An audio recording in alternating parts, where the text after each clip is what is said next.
If Lucifer becomes the balance of the continent, it will become a world no better than hell. I don't even need to explain. The example is right in front of you. As he said this, Lord looked out over the demon world once again. Frey was also looking at this scene. This is hell. In truth, he felt that the name Demon World was more suitable. This place was a different world. At first glance, it seemed chaotic, but there was an order in the chaos. There were many different forces and factions, and they all combined to form a strange balance. Except for a few fundamental values and ways of thinking, this was a place where living beings could live, but that didn't mean he would want to see the continent become like this. Extreme change was always followed by chaos. It was possible that even more blood would be spilled once the demigods began acting in earnest. Is it not picking between two evils, right? To be honest, Frey could not really understand Lord's reactions at that moment. Something has changed. He felt completely different from the last time. From Lord's perspective, he would certainly not feel comfortable unless Frey was torn apart and killed. He should have hated Frey just as much as Frey hated him. However, during this reunion, Lord did not once show any signs of that hatred. It felt strange, as though something important was missing. Was this really Lord? Frey suppressed his suspicions and asked, "What if I don't interfere?" Lord's and Lucifer's powers were almost equal. Their fight would definitely be determined by subtle advantages, and neither of them would end up the winner. Frey could certainly take the position of fisherman while watching the situation progress, but Lord didn't overlook Frey's idea either. The one who loses will be consumed by the other. Either Lucifer or I will be absorbed by the winner. Do you know what will happen then? What will happen? I don't know. Frey furrowed his eyebrows. Was he joking? No, Lord's expression was serious. However, an unprecedented something will definitely be born, something that is definitely close to the level of God, an absolute, not a transcendent. If you're confident that you can take on such a being, you're welcome to watch. It was a very impactful statement. No matter how powerful Frey was, he would not be able to defeat a combination of Lord and Lucifer. So choose. Lord's voice urged him to answer. Frey closed his eyes. This was not a decision that he could delay making. The fight between Lord and Lucifer was about to begin, but before that, there was still something he needed to know. It was probably the question that he should have asked as soon as he arrived there. Before I answer, there is something I want to ask you. Say it. Where is Iris? Lord fell silent for a moment. Just as he was about to open his mouth, Frey spoke first. I will warn you in advance. I will not tolerate any lies or tricks on this matter. Think about it carefully, Lord. Frey's warning was sincere. Realizing this, Lord closed his mouth before he could say what he was about to. He didn't speak for a long time. The demigods around them became a bit noisy at this time. Then, as everyone focused on Lord and waited for his answer, he opened his mouth. The abyss. Frey's pupils enlarged before becoming even smaller than before. I see. He closed his eyes, and a hot wind blew over at that moment. The winds of hell were ominous and disgusting. It smelled horrible, like the burp of a monster that carried the scent of flesh and blood. When the breeze passed, Frey opened his eyes. I want to meet her. I can't do that. Why? Iris is deeply connected to Lucifer. She also had many secrets. Maybe just her existence is a trump card for Lucifer. So he imprisoned her in a space that was filled with nothingness. It was only then when Frey realized just how tightly he was clenching his fist. His nails had pierced into his palms, but no blood came out. This was natural. After all, his body wasn't there. In that case, I will go to the abyss. Even Lord couldn't help but make a speechless expression at those words. Are you serious? Don't you know that if you enter that place, you might not be able to come out ever again? There is proof right in front of you that your words aren't accurate. Frey's existence was the best proof that the abyss was not a perfect prison. But unexpectedly, Lord burst out laughing at his words. Hoo-ha-ha.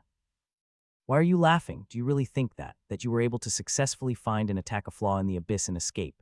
Is that not the case? You were human at that time. Even if you were 9 stars, you weren't able to break out of the frame of humanity. And my powers are not so weak as to be exploited by a mere human. You're too confident in your strength. I spent 4,000 years in that place. Not 100, not 1,000, but 4,000 years, 40 centuries. That was an amount of time that even transcendent beings would not be able to scoff at. A long time passed and a flaw appeared, and I managed to take advantage of that flaw perfectly. Hoo-hoo. Unlike Frey, whose voice was becoming sharper, Lord's voice remained calm. He simply chuckled and nodded. In any case, it doesn't matter what you think. Above all, it has nothing to do with me. In your current state, it shouldn't be too hard for you to escape from the abyss, so do whatever you want. With those words, space split open, and a world that was darker than hell appeared. Lord smiled brightly as he pointed to this pitch-black world that seemed to be filled with solitude. Welcome, Frey Blake, to your dear old home. Iris Fistfounder was able to hear special voices from the moment she could speak. The voices were countless, and each of them was different, and they all talked to Iris about different things. Nevertheless, there was one thing that they all had in common, and that was the fact that they all favored Iris. At first, she thought they were spirits. She'd seen them in fairy tale books, pure and innocent beings who were close to nature, also known as fairies, but they weren't. they weren't such cute beings. As she got older, she no longer just heard their voices, but she also saw their figures. Even though they were blurry, she could tell with a glance that they were far from spirits. They were demons. Iris learned of her identity when she was 9 years old. Witches were terrible things. Regardless of race, ethnicity, or age, they were treated like a terrible curse. Every witch had no choice but to hide herself. If their identities were revealed, they would suffer from the constant pursuit of the heretic Inquisition, which transcended the frame of the state, and after being captured, they would be subjected to hundreds of different types of torture. Iris was smart. Even though she was only 9 years old, she already understood what it meant to be a witch in such a society. She could have concealed her secret. The only exception was her family. Iris told her parents her secret. Unfortunately for her, her parents had more religious passion than affection for their child. When Iris, who had dinner as normal and went to sleep, opened her eyes again, she realized that she was in a place she'd never seen before. The strong smell of blood pierced the nose. On the floor, she could see puddles of blood and pieces of flesh. Then she heard the screams. Dozens of tortures that her mind would never have been able to conceive were all being carried out in front of her. This scene, which was of the torture chamber in the basement of the Inquisition's base, was not something that a girl her age could bear to see. She burst into tears immediately. Of course, there were many girls her age there as well, and as she later learned, the torture was supposedly a means to purify the soul. After the torture, the body would then be lit with a torch, and the soul would rest as the body burned. That was what those lunatics believed. Then when the members finally laid their hands to Iris, she instinctively summoned a demon. The high-ranked demon turned the headquarters of the Inquisition into a sea of fire in no time. After leaving the hideout, which had become nothing but ashes behind, she walked aimlessly, and when she came to her senses, she returned home. She wasn't sure what her goal was, but her footsteps had led her home. She missed her parents. She wondered what they'd say. "We didn't give birth to something like you. You are a monster. Oh God, I'm sorry, please forgive me, I'm so sorry." And she regretted her choice. She hadn't wanted an apology. If so, then what did she want? Iris was unable to answer her own questions. She left her fearful parents behind, and at the same time her heart cooled. She was cold, her body was shivering, but she wasn't scared or nervous. Her expression became cold as though she lost her emotions, and she felt this coldness would never go away. There was no way she'd ever trust humans again. Never.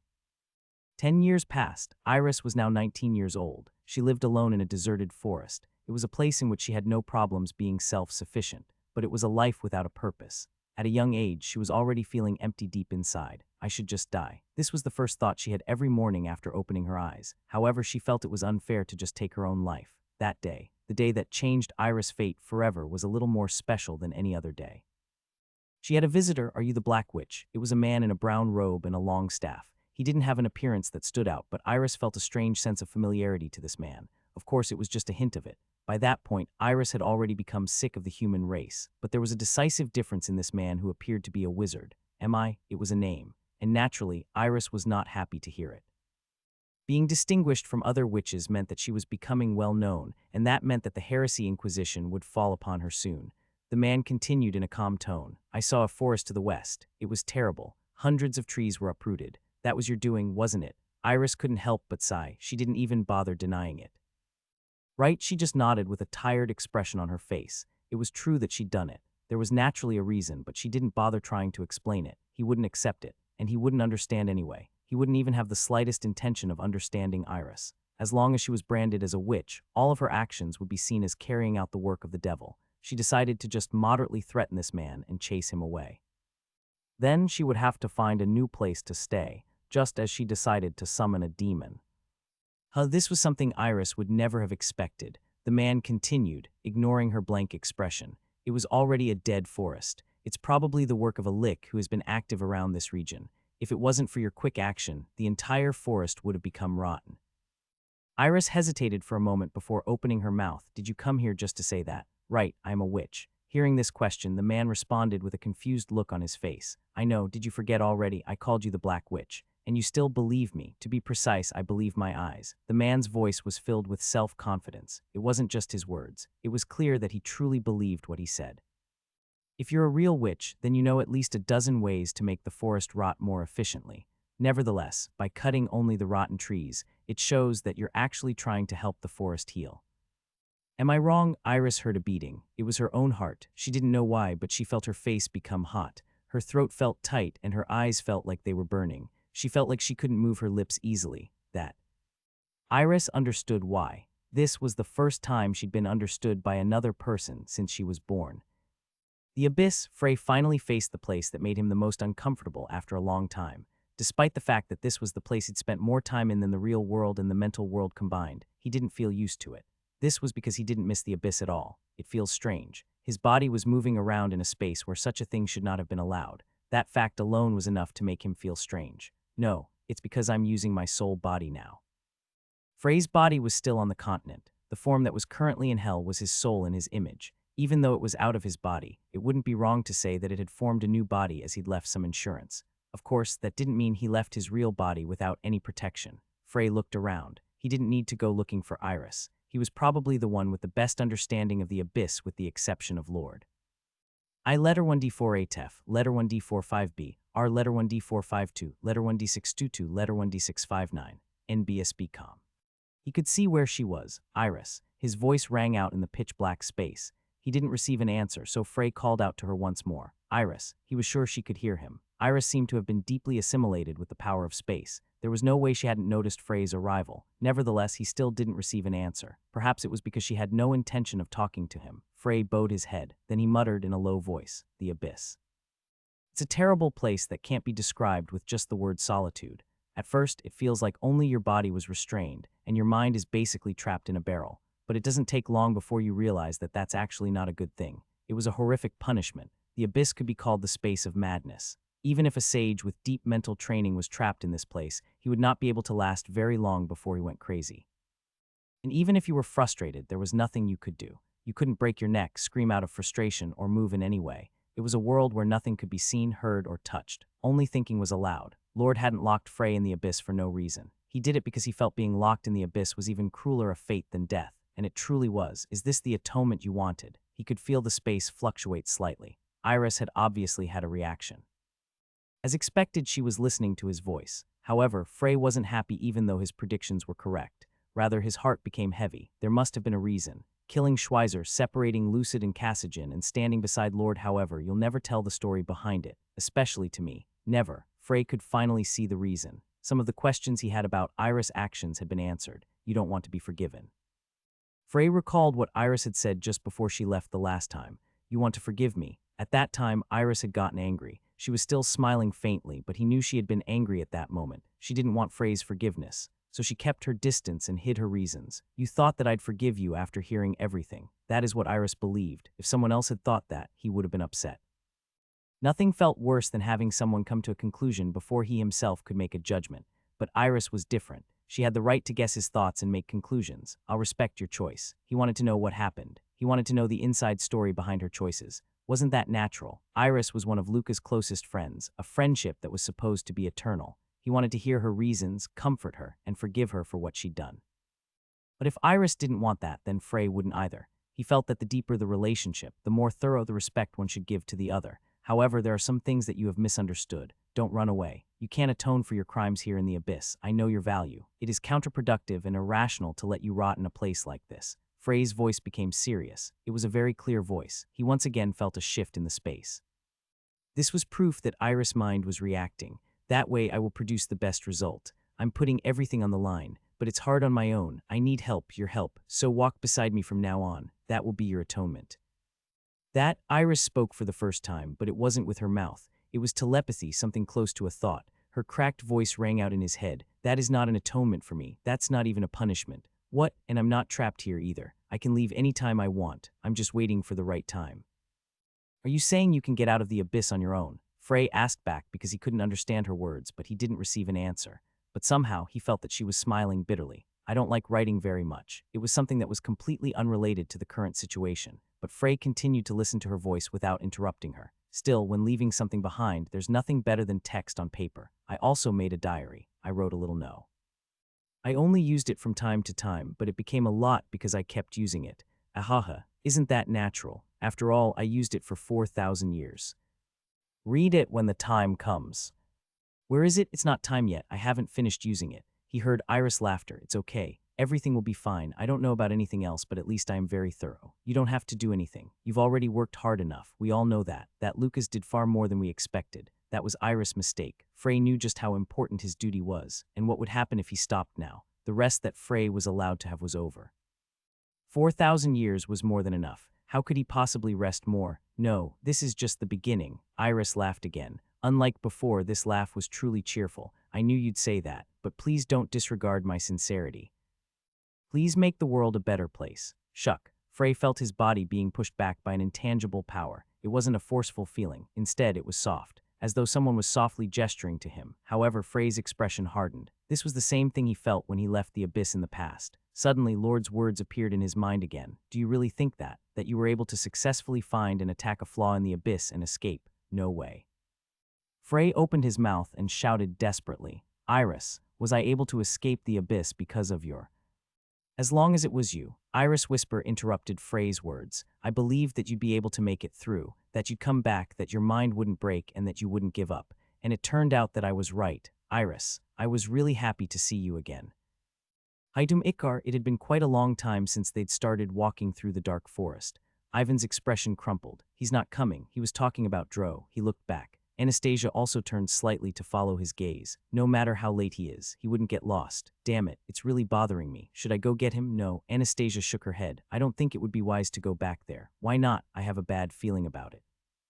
Although the statement lacked any logical basis, Frey agreed with Anastasia. This was because he had a lot of confidence in his own senses. It has saved my life many times. Ivan scratched the back of his neck subconsciously. Since they'd left Dro alone, he felt an ominous feeling as though someone was licking the back of his neck. Something troublesome would happen if he turned back. Ivan's instincts were telling him that. I've been wondering, why don't we just destroy the forest and leave?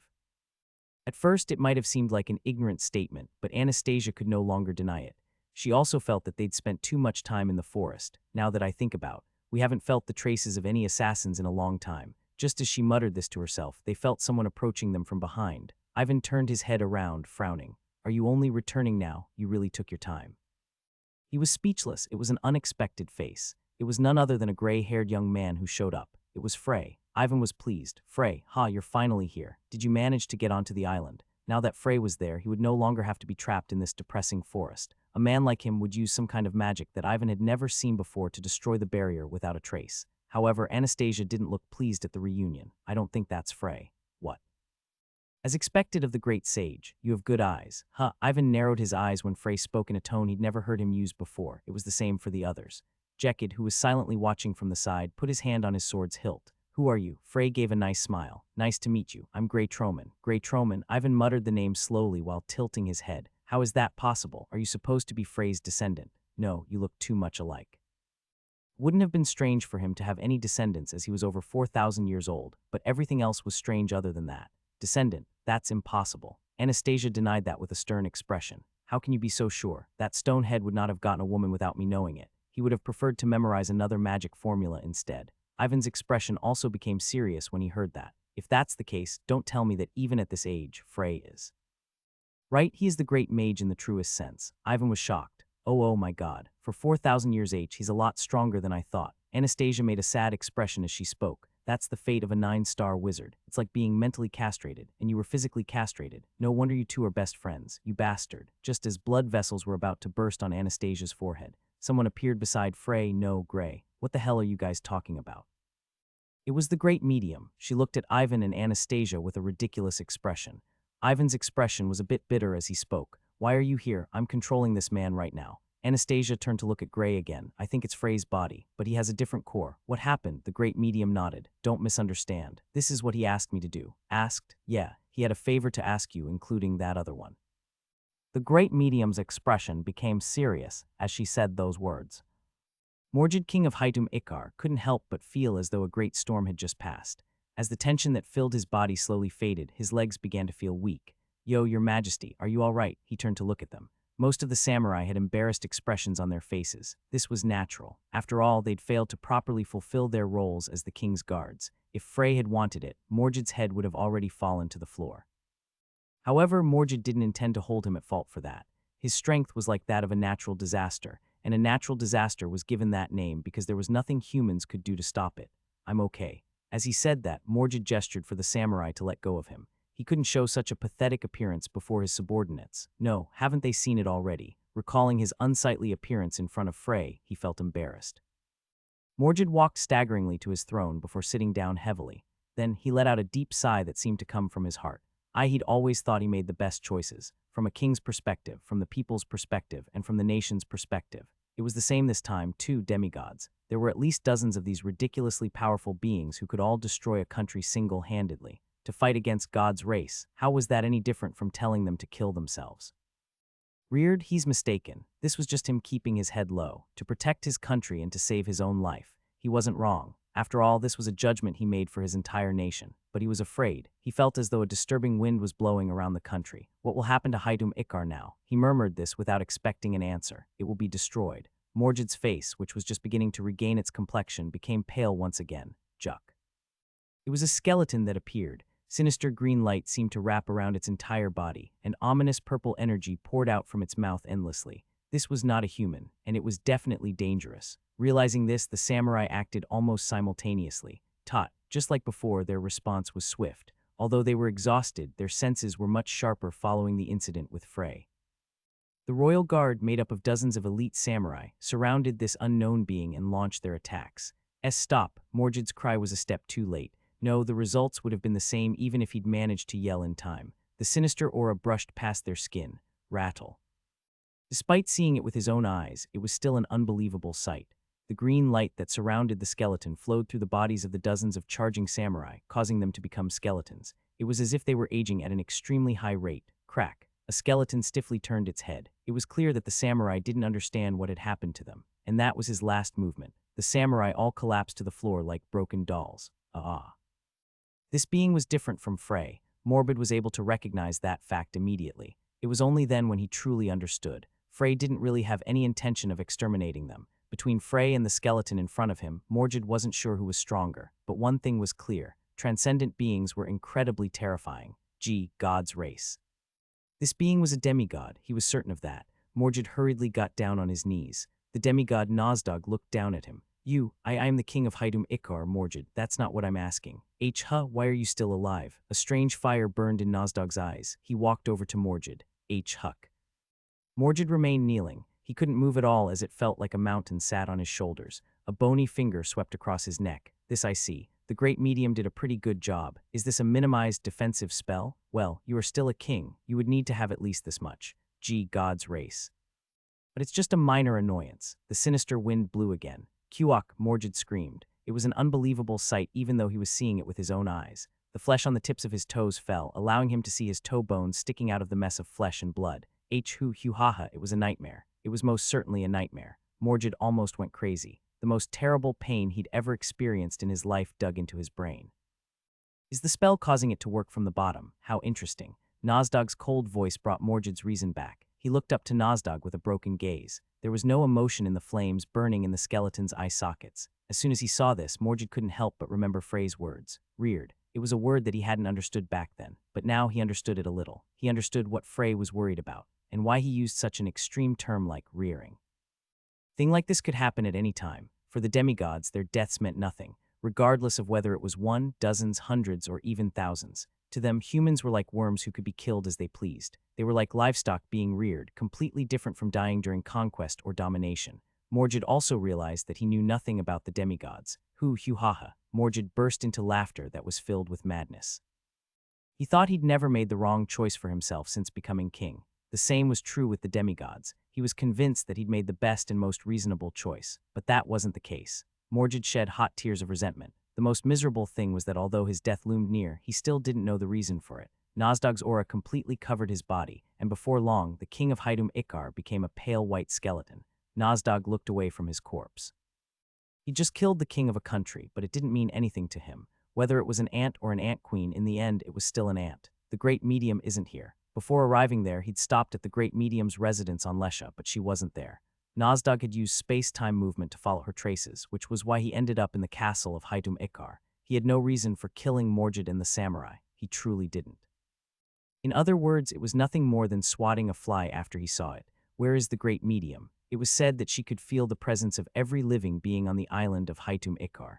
If that was really the case, then she should have been able to help him find the man called Dro. So first of all, he had to find her.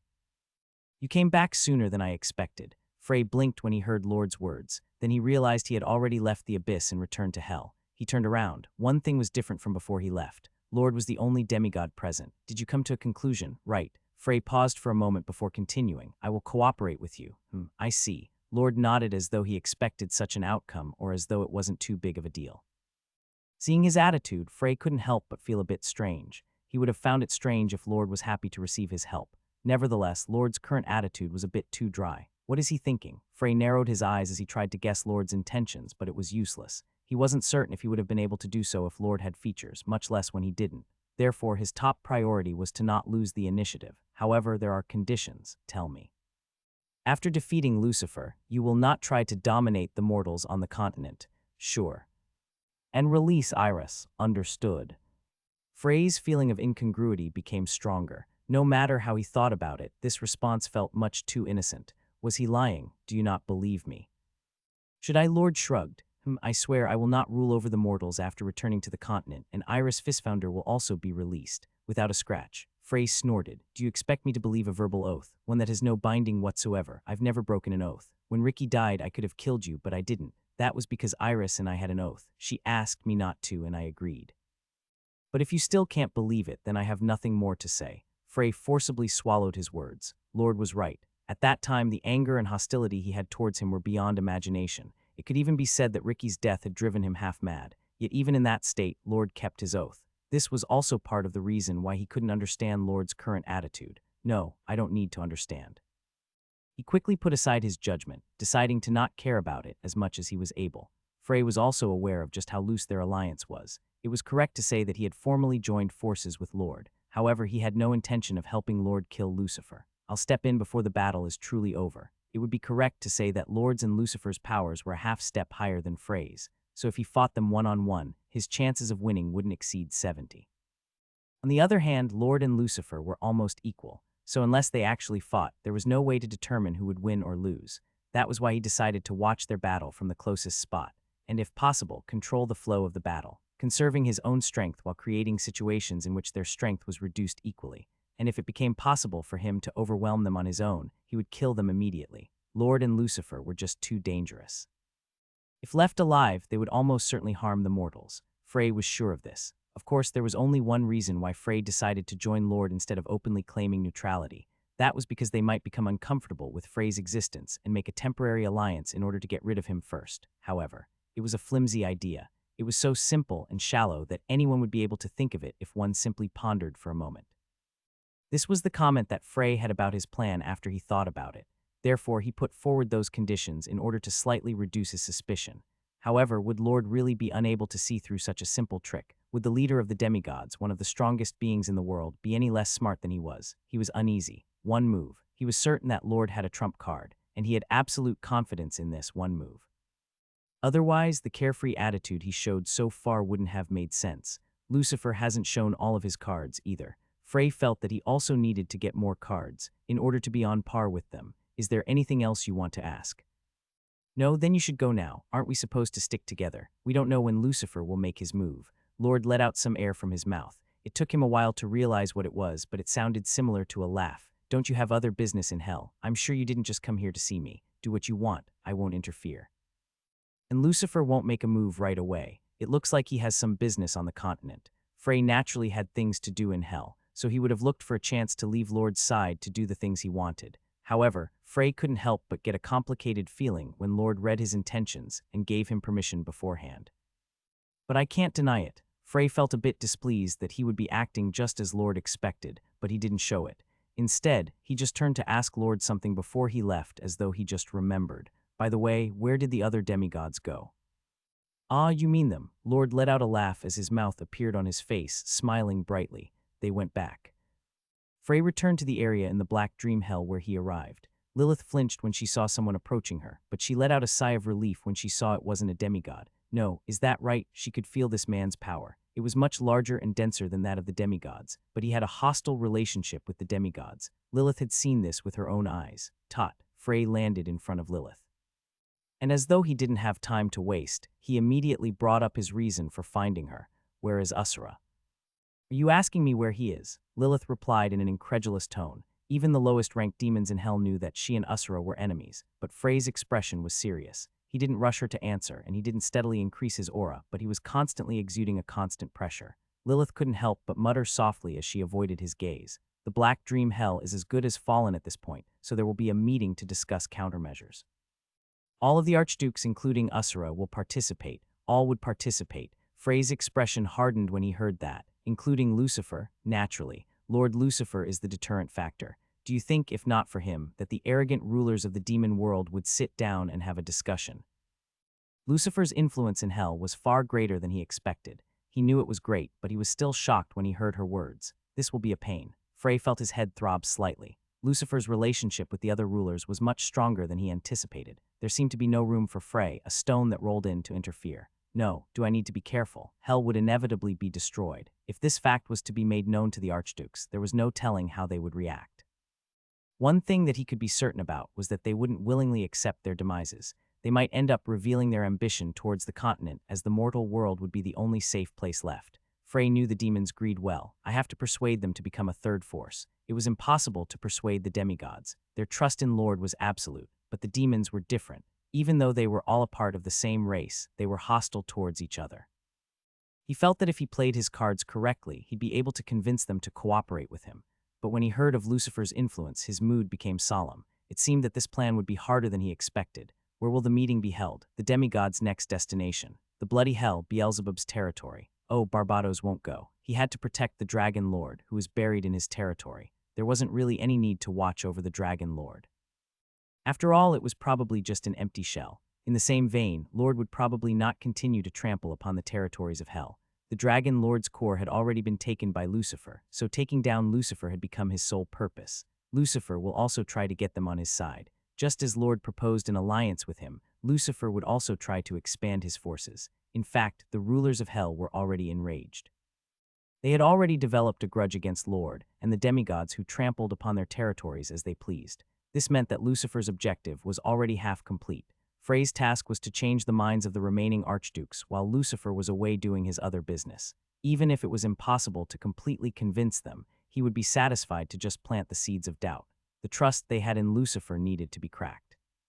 If he returned, then Frey would almost completely lose his right to speak, so it was safe to say that time was limited. After thinking all of this, Frey finally opened his mouth. Where is the bloody hell? The entrance to the bloody hell was disgusting. The dark and gloomy atmosphere of the Black Dream Hell seemed cute in comparison. At first glance, it looked like a blood-red lake, but Frey knew it wasn't a lake. Buzz. Instead, it was a group of hundreds of millions, maybe even billions of thumb-sized, blood-colored flies. It wasn't a lake, but a large hole. However, the hole was filled with so many insects that they appeared to be a moving liquid. Lilith said she'd come after cleaning up the Black Dream Hell. Because of this, Frey came to the bloody hell on his own. Frey threw himself into the hole without hesitation. The sound of flies shook his ears violently. The sound of one fly's wings was not a problem, but it became an unimaginable torture when such a large number of them gathered. If he hadn't protected his eardrums, it was possible that blood would have poured out from his ear canals. Then the flies swarmed towards him. CHCH. Frey's covered his body in pale lightning, causing the bloody flies to immediately scatter to avoid the threat. If he was willing, Frey could have burned all of them to ashes within moments, but he didn't. After all, he didn't come to pick a fight. As Frey went deeper into the hole, the bloody flies no longer approached him. They just observed his movements from a distance with their compound eyes. Frey finally fell out of the hole. The scenery he saw was no different from the rest of hell. Then a huge shadow covered his body. What the you? Is it an intruder? Then why didn't the blood flies attack? It was giant demons. A demon with the head of a goat and one with the head of a lion. They weren't as large as Agni or Usura, but they were still as large as castles. Frey looked up to them and said, I'm here to see Beelzebub, HMPH, lunatic. The goat-headed demon on the left snorted before the demon swung the whip in its hand. The whip became engulfed in flames as it hurtled towards Frey. Jick. Frey drew a diagonal line with his finger. Immediately after, the whip was cut in half and the flames that were spread on it extinguished instantly. What? Ignoring the demon's shock, Frey moved his left foot once. Crackle. A bolt of lightning that traveled from his foot shot through the ground like a snake before hitting the demon's foot. UK. The demon's eyes rolled back as it felt a pain it had never felt before. Smoke then came out of its large mouth, showing its burned insides. Bastard. Then the lion-headed demon on the right roared and charged forward. Every step it took made the ground shake like there was an earthquake. Frey didn't back down. He lightly kicked off the ground and jumped dozens of meters off the ground with that single step. In an instant, he appeared in front of the lion-headed demon's head. The lion-headed demon was shocked. This was because he didn't expect that this small opponent would not back down and instead would charge towards him. But soon he bared his teeth fiercely. How dare he try to fight against him up close? He opened his mouth wide as though he intended to swallow Frey whole. Pock, and it was closed even faster than he opened it as he felt a powerful impact on his chin. He felt that some of his teeth had been broken. Frey's fist had only hit the lion-headed demon's head once, but it fell down immediately without making a sound. Boom! The two demons had quickly been incapacitated. Looking down at them, Frey tilted his head. Is this the power of a high-ranked demon? They are at least 10 times stronger here than on the continent. They were also 10 times larger. After having this thought, Frey shook his head. He could see a large castle in the distance. Perhaps that was Beelzebub's residence. Just as Frey was about to head there, someone appeared in front of Frey. It was a man who had the head of a fly. Buzz. Following the man's appearance was the sound of countless fly wings buzzing. While it didn't sound as loud as that from the hundreds of millions of flies from before, it was much more intimidating. Frey realized that this being didn't use a technique like warp or space-time movement, but he had appeared in front of him using pure speed. You were too heavy-handed. As he said this, Beelzebub looked down at his two subordinates. He'd begun to move since he noticed Frey's entrance into the bloody hell. It had only taken him about a minute to arrive.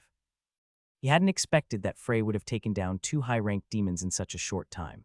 Frey also looked down at the two demons as he replied, I could have killed them. Why didn't you? Because I don't have any hostile intentions towards you. Nonsense. From the moment you entered the bloody hell, you crossed an irreversible river. The only thing left now is a battle to the death. We will now determine who among us is closer to the realm of absolute. Don't be mistaken, I'm not a demigod. What did you say? Beelzebub's body, which looked like it was about to shoot forward, froze. Crackle. Frey let lightning cover his body as he continued. Those thousands of eyes are just for decoration, are they? Does this look like divine power? Beelzebub fell silent for a moment. He had no choice but to agree with that statement. Frey's power was similar to divine power, but it was also different. Then who the hell are you? Including that, there are other things that I would like to tell you, but this place is a bit. After a brief silence, Beelzebub turned around, saying, then he disappeared. It was the same high-speed movement that he displayed during his arrival, a test, to see if he could follow. Frey felt that it was a bit childish, but he understood that it was the other who didn't want to back down so easily. Therefore, he chased after Beelzebub without saying a word. Beelzebub was a bit surprised to see Frey catch up to him so easily. Throughout the entirety of Hell, there were no more than 5 beings who could match him in terms of speed. Of course, this included the archdukes who ruled over the other hells. Should I increase the speed a little? Beelzebub had this thought, but he soon decided not to, because they were already close to their destination. It was a hot, dark basement. Beelzebub stopped moving and turned to look at Frey, saying, I can't let an outsider into my castle so easily. I hope you understand, of course. So who exactly are you? Frey was silent for a moment before finally opening his mouth. Beelzebub, what do you think of Lucifer? Beelzebub's expression changed, surprising Frey. It was just a probe before he said what he intended, but the reaction he got was far greater than he expected. It was possible that he'd already found his first potential ally. Frey looked at Beelzebub. Frey didn't know much about this demon. It was not a demon that Iris had signed a contract with in the past, nor had he ever heard of any contractor who had. However, he had heard some stories and legends about him in the past. Beelzebub, the king of flies, the great demon of schemes. This was probably the demon who had the best insight into Lucifer's plans, but what really mattered was what was about to happen. Let's make a deal, Beelzebub. Frey was going to negotiate with him. Beelzebub looked at the gray-haired man in front of him. This man is mysterious. This was the only conclusion he could reach. Beelzebub was confident in his insight, and this was a statement that could even have been considered humble. After all, his thousands of eyes could view and analyze everything around him from many different perspectives. Even if it was a creature whom he'd never seen before, he could tell its habits, characteristics, and even weaknesses just by observing it for a certain period. However, the being in front of him did not give him any clues even after his focused observation. In other words, this man was a transcendent being. This was the only thing Beelzebub had been able to gather. That was why he was even more confused. Beelzebub only knew 3 types of transcendent beings in the universe: the demigods, demons, and dragons. He wasn't a demon. He couldn't have been a dragon because they were all extinct, which was why he thought that he was a demigod. In fact, he even seemed to be able to control divine power. I am human. Beelzebub couldn't believe it. However, he found it strange. He could not find any traces of lies in Frey's voice. Usra and Lilith can prove my words. The queen of dream demons and a war demon. That's a rare combination. It was not strange for him to say that. After all, he was talking about none other than Lilith and Usra. Didn't those two have the worst relationship among the 6 rulers of hell? The hostility and hatred that the two of them had towards each other had long surpassed imagination. Beelzebub observed Frey for a moment before speaking. You are not human. Even if you were human, that is a thing of the past. You have already shed your mortal shell and emerged as an entity capable of stepping into a whole new dimension. Such a being could not be called human. He didn't know as much about the state of the soul as Lucifer did, but he understood enough to know that the being in front of him had somehow defied fate. As if he was truly curious, Beelzebub couldn't stop himself from asking, "But why are you deceiving yourself into thinking you're human?" "The most important thing is how I see myself, King of Flies. What do you mean? As you said, I'm not human. So what am I? Can those thousands of eyes on your head define my existence?" Beelzebub remained silent, showing that he couldn't. Frey continued in a quiet voice, "You can't. Even you, who has the keenest of insights among the demons, cannot determine what I am. That is why I call myself human. Since no one knew what he was, he had the freedom to call himself as he pleased. So Frey still considered himself a human, at least until he could figure out what he had become. That's sophistry. There is already a proper title in the world for mysterious beings like you." Beelzebub burst into laughter as he continued, "Monster." Then he nodded again and again as though he liked the word. Beelzebub then made a decision. He looked towards the man whose very existence was in itself a contradiction, and he said, "How interesting. I'll trust you're an unbelievable and unidentifiable being, so you're rather reliable in a situation like this." Usually, he would never have worked together with an unknown being, but the current situation was urgent. He didn't know his identity nor his goal, but that was exactly why he chose to trust him. No, he had no choice but to trust him, because he had to deal with the two great beings, Lord and Lucifer, whose schemes ran so deeply that he could no longer tell the truth from the illusions. "What should I call you?" "Frey." "All right, Frey, let's cut to the chase. Tell me what you know about Lucifer." Frey nodded and opened his mouth. He finished talking. Beelzebub remained silent for a while, seemingly unable to speak. He also made no movements except for the occasional tilt of his head. It was only after the unpleasant demon world winds blew 3 or 4 times that Beelzebub finally opened his mouth. "I see. So that's Lucifer's plan. It matches with my assumptions." It explained why Lucifer was so willing to give up the corrupted hell. He had already turned his eyes away from the territories of hell. Instead, he wanted to acquire richer, fertile land and turn that place into a nightmare. However, there was still something that he was not clear about. "There is one thing missing from your story." "What is that?" "The eventual destruction of the demon world." Frey's expression cracked. Then he immediately regretted it. He landed a hit. He'd unconsciously expressed shock at the unexpected statement. This had given a silent confirmation to Beelzebub, who was only half confident. His agitation was so subtle that not even the quickest of individuals could realize it, but he couldn't trick Beelzebub. However, this was still fine. The negotiation, deal, or however you might call it was not over it. It was possible that Beelzebub had done this on purpose, but if he truly slipped up here, he would lose control of the conversation. So Frey quickly corrected his posture. Then he raised his chin and asked in a calm voice, "How did you know that?" "I've long been interested in the history of demons, especially in the legends that have been passed down in the demon world. So naturally, I know of Satan, who ruled hell in the past. I also know that his existence was closely tied to this world." "Are you saying that you know about the balances?" "At the very least, I know enough to not be embarrassed while talking to you." Should he have admired him for showcasing a bearing that matched his thousands of years of life? No, it was a bit different than that. It was possible that aside from Lucifer, Beelzebub was the only demon in hell who knew this truth. As Frey expected, negotiating with Beelzebub wasn't easy, but that was exactly why it was worth it. If he could bring him over to his side, then it wouldn't be difficult to persuade the other demon lords. "Do you intend to hide it? It's kind of strange to announce that your world is going to end." "That's true." Beelzebub nodded. He seemed too calm even though the world he lived in, the demon world, was bound to be destroyed. "Do you have a way to prevent it?" "Right." He didn't expect that there would really be a way. Frey looked at Beelzebub with a shocked expression before asking, "What is it?" "Simple. After killing Lucifer, take Satan's core out of his body." The core. This was what Lord had told him earlier. The core was the qualification for the balance in a material sense. Lucifer had swallowed Satan. He was being digested, and when that was completed, the demon world would be destroyed. So if they killed Lucifer, they would be able to prevent the destruction of the demon world. "Will you then absorb the core?" "Hoot." Beelzebub chuckled softly. "It's very attractive, but I'm not interested in such a low probability gamble." Beelzebub knew that he was not capable of absorbing Satan's core. The moment he swallowed it, his body and mind would collapse at once. "It's too much for me, and it's not just me.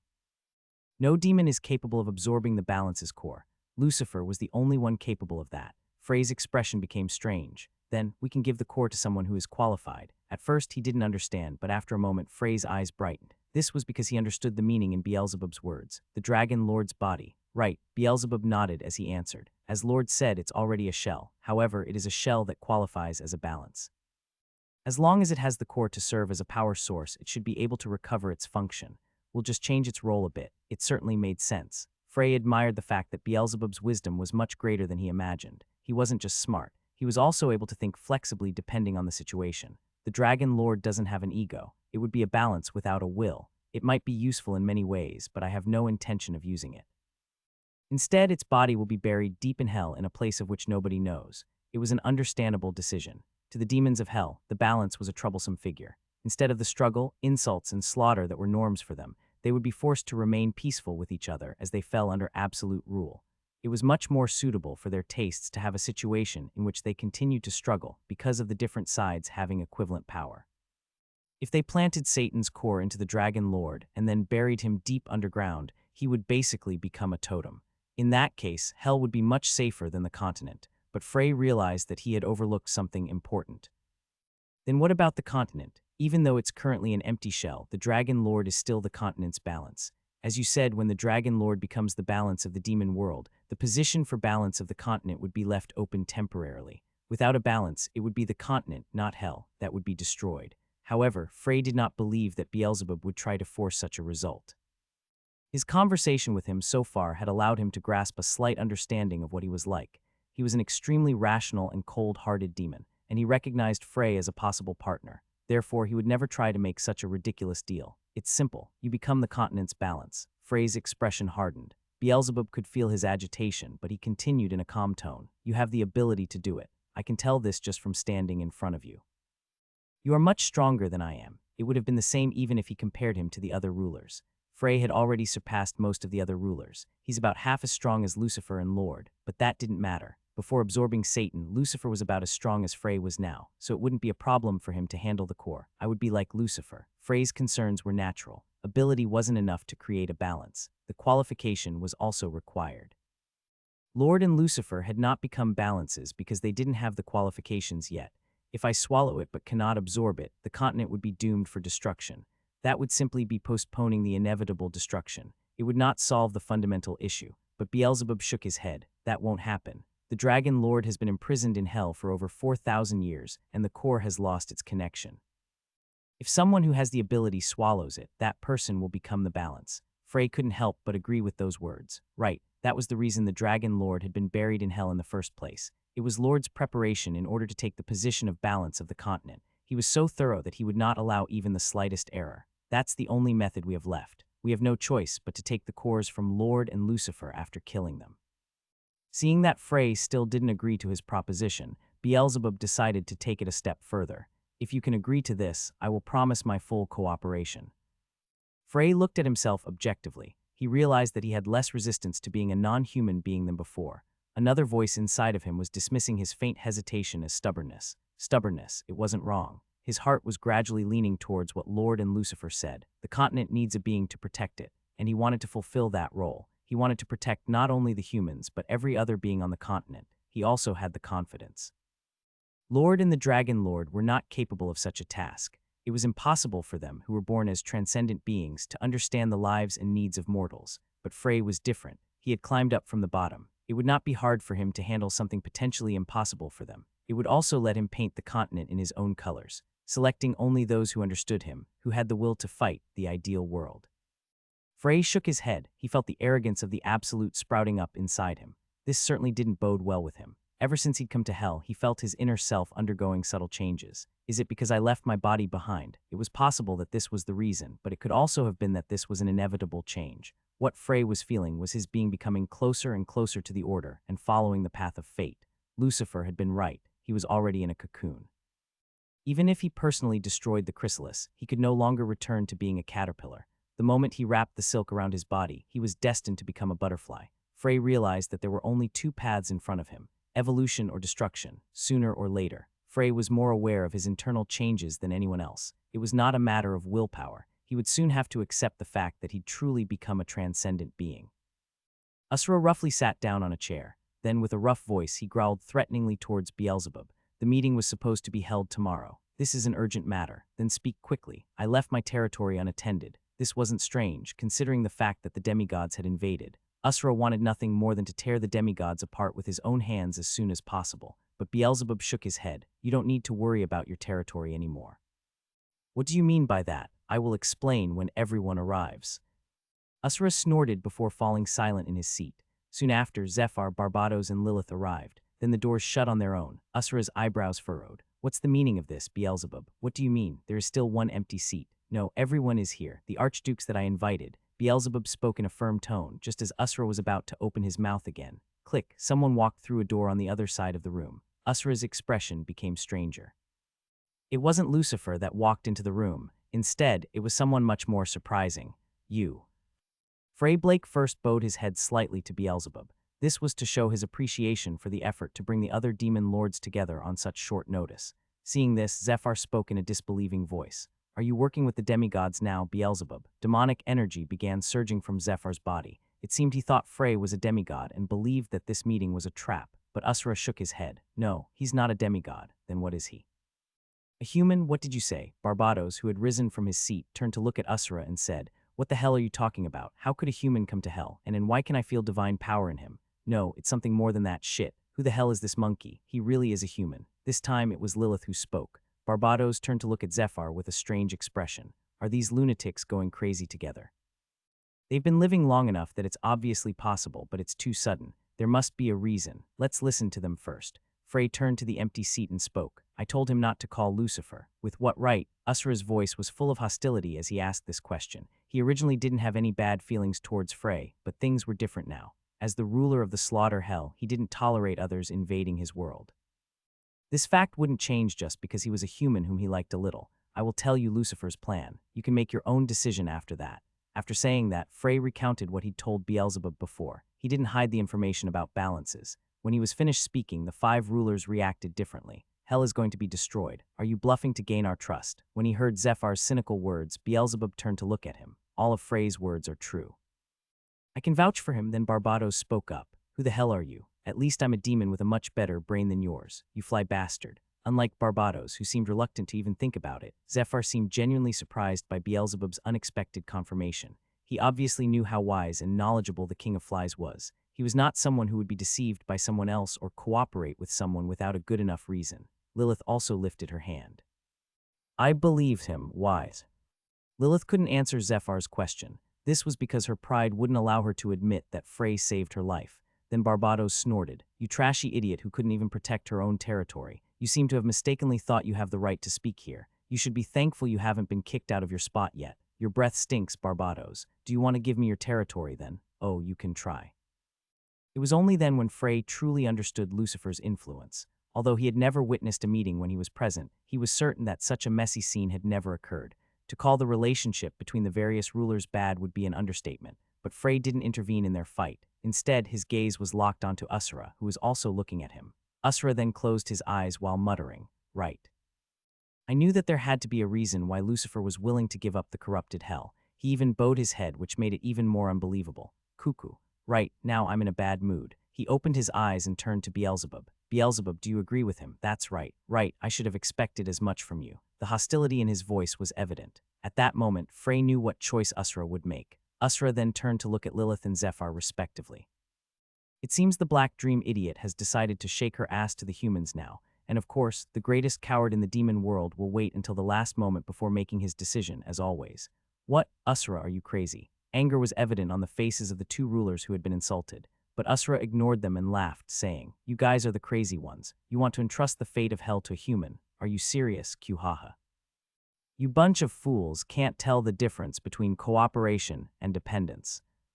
The fact that you guys claim to be rulers is so disgusting. I can't be a part of that, so I'm going to step out of this frame. Frey responded in a calm voice. Usra, this isn't a matter to be handled with emotions. Isn't it you who doesn't understand what it means to be a ruler? Pay attention to where you're standing. Outsider, you have no right to interfere in this war. I'll let this go for the sake of our past relationship, but if you dare stand before me again, I will kill you. Barbados nodded.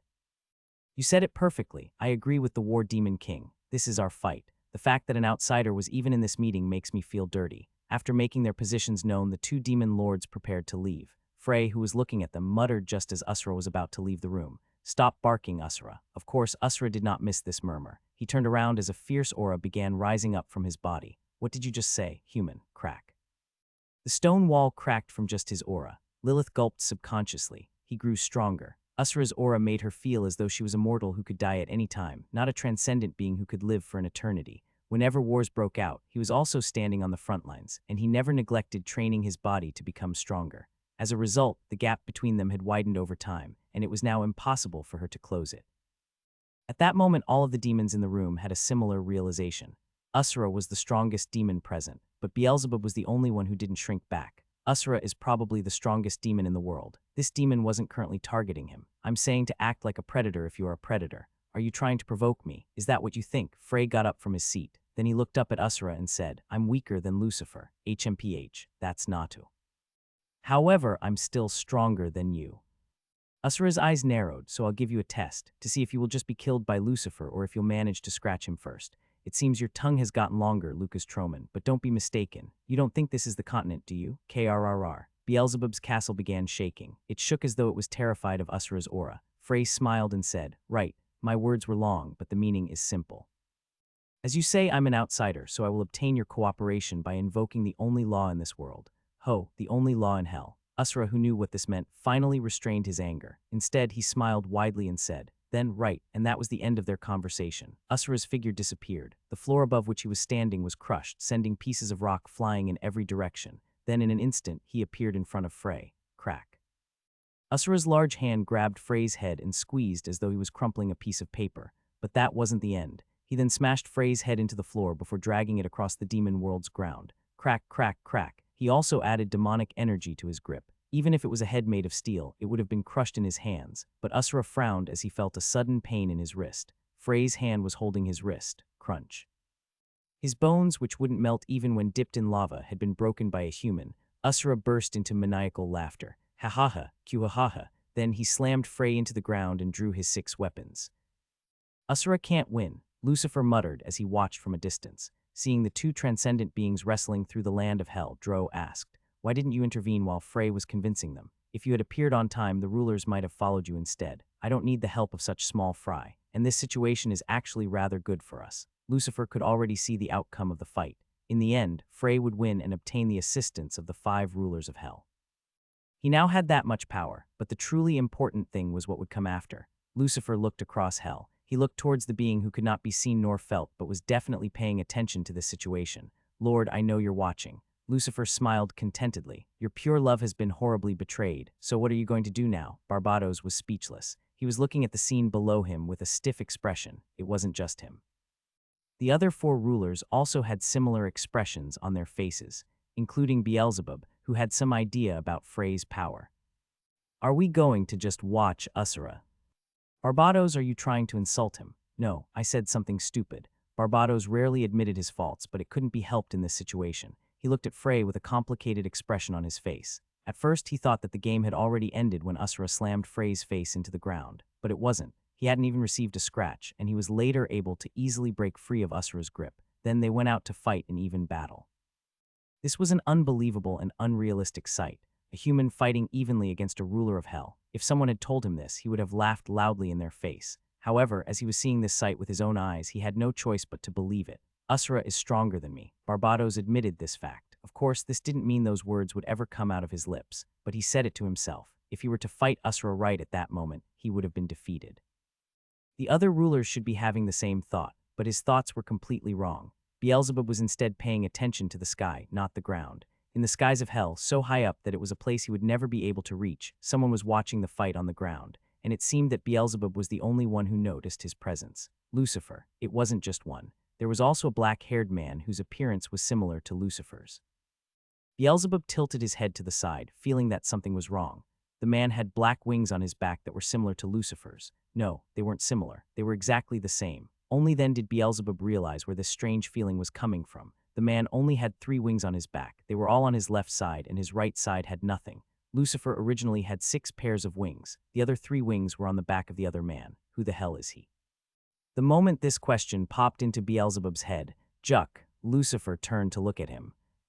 Boom, boom, huge explosions occurred one after the other. No one would have believed it if they were told that these were actually caused by the collision of weapons and a body. Moreover, it was not the body of a magic warrior, but one of a wizard. A black mountain collapsed, causing a massive landslide. Frey gestured towards the rocks, soil, and trees falling towards him, and the collapsed mountain immediately regained its original shape. It was a transcendent feat that was similar to reversing time, but no one was surprised by this ability at this point. The surrounding area had already been destroyed to the extent that the original shape could not be found at all. Asura laughed loudly despite the pain he felt in his wrist, revealing his sharp teeth. He didn't have the tendency to enjoy pain, but it was an entirely different story when he was locked in a close combat battle like this one, where he was unable to guess the outcome. The tension and joy of fighting turned his pain into pleasure. Asura lifted his arms. He had 6 arms, and in each hand was a different weapon: saber, axe, spear, hammer, club, and staff. They were all treasures of the demon world that had existed for thousands of years, and at the same time they were the trophies that Asura had risked his life to obtain. Asura was able to perfectly control each one of these 6 weapons. It had been hundreds of years since he'd acquired the staff, which was the last of the group, and since then he'd practiced with them constantly. These weapons could already have been considered a part of his body. As I thought, something wasn't right. Asura bent his knees slightly. Then his body shot forwards like a cannonball. Frey did not back down, and he instead took a stance. Asura laughed inwardly. He is mimicking a warrior. Every move he makes is clumsy. This shows that his body can't keep up with the movements he learned just by watching, however. There was that strange power that was neither divine power nor mana, and it covered all of the flaws in his natural fighting sense. In Asura's eyes, this made Frey more suited to be a knight or a magic warrior than a wizard.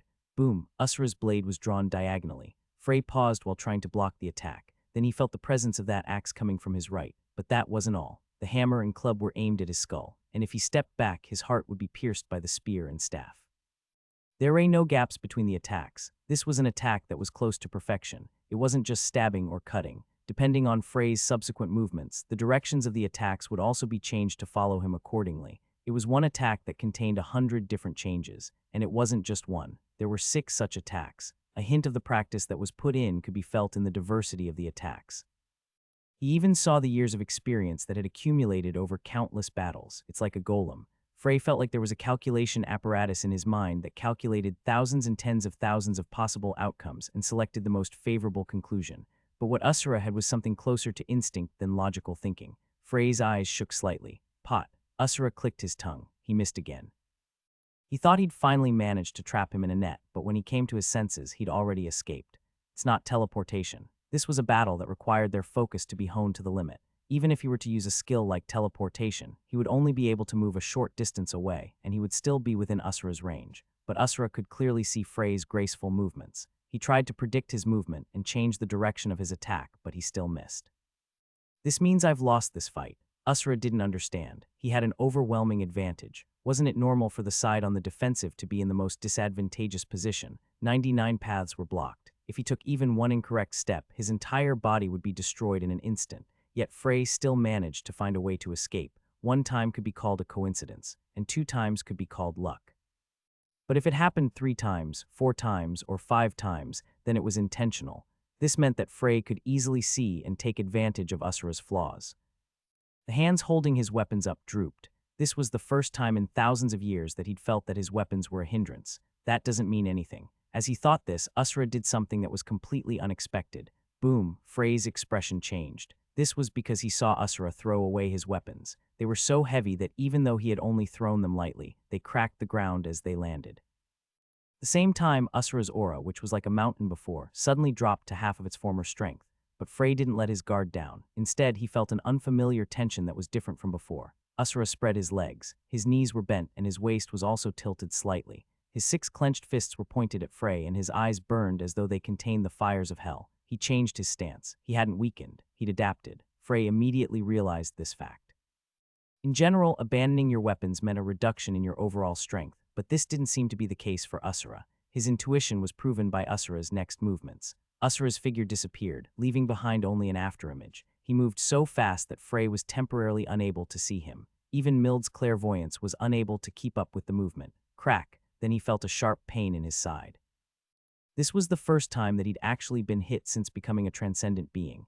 The unfamiliar sensation of pain in his body caused his thoughts to pause momentarily. Without properly dispersing the shock, Frey's figure was sent flying. His body skipped off the ground like a rock on a lake. While the sky and ground were spinning around fiercely in front of him, Frey desperately tried to focus on recovering from the unexpected attack. This isn't the end. He was right. Asura appeared and struck Frey again. Bang, bang, bang. 6 arms battered Frey's body like a storm. Although he protected himself with divine magic power, the shock of each attack sent him reeling. It wasn't just the punches. Currently, Frey was a soul body. This meant that normal physical attacks wouldn't be able to even leave a scratch on him.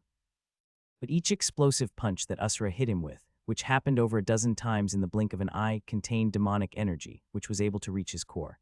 He is equal to or stronger than Agni. One might have thought that Asura was stronger, but Frey thought differently. Unlike Asura, who grew up with continuous struggles, Agni's life had been mostly peaceful. After all, the demigods rarely had to engage in life or death battles. They didn't know how hard it could be to take down just one opponent. They couldn't understand the misery of the weak. Nevertheless, the similarity of their powers was a clear indication of just how overwhelming the demigod's inherent strength was. However, it didn't matter if Asura was stronger than Agni. Push, pot, a dazzling glow erupted from Frey's body, and Asura, who was constantly attacking him, was flung away, crashing heavily into Beelzebub's castle. Asura slowly stood up within the cloud of dust, his eyes narrowed as he looked at Frey. Divine magic power was wrapped around Frey's body like invisible armor. It even made him look like a savior bathed in holy light. The fact that he was currently standing in hell made the scene even more dramatic. Of course, Asura didn't pay any attention to things like this. A body made for battle. No, it should be more than that. It's a power that has a ridiculous practical ability. You seem surprised.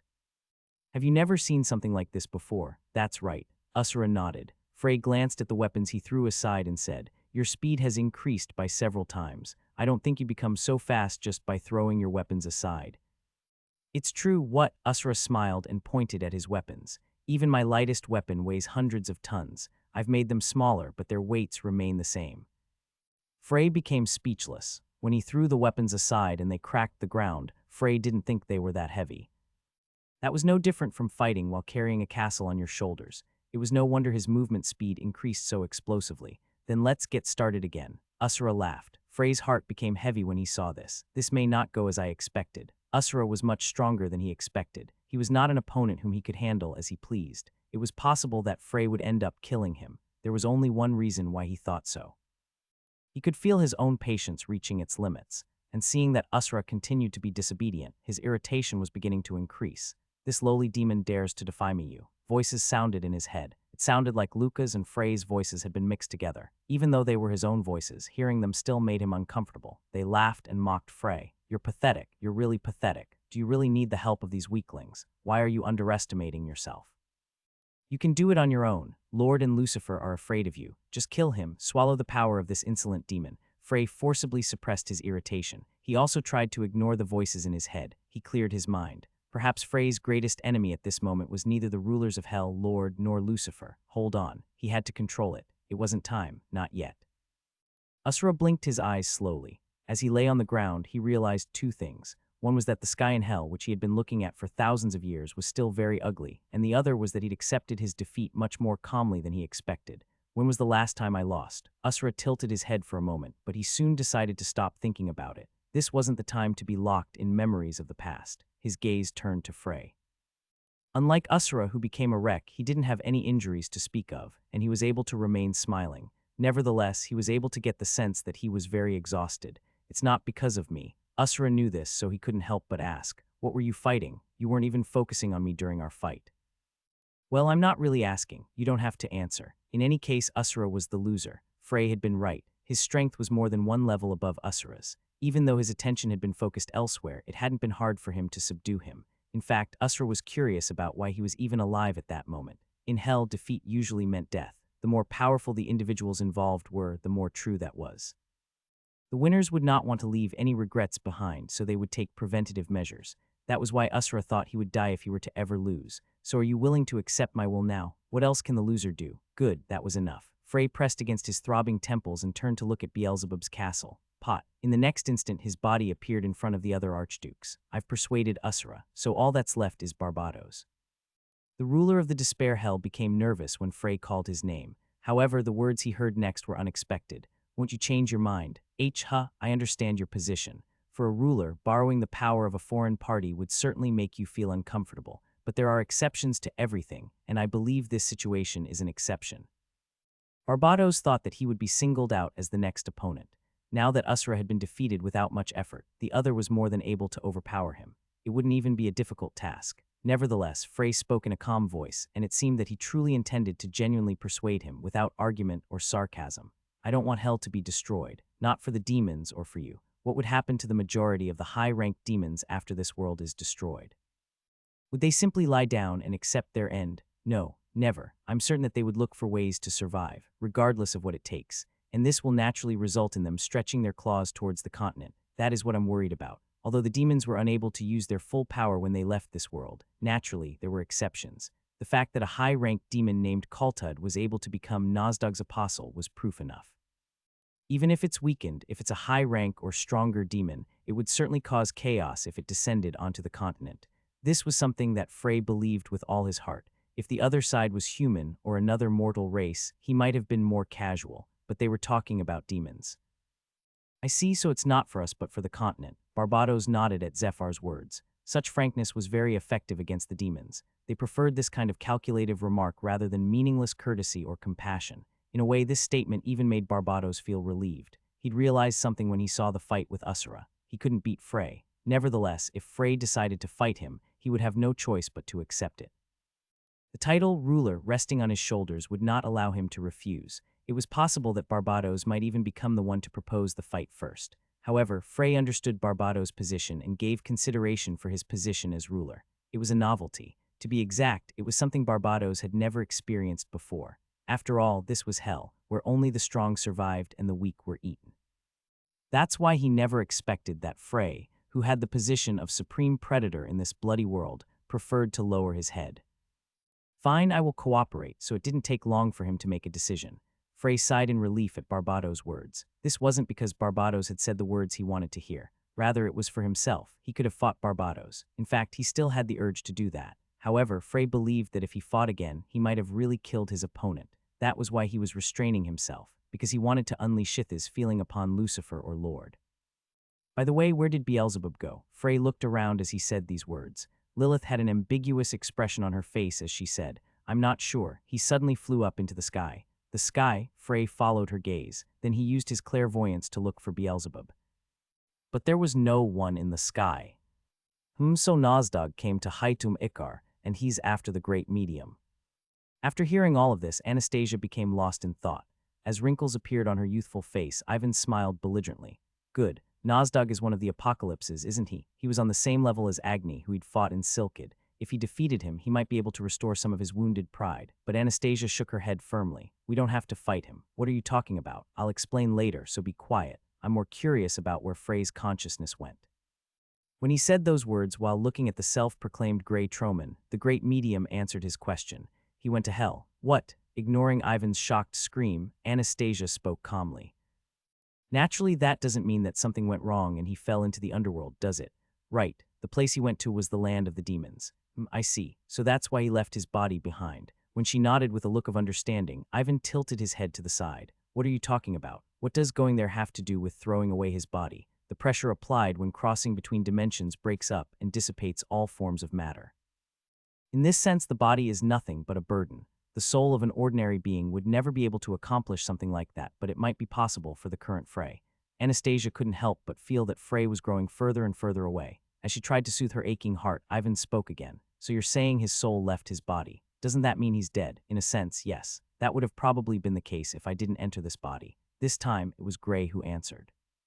His appearance and voice were identical to Frey's, but his tone and expression were very different. That was why they felt strange. Unlike Frey, who rarely showed his emotions, there was always a small smile on Grey's face. Then who are you? I am a wizard who was active about 2,700 years ago. Then, after falling silent for a moment, he added something else as though he felt his explanation was too short. I was the strongest 9-star wizard of my time. Ho. At that time, there were also people fighting against the demigods, and I was one of them. I dare to say that. After the era of light, which was ruled by the great mage Lucas Troman, we were probably the ones who fought back the most against the demigods. Pride was obvious on Grey's face. The great medium sighed and interrupted. Grey, you're getting off track. All right, pardon me. It's been a long time since I've been able to use my tongue. He gave a short laugh before continuing. In any case, I died. And when I came to my senses, I had become a spirit body. Spirit body, I guess you could call it a ghost. Then I met a man, and when I heard what he had to tell me, my jaw literally hit the ground. Frey. Exactly, it was the great mage himself who called out to me. Actually, it was me, not him, who called your soul. Grey shrugged at the great medium's lazy words. Ah, you're right, heh. Sorry anyway, he told me everything.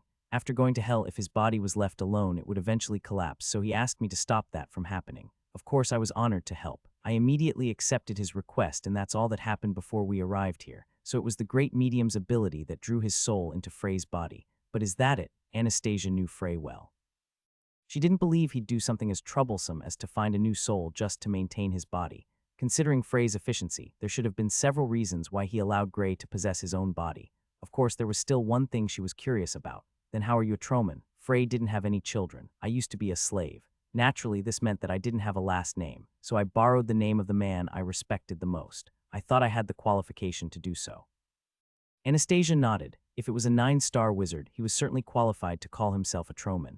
Because of Frey's personality, he wouldn't have had a problem with that either. However, Ivan seemed to be a little disappointed. He was expecting something more dramatic and interesting. Suddenly, wait a minute. What are you guys talking about? It was Jekyll who hurriedly asked this in a distraught voice, his pupils shaking violently.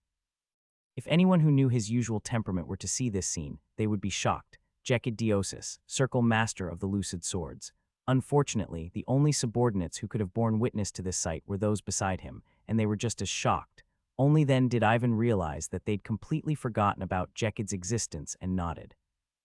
Oh yeah, this guy was here too. Yeah, though he was openly ignored, Jekyll shook without even realizing it. Great Mage Lucas, why are you mentioning the names of ancient heroes? P plus a wizard from 2,700 years ago. Are you all crazy? Anastasia frowned slightly. His tone was strong as he said that, but it was understandable, and he hadn't even realized anything. No, that expression was wrong. Frey and Anastasia did not feel the need to hide their identities any longer. Besides, the other was the circle master of one of the 3 great circles. To an extent, he had the right to understand the situation. Therefore, Anastasia spoke with a solemn voice. Listen, lucid successor. Frey Blake is Lucas Troman. After being imprisoned for 4,000 years in a place called the Abyss, he escaped relatively recently, and now he's headed to hell to stop the demigod's plot. Then she pointed to herself with her thumb as she continued. As for me, I'm the great sage, Schweizer Stroh, praised as the great mage's best friend and the representative of truth. I'm sorry for my delay in greeting you, but I sincerely hope we can continue our friendship. Jekyll's jaw dropped again. Then the man beside him couldn't help but speak. Lunatic. It took them a while to persuade Jekyll and the others, and Anastasia couldn't stop glaring at the knight who called her a lunatic. She wanted to hit his head at least once, but she knew that with her current body, doing such a thing would only have made her look more ridiculous. So instead, she thought about Hector. If he wasn't a dragon, she would have long separated his flesh from his bones. He could have at least made me look a little older. Since she didn't appear very old, it could be said that Anastasia's suffering was only beginning. The knights flinched when they saw her gritting her teeth. On the other hand, Jekyll, whose face had regained some semblance of calmness, opened his mouth with a sigh. Who, if all of this is made up? Then I would have been called great literati, not great sage. Anastasia didn't really care too much about persuading them or proving herself, probably because she didn't think it was necessary. In fact, her judgment was correct. I don't think it's a lie. Anastasia's story had managed to fill in many of the doubts Jekyll had. The things that had happened so far had too much of a cause and effect relationship for him to deny her words. In particular, there was Frey Blake's ridiculous growth speed. He was an unprecedented genius who had managed to reach 9 stars at an age of less than 30 years. At the same time, he had discretion and judgment that were not proportional to his age, and he knew to act boldly at times. There were times when he showed consideration even with small actions, and there were times when he was so cold-hearted that it was hard to tell if he was truly a human being. Talent alone was not enough to explain all of these things. Time was a necessary factor in order for such omnipotence to appear in a human. If Frey's real identity was the great mage who disappeared 4,000 years ago, then all the questions he had would be answered. I see, the day of the purge. He remembered the words Frey said to Rizil at that time. You don't deserve to be the master of the Stroh necklaces. At that time, he'd thought it was just arrogance. In fact, it was possible that everyone thought so. Rizil had been leading his circle before Frey was even born. Although his choices were wrong, the agony he went through and the burdens he had to shoulder were enough to destroy a person's character. No one felt that a child too young to understand these things had the right to question his qualifications, but that wasn't the case. Frey was truly qualified to judge others' qualifications.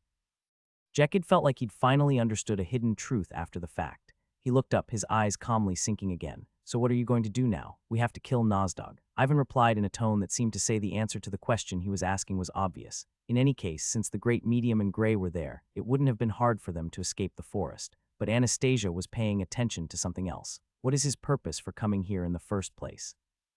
Was it to bring the country to its knees, or was it to destroy it? I don't think it's either of the two. Why do you say that? The great medium shook her head. If his purpose was to make the country submit, he wouldn't have killed the country's royal family. He killed the royal family, Nozdog. Yeah, if that was the case, then the situation might have been worse than they expected. And afterwards, he's currently staying in the palace. The people in the palace were most likely dead. Ivan was almost certain of it. He's probably looking for me. That's why I came to this forest. The dark forest could be called a closed space as it was completely isolated from the outside world. Unless Nozdog used a special method, he would be unable to find any trace of her. Meanwhile, Anastasia still pondered with a serious expression.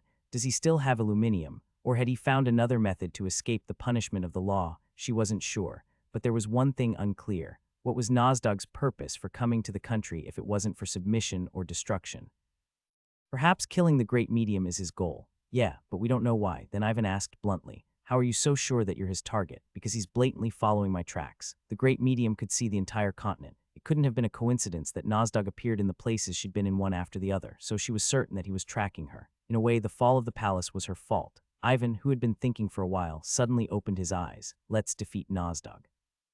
Anastasia sighed. Ivan, as I said earlier, defeating Nozdog is not so simple. I know, I didn't say that without thinking about it first. Anastasia paused. This was because Ivan's voice was serious as he said those words. He continued in a clear voice. Because I fought Agni before, I have an idea of how strong Nozdog will be. So looking at the current power of our group, I can say that it's not impossible. Lucid Sword Circle Master, a magic warrior who was at the threshold of Warrior King. A golem with a transcendent body, a 9-star wizard, and the great medium who had mastered sorcery. The great medium froze at that. Wait, why am I in the head count? We're definitely not inferior in terms of power. I think we would be able to defeat him, but the risk is definitely high, I think. That we should wait for Frey to come back.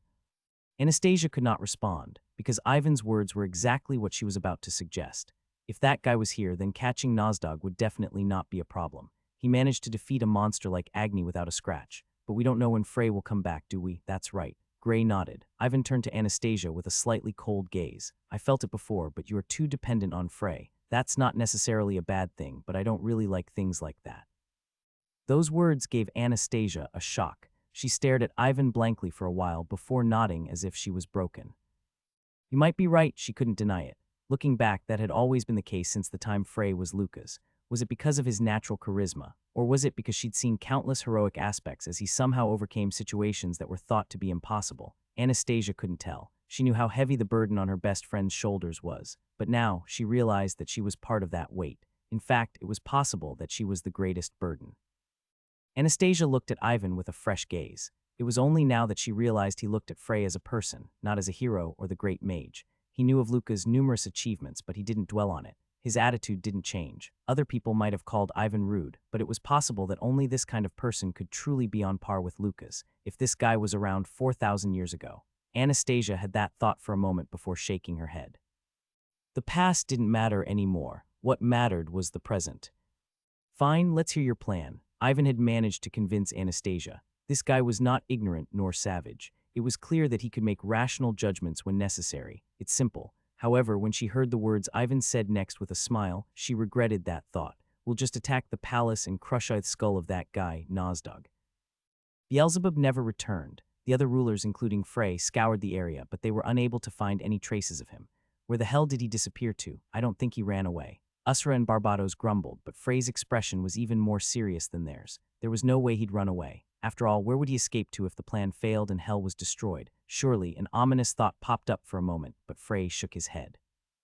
This was not something that he could judge rashly. After all, Beelzebub was no pushover. He was one of the rulers of hell, a being who had managed to live for thousands of years. It was impossible for him to be dealt with covertly. We have to hurry. Time continued to flow even at that moment, so he didn't have any time to waste. Even though the owner was absent, they eventually held the final meeting in the castle. Surrounded by a sullen mood, Frey opened his mouth. Lord and I are in a superficial alliance. Of course, I have no intention of maintaining that alliance. Afterwards, he briefly explained his plan. When Lord and Lucifer began fighting, he would not actively interfere with the fight and would instead control the situation, eventually stepping in and taking care of both of them at the same time when their strengths had reached a suitable level. According to his plan, the rest of the rulers would stand by at a distance, and they would rush into the battle when Frey gave the signal. Tilting his head, Usra asked, Is that it? Is there a problem? It's just much simpler than I expected it to be. The other rulers seemed to have similar thoughts, but Frey had no intention of making an overly complicated plan. It might not necessarily be a simple plan. In any case, against those two, complex tactics are almost completely useless. It was also true that even a simple plan might not be realized. That was why he purposely made it simple. Complex plans became useless if even a small variable was changed. Your task is to look for traces of Beelzebub. Expand your range a little further. Understood. What about you? I need to head back to where Lord is. He needed to ask exactly when the fight with Lucifer would begin. In addition, his fight with Usura had caused more of a ruckus than he expected. Considering Lord's capabilities, it was possible that he'd noticed the fight. Therefore, he needed to confirm this fact and check whether their alliance was still in effect. If he felt anything strange, he would have to change his entire plan. Frey quickly headed back to the place where Lord had been staying, and his anxiety became a reality. The location where Lord had been staying was empty. You can head back to the continent. What should I do there? You just need to wait in Hytum Ikar. When I give you the signal, you just have to be the bait. It's simple. Understood. Dro nodded gently. He'd realized his identity. There was no reason for him to not listen to Lucifer. He could no longer hear Iris' voice. Now Lucifer was the person he trusted the most. Shuck. Dro's figure disappeared. For him, jumping between dimensions was nothing. It would only take him a few minutes to arrive in Hytum Ikar. Lucifer looked down, seeing the figure of a person. Blood from this person's body soaked the ground of hell. Your blood smells really bad. Is it because you're a fly? Didn't I tell you before, King of Flies? Accidents happen. Beelzebub didn't answer. No, he couldn't answer. This was natural. After all, the ruler of the bloody hell had already been decapitated. I hope Lord likes my gift. Lucifer grinned. Frey returned to the castle, knowing that there would be someone there. Lilith was the ruler left to guard the castle. The others were out looking for Beelzebub. Why are you back so soon? Lord is gone. What? Frey walked past her. There was no time for him to explain the situation. He walked to the balcony of the castle, which overlooked the vast bloody hell. Then he used clairvoyance. He saw all of the rulers looking for Beelzebub nearby. But in the next instant, Frey's expression crumpled.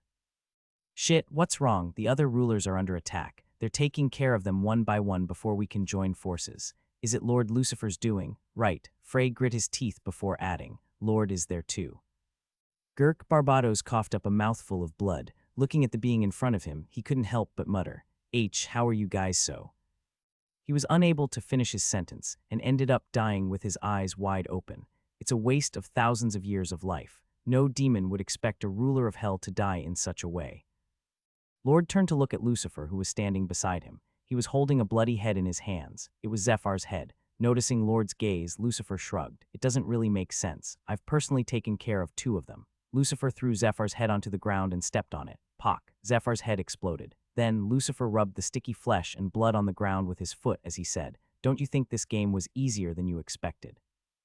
Rulers of hell, or whatever you might think, they are nothing when compared to beings like us. However, it's not that they're weak. We are simply too strong. Nevertheless, if these guys really did decide to work together, they might have given us a bit of trouble. Originally, he didn't have any intention of doing something like this." Lucifer knew better than anyone just how proud and arrogant the rulers were, but something that was able to bring them together had appeared. Frey Blake.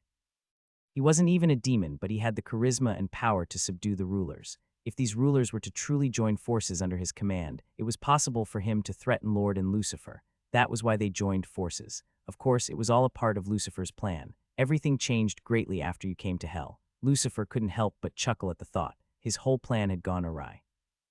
At first, he intended to use the rulers of hell to pressure Lord, but he failed because Beelzebub managed to notice the incongruity. Then he tried to draw Frey over to his side, but he was rejected. And finally, he joined forces with Lord, who he considered to be his final enemy. Anyone else would have been unable to keep up or might even get confused by this ever-changing situation, but Lucifer quite enjoyed these interesting developments. But that Frey is a real bastard too.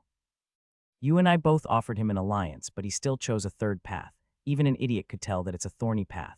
Lucifer grinned. Don't you agree with the proverb that says you have to go through hardships to achieve your goals? It would be wiser to deal with Usura first. Lord finally opened his mouth. Of course, he didn't intend to respond to Lucifer's nonsense. It is said that he is the strongest of the rulers after you, maybe if he was in his peak condition. But he was greatly weakened by his battle with Frey. Now, he's even weaker than Barbados or Zephyr, who he just killed. As for the remaining one, Lilith of the Black Dream Hell, she was not even worth mentioning. It was a well-known fact in the demon world that Lilith's powers could not even begin to compare to the other rulers. Lucifer then burst into laughter as he looked up at the sky. It seems our last guests of the day are about to arrive. Tot. The first to arrive was Usura.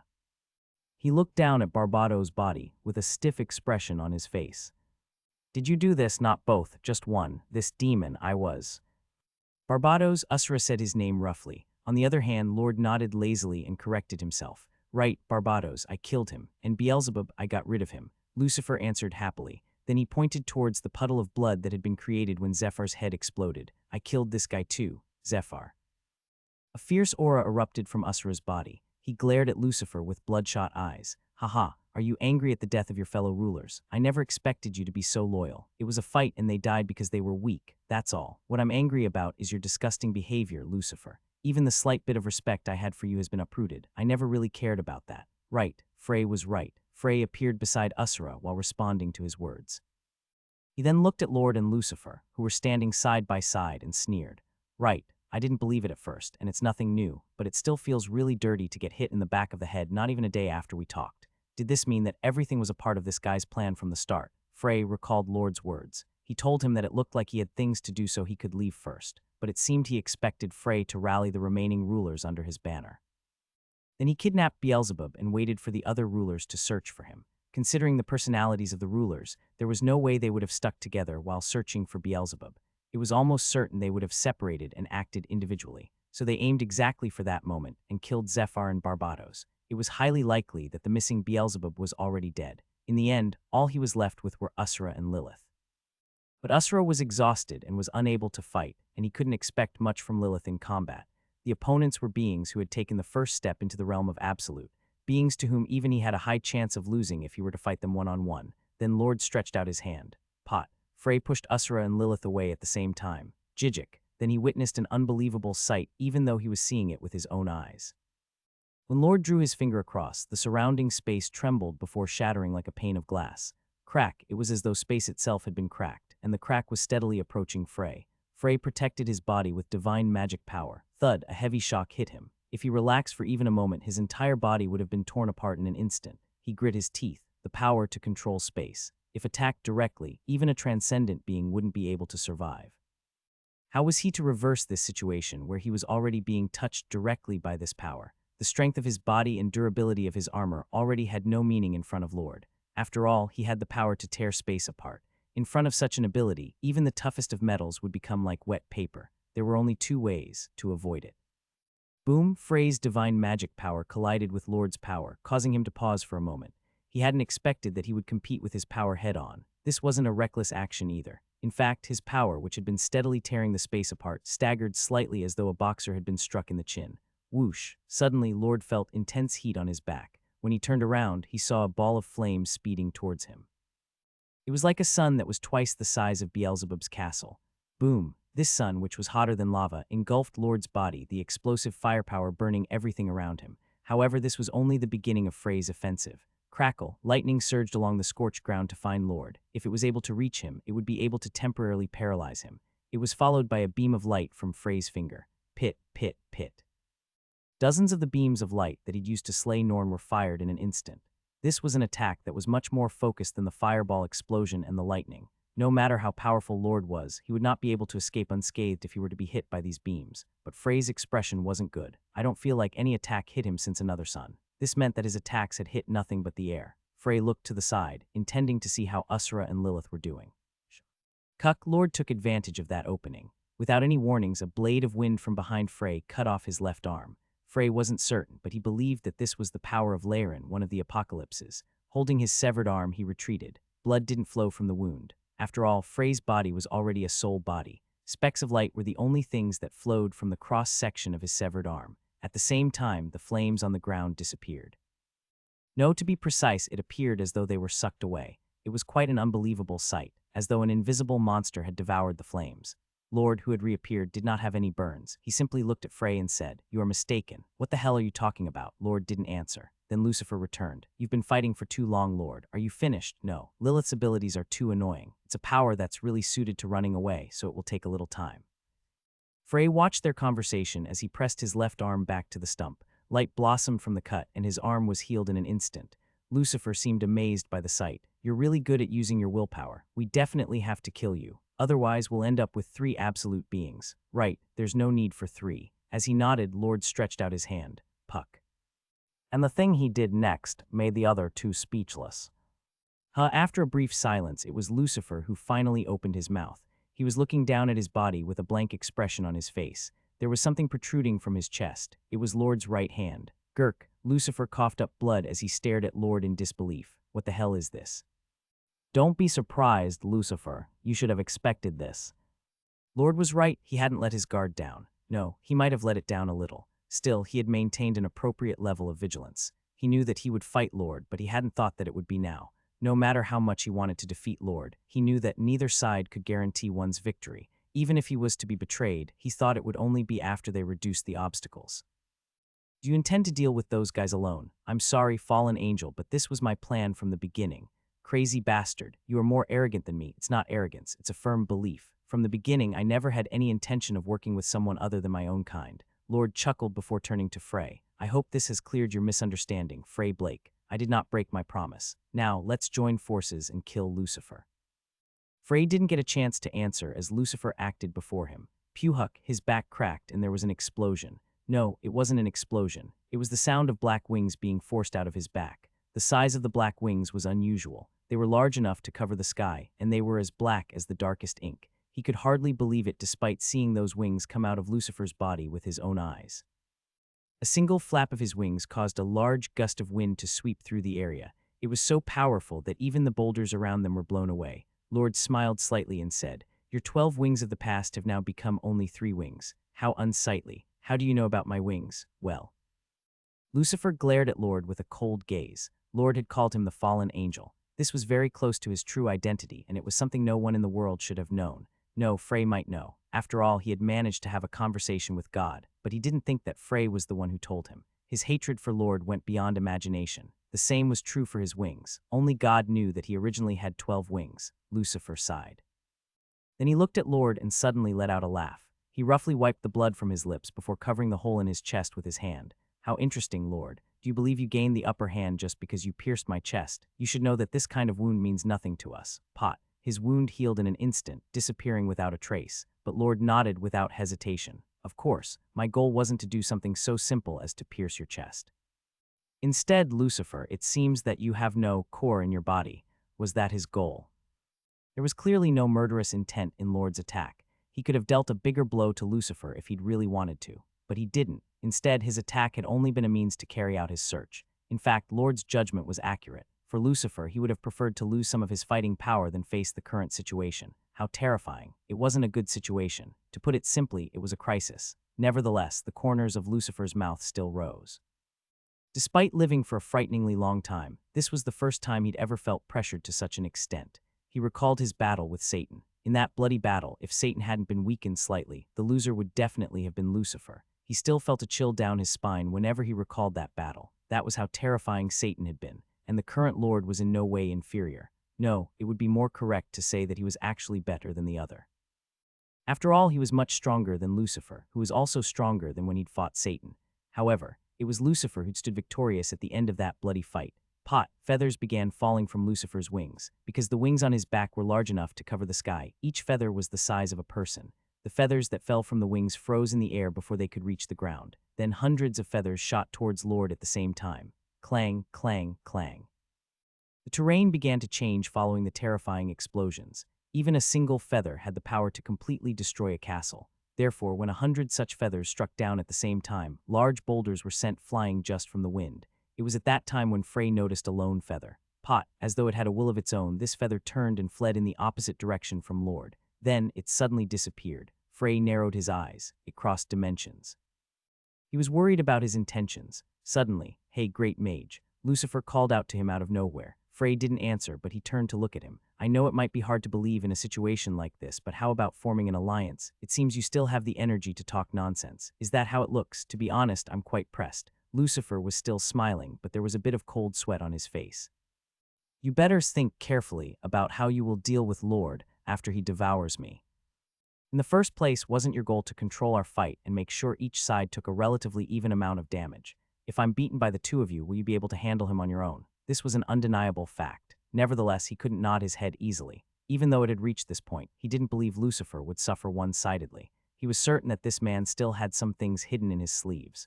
The feather that had just disappeared was definitely one of them. I'm not alone, I have Lilith and Usra. Ha ha ha, you don't mean that, do you? Do you really think they would help you? Lucifer's expression became cold. Look carefully, Frey Blake. Judge for yourself whether they would be of any help to you in your fight against Lord. Frey turned to see the appearance of Lord within the cloud of dust. He stood still in his spot without moving a finger. Nevertheless, the feathers, each boasting incredible power, were falling apart before they could even reach him. In the end, Lucifer's loud attack couldn't even scratch Lord. I still have a method. Though it's a bit complicated, it's a card that could turn everything around. It could work as long as you cooperate with me. Frey didn't pay attention to Lucifer's words. This was because Lord had flown out of the dust cloud and into the sky. It was an unexpected act, but the meaning behind it was clear. He was going to launch an attack. It's not me or Lucifer, and it was clear that he was aiming at someone else. Divine power condensed in Lord's hand. Frey realized Lord's intention and responded immediately. Lord tore the space apart almost at the same time that he used space-time movement. Crack, crack, K-uh. This was the second time he'd faced Lord's attack. However, he felt that the pressure this time was completely incomparable to the first. It almost brought him to his knees. It felt like his entire body was cracking. Get back. Then he felt someone flinch from behind him before the presence vanished once again. It was probably Lilith. He didn't believe it was Usra. He wanted to check the situation, but he couldn't afford to. Instead, Frey could only stare at Lord with bloodshot eyes. What is this? Was the power he'd displayed before not his true power? Frey grit his teeth. Lord's power far surpassed his expectations. He had never underestimated his power, nor did he overestimate himself. It could even be said that Frey had made the most logical assumption. The strange one was Lord. The power he was displaying far exceeded Frey's predictions. Huck, the pressure suddenly disappeared. This wasn't because he'd successfully defended against the attack, but because Lord had recalled his power. Then he asked in a seemingly confused voice, "Why are you protecting her? Why are you trying to kill her? Lucifer is your goal." Frey gripped his trembling forearm as he asked back. Then Lord answered as though it was natural. "She's also a demon." "Is that the reason?" "Of course. The demons showed their hostility toward my people. Usra even killed Apep. There's no reason for me to let them live." "It was my plan to kill Apep." Lord tilted his head. Then he suddenly nodded as though he understood. "Ah, right, you did, but that's okay. I forgive you, Frey. I hope you can forgive me too." Those words scared Frey greatly. He hoped that he could forgive him, Lord himself. He felt like a bolt of lightning had struck his head. Frey felt a chill down his spine. He finally understood. The strange feeling he got from Lord while talking in hell, his attitude while dealing with him. All of these things pointed to one fact. Lord was now you see me as a demigod. Lord made a sound similar to a sigh. Eyes appeared on his featureless face like floating on a still lake. These eyes, which were spinning in a bizarre manner, looked at Frey intently. "Is it wrong? You are already capable of using divine power and you have the qualifications." "Absolutely. You're crazy. Lord, what the hell happened to you?" He had continued his tough relationship with Lord for thousands of years. He hated him from the bottom of his heart, but he also knew him better than most. If it was the Lord he knew, he wouldn't accept a human as his kin simply because they could use divine power. Rather, he would have wanted to kill them even sooner as their very existence brought him deep displeasure. The current Lord had become twisted, but he was unsure of the reason. That was why Frey felt even more afraid of Lord. I think that's a good word to use. I mean the expression, crazy. When you don't understand something, or when you refuse to understand it, you can use that word as an escape.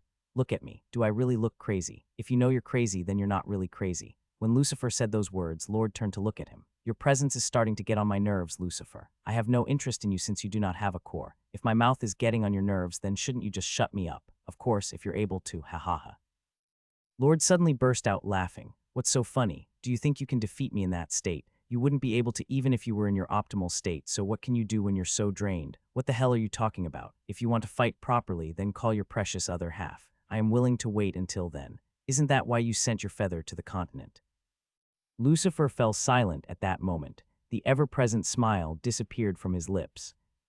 "You know, Way, you really didn't think I'd notice. You're far too arrogant. If you really wanted to hide it, you should have at least hidden the fact that you only have half of your wings." "Wings?" Hearing Frey's questioning tone, Lord chuckled. "It's a simple story. It's not even surprising. It's quite the obvious twist. The one who was defeated by me long ago and the one who isn't confident in defeating me now have combined. The one who'd been defeated by Lord. To be defeated meant they had to have fought.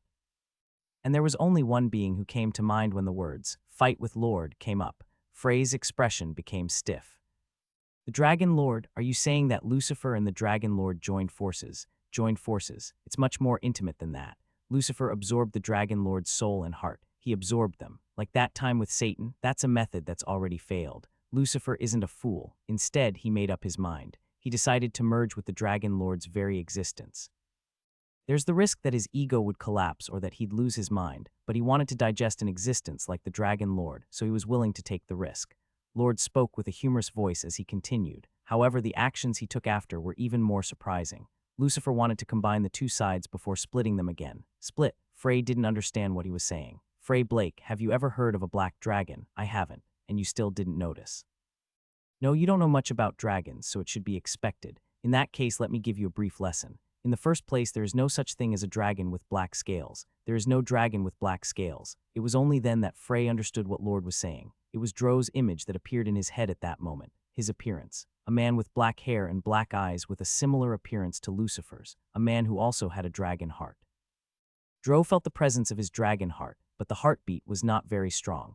It was much stronger compared to Binyang's, who was only a half-dragon, but it was not enough to be called the Dragon Lord's. Frey could tell even when he first met him. If the reason for this was because he had been split in half. The Dragon Lord became half of Lucifer, and Lucifer became half of the Dragon Lord. With a perfect understanding of each other, they could be one or two. Lord then smiled and looked at Lucifer. Then what should I call you now?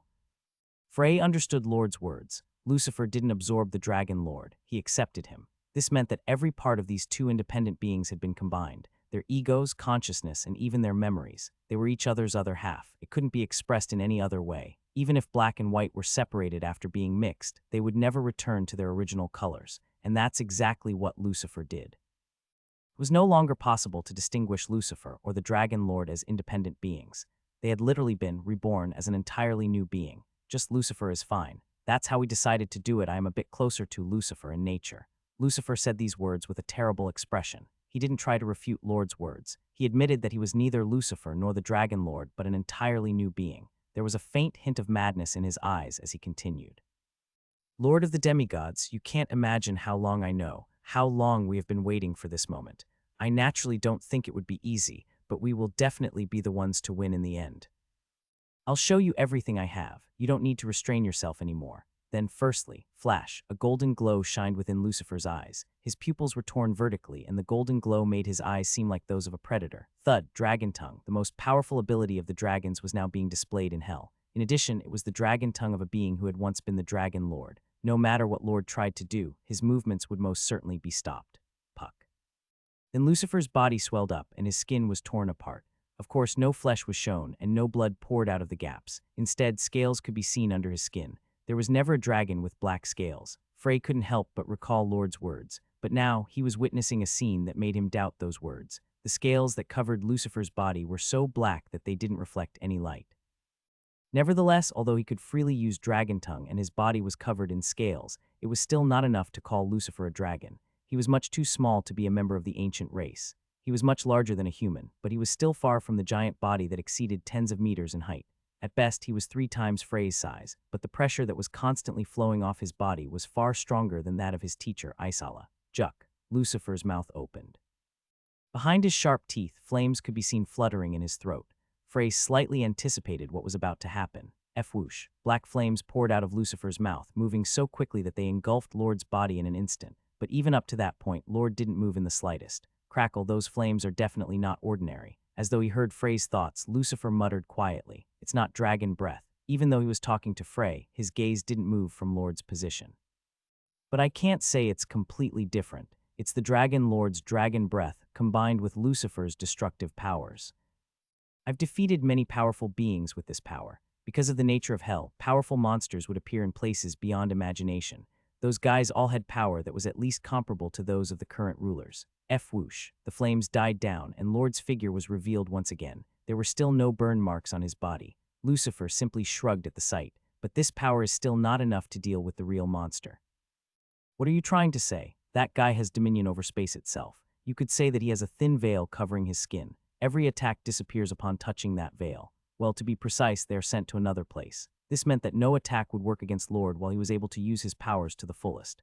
Like a dragon, unless it was an attack that exerted pressure on his very existence, it would be impossible for any attack to reach Lord unless he ran out of energy. It should be obvious by now, but soul attacks would never work on this opponent of ours. However, it appears that you have the power to pierce Lord's space. Letter 1d62a, letter 1d5fb, n letter 1d45f, e letter 1d44e, letter 1d485. Com. When Frey moved to protect Lilith, he saw his power collide with Lord's. At the same time, he saw Lord's power falter. If Lucifer's predictions were correct, Frey's attacks would be able to reach Lord. So you intend to block Lord's movements and you want me to end it. Right, think about it carefully. Right now, You don't have to keep talking. I don't plan on helping you. Lucifer tilted his head to the side as though he was genuinely confused. Why, isn't that what you want? It is, but your sudden change of attitude is pretty suspicious. I was hit in the back of the head just recently. He looked at Lord as he said those words. Then Frey continued without even smiling at his own lame joke. As you said, you only just decided to join forces with me. That was his answer, but Frey felt a strange desire surging in his heart. Lucifer believed that his divine magic power could threaten Lord's life. This wasn't wrong, but it also wasn't completely true. It could hurt him, but it wasn't enough to kill him. Will alone is not enough. Frey had realized this fact in his brief skirmish with Lord. His willpower was enough to kill the other demigods, even the apocalypses, but he could only use it to inflict damage to Lord. I have to take it a step further. He would have to move to the next level. In truth, it was not that difficult. Frey looked down at himself. His body was currently on the continent. It was his soul that was in hell. However, the string that connected his body and soul was still present. He knew that the string was the compass that would help him return. Frey's current appearance was the best proof of that. He still looked like Frey Blake. It wasn't just his body. Even his soul had taken this appearance. If I cut that string, many things would change. It wasn't just his appearance. His thoughts and personality would be reset. Just like Lucifer and the Dragon Lord had combined to create a third persona, an entirely new being with Frey's power and memory would appear. Shuck, but Frey still cut the string. There was no hesitation, and a bitter smile still appeared on his face. I didn't hesitate at all. Instead, it could even be said that he was happy with this situation. Frey felt that he might have been waiting for a situation like this. An unavoidable situation where he was forced to make this choice. This was probably because he wanted an excuse in order to relieve his own guilt even a little. How pathetic. And this was what made Frey feel bitter. Frey's thoughts seemed to have taken a long time to process, but for Lucifer, who was in front of him, the change happened in the blink of an eye. This meant that the changes he was worried about didn't take that long. Juck. He finally decided to become transcendent. As Lucifer was so close to him, he was able to grasp what was happening much faster than anyone else. As if it was an eggshell, Frey's skin began cracking, and underneath this cracked skin, he could see a shimmering blue glow. Crack. His skin felt like cracked pottery. Then Lucifer laughed when he saw his new appearance. Is this your transcendent appearance?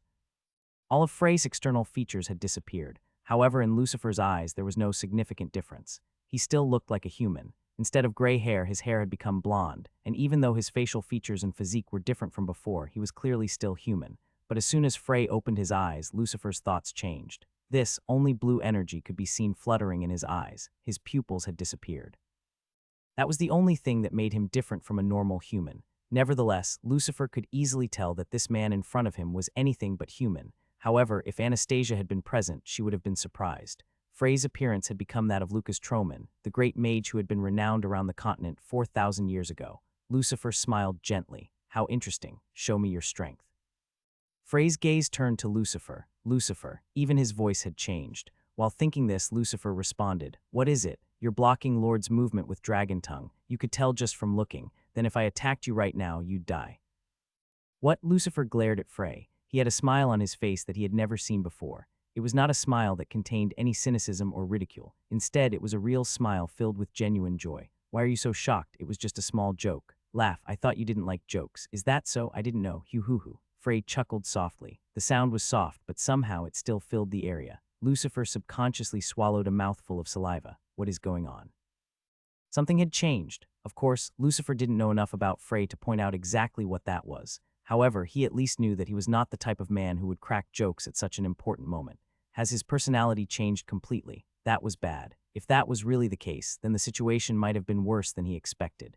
Lucifer couldn't help but question whether urging him to become transcendent was really a good idea. Frey didn't seem to care about Lucifer's inner turmoil. There was even a soft smile hanging on his lips. To Lucifer, this was a smile that dripped with arrogance. Then Frey lifted his hand and said, Shall I give it a try? Pot. A blue beam of light shot out from his hand. This beam did not make a sound. At the same time, it was so clear that the sight of it was engraved on one's retina. This beam of light reached Lord in the same instant it appeared. To be precise, that was how fast it was. Crunch. Lord was hit for the first time. His body couldn't handle the force of the light, and he was pushed backwards. His power to control space had not been able to prevent it. Did it work? Lucifer asked in a bright tone. It was still too shallow. Even though I've become transcendent, it seems I'm still not able to reach Lord's core. As he said this, Frey dropped his hand. Then he shot an admiring gaze at Lord as he continued, "You really are an incredible being, Lord." "Great Mage, you're making me wonder if something went wrong in your head. What the hell are you saying? Do you have a problem with me?" "A problem? I do. You don't seem to be sane at this moment. Think about it. You're standing there, voicing admiration for the being you hate the most in this world." After thinking for a while, Frey finally responded, "Should I really get rid of Lord?" "What are you talking about?" I suddenly remembered a deal I discussed with him. He said that if I helped him kill you, he would not dominate the mortals on the continent, and he would even release Iris. Lucifer's expression hardened. He looked at Frey and spoke in a harsher tone. "You don't really believe that bullshit, do you?" Lord swore to me. "I think it's worth trusting him at least once." Frey's gaze turned to Lucifer once more. The moment he saw the blue energy swirling in those eyes, Lucifer felt a chill down his spine. "So what do you think I should do, Lucifer?" "That was also a joke. Why don't you relax, Lucifer? We obviously need to work together to defeat Lord." Frey laughed as he said those words. Looking at his smile, Lucifer couldn't help but think, this guy, he was dangerous. No, he'd become dangerous. By abandoning the humans and becoming transcendent, he had set foot on an entirely new level. But that wasn't a big deal to Lucifer. The most important thing was the way his thinking had changed. "This is outside of my predictions." Before this, he was able to read Frey's way of thinking. From the information he'd gotten from Iris, the stories about the Great Mage, and the information he'd obtained firsthand. All of those had allowed him to have a certain understanding of the human named Frey Blake, but it was different now. I thought that becoming a transcendent being would cause a dramatic change in his personality, but he hadn't expected that he would change so severely. He didn't know why, but the hostility that the current Frey had towards the demigods or Lord had faded. In addition, it seemed that some of the responsibility towards the humans he'd carried had been relieved to an extent. Frey had said that they should work together to defeat Lord, but Lucifer didn't trust him anymore. He stopped making predictions. From now on, he thought to deal with the situation using the things he'd prepared beforehand and improvisation. He could have an alliance with Frey, but it would only be temporary. If Frey determined that he'd reduced Lord's power to a certain extent, he would immediately turn his sword on him without hesitation. It's so ironic. The weakest of the three of us is the one holding the sword, and they didn't have a choice but to let him. Frey was the weakest one there, so he already occupied the safest position. He was a wolf in a fight between a lion and a tiger, but that safety wouldn't last long either. Sooner or later, if Lord and Lucifer's powers were reduced to a level similar to Frey's, they would also pressure him more and more. So in the end, the conclusion was simple. He needed to figure a way to hide how much power he had left. That was a magnificent attack. Then they heard Lord's voice. There was a crack on his chest. It was the first time that he'd actually been hit. He looked at Frey and said, "Is that what your transcendent body looks like? It's pretty good. Are you still in the position to be so relaxed? Hoo-hoo. My goal was already achieved the moment you, Frey Blake, became a transcendent being. I sincerely welcome you. Become one of my kin." Frey gently raised his eyebrows as he said, "Why are you so adamant to pull me to your side? Lord, I don't think that you'd ever consider a human as your kind. You are the biggest piece. What? And as you said, I don't think I can afford to remain relaxed. So let's move on to the next step." Lord turned to look at Lucifer. "So Lucifer, it's time for the clown to leave." Woo-woo. Lucifer reacted. He saw something white shoot out from Lord's hand. This was the only warning that appeared before space was torn. Jijik, cuck. Nevertheless, he was unable to avoid it. When Lucifer came to his senses, one of his wings had been torn off. Black blood poured from Lucifer's back. He then used the feathers of the torn wing to engulf Lord.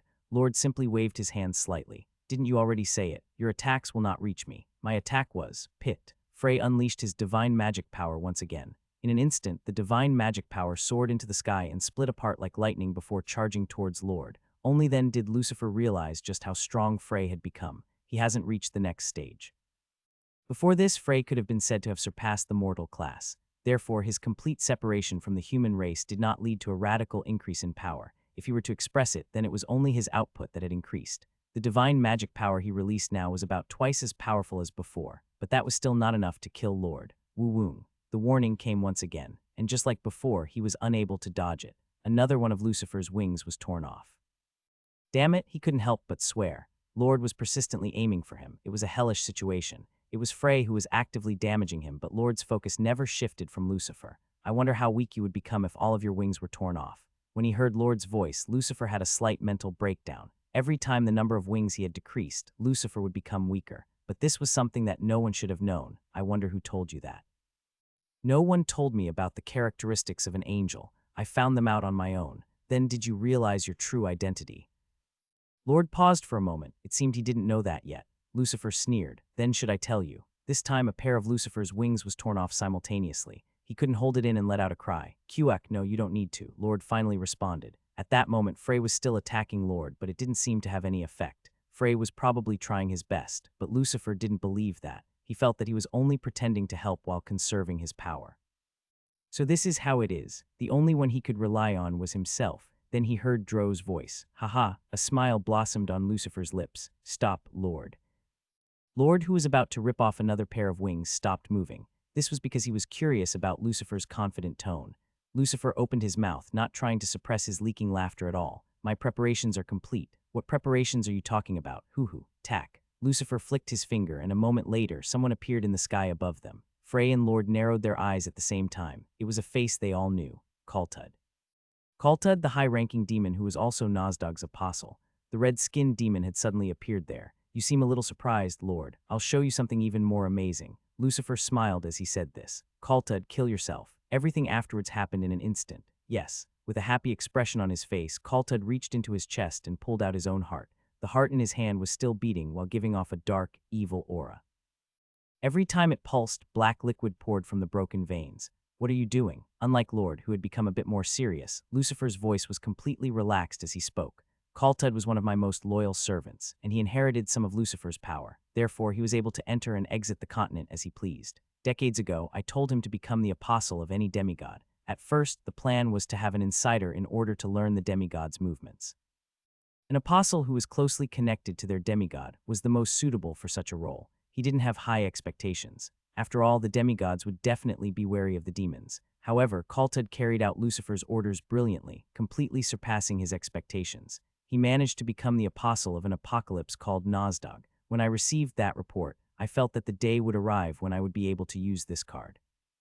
Lord, you should have a good understanding of the relationship between demigods and apostles, right?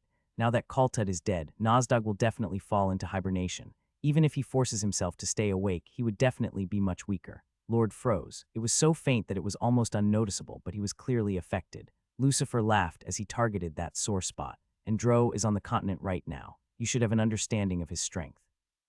It wouldn't be a problem for him to kill a weakened Nozdog." Silence. Lucifer quite liked this silence. He continued in a cheerful voice. "It seems like it's my turn to take the lead, Lord. This your hidden card?" Lord's voice shook slightly. This was proof that he was surprised. Lucifer sneered as he replied, "Right, you must have been surprised. Now listen to my demands. Firstly." "How disappointing."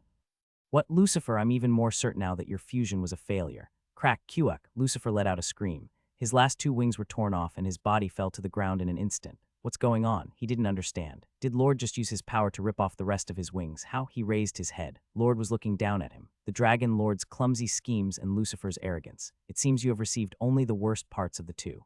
As a result, you're weak. It would have been much harder if you worked as separate individuals. Do you think that Nozdog will be safe after doing this? It doesn't matter if he's safe or not." "What did you say?" "I said it's fine if Nozdog falls into hibernation or even dies." Lucifer became speechless. This wasn't a lie. He could hear the sincerity in Lord's voice. "How are you really, Lord? The demigods, you have the habit of guessing what the other person is thinking and making your own conclusions. Didn't you realize how dangerous something like that is? Change is bound to happen, Lucifer. The same goes for my values. That's hilarious." Lucifer suddenly roared. "You talking about change? Garbage that wasted almost an eternity. Demigods, especially you, do not have the right to talk about that." Suddenly, Lucifer's head cooled down. "The demigods that came to hell, right? I thought you'd sent them back to the continent, to protect Nozdog or to carry out some other plan, because I could no longer feel their divine power in hell. However, that wasn't the case." Lucifer muttered in disbelief. "You ate all the other demigods. Ha ha ha." Lord didn't deny it. Right, it was only then when all the pieces fit into place. Lord had gotten stronger. In a short amount of time, he'd become ridiculously strong. According to what he'd known, this half should have been enough to deal with Lord. Yet his powers couldn't even reach Lord. And now he knew the reason. "You're crazy. Did you really swallow the people who supported you for thousands and tens of thousands of years? Do not insult us with such vulgar words. I didn't swallow them. They simply returned. They're back where they belong." Lord's voice was calm and confident as he said these words. He put his hand on his chest and said, "I can still hear the voices of my people. They are thanking me for allowing them to feel this fullness once again. Of course, you wouldn't understand." He didn't know much, but he knew one thing. A clumsy trick. Right. At some point, he'd become accustomed to moving things behind the scenes rather than doing them directly.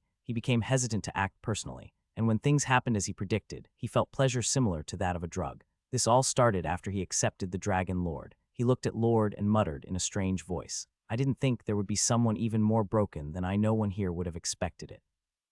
Not even himself, that those would be Lucifer's last words." Check. In the next instant, Lucifer's head was ripped off. Feathers, blood, and brain matter mixed together and fell like rain. In this gruesome downpour, Lord and Frey's eyes met. "Now you can stop acting." When Frey didn't answer, Lord turned to look at the head of Lucifer that rolled forward. Crack. Then he stepped on the head with a simple motion and crushed it. Lucifer, who was already dead, might not have realized, but Lord had shown a similar nonchalance as Lucifer did when he destroyed Zephyr's head. Lord then continued as though nothing happened. "I know that you were acting to deceive this trash. As far as I can tell, personality changes are never so radical. It is very slow and subtle, such that it happens sometimes without the individual even noticing.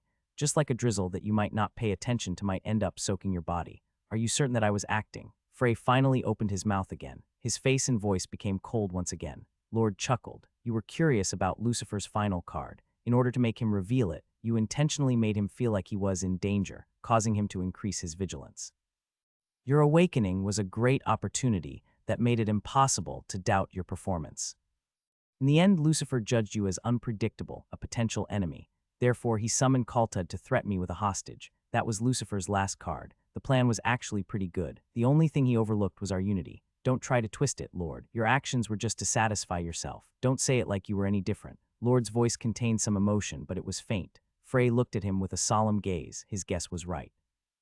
Frey had only acted as though his personality had suddenly changed. He had done this to force Lucifer into a corner and make him take out the cards he was hiding. Frey's plan had succeeded much more easily than he expected, perhaps because, as Lord said, using his awakening as a pretext was very effective. Lucifer believed that Frey had been reborn as a transcendent being, so he didn't find his change of attitude strange. Therefore, he could only take out his card to threaten Lord.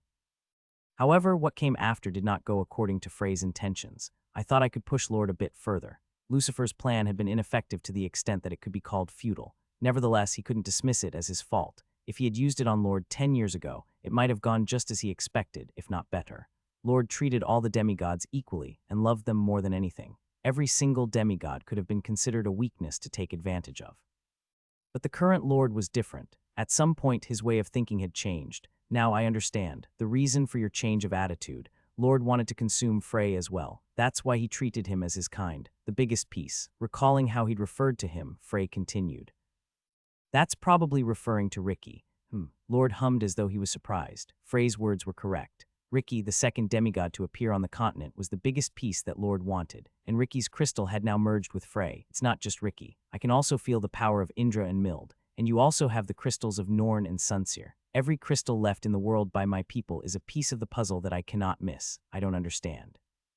Why did you suddenly think of your own kind as pieces?" I swallowed Laren. "I absorbed her after she fell into hibernation, and with her energy I was able to heal the others. Do you know what happened to me in the process?" Lord spoke in a heated voice. "It was memory. Memories came back to me. And what came back to me weren't things that I'd forgotten, but things that had been wiped from my memory." Frey furrowed his eyebrows. "Not memories that had been forgotten, but memories that had been replaced."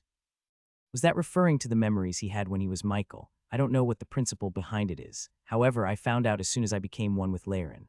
We demigods are all pieces when we're separate. It's impossible to determine the whole picture, but the more pieces I combine, the clearer the image becomes. Is that why you started swallowing your own people? That's right. He no longer denied the word, swallowed. Perhaps Lord knew exactly what he'd done.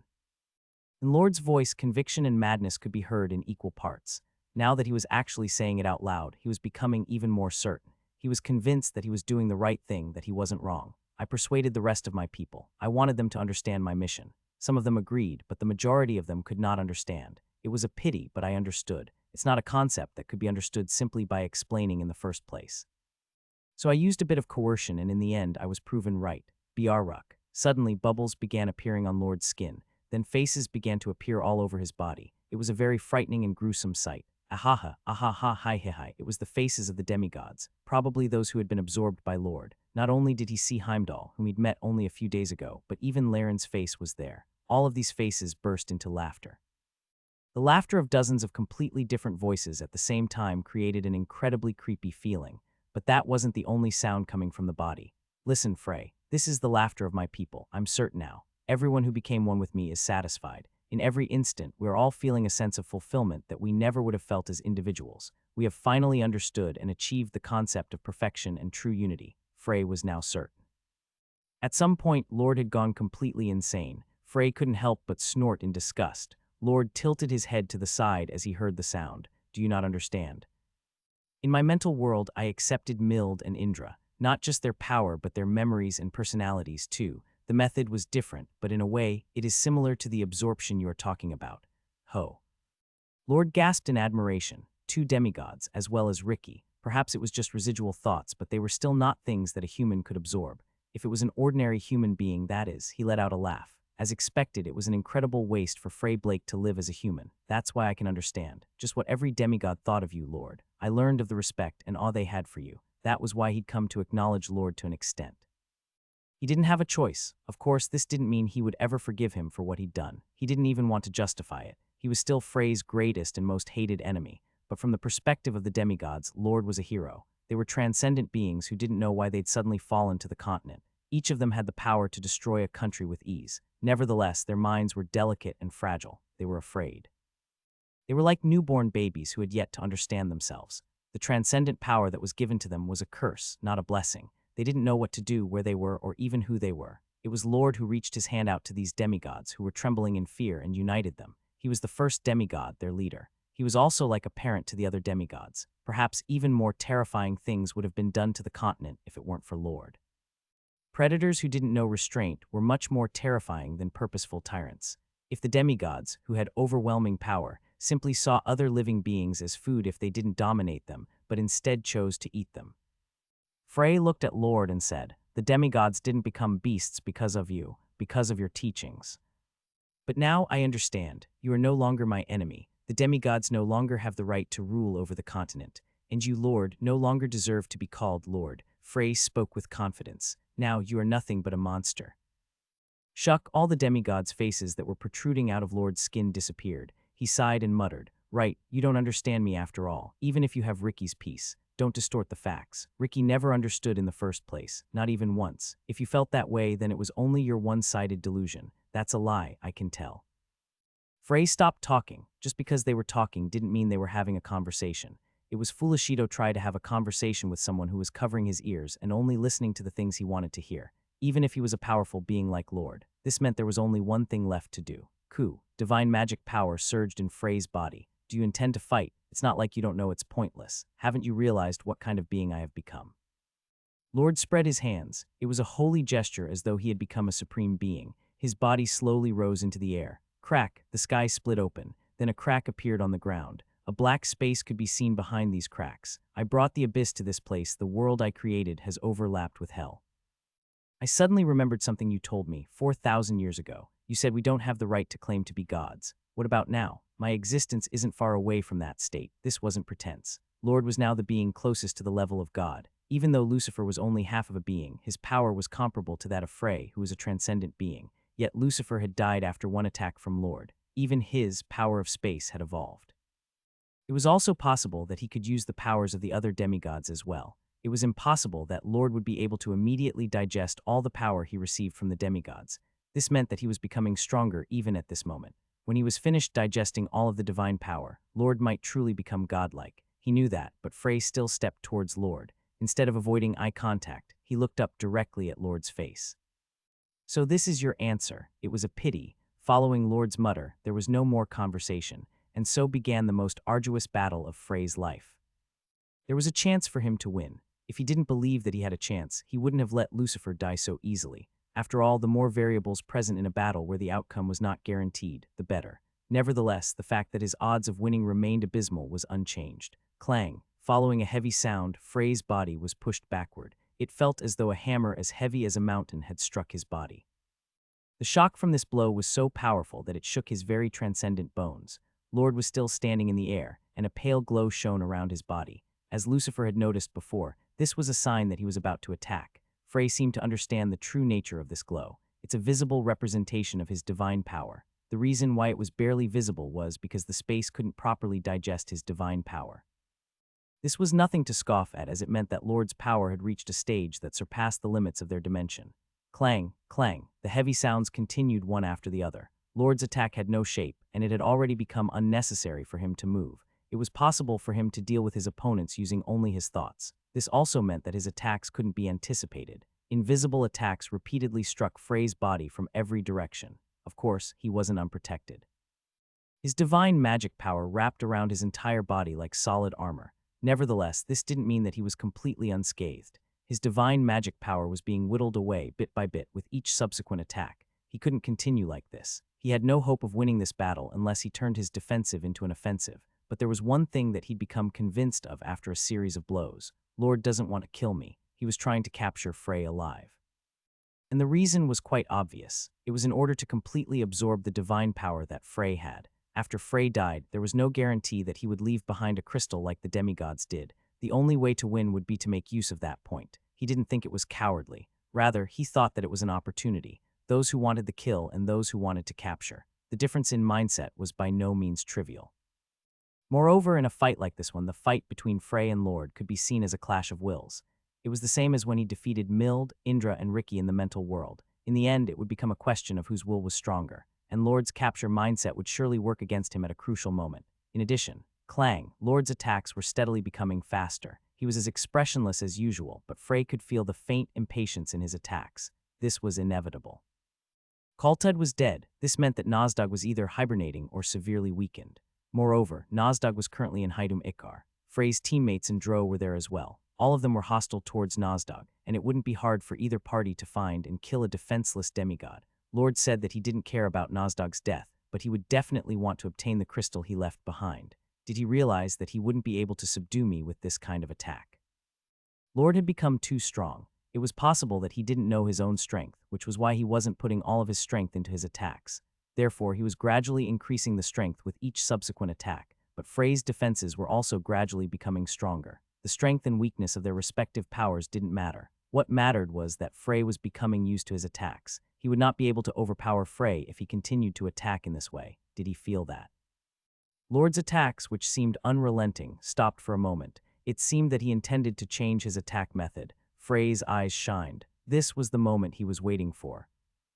Letter 1D456, letter 1D45B, letter 1D5FB, letter 1D42B, letter 1D5F2, letter 1D656. C0M.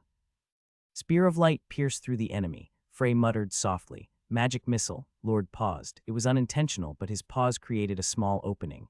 Then the magic missile that Frey created shot towards him. It wasn't fast. The size was also ordinary. Lord had some degree of understanding towards magic. No, it could be said that he had more knowledge and understanding than most wizards. That was why he could tell.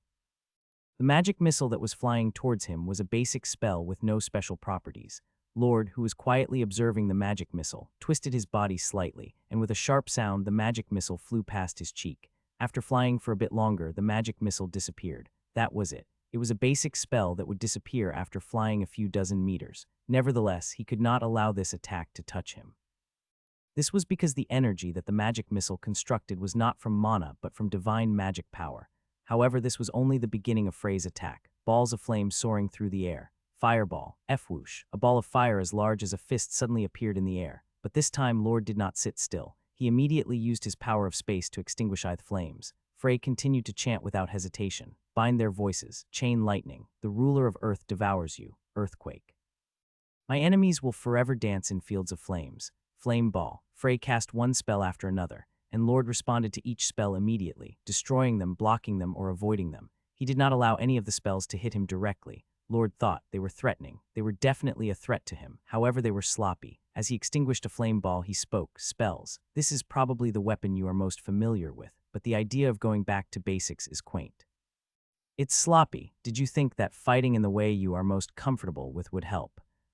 Your attacks are nothing now that you've lost the element of surprise. By the time your first attack missed, my guard was raised. So now any of the tricks you might have hidden in these spells has lost their meaning. Lord's voice was filled with disgust. He even felt that Frey was just giving up. It was impossible for him to defeat him with such clumsy spells. Frey muttered in a soft voice. The screams of ice tear the eardrums. Frost scream. Whoosh. Then he looked at the storm of ice while thinking. The weapon he was most familiar with. Calling them that was not wrong, but that wasn't really the case. Frey's recent focus had not been on his magic, but on his divine magic power. During his 800 years in the mental world, he devoted all of his attention to learning to control divine magic power. Jijijik, the ice storm was ripped apart. This was also caused by Lord's power. The condensed lava roars, lava blast, boom, boom, boom. This spell was quite intimidating, and it was very fast. It was much more powerful than a normal lava blast, but Lord didn't panic, easily avoiding the attack. The power of the spells was gradually increasing, but that wasn't very surprising. In all honesty, it was natural. After all, the spells that Frey was using were gradually increasing in level. It was at that moment when Lord felt uncomfortable. The levels were increasing. Right, they were. The spells that Frey used were increasing in levels, one after the other. From the 1-star spell Magic Missile to the 2-star spell Fireball, 3-star, 4-star, 5-star, 6-star, and now the 7-star Lava Blast. Lord turned to look at Frey. That meant that this time. At a gesture of my hand, the frozen era breathes a deep sigh. Ice Age. Crack, crack. Frost spread from the tips of Frey's toes to cover the surrounding area. It was as though the cold hand of an ice god had touched the ground. Lord flew into the air without responding to the spell. Why is he wasting so much of his willpower? Once one became a transcendent being, the energy that had to be treasured was not mana, nor stamina, but willpower. That was the power that formed the basis of every other power. So if it was wasted unnecessarily, it was the same as setting oneself up for an inevitable defeat. Of course, he didn't find it strange that Frey, who was weaker than him, was doing all he could right from the beginning. If he hadn't been playing around with spells up to this point, Lord would have thought so. But in his eyes, Frey's spells weren't very efficient. Instead of wasting his willpower to create these spells, it would have been much stronger and more efficient to directly make use of his divine magic power. Did you know, Lord, 9-star spells don't exist? Frey's quiet but cold voice suddenly resounded. Lord looked down at him without responding.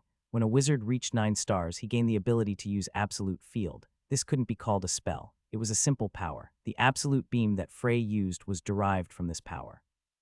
In general, the complexity of the formula is what determines the rank of a spell.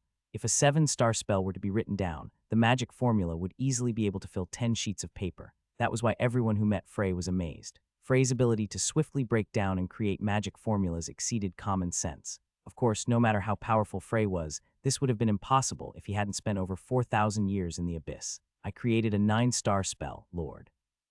You can't defeat me with a spell, I agree. However, this one will be a bit different. Show it to me, let me take a look at it. Frey laughed at Lord's words. It seems you still haven't noticed. I already used it. What are you talking about? Frey tapped his chin. Did you think my attack was over? No, it's only just beginning. Pot. Lord felt heat on his back and dodged without turning around. Whoosh, a fireball flew past him in an instant. Lord's expression stiffened. Did he secretly cast a spell? No, it wasn't so simple. Crack, crack. This time it was an ice spear. Then a magic missile flew over at that same time. These spells also didn't come from Frey's direction. He avoided and blocked, but the onslaught continued. Instead, the number of spells flying towards him steadily increased, as though it was just beginning.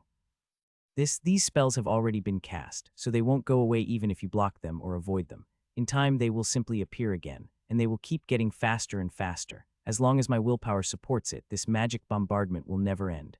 Frey fell silent for a moment before adding, since all of these processes were calculated at the same time, it created a formula that was incomparable to that of an 8-star spell. It's a complicated and esoteric formula that would truly turn anyone's brain to dust, so I decided to call it the 9-star spell Infinite Field. The surrounding area had already been filled with Frey's divine magic power. Even with Lord's power of space, he could not easily disperse it, especially since he would be focused on defense from now on. Frey did not say anything else. This was because he didn't have the time to. From now on, he had to focus most of his attention on calculating formulas. Boom, boom, boom. Lord's body was covered with dozens of spells. It didn't matter whether it was a 1-star or 8-star spell. What mattered was that they were all made of divine magic power, so he had to avoid them, or he had to block them. Frey no longer had to control the spells he'd cast. He just had to keep adding spells one after the other and wait for Lord to reveal a fatal opening.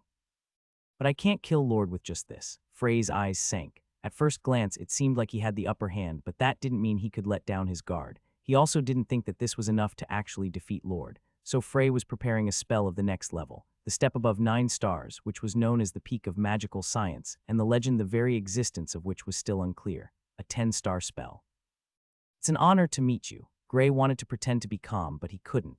His heart pounded like he was a young boy again. With trembling eyes, he looked up at Frey, the great mage who had made unprecedented achievements in the study of magical science. Anyone who understood mana would be excited. His heart trembled violently just by making eye contact. Frey looked at the man who currently possessed his own body before saying, I need your help. Can you lend me your strength?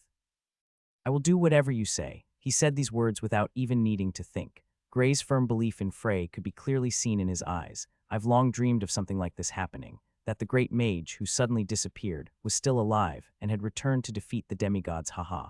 It was like a fairy tale that even little children would not believe possible.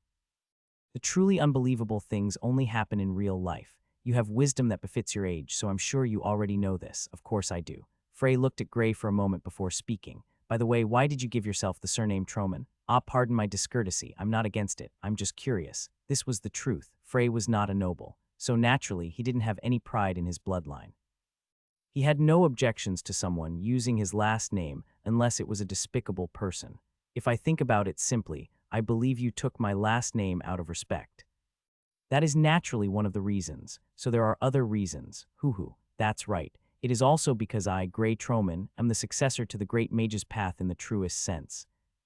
This was a statement that he couldn't understand. Naturally, there were many wizards whom Frey had taught, but he didn't have a direct disciple among them who had received everything.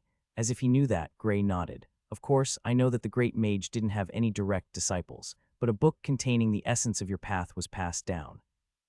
A book, Frey's eyes narrowed, a book containing his essence. He had never written anything of the sort. Gray laughed bitterly. Of course, you might not know about it. It is a book written by those who were taught by you at least once and were greatly impressed by your teachings. You thought that you were just guiding the lost, but for them, you were their lifelong teacher.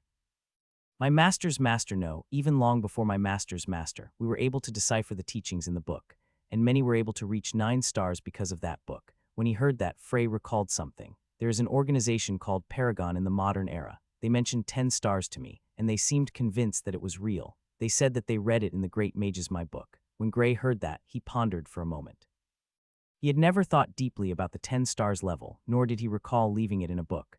But if the authors of the book were truly Gray's ancestors and descendants, then the missing pieces could be interlocked. May I ask the name of the person who owns the book? Kara Wilsimon. Wilsimon. Then he must be a descendant of the great sage. In that case, I'm certain. They have always had a close relationship with us in the past. Letter 1D4A, letter 1D4C3, letter 1D5FB, letter 1D633, letter 1D626, letter 1D41A. By that you mean. Exactly, Gray nodded, saying, after your death, we never once neglected our research. The path of the great mage was continuously inherited, and for a long time we were able to progress steadily by taking one step at a time, and that was why we were certain that the 10 stars level is real. Crack, crack, Lord admired the spells as they bombarded his entire body. The number of spells has surpassed 50. Frey had implied that all of these processes were within the formula of the infinite field spell, but it was not so simple. To put it simply, a vast and complex process that even 10 9-star wizards working together would have had trouble breaking down was being carried out every moment. At the same time, not even the smallest miscalculation was tolerated. Dozens of spells of different attributes and types had created what could be described as a magical storm in a certain portion of space. It was an amazing feat to be able to control them so that they did not conflict with each other. It's as though dozens of wizards who have been working together for a very long time are attacking me in unison. Crack, crack. At that moment, a howling tempest spell was gnawing at his skin. It was only a 6-star spell, but because it was created by divine magic power, it was able to reach his core. Frey's attacks were definitely causing damage to Lord. A scratch on a tree branch can still be called a wound. As he had this thought, Lord lifted his hand. Crack. Frey, who was watching from the sidelines, narrowed his eyes. A spell had just disappeared. Of course, this didn't mean he'd completely gotten rid of it. Crack, crack, but it wasn't an illusion. Even at that moment, his spells were being nullified one after the other. There was no need to ponder who was behind this. Is he erasing them with his power? But that couldn't be it. Frey's spells, which were cast using divine magic power, could not be so easily erased by Lord's power. Frey looked inside the field, and when he realized what Lord was doing, he became speechless. How many times could he witness such a sight? He's disrupting the spells. Frey had no choice but to watch on in disbelief. What he was seeing was certainly theoretically possible. It could also be called the most efficient method. It involved basically conserving your own power and making your opponent's attacks collide with each other, thereby negating themselves. But there were many, theoretically possible, things in the world, and the reason they were given such a grand modifier was simple. That was because the vast majority of beings were unable to even try to attempt these things. It was like catching an incoming arrow before throwing it again and hitting another incoming arrow. No, it was much more difficult than that. What Lord was doing was many times harder than that. Another spell disappeared. Lord was gradually increasing the speed with which he destroyed the spells. I can't afford to waste even a single minute. Frey's judgment was quick. If it no longer had an effect, then he had no reason to continue using Infinite Field, which required a large amount of willpower. Huck. In an instant, silence fell upon the area. Then the dust settled, and Lord's figure was revealed. There were a few scratches on his body, but after a moment those were healed. Frey looked at him silently for a moment before opening his mouth. I didn't expect the Infinite Field to have much of an effect. The heavy expression on your face says otherwise. That's because I didn't expect that you'd use such an unbelievable method.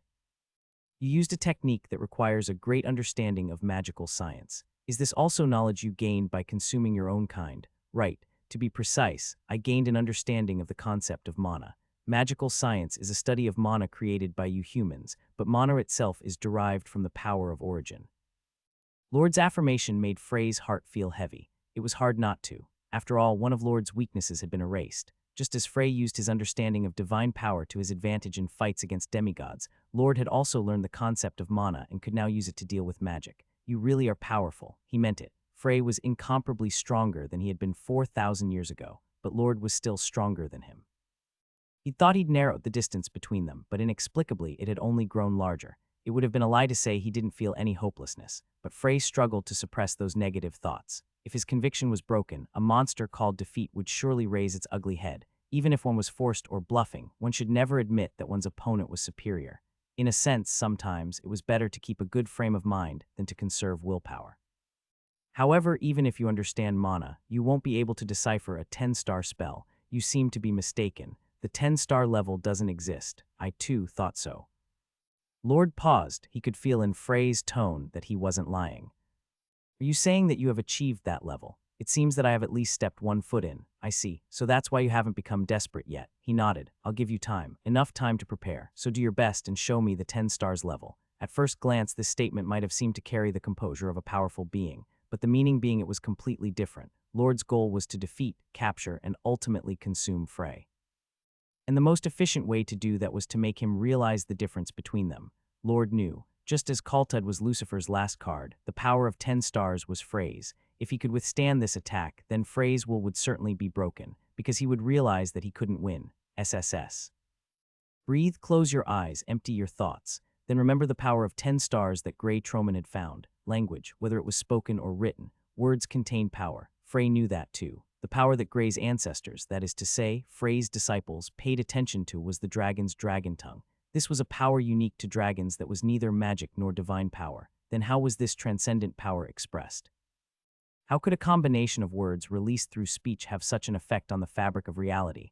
They explored. They explored for thousands of years. Even someone with an extremely long lifespan would not have been able to achieve such a feat. Frey dared to affirm this. He believed that this achievement was only possible because it was done by humans. Our lives are short. Even if they reached the highest level, they would rarely be able to surpass 200 years. But they were able to fiercely live each moment to the fullest because they knew that death could arrive at any moment.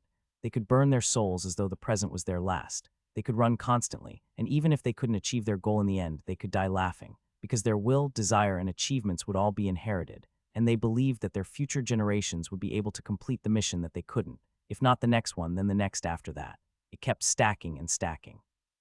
And eventually, the pile of leaves would become trees. The power of beginning. Ether. Lord showed a rare look of surprise. This was because he didn't expect Frey to suddenly mention this power. The dragons used dragon tongue to communicate with the ether, the power that forms the foundation of the world. This law, which only operated of its own will, responded to the dragons' voices probably because they were given the role as the balance of the continent from the beginning. However, it was pointless to imitate them.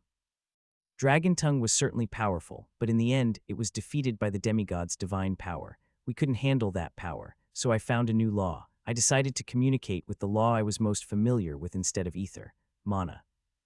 Frey muttered softly. KRRR, space changed. Lord could feel it more clearly than anyone else. He looked at Frey with a deep gaze and saw that the blue energy that was overflowing in his eyes had started to glow brilliantly. After looking at him for a while, Lord sighed. I can't help but feel a little disappointed, great mage. Lord felt the same way he had with Lucifer before. Just like that time, this was far below his expectations. He felt that all the preparations and schemes that they had prepared were of no threat to him.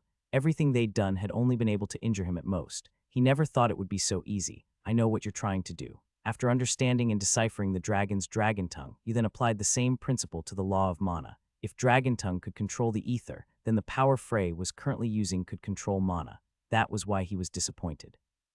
Because this power only controlled the mana within a certain space. How dare you say the word world when all you are controlling is the mana in your surroundings? Lord's voice shook with rage. Do you truly understand the law? This power that controls an entire area, Wizard's world, does it only have a grand name? Do you still not understand who is standing in front of you? Lord growled. You're more arrogant than Lucifer. How dare you claim to have taken control of space in front of me? Frey looked at him before speaking in a calm voice. You are a demigod. Demigods use divine power. That's right. The dragons used ether, and the demons used demonic energy. Are you trying to say you need to do that now? I need to. Definitely. Frey muttered softly. Then, looking back at the steps he'd taken, he questioned himself. After he separated from his body and became a transcendent being, his emotions had gradually begun to fade. He could feel even more clearly that he'd stepped out of the realm of mortality. In the end, he had become completely separate from the humans he was so obsessed with. Nevertheless, there was something that didn't change. I am a wizard. No. That alone wasn't enough. Frey shook his head, then spoke with greater confidence in himself.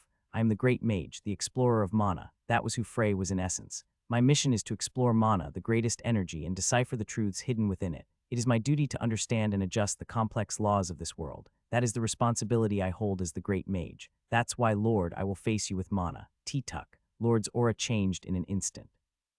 It was as though the calm before the storm had descended upon the area, that disgusting stubbornness. I've changed my mind again, Frey Blake. You don't deserve to be our kin. Lord looked at Frey like he was delivering a sentence. First, I will suck out all of my kind's power from your body. Then I will kill you. You will die in the most miserable and humiliating way you can imagine. Frey smiled at that. If you take away my powers, I can die as a human. Lord closed his mouth. He realized that any further conversation was meaningless. Frey thought so too, and so, a silent clash of wills began. It was Lord who announced the start of the battle. He suddenly lifted his right hand and pointed it towards Frey. His entire body became covered with a pale glow, and his outstretched hand appeared even whiter than usual. The distance between them was great, at least a few hundred steps. Nevertheless, instantly, it felt that Lord's hand was right in front of him and large enough to cover his entire body. This was a visual representation of the fact that Lord could close the distance between them in an instant. Lord's plan was also predictable. He intended to touch Frey's transcendent body and directly destroy his consciousness. If necessary, he would also torture him and much more. He no longer considered Frey his own kind. Nevertheless, he still had no intention of killing him directly. His goal was to absorb all of the divine power in his body. Frey spoke softly. Crunch. In an instant, Lord's hand, which was about to reach Frey, suddenly twisted in a bizarre direction. Then his entire body flew backwards like he was a cannonball shot from a cannon, quickly flying so far away that he could no longer be seen. The distance between them had been widened again, but this wasn't enough to make him relax. The blue light shining in Frey's eyes became stronger. He narrowed his eyes, and as though he could see the staggering Lord who was slowly getting to his feet, he said, thud. Lord's knee, which was almost straight, was forced into a right angle. Unable to withstand the invisible pressure, his face soon made contact with the ground. In this broken state, Lord lifted his head to look at Frey. The faint glow began to cover his body once again. Huck. This word caused the glow to tremble dangerously. Then it was extinguished like a candle in front of a strong breeze. 3 words. With just 3 words, Frey had completely neutralized Lord's actions. These words weren't temporary like Dragon Tongue either. They had the ability to last for a very long time. Lord could no longer reach Frey, could no longer stand, and could no longer use his power as he pleased.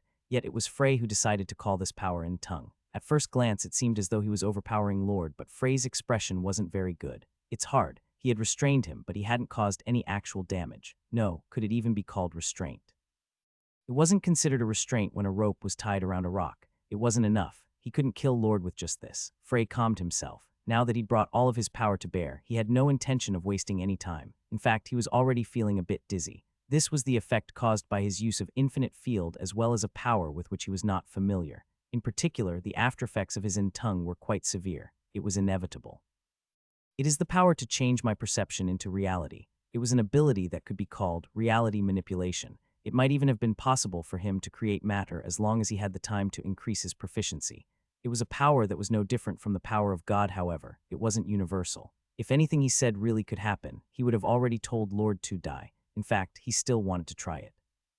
But it was up to Frey to handle the impact his tongue had on reality. Stopping Lord's movements and extinguishing his very existence were completely different. And naturally, their aftereffects would also be different. Frey was unsure of just how much of a price he'd have to pay for Lord to be destroyed. More importantly, he wasn't sure if Lord would be destroyed immediately. It was the same even now. Crick, crick. Lord was already resisting his end tongue. This wasn't because Frey's powers had weakened. Instead, it was because his body was gradually developing a resistance. Monster. It was a scene that he found hard to believe even though he was seeing it with his own eyes. This was because most demigods would be completely defenseless in front of his end tongue. Crack, he felt something break. Lord had broken one of Frey's 3 words. It was the word. He no longer felt a great pressure pressing him down. Lord had temporarily regained his freedom, but he didn't try to close the distance. Instead, he just looked down at his hand and clenched his fist. He didn't have a choice. There were still 2 words binding him. Unless he broke those 2, he would not be able to approach him. Whoosh, probably. In what could only be called a stroke of luck, Frey suddenly realized that the winds he suddenly felt were not the disgusting winds of hell, and his eyes widened. He used in tongue once again, and he felt that the winds around him had stopped. Frey subconsciously swallowed his saliva. If he had used in tongue even a moment later, wind blades would have torn his body apart. This was also Lord's power. He can use the power of every demigod he absorbed. What Frey had restrained with before was Lord's own power of space, but there were dozens of powers that Lord could still use. I was mistaken, Frey muttered. He'd intended to restrain him with the end tongue before finishing him off with his divine magic power. However, he did not even have the time for that. He had realized that now. His chances of defeating Lord had a very short window. Now that only a small amount of his mental power remained, he would have to go all in. KRRR. Blue light covered Frey's body. Lord also felt the restraints on his body disappear. He knew that this blow would contain Frey's all. His largest and last attack would be coming. In other words, if Lord could survive this attack, it would be his victory. Crack, death had no substance. Lord was aware of that. However, Frey's voice had clearly caused an embodiment of death to appear in reality. Lord looked at this ominous, amorphous black fog. This fog, which seemed to drift aimlessly, gradually began to take shape. Lord was speechless. Then his eyes appeared. And nothing but rage could be seen within them. It was a blade. The black fog had slowly transformed into a sword that shined with a dazzling silver glow. Lord burst out in an angry voice. Insolent, are you saying this is how I will die? Then his body seemed to move impulsively. Lord charged towards the sword without any protection from his power. This was something that even Frey couldn't predict. In an instant, the sword collided with Lord's chest. Jujuk. Lord's chest cracked, then light exploded from within him. Frey looked at this light. He didn't blink even when his eyes started to burn. The brilliant flash of light swallowed Lord, then the sword, and then, eventually, it swallowed Frey. He could see many faces. Faces he'd seen before. They were looking up at him in fear. Stop, we don't want that. Frey looked at them and reached out his hand. No, he wasn't the one who was moving. It seemed that Frey was only conscious, but it was someone else who was controlling his body. Don't be afraid, my people. You will understand soon. It was Lord's voice. Only then did Frey realize that this was Lord's body, and the beings who were shivering in front of him were the demigods. These transcendent beings, who had trampled upon humans like bugs, were now even more miserable than those they killed. They never even thought about fighting back. They had no choice but to watch on in horror as death approached them. The feast began. Crunch, crunch. Although Lord expressed it as accepting them and becoming one, that was not the case. No, he literally devoured them. A huge mouth appeared on Lord's face, and with it, he bit the demigods, chewed their bodies, and swallowed them. Lord didn't seem to hesitate when moving his mouth. He could feel it now that he was a part of him. He did not feel even the slightest repulsion in his actions. In fact, there was even a sense of satisfaction in his mind, like he was truly doing the right thing. Frey felt speechless. These are Lord's memories. Only then did he understand his situation. Frey and Lord's wills had been stirred violently, and fragments of their memories had been scattered everywhere. What Frey was currently witnessing was one of those fragments. It was possible that Lord was viewing his memories as well. He was drawn into another memory. This time he saw a silver-haired man. Killing our people is unforgivable, Ricky. I know, I want to ask. Why did you betray us? You weren't like this before. You understood me better than anyone else and agreed with my goal. That's obvious, Lord. Ricky looked at Lord with a firm gaze. It's because I realized at the time that we were in the wrong. Right after hearing Ricky's words, it was like a large, irreparable crack appeared in Lord's mind. It caused his emotions, which didn't so much as shake when he devoured dozens of his people, to waver. Their conversation continued. Lord pretended to be calm, but he was burning on the inside. He felt impatient. He felt confused. He'd never expected the betrayal of the person he trusted the most. He felt that he had to change Ricky's mind somehow. His impatience made him say something that never should have been said. Then let's pretend this never happened. What, we have to put on a good act. I will pick one of the demigods who comes here. There will be no suspicion and everything will go smoothly. You will have nothing to worry about. You're going to falsely accuse and then kill an innocent demigod. It is unfortunate, but it can't be helped, because you are more important than anyone else. It must have been exactly at this point. The first distortion in Lord's mindset and all the subsequent changes began with this very proposal. Naturally, Ricky did not accept his offer, which further increased the speed of the cracks spreading throughout Lord's psyche. I was willing to give up so much for you, yet you, Lord screamed desperately on the inside. For more than tens of thousands of years, he had treated and loved every demigod equally. It was because of this that he was able to gain the title Lord, and was able to win every demigod's blind loyalty. Yet he'd committed the first act that went against his beliefs for Ricky. It was an act that violated his own identity, but he didn't even realize that his thoughts were already crooked. He was just angry because his dedication wasn't rewarded. He didn't care about the confusion that the other demigods would feel if this were revealed. The biggest problem had already sprung up in Lord's mind, and for the first time he felt hate towards the race known as demigods. This was Lord's weakness. It was the only thing that could pierce through the iron fortress that was his conviction. I can win. The moment Frey had this thought, crack, cuck, he woke up from the assimilation in intense pain. Hug. Frey panted heavily. After waking up from the memories, he noticed his condition. He had poured out everything he had. The power used in the tongue word was beyond imagination. Frey's body had even become faint like an illusion. He forcibly raised his head and looked around. Lord was standing there. His current state could only be described as a mess. The glow around his body flashed like a candle ready to go out. There were cracks all over his body that revealed the flesh beneath. And his presence could barely be felt. This was enough to show just how much damage he'd taken. The most important thing was that despite this damage, his condition was still better than Frey's defeat. This word suddenly popped into his mind. Frey bit his lip as he tried to erase this negative thought, but it didn't work. Even considering all the means he had, no way to reverse the current situation. At that moment, having such a clever brain felt like a hindrance. I won. Frey saw Lord's face for the first time. This face, which was usually blank, had clear features.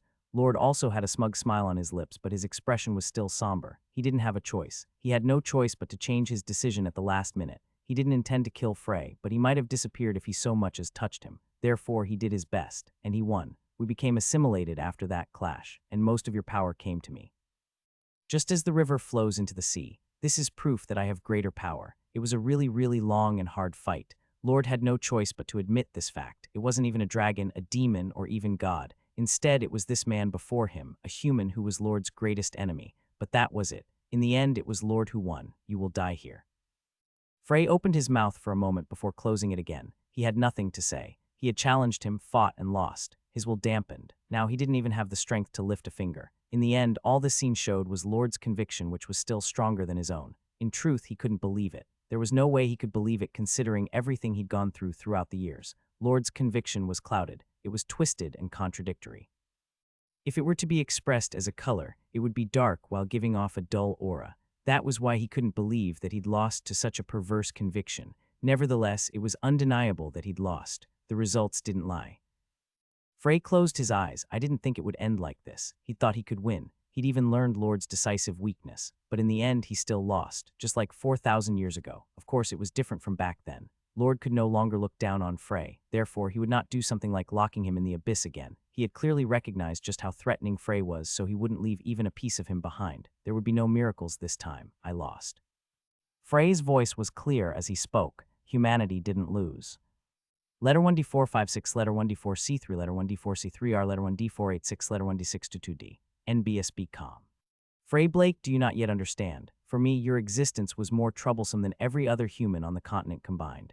Lord looked down at him for a moment before muttering softly, "Goodbye, Puck." Lord's hand stabbed into his chest. Then his consciousness disappeared. It was as though he had been sucked into a dark space, like he had fallen into an abyss from which he would never escape. It was useless to even struggle.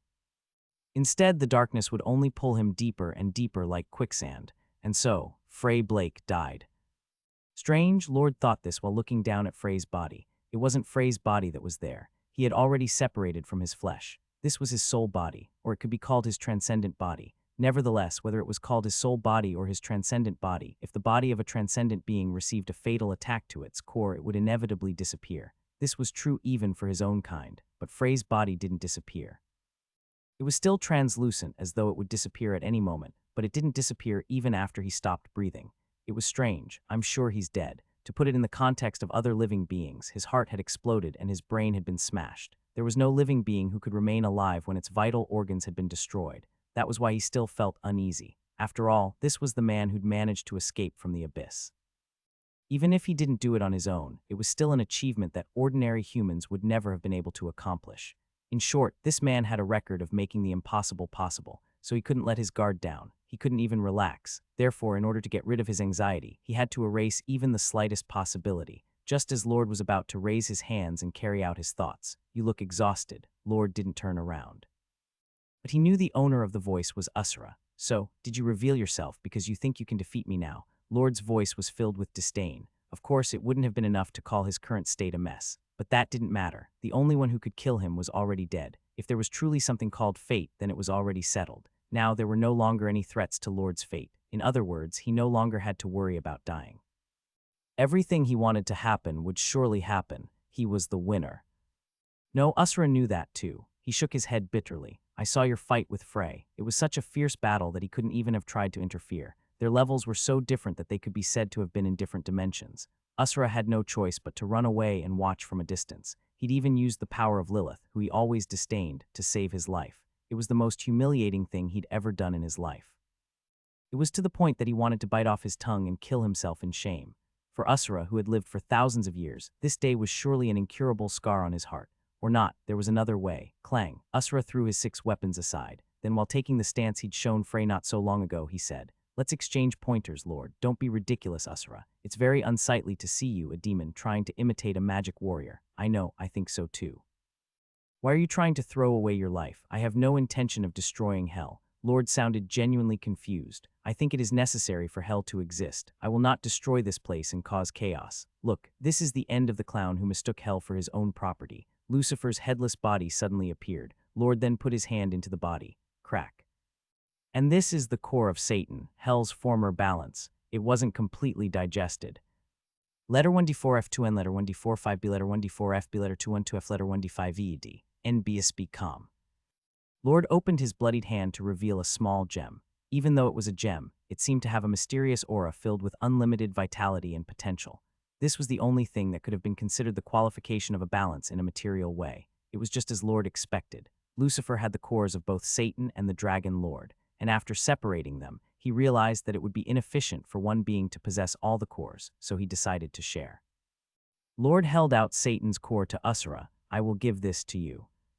You and Lilith are the only surviving rulers, just you two. The dream demon is not qualified to be the balance, but if it's you, it might be possible. It can be said that you're a half step ahead of the other rulers. You could become the only ruler just like Satan in the past. I will help you do that." It was an extremely attractive offer. He felt that every ruler would have had this dream at least once, to be the one and only ruler of hell. Usura's desire to do this was particularly strong.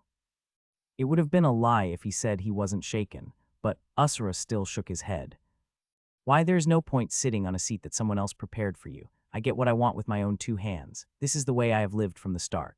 Crunch. Usura clenched his fists. Lord sighed. "How foolish. Do you feel like you've accomplished something by telling yourself that? Your image, which has been deeply influenced by the mortal's way of thinking, just looks unsightly. Don't forget your place, demon." Usura didn't answer and rushed towards Lord. Lord didn't even bother to move. Then Usura's body suddenly stopped. His body gradually became bright red. He was using all he had, but he still could not move even a single muscle. Chack. Blood splattered from Usura's body. He wasn't even sure what happened. Lord had only looked at him with the same disdainful gaze, but in truth such a result was natural. With no way to resist Lord's power, this was inevitable. Frey was the only exception. So even Usura, who was the strongest demon after Lucifer, could not even touch Lord's body despite the state he was in. Hick, but Usura just laughed. Curious, Lord asked. "Why are you laughing?" "Because it took longer than I thought. We talked for so long." At those words, Lord turned to look behind him. Frey's body was no longer there. "You dare." Burning with rage, Lord's eyes appeared on his face. Usura grinned. "Dumbass. Exchange pointers. Bullshit. Is there any way the War Demon King would say that kind of nonsense? Who, ha ha ha." Usura looked Lord in the eyes. "I really hate you demigods." Lord's hand shook, then Usura's body exploded, his flesh and blood scattering everywhere. He'd killed Usura with a gesture, but Lord's thoughts had already turned away from him. Frey's body couldn't have just disappeared on its own. Someone had to have taken him, and that person's identity was quite obvious. Lilith, the last ruler, queen of the dream demons. He never thought that she was worth his time, just a bug, but now she was annoying him. Where did she go? "Fine, I'll play tag with you." Lord's eyes disappeared again. His mind had calmed down again. He would literally pursue her to the ends of hell and kill her. Huck huck. Lilith flapped her wings desperately as she ran away. "Why am I doing this?" Frey's body was on her shoulder. Right, his dead body. A body colder than ice with not even a hint of vitality in it. Usura, you stupid bastard, she cursed nervously. She didn't see Usura's end, but she knew that he wouldn't have survived. Pot. Lilith's body faded for an instant before reappearing in an entirely different place. This was Lilith's power. She was able to step into the virtual world of dreams. She was sure that Lord would invade and conquer the dream realm. That was why she was only using it sparingly. This was to blur Lord's perception of the dream realm and reality. If she hadn't used this method, then she would have been caught already. However, I'm only stalling. Lilith bit her lip. If Lord had been in his normal condition, even this method would not have worked. She'd have been caught in seconds and suffered a miserable end just like Usura. How am I supposed to run away from a guy who controls space? Hell had already become a strange world that could no longer be called hell. This was because Lord had mixed the abyss with the space here. It was like black ink had been spread across the sky and earth, and ominous dimensional cracks were everywhere. Crack. Lilith didn't scream despite the pain of the sudden attack. Then she felt that something was missing. Her left wing had been torn off. After losing a wing, she inevitably crashed to the ground as she was no longer able to fly. Then, as she lay face down on the ground, she heard a voice. You really thought you were clever. Lord. Lilith grit her teeth. She couldn't believe that the time Usura had desperately fought for had been so meaningless. Usura died to protect his petty pride.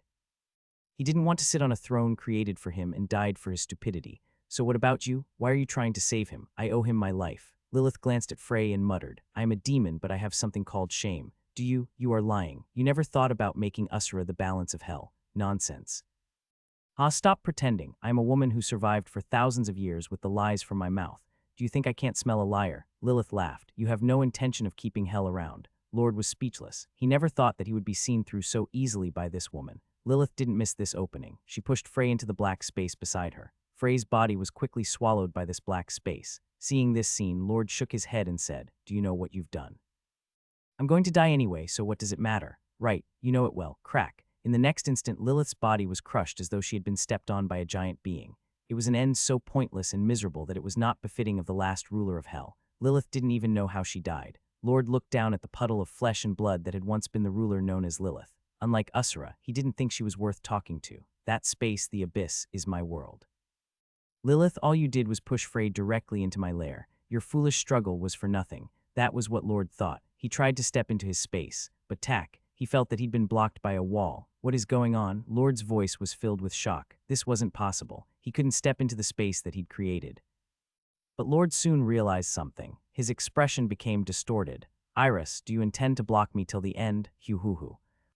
A loud laugh reverberated around him. Lord spoke in a cold voice. Your struggle is futile. Right, I forgot your existence because you were so insignificant. Iris Fistfounder, get out of my abyss immediately. It wasn't possible. Lord's expression became stiff. Despite his direct declaration, Iris was still staying in the abyss. No, that wasn't all. He couldn't interfere with the abyss. How? The abyss is no longer your world. I've been studying this space for over 4,000 years, Lord. I know secrets of this place even you don't know. That was impossible. Lord was silent for a moment before opening his mouth. Nonsense. The place you're in isn't the abyss. Where is that place? Where the hell did you take Frey? Hoo-hoo. Iris chuckled. Lord stared at the black space in front of him and opened his mouth. I don't know what the hell you're thinking. He's already dead. What you have is nothing more than a corpse. Frey Blake reached the transcendent level. That means the boundary between his soul and body disappeared. For ordinary beings, death meant a new beginning. Even if their body died, their souls would wander around the continent, and soon they would get a new beginning. But after reaching the transcendent level, one stepped outside of the path of reincarnation. One would be able to view the world from a higher level. However, this wasn't necessarily a blessing. There was a price to pay for breaking free of the yoke of life. For transcendent beings, death was not a chance to restart, but a complete end-nothingness. It was not possible for them to leave behind a crystal like the demigods, so they wouldn't even leave residual thoughts behind. There was no way Iris Fistfounder didn't know that. I know, so please don't worry about us. Us, yes, Lucas and I will live here forever. I don't want anyone to interfere. Lord, you have a lot of work to do, don't you? You have a world to reset. When Lord didn't answer, Iris continued in a cold voice. Lucas is already dead. If you try to take even his body from me, then I will interfere with everything you do. I will bother you till the day I die. This wasn't a bluff. Lord weighed the pros and cons for a moment. Iris Fistfounder. This woman could definitely be incredibly annoying. Now that Frey was dead, it was clear that she was the person who could bother him the most. After all, Iris had his power and would be able to resist his power of space to an extent. I could spend the time to find and kill Iris, but he was thinking about the continent. Dro's core on the continent was Lord's top priority. Besides, Frey was already dead. There was no way he'd be revived. Therefore, it was more urgent to deal with the situation on the continent than chase after a corpse. I will kill her after. After thinking this, Lord nodded. In the end, you got what you wanted. Black Witch, I admire your perseverance and willpower. Lord did not say anything else and simply disappeared. He was headed to the continent. It was only then when hell finally became silent. It was a beautiful sunset. As he woke up, Lucas Troman looked up with a blank gaze. He didn't know why, but he felt like he'd been unconscious for a long time. Then he shook his head and turned to the side. There he saw a black-haired woman looking at him with a smile. Why, just because. Iris laughed as she said this. When Lucas only tilted his head, Schweizer sighed. You're so slow that I'm going crazy. What do you mean? You don't need to know, you stonehead. Anyway, what are you going to do now? We've already explored every ruin in this country. Well, Lucas felt strange. His thoughts were hazy. It was strange because this was a feeling that he hadn't felt since reaching 7 stars. What were we doing? Where did you leave your mind? Schweizer asked this in a disbelieving voice. Then Cassigen, who was also beside them, answered. We decided to head east. You were interested in the culture there. Was that it? Lucas was confused. He felt like he had been doing something incredibly important, but no matter how hard he tried to think about it, nothing came to mind. Trying to shake off the strange feeling, Lucas nodded. Right, then let's go there. I heard the Eastern swords are unique. I'm already looking forward to it. Lucid said these words in a pleased tone. It was a pleasant journey. They weren't in a hurry. After all, there was no urgency. Therefore, they purposely rented a carriage despite the fact that they had the power to go to the other side of the continent in an instant. Yet they traveled slowly on the road. When they found a place with a particularly good view, they would set up a camp there even if the sun was still high. If there was a village or city nearby, they would definitely visit it even if they had to make a slight detour. The East was an exotic land. Not only the countries, the characteristics of each city were different, so it was interesting no matter where they went. He should have been enjoying it. This is a really good blade. Lucid looked at the sword in his hand with ecstasy. It had a deformed and bent blade, so Lucas, who had no knowledge of weapons, was unable to determine if it was really good or bad. What's wrong, Lucas? Schweizer walked up to him and hit him on the shoulder. You look like you just ate a bug. Why? Are these artifacts below your expectations? No, the ruins in the land were all amazing. Lucas couldn't help but once again admire their ancestors and praise their achievements. But apart from that, the strange feeling he had only got stronger. The thing that frustrated him the most was the fact that he didn't even know what was causing the strange feeling. But traveling around the eastern nations did nothing to make him feel better. Instead, his heart only grew heavier. Eventually, it got to the point where Lucas no longer smiled. Schweizer kept glancing at him like he was acting strange, but he did not say anything. That night, Lucas couldn't sleep, so he went out. They were currently on an island in the far east. He walked along the shore for a while before sitting on a large rock. SHHH. He looked at the dark sea, feeling like he was being sucked in. He just sat there without thinking about anything. The rock was a pretty good location. He was able to see the horizon drawn between the beautiful dark sea and the night sky at a glance. The scenery was quite superb, but it did nothing to alleviate his heavy heart. You don't look so good. It was Iris. She spoke in a soft voice. Her ebony hair blended perfectly with the dark sandy beach. She hesitated for a moment before taking a seat not too far from Lucas. You must have been worried. Sorry. No, Lucas looked at her before saying, so do you. You don't look so good either. There was a subtle change in Iris' face when she heard those words. Lucas turned away from her. Then, while looking at the dark sea, he spoke again. I think I'm forgetting something important. Can't stop thinking about it, right? If it doesn't come to mind, maybe it wasn't that important. That might be true, but this is different. Lucas grabbed his chest, his auburn robes crumpling. I'm happy now, touring the continent with my best friends, exploring and examining the ruins and artifacts left behind by our ancestors. This is something I have wanted to do for a long time. It's what I call my dream come true. That's good. So what's the problem? I feel like it's not the right time. Lucas' voice became heavy. I feel like everything has been derailed. I felt like this for a while too. It's like we stepped off the beaten path and began walking in the wrong direction. I know I have to go back, but it seems that part of me is reluctant to do that. He felt that the path he used to walk on had become difficult. On the other hand, this smooth path and beautiful scenery were amazing. Every time he walked, he felt cheered up, like he was having a lazy afternoon outing. Sometimes I hear people screaming, and I feel like I'm running away with my eyes covered and my ears blocked. That's not so bad. Iris was indignant. Her voice was filled with stubbornness. Lucas deserves to rest. Why don't you ignore them? Is it so wrong to run away? You don't have to deal with all of their problems. Sometimes you need to take a break. You are human too. Her voice became sad. Lucas lowered his head, silent. He looked at the sandy beach that was stained by the darkness. Sometimes I want to live like that. Like you said, do you think I hate taking breaks? Sometimes I want to be lazy. That's natural, but I can't. Lucas seemed to space out for a moment before continuing. I know that I'm special. I know just how many people I could save. And I'm not confident that I can face the disaster that would come from ignoring their screams. You are bound by responsibility. That can't be called a life. It's nothing so grand. I'm just a bit more tired than everyone else. Lucas let out a soft laugh. What do you mean, the word human? You called me human. Haha, I don't know why, but that made me happy. Why are you making that face? Iris was shaking her head with teary eyes. She flinched for a moment before speaking half impulsively. I like you, Lucas. Lucas' expression stiffened. This was a confession between a man and a woman, not showing favor to a friend he would have never imagined, but he felt like he'd known this, like someone had told him about her feelings before. That couldn't be. Iris wiped the tears from her eyes as she hurriedly said, that I shouldn't have told you that, Iris hesitated for a moment before burying her face in her knees and muttering, I love you. Lucas, I love you more than anyone else in the world. Iris, so I was a bit greedy, but I can't do it. I can't change the nature of my beloved Lucas Troman with my own hands. It would feel like I'm killing you with my own hands.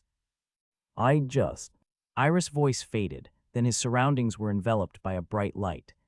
Lucas' mind sank into this light.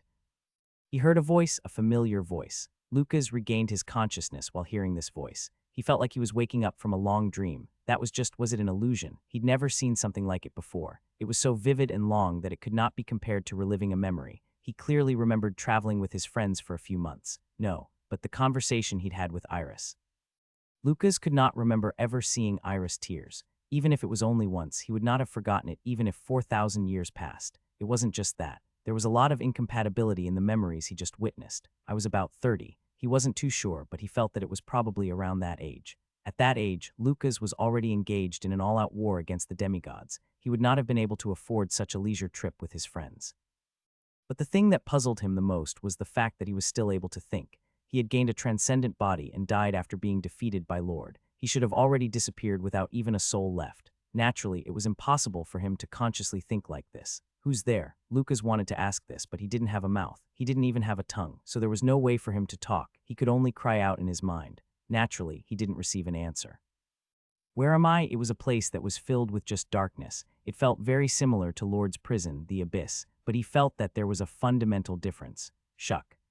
Suddenly something changed. His senses began to return. This was the first time Lucas had ever felt this sensation. It was as though ice covered him and was slowly melting, allowing him to feel his body. Then he felt warmth that was milder than a spring breeze. Lucas tried to suppress the fatigue that suddenly hit him in waves. The voice continued. It calmed Lucas' heart like warm sunlight. He then realized that he had a tongue, but he still couldn't speak. His senses hadn't fully returned yet. Something is still missing. A piece was still missing. But that piece was vital. It was like a golem who didn't have a core. Just like a golem wouldn't be able to move even a finger without its power source even when complete, Frey couldn't move. He continued hearing the voice. It was gradually going back in time. Frey finally realized whose voice it was. She continued reciting the date in a calm voice. One by one, detailing such a long time that humans would not begin to imagine. Dak. Then something pierced Lucas' chest. It was at that moment. Babump. It seemed he had regained his heart. Blood raced through his body and his weak heartbeat gradually gained strength. His senses came back. He also became able to move again. Lucas opened his eyes. The first thing he saw was a bright light. It was so bright that he was blinded for a moment. After blinking several times, he realized that it was light from a small candle. Scribble. Someone was bent over, relying on the light to write something. The elegant curves that could be seen despite looking at them from the back told him immediately that this person was a woman. He could also see her ebony hair. Iris Fistfounder. He was looking back at her. You trust me? When she asked this, he replied with a complicated expression. I don't know. When she heard that, Iris' composure broke. She was such a fool. She killed Schweizer and she drove a wedge between Cassigen and Lucid. She even accepted Lord's power and assisted the demigods. She had committed sins that could never be forgiven regardless of the circumstances. That fact was abundantly clear, but she was hopeful. Maybe he'd forgive her. Maybe they would be able to go back to the way things were. This was her hope. Iris shook her head, but that wasn't possible. Even if he forgave her, she would never be able to forgive herself. She would hate herself, curse herself, and resent herself even more. And in the end, she wanted him to be her judge. Iris wanted to die by Lucas' hand. Lucas Troman had disappeared. It wasn't just one wizard who had disappeared. He was the center, the core behind which people of all races, cultures, and beliefs had rallied. He was the hero of all mortals who had disappeared. They felt defeated. They no longer had the will to fight. It wasn't strange that those who were fighting against the demigods had this thought. A lot of time had passed since they'd been on the defensive because of a lack of leadership. Over time, more and more people fled, and many even surrendered because of their broken wills. And the man who represented the hope of all humanity was still missing. It was natural that they'd feel despair. They felt cold, as though their struggle up to this point had been for naught. Of course, not everyone collapsed. Schweizer continued to struggle. Lucid united a kingdom, and even in this time, Cassian remained focused on his training. Nevertheless, Iris could feel their hidden despair. They were just helplessly fighting against the evil. There was no basis behind their actions. Struggling did nothing to improve the situation. Building a kingdom had no meaning, and no matter how hard one trained, it still wouldn't be possible to take on a demigod on one's own. This was the truth. So Iris went missing too. She refused to accept Luca's death more than anyone else. Perhaps even at that moment, he was in a difficult situation, waiting for his friends to help him. With this thought, she desperately searched the continent like she was going crazy, eager to find even the smallest trace of Luca's. Meanwhile, the demigod's power continued to increase. Slick bastards. When they judged that there was no chance to win, they betrayed them without hesitation, even going so far as to reveal their weaknesses. Yet even as the situation seemed to get progressively worse, Iris did not find any clues. No, the clue was that there were no clues. Iris bit her lip. Lord. He was the only being who could make the great mage disappear without a trace. So Iris arranged a meeting with Lord. As she requested, he appeared alone. This was because he had full confidence in his power. This was natural. After all, there was no trap from which he couldn't escape. Not even if they used 1,000,000 soldiers or some other mysterious power. Lord was a being who felt that he was only slightly inferior when compared to God. Where is Lucas? He is being punished. Lord didn't seem to have any intention of hiding it, but he didn't tell her more than that. Iris became nervous. As expected, he was directly involved in Lucas' disappearance. Black Witch, Iris Fistfounder, you have no chances of winning. Quietly submit to us, then I will spare his life. Sure. Iris revealed her intention as though she had been waiting for such an offer. She had already thought about it before going there, so she didn't hesitate for even a moment. Ho. Lord seemed interested, but he didn't show any other emotions. He probably didn't believe Iris' words. Nevertheless, the reason he didn't kill her was because he was certain that he could prevent whatever she had planned. It will be difficult to gain Lord's trust. She needed results. Achievements were the easiest way to obtain trust. Her heart became heavy at this thought, but she simply shook her head. She'd already steeled her determination. It would have just been like going back to the old days. The time when she stayed alone in the swamp and was called the Black Witch, while receiving the accusations, insults, and disgust from the rest of the world, just for Lucas to come back. She would have done anything just to see his face again. What could she do to make Lord trust her? It couldn't be something small. Iris had been one of Lord's most troublesome enemies, so she needed to do something unconventional. The alternative she thought of made Iris' expression stiffen for a moment. This was an irreversible path. It was more than a sinful and morally outrageous choice. It was something that Lucas would never be able to tolerate, but there was no other way. It's impossible for us to defeat the demigods right now, so please start a fight with Cassian. Lucid didn't panic. He didn't even appear surprised to see Iris, who had suddenly appeared in front of him. He simply asked back in a quiet voice, "What does that have to do with getting rid of the demigods?" "Did you know all of our former teammates are cursing you? They're calling you the traitorous witch." "I know." Lucid's gaze was deep. "You betrayed us and you became Lord's right hand. Now you appear before me and ask me to clash with Cassian. I'm not sure I understand you correctly. You understand it perfectly." Lucid lifted Jukid off his lap, the cold blade shining in the moonlight. "What are you planning? We need time. We can't win right now. It's not possible at this time. Most of the different races and kingdoms have already submitted to the demigods. Their pride and fighting spirits have disappeared. That was a fact that even Lucid could not deny. There were very few people who had not lost their wills, and it was impossible to stand against the demigods with them. So you want us to give up? Yeah. That's funny, we're giving up our responsibility. No, I have faith in the future generations. Of course, a long time has to pass, a lot longer than we might expect. However, Iris continued in a clear voice. The demigods cannot grow any stronger because they've already reached their peak. It's possible that laziness might even weaken them over time, but we are different. We have not finished growing and we can still become much stronger. And that time will come, that time. When the demigods become weak and the humans become strong, a strange emotion entered Iris' voice. At that time, under Luca's banner, the demigods will cease to exist. Lucid was silent for a long time. Suddenly, he put Jukid back into its sheath. "Lucas is alive." His voice was shaking slightly. Iris nodded. "Yeah, he's alive, and I will save him." Lucid sat up in his seat. Then he looked out the window and murmured, "Does anyone else know what you just told me?" "No, why did you only tell me?" "Because I thought that you could understand me." Schweizer had too much affection, and such a complex plan would just go right over Casage's head. Naturally, Lucid was the only one left. I'm going to kill Schweizer now. Lucid shot up at those words. His deep, dark eyes bore into Iris. Iris accepted this look calmly. You're crazy. I wish I were, but unfortunately, I'm still perfectly sane. Lucid grit his teeth. He stared at Iris with a fierce gaze. Even if it's for Lucas, killing one of our friends is unforgivable. Don't you know this? If you cross over that river, you will never be able to return. Of course I know that. You will be hated by the man you love. I know that too. She was willing to do it despite knowing that. At that moment, Lucid seemed to see a giant mountain on Iris' shoulders. It was so large that it seemed impossible for her thin shoulders to handle its weight. Nevertheless, her eyes were still clear. Seeing this, Lucid suddenly calmed down. He couldn't bring himself to curse her anymore, because he'd managed to get a glimpse of the pain Iris would have to endure.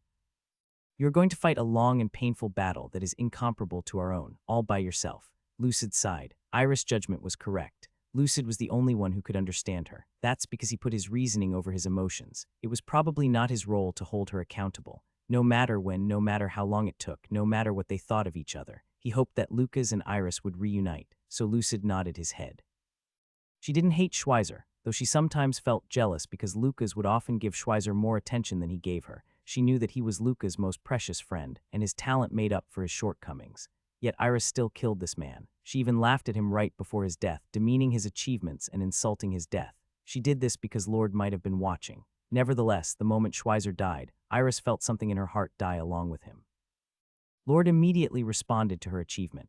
Good work, but that was too simple. I wanted to imprison this man in the abyss as well. Lord murmured to himself before turning away, this man as well. Lord had definitely said those words. She'd finally gotten a clue about Lucas. Iris felt hope again, the abyss. Lucas was trapped in a place called the abyss. Now that she knew where he was, she thought that she would be able to rescue him. But when she found out what the abyss truly was, that thought disappeared.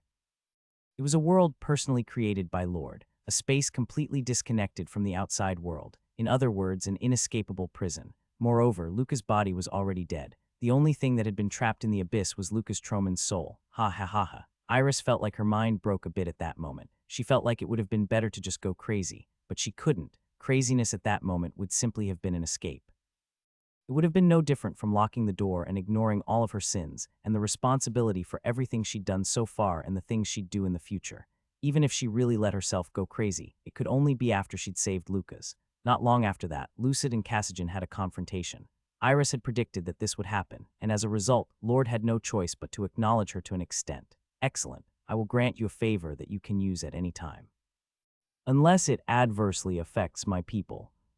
This was an achievement that had been built on the blood of her teammates. Iris was so disgusted with herself that she ended up vomiting. It wasn't just that. She'd also been granted the ability to borrow Lord's power as she wished, the power of space. It could have been said to be the power that stood at the peak of all the transcendent powers the demigods had. This was the power she gained, but she didn't feel proud of it. Iris' heart had already died by that point. It's fine. Everything was okay. She recited these words like a mantra. As long as Lucas could come back, as long as she felt he could come back, she could keep hanging on. She knew that he wouldn't forgive her. After all, she knew what kind of man he was. She knew better than anyone else that he was wise, upright, yet surprisingly inflexible. But she could still bear it. Rather than never meeting again, she felt that it was much better to meet him and be hated. So, using Lord's power, Iris began to probe the abyss, the pitch-black space where Lucas was imprisoned. It was literally like an iron fortress. This wasn't to say that there wasn't any progress. She'd definitely gotten some results. Nevertheless, Iris couldn't help but feel deep frustration. She fully understood just how insignificant the power she controlled was when compared to Lord's. It felt like trying to cut through a castle wall with her fingernails. Something that others would laugh at and call crazy. But she didn't give up. Instead, Iris calculated just how long it would take her if she kept making these fingernail-sized scratches. And when she finished calculating, she realized that the result was much worse than she expected. She knew that it would take a long time to save Lucas. That's why she talked about the future with Lucid. However, she thought that it would be 100 years at most. She felt that it would not exceed 100 years at worst. She was too optimistic. It was said that a mountain would change greatly in 10 years. And also, in 100 years, it wouldn't be strange for a country to disappear and for a new one to take its place. And 1,000 years was a length of time that humans were unable to fathom.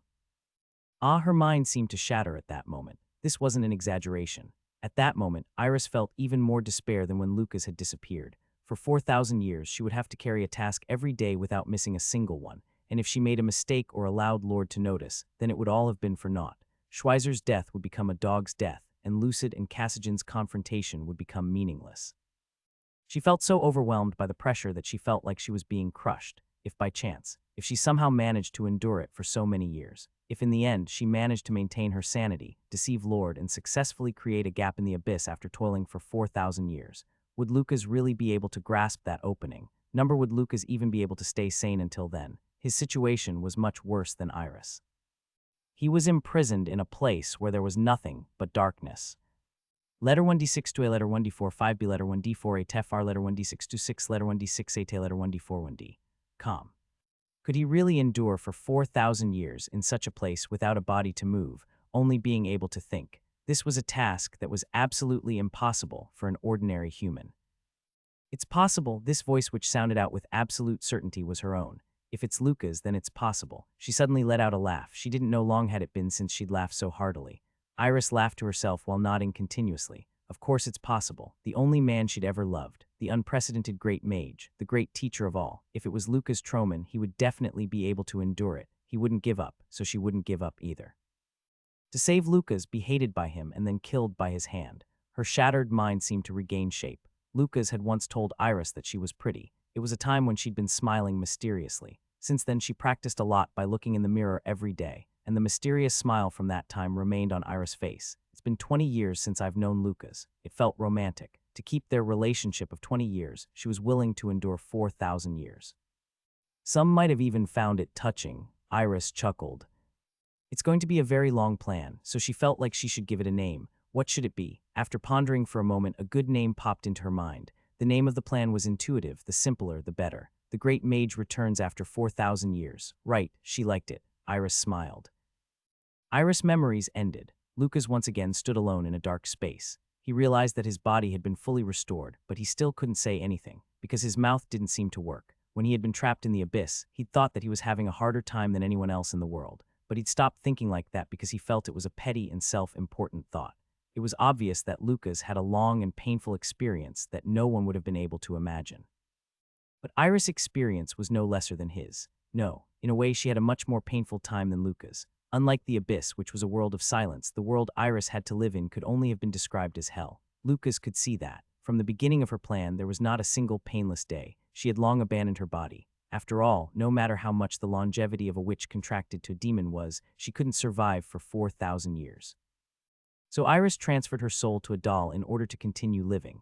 Naturally, this method came with side effects. Her soul gradually began wearing away. It was the soul price that Lucifer had mentioned before. The human soul was not resilient enough to withstand the process of transferring from one body to the other, so Iris' soul could be said to have been in tatters. Like a candle in front of a breeze, it wouldn't be strange if it went out at any moment. And when that candle went out, her soul would disappear. An end no different from that of a transcendent being awaited her. There was no bright future ahead of Iris, and there was no way that she didn't already know this. Nevertheless, she refused to give up. She continued her long and lonely fight, and in the end she finally achieved her goal. She pulled Lucas out of the abyss. There's no way I could have escaped on my own. He felt ashamed for thinking that he'd escaped from the abyss on his own. Now that he thought about it, it was natural. The abyss was the world that Lord had created using the full extent of his power. It could even be called the essence of his power. So even if 4,000 years passed, there was no way for a 9-star wizard like Lucas Troman to escape. It was only possible because of Iris' help, because she scratched at the walls of the Iron Fortress for 4,000 years without missing a single day. Lucas couldn't help but feel choked up because of his rising emotions. After becoming a transcendent being, it became incredibly hard for him to be affected by normal things. It could be said that he'd lost his emotions together with his mortality, and he thought he'd never be able to experience his emotions the same way again. But at that moment, Lucas could clearly feel a whirlwind of grief. Suddenly, "This is the shattered celestial world," he heard Iris' voice. Lucas called out in shock, "Iris, where are you? Fought Lord, you lost, and you died." Iris' voice cut him off. Lucas felt anxiety fill his heart at that moment. "I'm probably already dead. And I hope you'll at least feel a little sad." "I'm sad." A thick, cracked voice sounded out, and it took him a while to realize it was his. A tear rolled down his cheek. If Lucas felt sad, I would be really happy. Iris was pretending to speak in a bright voice. Lucas could tell immediately. "I originally didn't want to show you my memories, but I couldn't, just one person. I wanted at least one person to know everything that transpired. I wanted them to remember everything. both the good and the bad, and if that person was Lucas, it would make me extremely happy. Iris, after a brief pause, her voice continued. The angels, masters of this world, had the task of guiding souls to the afterlife, and those souls who were dyed bright by their good deeds were even given the right to live here in heaven. Originally, this place was supposed to the afterlife the souls would gather at before returning to the world. Because it was this kind of place I was able to slow down the collapse of Lucas' soul. Iris, what's going on? You did enough already. She wasn't responding to his questions. Lucas bit his lips. A vague sense of anxiety began building in his heart. He closed his eyes tightly. Maybe Iris had already. However, it's not the same for me. Because I need to be punished after meeting Lucas again, I realized that you weren't going to kill me. But it mustn't be that way. If you commit a crime, then you deserve to be punished. Ahaha, I'm ashamed to call it punishment. In truth, I just want to rest. Iris' voice was gradually fading. I just want to rest. I'm so tired. Isn't that okay? But I don't know if I can sleep a wicked woman like me, a traitorous witch like me. It feels so hard to just put my eyelids together. Iris' voice faded completely, and Lucas realized. Iris' soul had just crumbled completely. Ah, he called out blankly. Lucas looked at the darkness in front of him and recalled his conversation with Iris. He recalled her face, her tears, and her confession. So I was a bit greedy, but I can't do it. I can't change the nature of my beloved Lucas Troman with my own hands. It would feel like I'm killing you with my own hands. The short, few-month journey in the illusionary world. Those false memories were the greed that Iris was talking about. That's not greed. Lucas grit his teeth. He couldn't accept it. He would never be able to accept such an ending. Not yet. Their reunion hadn't happened yet. A bright light rose up from Lucas' chest. The last piece, which had been filled by Iris, caused unimaginable changes to his body. Iris, it's not time for you to rest just yet. He could no longer hear Iris' voice. The diary that she'd mentioned had already come to an end. It was her broken soul, the soul of Iris Fistfounder, who'd faced an end even crueler than death. So, just wait a little bit. It was slim, but there was still a chance. Of course, it was impossible with Lucas' current power, but even that crumbling soul could be revived. To meet him, I have to take down Lord. It would not be easy. After all, Lucas had been weakened. With this much power, he'd only be able to use his end tongue a few times. Letter 1d5 f6, letter 1d4 c3, letter 1d4 f7, letter 1d4 9-3, letter 1d6 2-6, a letter 1d4 1d. Calm. However, Lord had also been weakened, so he had to go. As he thought this, Lucas left the broken celestial world. He had to do this, no matter what. Nozdog felt his mind become overcome with a heavy sense of drowsiness. Sleep. This was a word that had no association to him, who had the body of a skeleton. In the first place, most demigods did not need sleep. Therefore, Nozdog couldn't help but feel strange when the urge to sleep overtook him.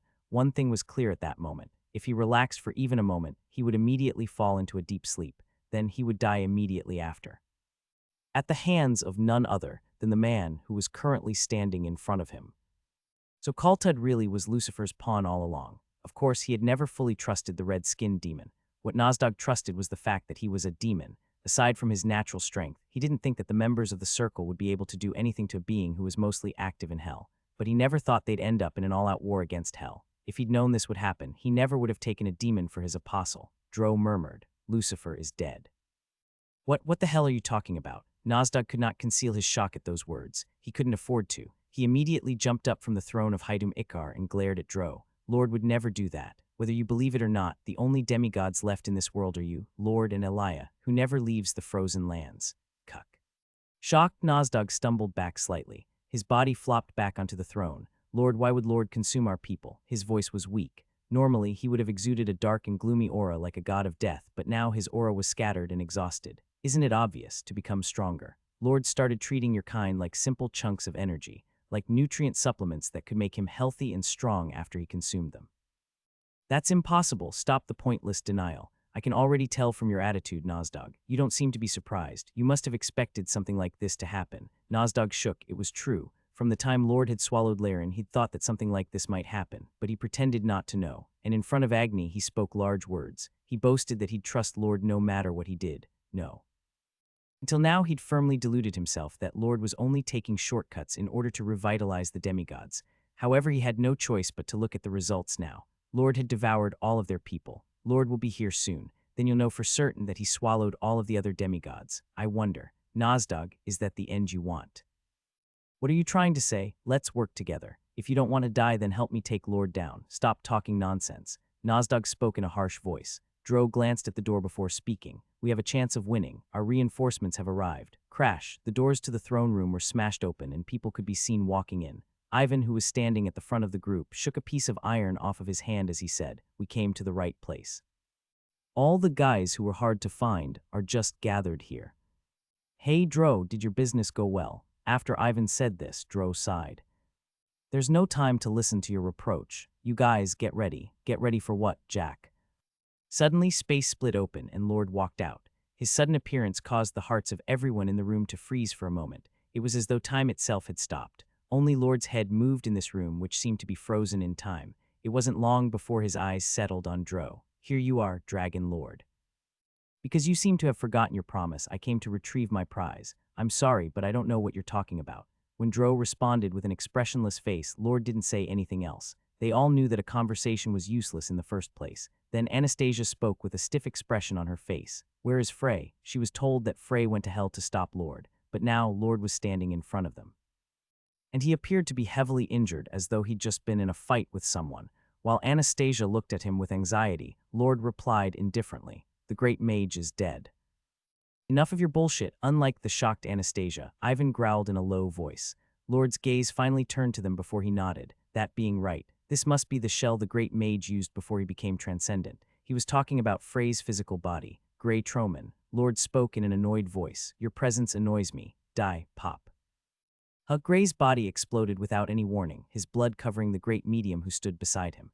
No one realized what had just happened. Dro then shouted in an urgent voice, "Mana or Chi, either of them works. Draw upon your energy and protect your body. He's weak right now. Even if I'm weakened, killing you is no problem." Just as Lord was about to reach out to them, "Lord," Nozdog called out to him. Lord lowered his hand and turned to him. "Nozdog, your mental power is amazing. You're still awake. Why did you consume our people?" Now that I think about it, I haven't explained it to you yet, have I? After thinking for a moment, Lord shook his head and said, "There's no time. Just let me absorb you too, then you'll find out." Juck. A mouth appeared on Lord's face. It was the same large, hideous mouth that he'd used to devour the other demigods. With his mouth opened wide, he approached Nozdog. Tot, a wall of bones appeared from the ground, blocking this mouth. Lord paused for a moment. "What is this supposed to be, Nozdog?" "Convince me and I'll let you." Nozdog squeezed out those words. "If you convince me, I will become a part of you." "Lord, you didn't consume your own kind for no reason, did you?" "There must be a reason that we all can understand. Tell me that, then." Lord looked at Nozdog for a moment before speaking. "Nozdog." "What? You talk a lot, Nozdog." His voice was irritated. "Just shut up and become my food."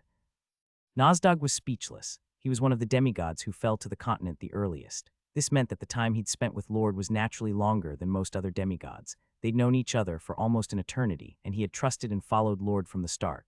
Nothing had ever been able to change his mind. This wasn't because Nozdog's loyalty was impressive. Instead, it was because Lord had always been an amazing leader. It was possible that all of the demigods thought the same. Even if Lord gave up on dominating the continent and instead decided to live in seclusion, their loyalty was enough that they'd follow him without hesitation. Yet it was the very same Lord who just told him to shut up and become his food. This was only something that one would say to prey, not to one's own kind. Only Nozdog knew the emotions that filled him at that moment, just as Lord was prepared to consume him again. Crack, Lord's waist bent at a right angle and he was unable to offset the force, causing him to fly backwards and into a wall. Ivan shook his clenched fist. "I hit him." He didn't attack in a lackluster manner, but it couldn't be said that he'd put his all into that punch. Nevertheless, he had felt it. That punch had connected. While it was clear that his attack hadn't reached Lord's core, it still counted. Dro's words weren't wrong. The current Lord was in a weakened state. Someone had dealt great damage to him. When he thought about this, his excited heart stilled. Is Frey really dead? Lord stood to his feet again while casually brushing pieces of stone off of his body. How foolish! Anger was evident in his voice. Anastasia, who was observing the situation, wasn't used to this. Did Lord ever display his emotions like this? The answer was no. The only time Lord expressed his emotions was when his people suffered great harm, but he was different now. Lord's emotions felt primitive, like a childish and low-level annoyance that had been caused by a bug bite. He's a mess. He felt nothing like the flawless Lord who couldn't be reached no matter how much they stretched their hands. Anastasia saw a chance. If they took advantage of this, they might be able to reverse the situation. But that didn't mean that Lord's power had disappeared. Crack, cuck, Jekyll's arm was crushed in an instant. If he had reacted any slower, it wouldn't have been his arm, it would have been his head. His attacks are hard to detect. No, He should have been glad that he was even alive at that moment. If Lord hadn't been distracted, such a sure kill attack would have appeared without warning. Shuck. Jekyll swung his sword and cut off his squashed arm without hesitation. Ivan, who saw this, couldn't help but murmur with a blank expression. Did you really need to cut it off? I'd rather not keep anything that could distract me. Didn't you know? The more immovable your mindset is, the sharper your attacks. That's true, but it's tough. Jekyll swung his sword a few times with his left arm. It's not a problem since I trained myself to use my sword with my left hand as well. That's not the problem, well, as long as you don't mind. Ivan shrugged before pointing towards Lord. I don't know why, but he's weak right now, so we just have to push him somehow. Push him somehow? Is that a plan? What plan? We have never worked together, so we shouldn't overdo it. It would be best if we didn't get in each other's way. He wasn't wrong, so Jekyll nodded before turning to Lord. You have to be careful. His defenses are definitely weak, but his offense is still extremely powerful. Gray was protecting his entire body with mana, yet he still died before being able to do anything. My arm was also crushed like a dried fish. So all we have to do is hit him without getting hit by him. It was easy to say. Ivan grumbled. It was at that moment when the great medium, who had been watching the situation, finished her chant. 7-flower binding technique. F-whoosh. Suddenly 7 kinds of flowers appeared around Lord before blooming at the same time. These flowers didn't just bloom. Their roots stretched out like vines and wrapped around Lord's body tightly. It took Lord a moment to realize that these weren't illusions, but rather sorcery that altered the substance of reality. Nevertheless, it was only a human technique. Such a crude power would not be able to restrain him completely, but Lord found that he was unable to break these vines, that he couldn't move. His entire body was frozen as though he'd been paralyzed. Lord's fierce gaze turned to the man who was calmly watching the situation from the corner. Dragon Lord. His dragon tongue prevented him from moving his body. It was stronger than the dragon tongue Lucifer had used. This meant that in his current condition, he would not be able to break out of it easily. This is our chance. They'd never worked together before, but it was clear to everyone that Lord's movements had been restricted. Jekyll, Anastasia, and Ivan rushed to Lord at the same time. They stood in different directions and bombarded Lord's body with their attacks, each one being strong enough to destroy a castle. Such powerful attacks hit Lord dozens of times in an instant. Pa pa pa pa. Lord's body shook violently. Their attacks were violent, but they weren't enough to reach his core. Nevertheless, Lord was unable to easily escape their barrage. How is this happening? He had consumed dozens of demigods. How could he be struggling against only a few humans and half of the Dragon Lord after all he'd done? Considering the power he'd consumed during the fight with Lucas, this shouldn't have been happening. This question soon caused him to be filled with irritation and rage. Lord's face distorted in an ugly manner. Don't touch me, boom. A huge explosion of energy burst out from Lord's body. The 3 who were close to him were unable to react in time and were sent flying simultaneously. They were all prepared for a sudden attack like this, but it didn't help. The explosion that erupted from Lord's body wasn't just a strong impact. An unknown force seemed to push at their bodies roughly as well. Cuck. Ivan was only able to stop himself after rolling several times across the ground. He wiped the blood that was flowing from his forehead before saying, "What did he just do?" He condensed the space around him before causing it to burst. It is a repulsive power that is in a higher dimension than a physical force using higher density space. He created empty space. What the hell are you talking about? In simpler terms, the different spaces pushed each other away. It wouldn't have helped even if you held on to something. As long as it's an object, it will be pushed away. Ivan shook his head at Anastasia's explanation. I still have no idea what you're talking about. You don't need to understand. I don't think it is something he can use often. You just need to be careful. Then she continued in a solemn voice. I'm sure that Lord is very weak right now. If it's now we have a chance to defeat Lord. Anastasia avoided commenting on why Lord was so injured, because she didn't want to believe Lord's words. Lord, on the other hand, grit his teeth.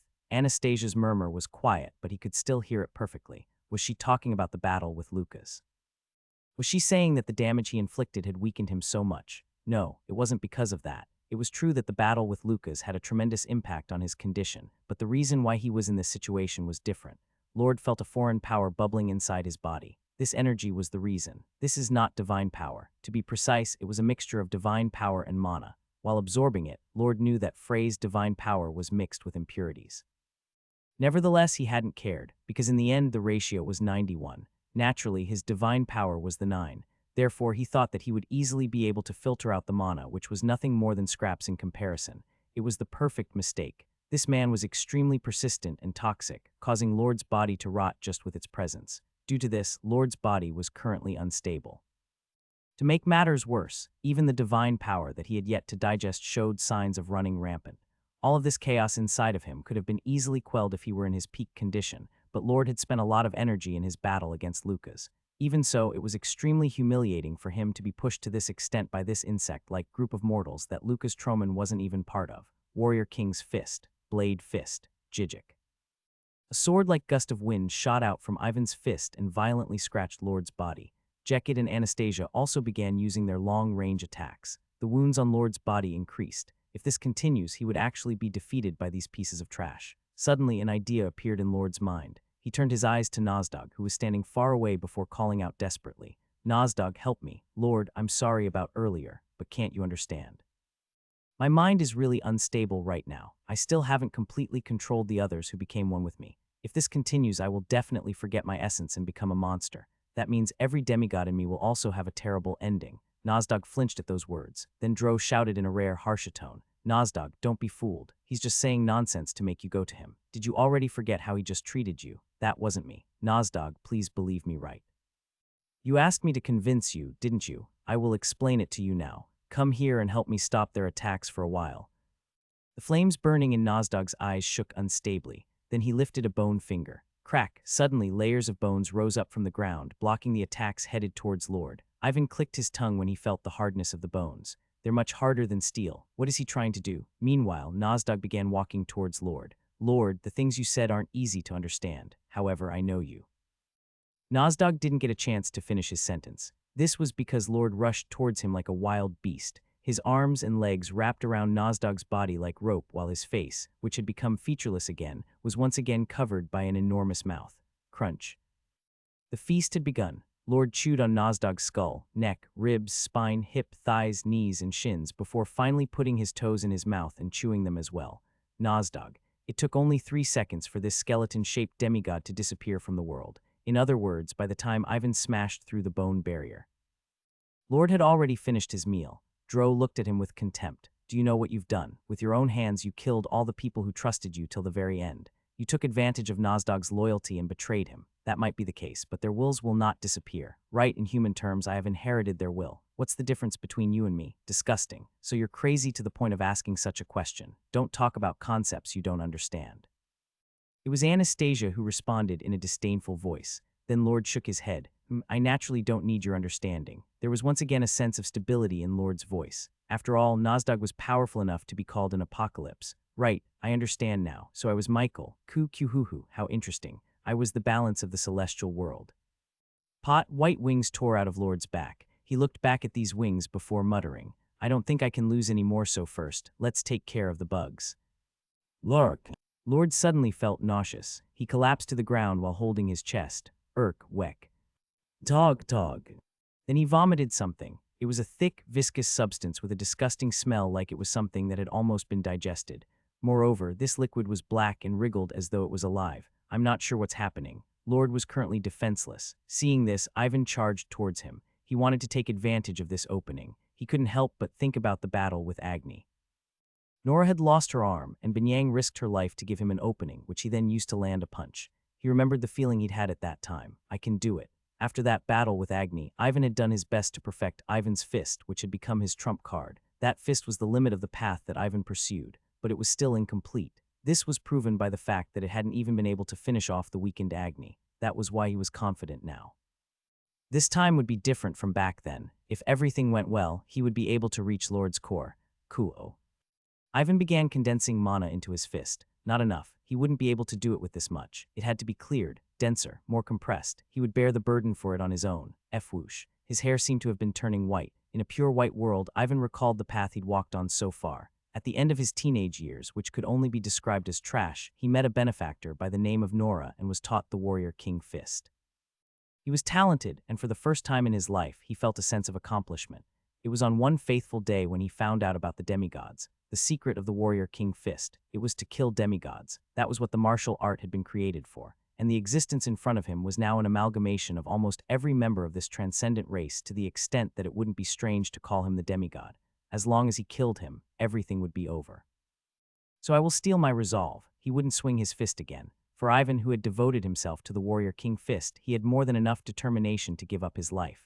This determination then created a miracle. Jerk. Blood flowed from Ivan's lips. It wasn't just his lips. Red blood flowed from his eyes, nose, and even his ears. Crunch. He felt his molars crack, the veins in his eyeballs burst, and his eardrums tear.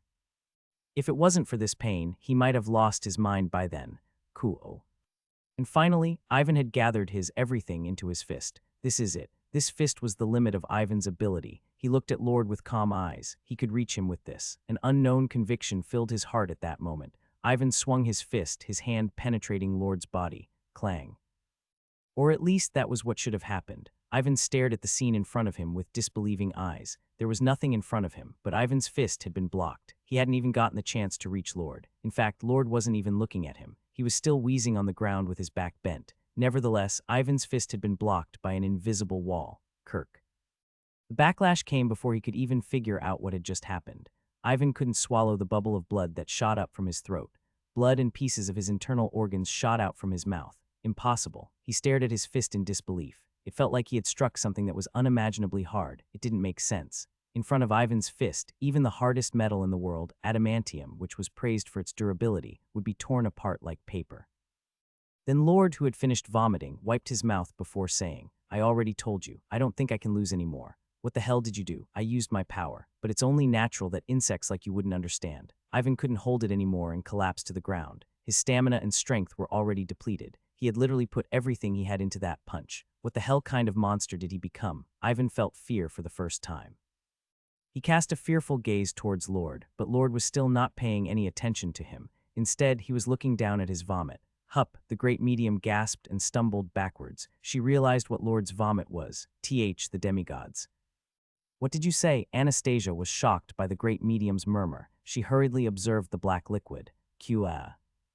This disgusting, viscous liquid, which she'd thought was vomit, was covered in numerous face-like bubbles. It was like grieving ghosts had become tangled together, forming a liquid and becoming prisoners in a hell-like place where the punishment never ended. Even Anastasia, who had witnessed numerous horrifying scenes before, could not help but feel cold at the sight. What the hell did you do? They no longer have divine power. So I filtered them out as you saw. Having multiple egos coexisting in one body is very dangerous. Lord's voice was emotionless. This caused Anastasia to feel that the being in front of them was not Lord, but an entirely new being. But they were once your kind. Are you really saying this is okay? Are you really going to throw away the people who trusted you and followed you for so long in such a way? That's a fate more miserable than dying. You're wrong. Crack. Lord stomped on the vomit without any changes to his expression. Power from the soles of his feet spread deep into the vomit. The demigod screamed even more painfully. Lord spoke without any fluctuations in his voice. How can you call beings without divine power demigods? You are even more disgusting than the vomit you just spat out. It was Dro who spoke with a disgusted voice. Lord tilted his head as though he couldn't understand those words. That's strange. Why are you baring your teeth at me? You were in the same situation as me, Lucifer and Dragon Lord. I don't think you separated the cores because you wanted to be separate beings. You did it because your two powerful egos were unable to coexist in one body. I also got this idea from your actions. Don't equate our decision to your disgusting actions. You don't understand that it's just a difference of perspective. Lord shrugged nonchalantly before looking at Dro and saying, "And from now on, it would be best if you watched your mouth. Quit your bullshit, you jerk." Ivan growled, spitting out a mouthful of blood. This was his step of courage to not be devoured by fear. Ivan's courage was certainly something to be admired. It was possible that his body and mind were in a situation much worse than any human had ever encountered. To swear at Lord in this state was something no one would dare do. However, Ivan's courage didn't work in his favor. Lord looked down at this man who was barely conscious and nodded. "Then you can disappear." Lord's words immediately became a reality. Ivan disappeared. By the time the people in the room noticed, he was no longer in the throne room. Anastasia exclaimed softly. Ivan's entire existence had disappeared, as if he'd evaporated, as if an invisible force had agreed with Lord's words. It wasn't just Ivan. Even the blood he'd shed had disappeared. Flap, Lord spread his wings. This sight caused the great medium to be momentarily speechless. This was because for a moment, this being, who seemed to shine with a holy light, looked like an angel, an apostle of God, or even God itself. It's not possible. The great medium only froze for a moment before she immediately discarded those thoughts. God's apostle, this disgusting creature, she would never accept it. As the great medium who had devoutly served God for hundreds of years, she wholeheartedly denied Lord's existence. What the hell is your goal? Do you intend to rule this world alone with no one by your side? Do you really think such a life is worth living? I do not intend to rule. Lord had naturally given up such a foolish goal. He closed his eyes and muttered, "I will meet God." However, he is very busy. He never shows up unless he absolutely has to. After saying this, Lord paused for a moment. He recalled the extremely unusual case of God's appearance to meet an individual named Lucas Troman. He wondered just what their conversation was about for a moment before shaking his head and continuing. So I will create a special situation that will force him to make an appearance, a special situation. I will destroy every world and return the world to the state of nothingness just like in the beginning. Everyone there was shocked by his words. Destroy the world, return it to nothingness. These were normally ridiculous statements, but it was Lord who said them. He definitely had the power to do what he said. More importantly, he meant it. Lord was serious about destroying the world. This is Lord's real goal. Cold sweat dripped down their backs. She understood what he said, but Anastasia couldn't stop herself from arguing. Yo, you're insane, then you'll die too. Regardless of how strong you are now, you wouldn't be able to maintain your body if the world didn't exist. Did you forget? I have a world of my own.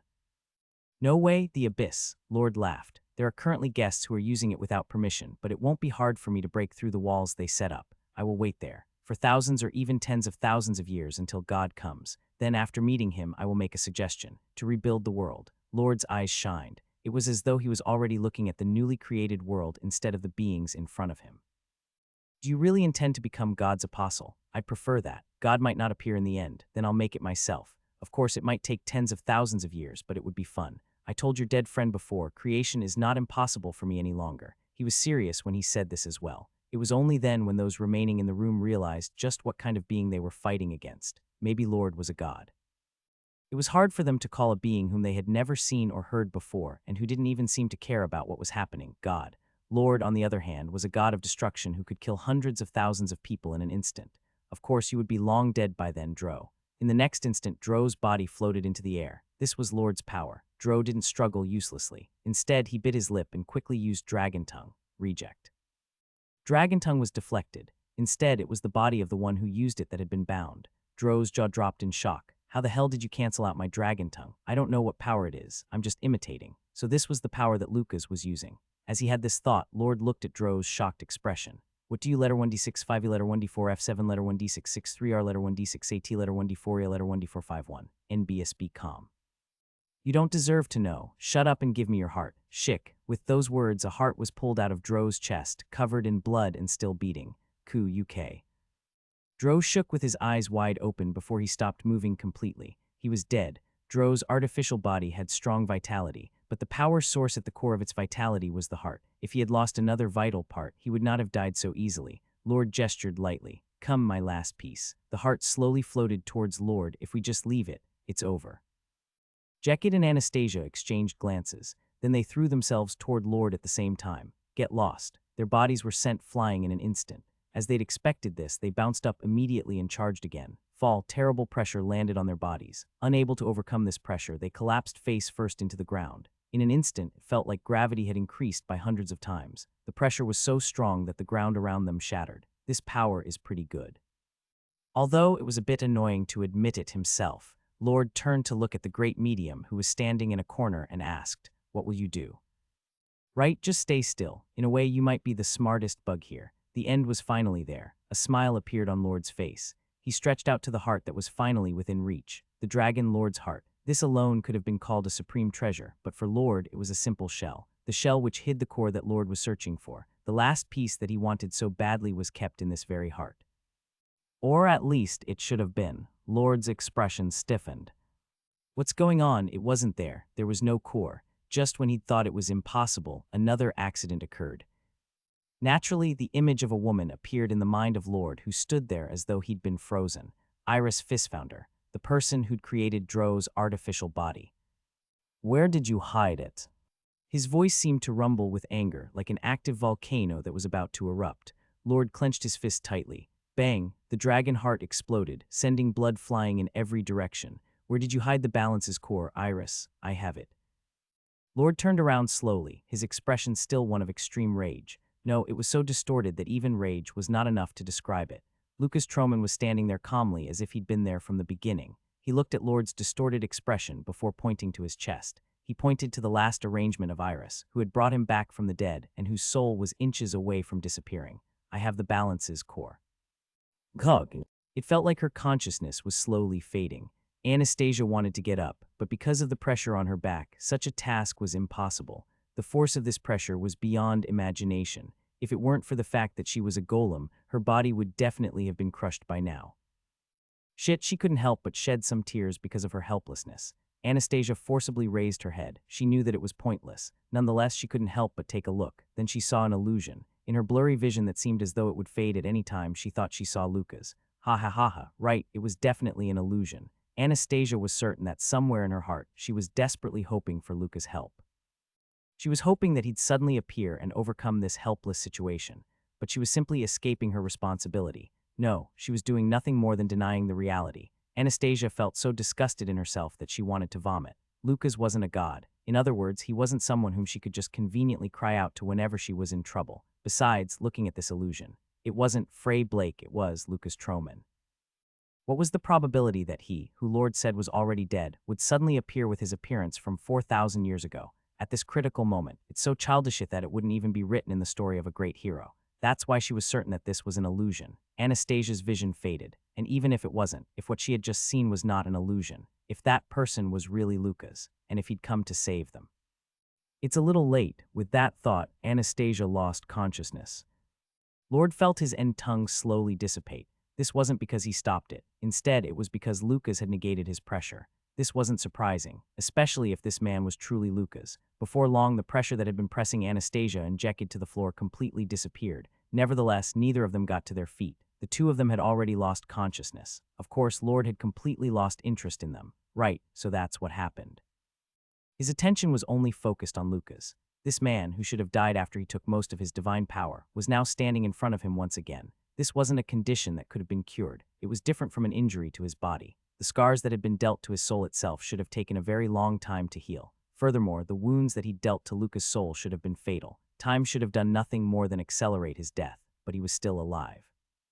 More importantly, he reappeared in front of him in perfect condition, with the balance's core, the power that he'd given everything to obtain. Lord's distorted expression slowly softened. He regained his composure. This situation was actually much better than he expected. If that witch, Iris, had been determined to hide the core, then even Lord would have spent a very long time looking for it. However, the core had now appeared in front of him without requiring any effort. The reason for his rage and impatience had completely disappeared, but now that he had more time to think, his suspicion increased. Lord tilted his head to the side and said, "But why did you appear before me again?" He was genuinely curious. He continued as he looked at Lucas, who was silently looking back at him. "I figured where Iris took you it was the broken celestial world. It is a world that had already been destroyed and was filled with space debris.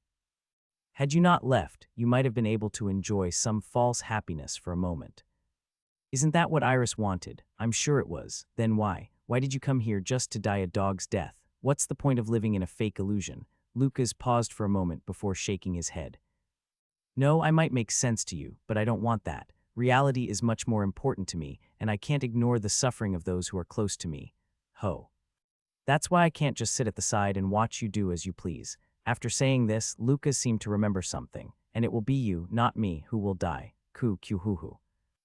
Lord burst into laughter. Right, he thought this would be the case. For some reason, he felt that this situation was very familiar, similar to when the humans here had driven him into a corner. Lord had been unable to completely hide his irritation at the time, but he'd never thought he was going to die. This was because something important had been missing. He wasn't sure what it was. However, Lord believed that there was only one being in the entire world who had the chance to kill him. In the end, he believed that there was only one person who could block the path to his goal. He thought he'd killed him, but maybe he was still hoping he was alive. He finally understood why. The others weren't good enough. They were still missing something, and he wasn't just talking about strength. "In the end, you are my final enemy. Lucas Troman." There was a hint of joy in Lord's voice as he said those words. On the other hand, Lucas was looking down at the ground. He was looking at the vomit that Lord spat out. "Did you spit them out yourself? And if I did, to throw away your own duty. You've done something pathetic and foolish. More importantly, you haven't even realized what you've done. What are you talking about?" "Right, I see." Lucas muttered indifferently before looking up. "Let's go somewhere else." Pot. With just those words, their surroundings changed. It was as though all of the colors in the world had been reversed, or like the world had been flipped upside down. Lord felt dizzy for a moment, and by the time the feeling faded, he realized that he was in an entirely new place. His expression stiffened. This was because he couldn't understand what Lucas had just done. Was this the power of 10 stars? Did he just use the power of tongue? It's similar. Right, it was similar, but it was not the same power. Lord looked at Lucas. His figure, which was still standing there indifferently, suddenly appeared extremely large. and it felt like he was releasing an unknown pressure. It was as if darkness was covering Luca's body. And this darkness was looking at him hungrily with its drooling mouth wide open. What's going on? This feeling. He wanted to turn his head. He didn't want to face this gaze. If possible, he even wanted to leave this place. Lord immediately understood his feelings. Am I afraid? He immediately denied it. That was impossible. There was no reason for him to feel an emotion that he'd never felt once since birth, especially after he'd reached his most perfect form. Where is this place? An unnamed island in the western part of the continent. Why did you bring me here? There is no life in this area. I see. But this place is a bit too lackluster to be the stage for our final fight. His lips curled up as he continued. This will be my final trial. Lucas Troman, I will kill you here. You still haven't realized. Lucas sighed. Lord furrowed his eyebrows at his attitude. What is with your attitude? Are you looking down on me? What would you do if that was the case? The scars on your soul are definitely still there. Don't tell me that you already forgot who was the one that drove your existence to the brink of extinction. Lucas looked at Lord and said, at least it's not you. Bullshit. It was only then when Lord finally realized what the strange sense that he'd been getting since Lucas had reappeared had come from. Lucas' attitude towards him had changed. It had changed as though he was dealing with an opponent who was clearly beneath him instead of one that he'd have to give his all to defeat. Lucas' cold, indifferent expression proved that. Without even caring about Lord's harsher tone, he continued to murmur calmly, I thought a lot before I came here. I thought that this would be my final battle with you, that whoever won would be gravely wounded. However, that's not the case. The greatest struggle is already over. Right. He thought that it would be just like his fight with Lord in Hell. I came here prepared to lose. That's natural. At the very least, all of the islands in this area will sink. The two fiercest fights that Lord had ever fought were against the Dragon Lord and Lucas. This battle would be no less bloody than those two. Or at least that is what he thought, and he believed that Lucas thought so as well. But I realized the moment I saw you. As soon as I saw your vomit, the current you cannot defeat me. What? But this doesn't make me feel good. Rather, I feel empty. Lord couldn't bear to listen to any more of his nonsense. He called out in a harsh voice, that's enough of your bullshit. I already know how to use your power, get lost. The power of tongue was clearly activated, and Lord was convinced that this power would be able to break Lucas' composure. But nothing happened. Get lost. He said it again. Nevertheless, Lucas didn't even budge. Rather, he even began walking towards Lord. What is? As long as you have those wings on your back, you will never be able to defeat me. Your essence has already changed. What? Lord looked back at his wings with a blank expression. Lucas sighed again. You are no longer a demigod. You still haven't realized that. Of course I know that. But what does that have to do with anything? Lord shouted with bloodshot eyes. The fact that I'm no longer a demigod has nothing to do with killing you. They just became a burden anyway.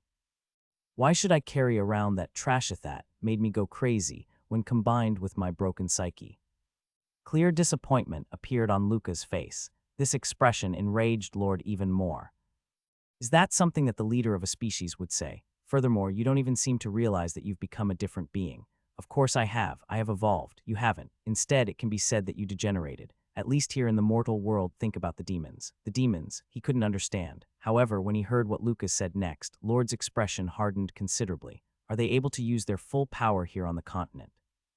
Even Lucifer only managed to circumvent this law after fusing with the Dragon Lord, after he obtained the core of the balance. What about you? You're the balance of the celestial world, who killed Lucifer and absorbed Satan's core. Do you really think you could exert your full strength here in the mortal world? It had been possible a while ago. You could have used all the power you wanted, and there's only one reason why it was possible, the demigods. The presence of those you treated like burdens was what supported you, the demigods. Even if they thought that they were fragments of the will of the world, no one could deny that they were beings born in the mortal world. Because he had consumed dozens of these transcendent beings, he had been able to use unlimited power in the mortal world. Until then, the laws of this world still considered Lord as a demigod, but that was no more. Lord stumbled backwards. He recalled the vomit he'd just spat out. The race he'd abandoned had been calling his name. Lo RD, spare us, Kook Juk. Lucas got closer to Lord, who had collapsed on the ground and delivered the final truth. And now you are no longer Lord. What do you Lord is there? While saying this, Lucas pointed to the puddle of black liquid. It was only then when Lord realized that Lucas had also brought his vomit to the island, but he couldn't concentrate on that fact. Among the faces that appeared like bubbles in the black liquid, he suddenly saw that face. The face of Lord, the round, egg-like face without any features. You should have kept carrying your people. Even if the path was painful, you never should have given up on carrying them. Lucas and Lord had something in common. They were different in many ways, but both of them had successfully brought their souls to a new level. But there was also a difference. Lucas abandoned his humanity, but he didn't forget that he was human. But Lord abandoned the demigods and forgot that he was demigod. He'd forgotten his essence. He'd given up the responsibility that he should have held till death. Just to be comfortable, Lord had chosen to run away, and this was the price. You gained the powers of an angel. You must have wanted to showcase your absolute power to the humans. It wouldn't be impossible for them to wallow in hopelessness and despair after witnessing the power of my end tongue. However, Lucas looked down at Lord as he continued, but such power means nothing to a being who is your equal. Shut up. Lord screamed and rushed wildly towards Lucas. Looking at him, Lucas simply muttered, "We won't have a fight, you have already thrown away that possibility." Then, what am I? Was he saying that wasn't the trash, if that was the real Lord? Then who was he? Was he the one who was currently controlling the body, the trash? Lucas, Lord screamed madly as he rushed towards Lucas. And on this small, unnamed island, what happened next, as Lucas said, was not a fight. The first instinct of this transcendent being who had been alive for tens of thousands of years was to charge forward, a mad dash with no skill or finesse. Even so, his figure was not easy to keep up with. While Lord's mind was extremely unstable, his physical strength was still astonishing. His power was enough to shake the small island violently as he moved. Boom, but he still wasn't able to reach Lucas. In fact, Lord realized that he was the one who had been the most affected by his charge. Lord roared as he swung his fists recklessly, but it seemed impossible for him to break the invisible walls surrounding Lucas. It was incredibly humiliating for him as Lucas just kept looking at him with an indifferent gaze, and at the same time, Lord realized he was now experiencing the same thing he'd put Ivan through moments earlier. This can't be happening, Lord shouted with bloodshot eyes. Even though he knew he couldn't reach him, he didn't stop swinging his fists. He couldn't even think properly anymore. Lucas felt bad just looking at him. I can't be trash. Do you know how long I've been waiting for this moment? How much I sacrificed? You weren't the one to make the sacrifices, it was the demigods. I am a demigod. Lord's mind was already on the verge of collapse. He knew that everything Lucas had said was true. He knew it, but he couldn't accept it. His pride couldn't tolerate it. He couldn't tolerate the fact that the real Lord was currently in the vomit he spat out, while he was just the trash that remained in the body. As I said before, you are no longer. Shut up, Lord interrupted Lucas. Lucas looked at him with a solemn gaze. Up until that point, Lord had believed everything was in the palm of his hand. He hadn't realized that that was not the case, that he had lost everything instead. His identity as a demigod, the people who trusted him and followed him blindly, and the name Lord. It was strange that he hadn't gone crazy considering the obsession he had with the demigod race in the past. In fact, he would have preferred to go crazy. But the strong mental power that came as a result of his transcendent body was hindering him. Lord's fists shoot violently. Blood was coming out of his fists, but he didn't seem to realize. To Lucas, it looked like he was struggling with his own body. I won't be sympathetic. You brought this upon yourself. You are no longer the being called Lord. I said shut up. His punches were no different from the tantrum of a child, so Lucas waited. It was easy to kill him, but he decided to wait first. Lucas could already see Lord's end. A terrible and miserable end, unbefitting of the power he had, awaited him. Lord's movements gradually began to slow down. It didn't feel like a lot of time had passed, but it did. His burning emotions had cooled over time, especially his anger. Even when he swung his fists, Lord did not stop thinking. No, it would be more accurate to say that he couldn't stop. He constantly agonized over why this was happening to him, and eventually he had no choice but to accept the conclusion he had been avoiding. Thump, Lord collapsed. He stared into the sky with a blank gaze, as though he'd lost his soul. I didn't want this to happen. His cracked voice showed none of the power he'd just displayed. What the hell have I done? Tell me, great mage. You betrayed those who believed in you, and you threw them aside when they were struggling in pain, and you cursed the people who died for you. Hoo. Lord let out a crazy laugh. For a while, the sound of his deflated laugh resonated across the island. Then, Lord turned around in a hurry. It was like he was looking for something. Then he finally spotted the vomit that he himself had spat out.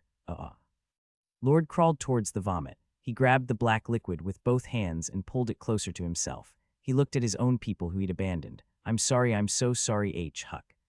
I didn't mean to do this, I just. Where did it go wrong? Lord's head was filled with questions. Not so long ago, the demigods were Lord's everything. He would have done anything for them to the point of even sacrificing himself. However, at some point, his beliefs had changed. He no longer looked at the demigods equally. He began to distinguish between the superior and inferior demigods. It all started from that small crack. Useful and useless demigods, strong and weak demigods. He shouldn't have evaluated and separated his people into groups like that. Differentiation resulted in discrimination, and discrimination became contempt, and at some point, contempt became hatred, because Lord himself was the best. He was stronger than all of the other demigods combined. As he kept separating the demigods in such a way, he eventually reached the extreme conclusion that every demigod apart from him was useless. He felt that it was more efficient to just absorb them. He should have loved every demigod equally, and should have regarded them as his precious kin. That was the way Lord had been for tens of thousands of years. He'd carried out his responsibilities with great success. But at the most important moment, he'd failed to do so. The demigods faced an unprecedented crisis. This era was a crisis for the demigods. A demigod would die every 1,000 years or so, and the forces who rebelled against them were unexpectedly powerful. And at the center of this crisis was a single man. We couldn't overcome it in the end, and so we eventually fell. Lucas, what do you think was the reason? The demigods followed the wrong leader. Lord pursed his lips slightly. So you think it's my fault? Your fault is the biggest. But I can't say that the demigods who died were completely innocent. Why? They are only guilty of following an incompetent leader. That's their fault. There can never be a perfect leader. Everyone makes mistakes, and at times we make the wrong decisions. Can you really call it loyalty if they nod their heads even at those times? Sometimes it's necessary to point out your leader's faults. Lucas looked down at Lord and said, but someone did do that. Lord shook for a moment before lowering his head. Who and I killed him with my own hands. Lord's face, which was smiling despondently, suddenly distorted. Irk. Then he started retching once again. Luca's eyebrows furrowed as he realized what he was going to do. Lord vomited again, but this time it wasn't black liquid. Tuck. Instead, it was fresh blood that soaked the ground in front of him. There was nothing wrong with his body because Lucas didn't do anything to him. Instead, Lord was willingly vomiting blood at that moment. What was it that he was trying to spit out? The answer to this question was revealed in the next moment. Clink. 2 shiny gems covered in blood rolled across the ground to Lucas' feet. They were Satan's core and Michael's core. Do you know what you've done? I spit out all the cores. That's no different from ripping out your own heart. Why are you giving up your own life? Lord turned to look at the black liquid once again. Then he picked it up and started stuffing it in his own mouth. He was trying to put the vomit back into his stomach. Seeing this, Lucas spoke in a soft tone.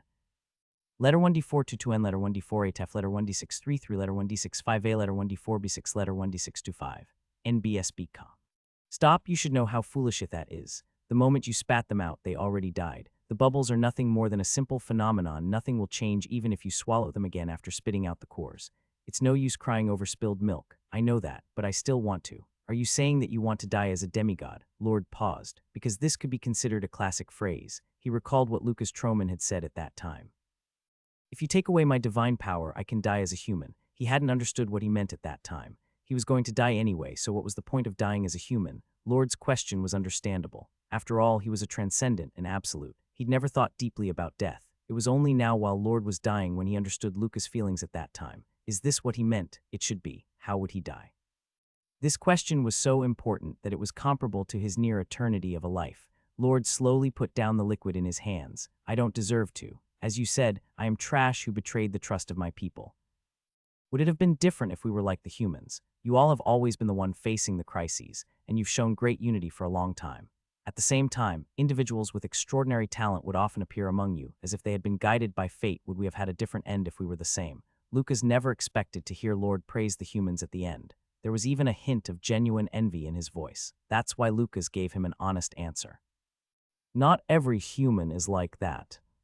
Maybe you would have had a less miserable end. It's not about the species. It's about character. What a great answer. Lord could tell that Lucas had discarded his bias. He had also indirectly answered that the demigods could have been a better race. Haha. Suddenly, a laugh came from his throat, like wind leaking out of a balloon. It was hard not to laugh. The two beings here, the strongest human and the strongest demigod, could only understand each other after their essences had changed. Where did it go wrong? Lord lowered his head. He had already vomited all of the demigods and the balance cores. Now, death was the only thing that remained for this being without organs or blood. Lucas looked down at Lord, realizing he was already dead. PSSS. The glow, which had been ever-present, gradually faded, and before long, Lord's entire body was bleached gray. It was similar to Ricky's death. Like ashes, his body broke apart before scattering into the wind. Suddenly, everything stopped. Thud. Lucas realized that it wasn't just the items he could see that had frozen, but even time and space had. Originally, not even Lucas would have realized that time had stopped, regardless of his new state as a transcendent being. Because the only being who could stop time and space was the only true absolute existence in this world. I knew we'd meet again. God laughed as he said those words. Were you sure that we'd meet again because you're God? No way. Sure, it's not hard to see the future, but I don't have the time to observe it. Let's just say I had a feeling. I wanted to meet you. I know, you want to ask for an absurd favor. Luca's eyes shook. Iris fistfound her. You want to revive a soul that's almost completely broken. Do you know how ridiculous that is? Is it impossible even for you? That's not a question you should ask God. There are very few things that are impossible for me. But I can't just do that for you. Tell me what you want. I'll do anything I can. Luke glanced down at the 2 gems Lord had spat out. These gems then rose up to float in front of Luca's face. Swallow these 2 cores. Then what will happen? Nothing big will happen. You'll become much stronger, but it's not really that remarkable in my opinion. However, you will gain the qualification. What qualification? The qualification to travel between universes. God continued in a sincere voice. Lucas Troman, I'll make you an absolute, so leave this universe with me. God mentioned absolutes in the universe, but Lucas had a feeling that the concepts God was talking about were different from what he knew. Not minding Lucas' silence, God opened his mouth again. I'm busy. I told you this the other day. Have you ever wondered, just what the hell is God doing that he doesn't care about the world? I have, he couldn't help but nod. It always felt like a contradiction for this being to say he had no time to take care of the world because he was busy. It was already clear that this being in front of him was the creator. So is there anything more important to such a God than caring for and managing the world he created? A smile appeared on God's face as he said, think of the largest number you can possibly imagine. Then multiply that number by 100 million. What are you trying to say? It must have been an astronomical number. Right, that was obvious. Lucas kept his mouth closed because he couldn't understand his intentions. What if there were even more worlds than that number you thought of? What if this world you live and breathe in can only be counted as a grain of sand on a beach? Lucas felt like he'd been struck in the head by a bolt of lightning. He finally understood what God was trying to say. That's impossible.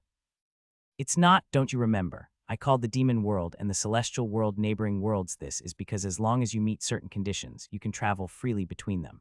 The 3 worlds, including the mortal world, are closely related to each other. It's no different from being born together, so they could even be called siblings. But this is just a small group. From a broader perspective, there are countless worlds like them in the universe.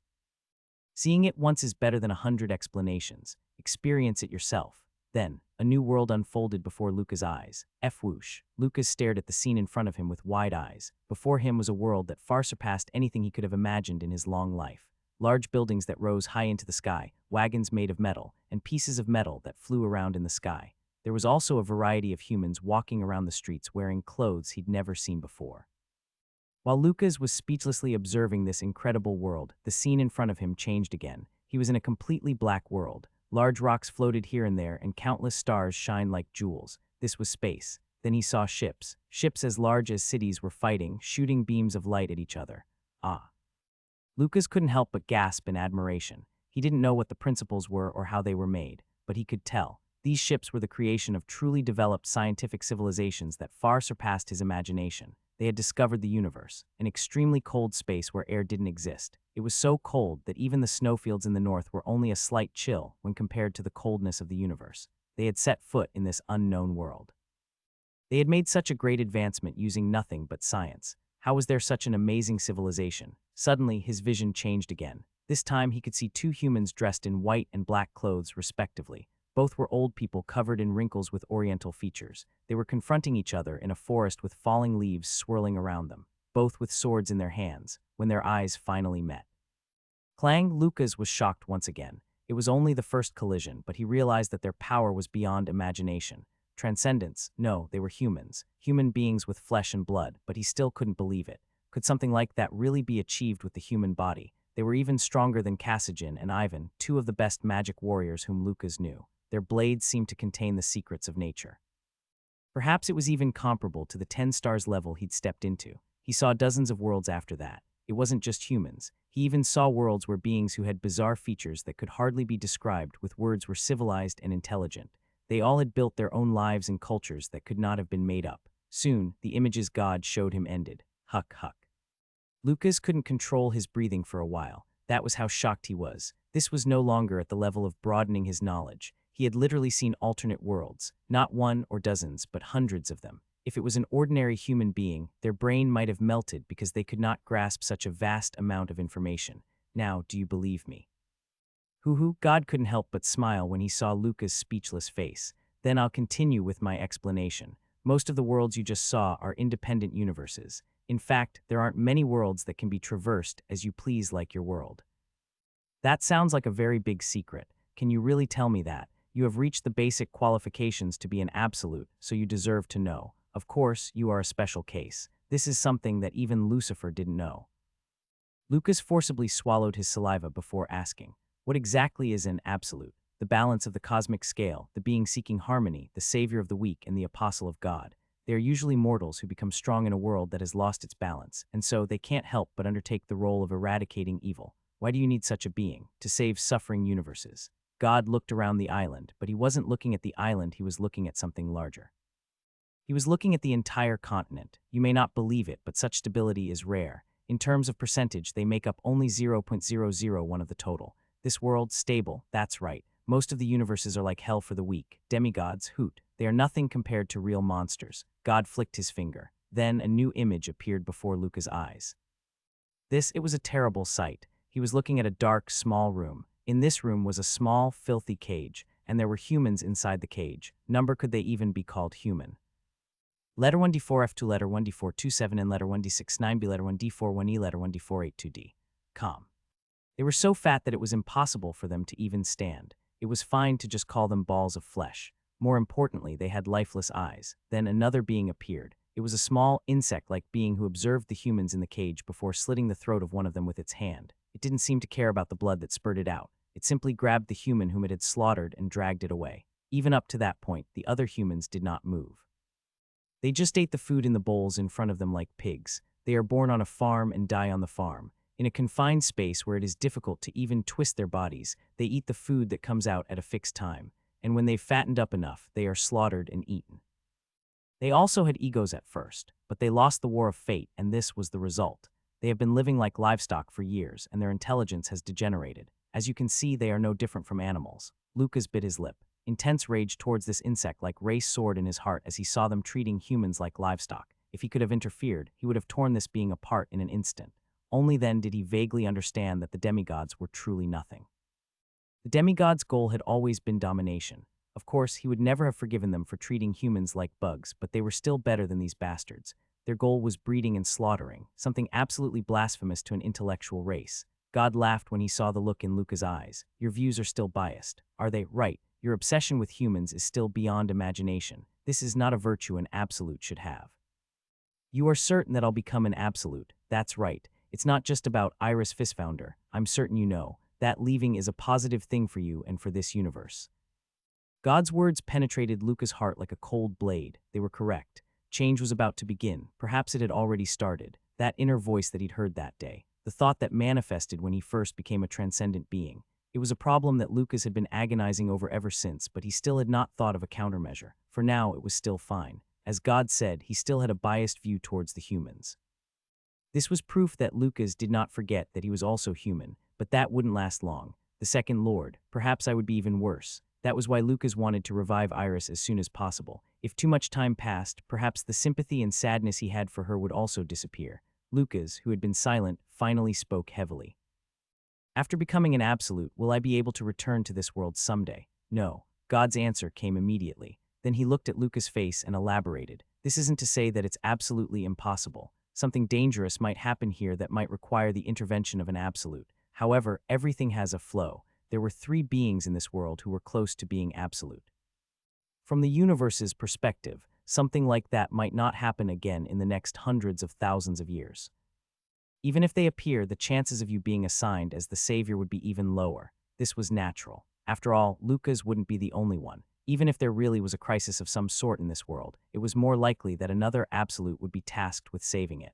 Lucas' heart became heavy. His chances of returning were slim, and even if he did return, it would probably be hundreds of thousands of years later.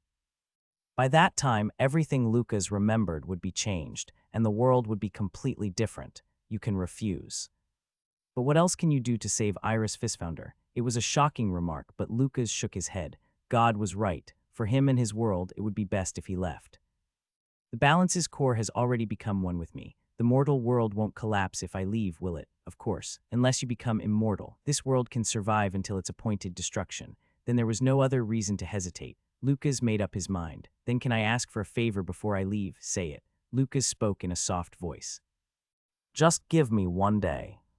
Elia looked out as the cold winds buffeted her. She liked snow. Unlike rain, snow piled up and covered everything.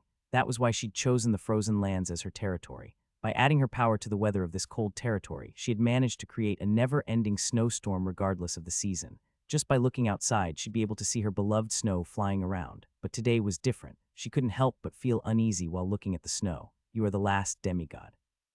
Elia turned around to find Lucas standing there. She lowered her head slightly before murmuring in a soft voice, I see, and you are no longer human. Did you come to kill me? No. Lucas was silent for a moment. Do you want to die? No way. I still have a lot of unfulfilled wishes in life. That's a lie. I can't feel any motivation from you. Nothing is more futile than a life without purpose. It's as if there's a huge hole in your chest. Elia's heart felt heavy. Lucas was right. Nothing he'd said had been incorrect. She turned to look at the snowstorm once again. Originally, I wanted to live with Ricky, here in the frozen lands.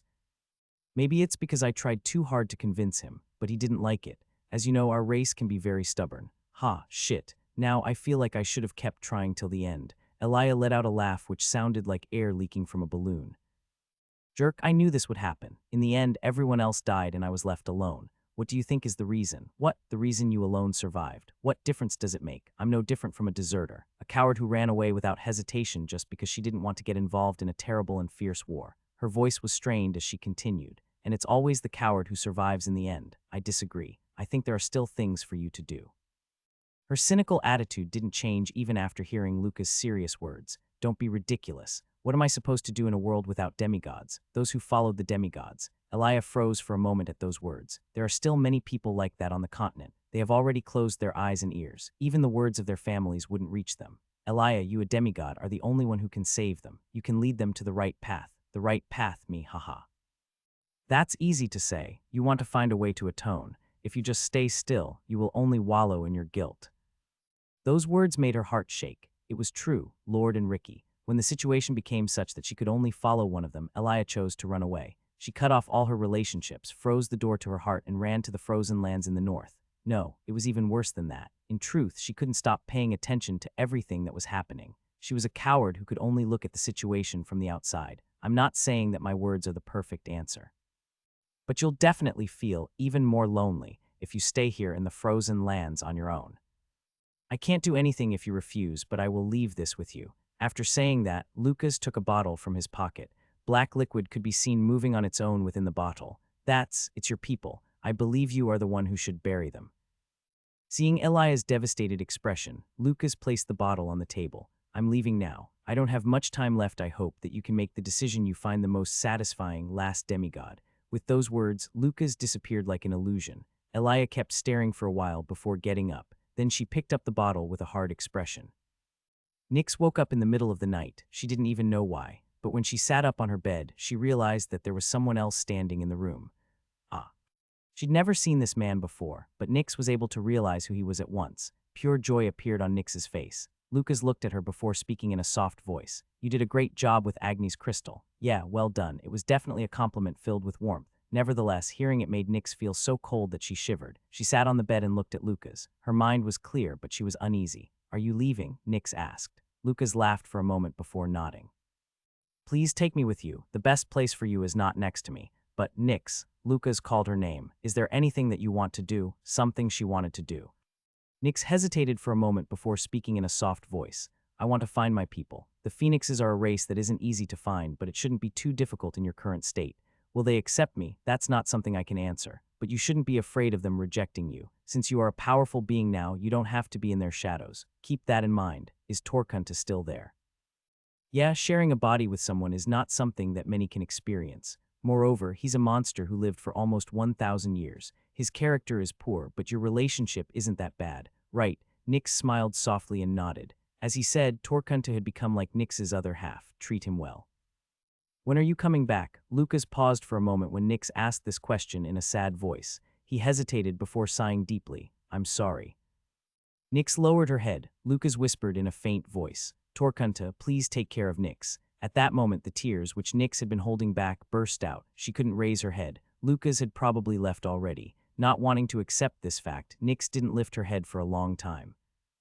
I didn't think it would turn out like this, Ivan grumbled inwardly. He never thought much about death, but at least he never thought it would visit him so soon. He also thought that he'd have a dramatic death.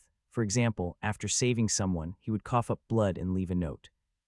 No, he didn't even care that much about a heroic death, but this was still too much. Lord killed him instantly with nothing but a hand gesture. So is this death? If so, then it couldn't have been more boring. His consciousness just floated in a place filled with nothing but darkness. He wouldn't have to live like this forever, would he? This is bad. Just as Ivan realized the gravity of his situation, something changed. He felt like he'd been at the bottom of a pond and was now slowly rising to the surface. Ivan blinked, he could see light. After blinking a few more times, his blurred vision returned to normal. He was confused. He could feel the ground, he could smell, and he could see. Isn't this the castle in Haitum Ikar where he died? He's really alive. The great medium was staring at him in shock. What happened? The great medium's eyes turned to look somewhere else. A man was standing there. The man had blonde hair and wore an auburn robe. He'd never seen this person before, nor had he met him before. But he felt that he was extremely familiar, especially his expression. Before he could even think too deeply about it, a name popped out of Ivan's lips. Frey, right. How is that what you really look like? You could say that. What about Lord? He's dead. I see. Ivan sighed while making a frustrated expression. So it's all over. Damn, I was a bridesmaid again. I didn't save your life. I just took you out of a gap in space in which you were trapped. Same thing. Ivan tried to scratch his head while saying that, but he spazzed as he felt intense pain from his right hand. Lucas looked at his hand. Your right hand has been completely crippled. It's a wound so severe that there's no hope of curing it. I know. Even if you successfully learn to use it again, you will never be able to put any force behind your punches. I know that too. He said this with a calm voice. Lucas looked at Ivan with a strange expression before speaking once again. Would you like me to fix it? What? Ivan looked at Lucas for a moment before shaking his head with a smile. Why, when I swung it, I already had the determination to never use this fist again. While it wasn't able to do anything in the end, I already made the decision. Ivan frowned. It seemed he could not think of the words to express his feelings. So this injury, I'll call it my medal, my battle scar. I don't think I'd feel good to have it healed for nothing. Such words could be called a luxury from Ivan. Lucas smiled. Right, you don't want to erase your determination from that time. Well, it's nothing so fancy. I'm just saying I don't feel like it. Ivan, you truly are an amazing person. Lucas was showcasing genuine respect for this man. Ivan frowned at his words. He felt like he was being teased. In the end, he didn't solve anything nor did he help in any way. It was the same the last time with Agni. No, he was even more pathetic than back then. In the end, Lucas was the one who solved everything. Lucas understood Ivan's feelings, but he decided not to say anything about it. From now on, you will be the center of the circle. What are you talking about? Why me? Lucas glanced at Anastasia, who was still unconscious. I'm asking for Anastasia. Technically, she isn't Schweizer. The situation might seem fine now, but as time passes, more things will come to change. It was only now Lucas was able to understand Anastasia's true nature. He could still call her Schweizer, but as time went on, she was gradually becoming her own individual. After all, she wasn't actually Schweizer Stroh, but a war golem who had inherited his memories and personality. While she hadn't truly formed an individual identity yet, it was impossible to say that it would never happen. The more she saw and experienced for herself, the more Anastasia would change. This would cause her to think deeply about her true identity. When that time comes, your naivety will help her. Is that supposed to be a compliment? Right. Although he still spoke bluntly, Ivan's attitude had changed because he saw the way Lucas looked at Anastasia and heard the seriousness in his voice. He also agreed because he'd long noticed that her behavior was becoming increasingly close to a girl of similar age to her appearance. What do you mean by center of the circle? The entire continent is suffering because of the damage caused by the demigods. There were huge scars everywhere. The founding goal of the circle has already been fulfilled. There are no longer any demigods to threaten humanity. Now, all that has to be done is to repair the damage dealt, leading the world to a peaceful era. That should be the circle's new goal. That's not my cup of tea. With your fist the way it is, you will be unable to train for a while anyway, and I'm sure, if it's you, the circle masters will follow without a single word. You're overestimating me. Ivan grumbled. I don't like where this is going. It feels like I'll be forced to do that job for the rest of my life. That would be fine. You bastard, you should pick someone else. Lucas chuckled. The circle needs someone who is unbiased. In front of you, whether they are royalty or slaves, they are all the same human beings. You are the same. In fact, I think you're better than me. I have to leave. Where? To a far place. It will be very hard to come back. Ivan narrowed his eyes at those words. No, what do you mean? It doesn't matter if you have to leave, but promise to come back. It's not that easy to say. He couldn't explain in detail. There had to be a reason why God hid the information about other universes. Lucas understood that. Even if an unqualified person found out about it, they would only be confused. Frey, no, it should be Lucas now. Ivan's tone became serious. You said earlier that I am amazing, but aren't you the same? To me, you are a much better man. He hadn't spent a very long time with Lucas. Nevertheless, Lucas had a very large impact on Ivan's inner self. He'd long been accustomed to being alone. Apart from his teacher, Nora, he found it annoying to fight together with anyone, but Lucas was different. His existence allowed Ivan to reflect on himself and think about his shortcomings. He was able to develop because of him. Even when he fought together with other people, he was still able to move freely. He felt like an additional force was added to his outstretched fist. He still didn't mind being alone, but he also didn't mind leaving his back to a reliable person. Lucas had taught him the importance of teammates. I'll wait for you, so come back. When you were locked in the abyss and everyone thought you were dead, you still broke their expectations and came back. It would have been impossible on my own. I only came back because my friend helped me. Then I will help you too. Ivan, this time it's completely different. Despite Lucas' serious tone, Ivan still shook his head. I don't know the difference. To me, it's no different from 4,000 years ago. Even then, you made the impossible possible. Who's to say that you won't do the same again? At first glance, it sounded like it was forced. However, Lucas couldn't help but widen his eyes at Ivan's simple words. He felt like he'd been hit in the head with a hammer. Lucas stared at Ivan for a while, completely speechless. What? No, you're right, haha. Right, I can make the impossible possible. Right, why hadn't he thought of that? Lucas felt like the dark clouds which had settled on his head had suddenly been lifted. It was only then when he realized he was taking God's words like they were absolute. After knowing how omnipotent God was, he'd subconsciously believed that his words were always right. But he didn't have to do that at all. Ivan was right. It had been the same 4,000 years ago. What was important was Lucas' own will. Ivan, what? Live to a ripe old age. HMPH, of course I will. Ivan replied with a snort. Lucas smiled at him. His heart felt much lighter. He felt he could say goodbye with a smile. Iris suddenly realized that she could think. Ah, how I should have been dead already. I hope my memory was accurate. Then she heard a voice she really wanted to hear. Iris turned around. He said that your body was reconstructed based on my memory. Lucas, can you scold me for saving your life later? It's been a long and tiring day. Iris almost burst into tears as she heard Lucas laugh. How did you save me? Can I ask that? I negotiated with God and it went well. I'm a pretty good talker. God, ha-has.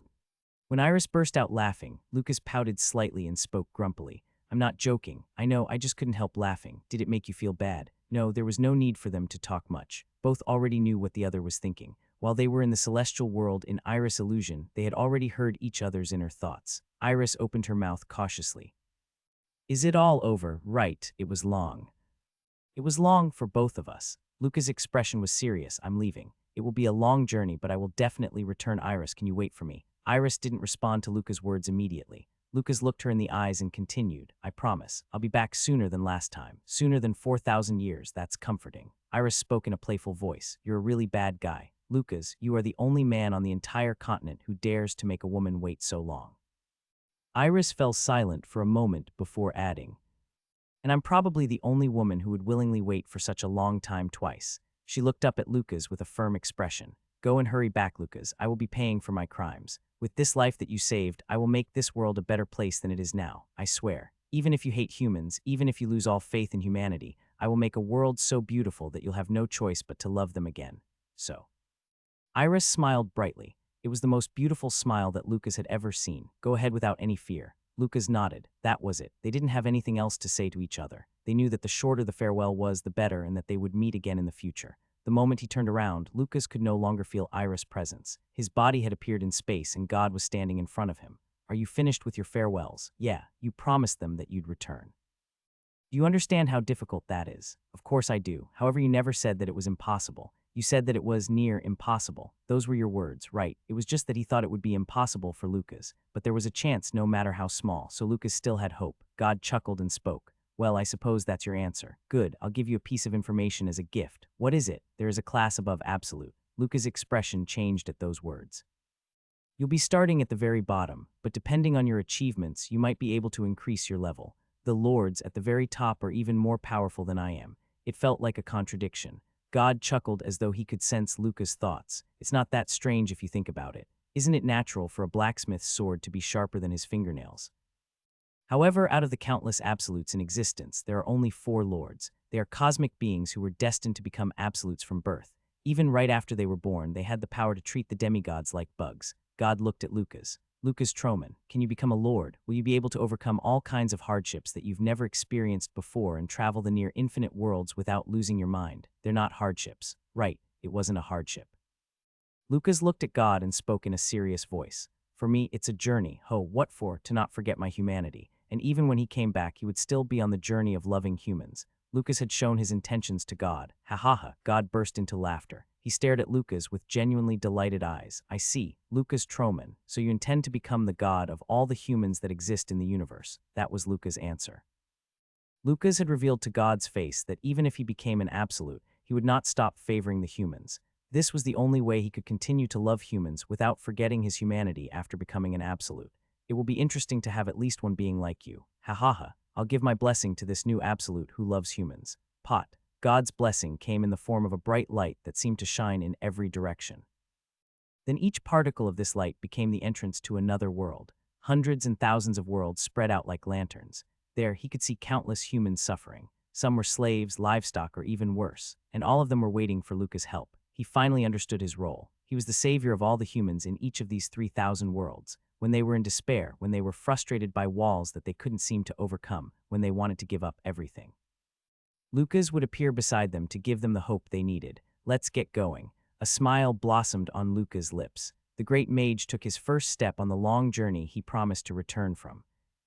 An incredibly pale man bowed his head politely to the group in front of him. The man, Rutan, bowed once again as polite applause filled the room. Rutan had long ears, sharp teeth, and above all, his pupils were slitted like a cat. He was wearing a very professional-looking tuxedo which went well with his pale skin. In addition, I would like to also express my gratitude to the customers who could not be here with us today, but who have always shown interest in our company. Our company will accompany our customers to the day we're disbanded, and we promise to continuously introduce you to even better products. A relaxed smile blossomed on Rutan's lips. Let's cut the greeting short and move on to the explanation of this event. Those who are here are all verified customers, so I will skip the unnecessary introduction. The basic process will be the same as always. If you happen to see a product you like, please tell us your price through the attendants assigned to each row. Rutan briefly explained the rules with a calm voice. Those in the hall all nodded with serious expressions. The event will be held over the course of 3 days, and today's proceedings will begin in about an hour. Before that, we've prepared a small feast with a few special delicacies, so please enjoy it. I heard that there would be humans in this event. It was a heavy voice. It was a purple-skinned man with a very large stomach. He had 4 eyes and no nose. There was also green mist which flowed gently around his body. Rutan chuckled. It is as you said. Count Gomes, how many did you prepare? Rutan didn't answer immediately. Instead, he smiled mysteriously. Everyone in the hall was paying attention to his mouth at that moment. Nevertheless, he didn't speak. Instead, he waited until their concentration had reached the peak and they could barely hold themselves back before letting out a small cough. 11. When Rutan said this, the hall stirred. Then Rutan shrugged slightly and continued with an amused voice. To be precise, there are 7 men and 4 women. I'm curious about the variety. We have yellow, white, and black. They are also of various nationalities. American, British, Italian, Chinese, Korean, etc. Of course, they are all under 30 years of age. After all, our company only deals in premium products. Gomes snorted, this deep, nasal sound showing just how pleased he was. I'm confident that there won't be any flaws with the products since they carry the Chester Company's brand. We also have a few amazing luxury items on hand, so please anticipate them. Hoo-hoo, no one here is foolish enough to doubt your abilities. This event will be among the best the company has ever hosted. The one who spoke this time wasn't Count Gomes, but one of the company's VIPs, Duke Sandro. Rutan chuckled softly at those words. His words were correct. This event was being held on the largest scale, and was, in a way, a turning point for the Chester Company. They had dug up the greatest treasures in their warehouse, acquired slaves worth hundreds of millions of dollars, and sent invitations to their VIP customers together with a product list. And more than 70 of the customers had announced their participation. If things go well, I might even become a noble. Rutan smiled brightly from the bottom of his heart. It was very cool in the cage. The temperature was always moderate. This was natural. After all, the products weren't allowed to get sick. Nevertheless, Minha-Rin hugged her shoulders as she felt a bone-piercing chill fill her body. Her body shook heavily. She looked out past the bars of the cage. There she saw another human with a lowered head and lifeless eyes. Perhaps in their eyes she was no different. She knew very well what kind of end those who became slaves had.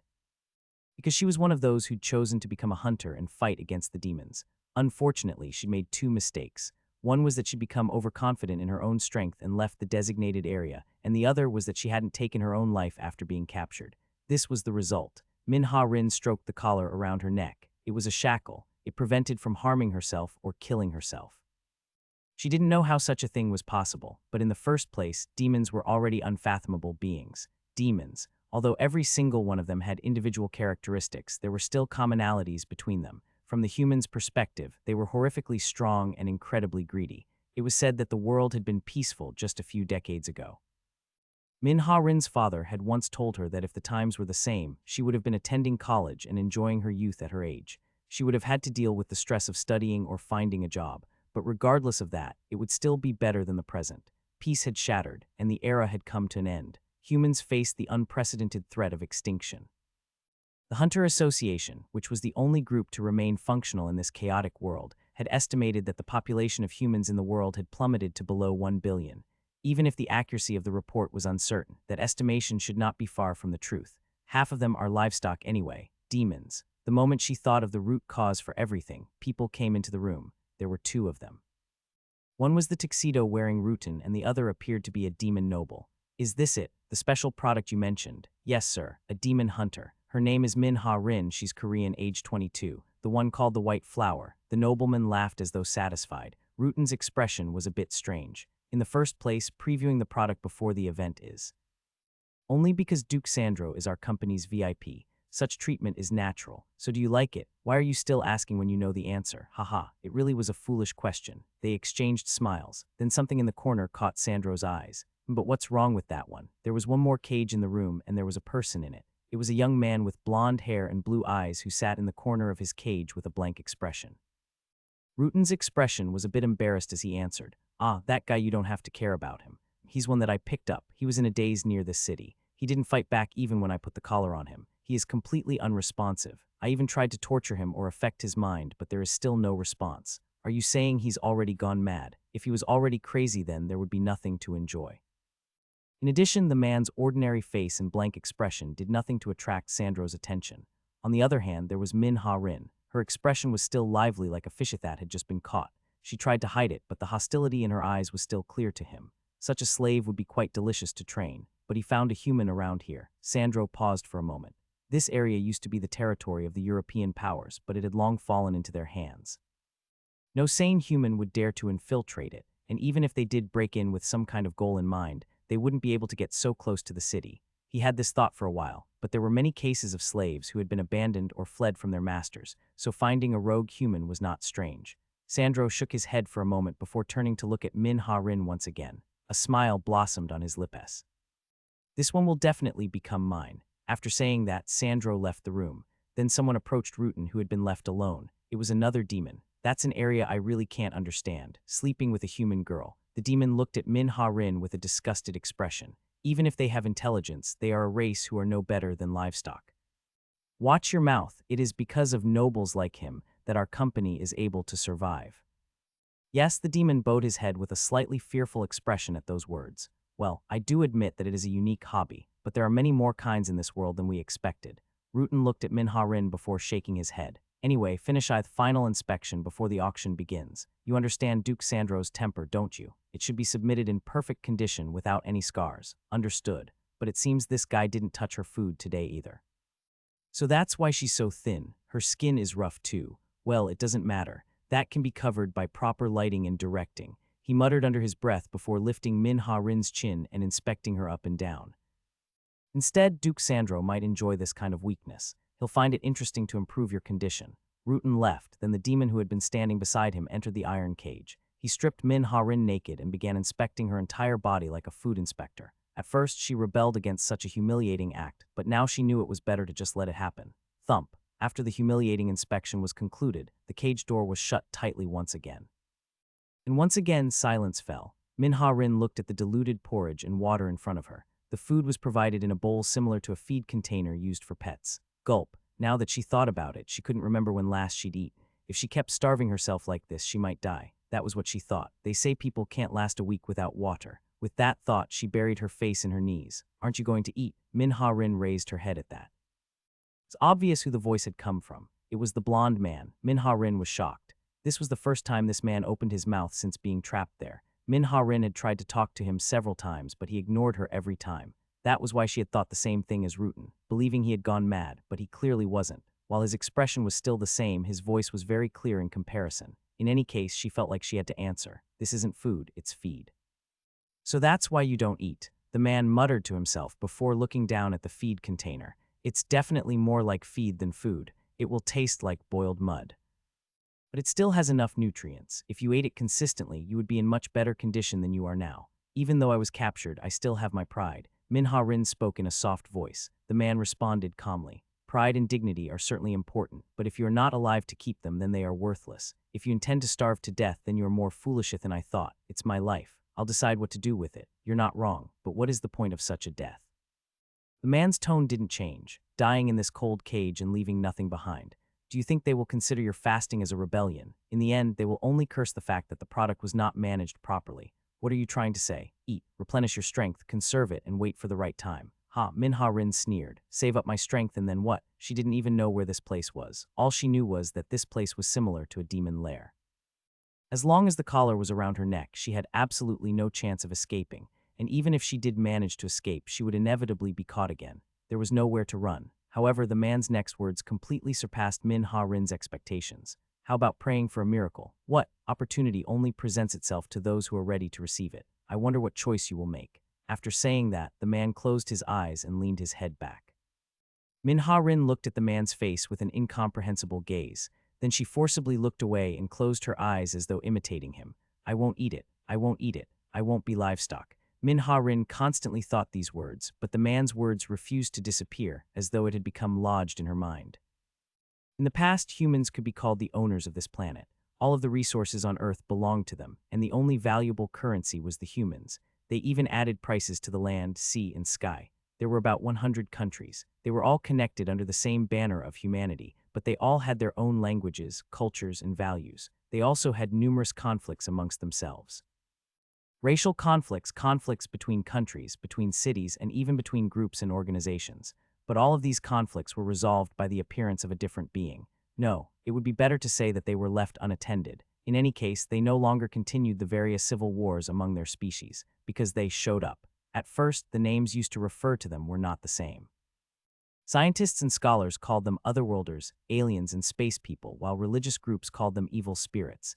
Depending on the region, they were referred to as monsters, creatures, or nightmares. These names varied because each of them had their own individual appearance and characteristics, which made it hard to find a commonality between them. As time went by, their actions became more and more terrible. It developed to the point where the word damage was no longer sufficient.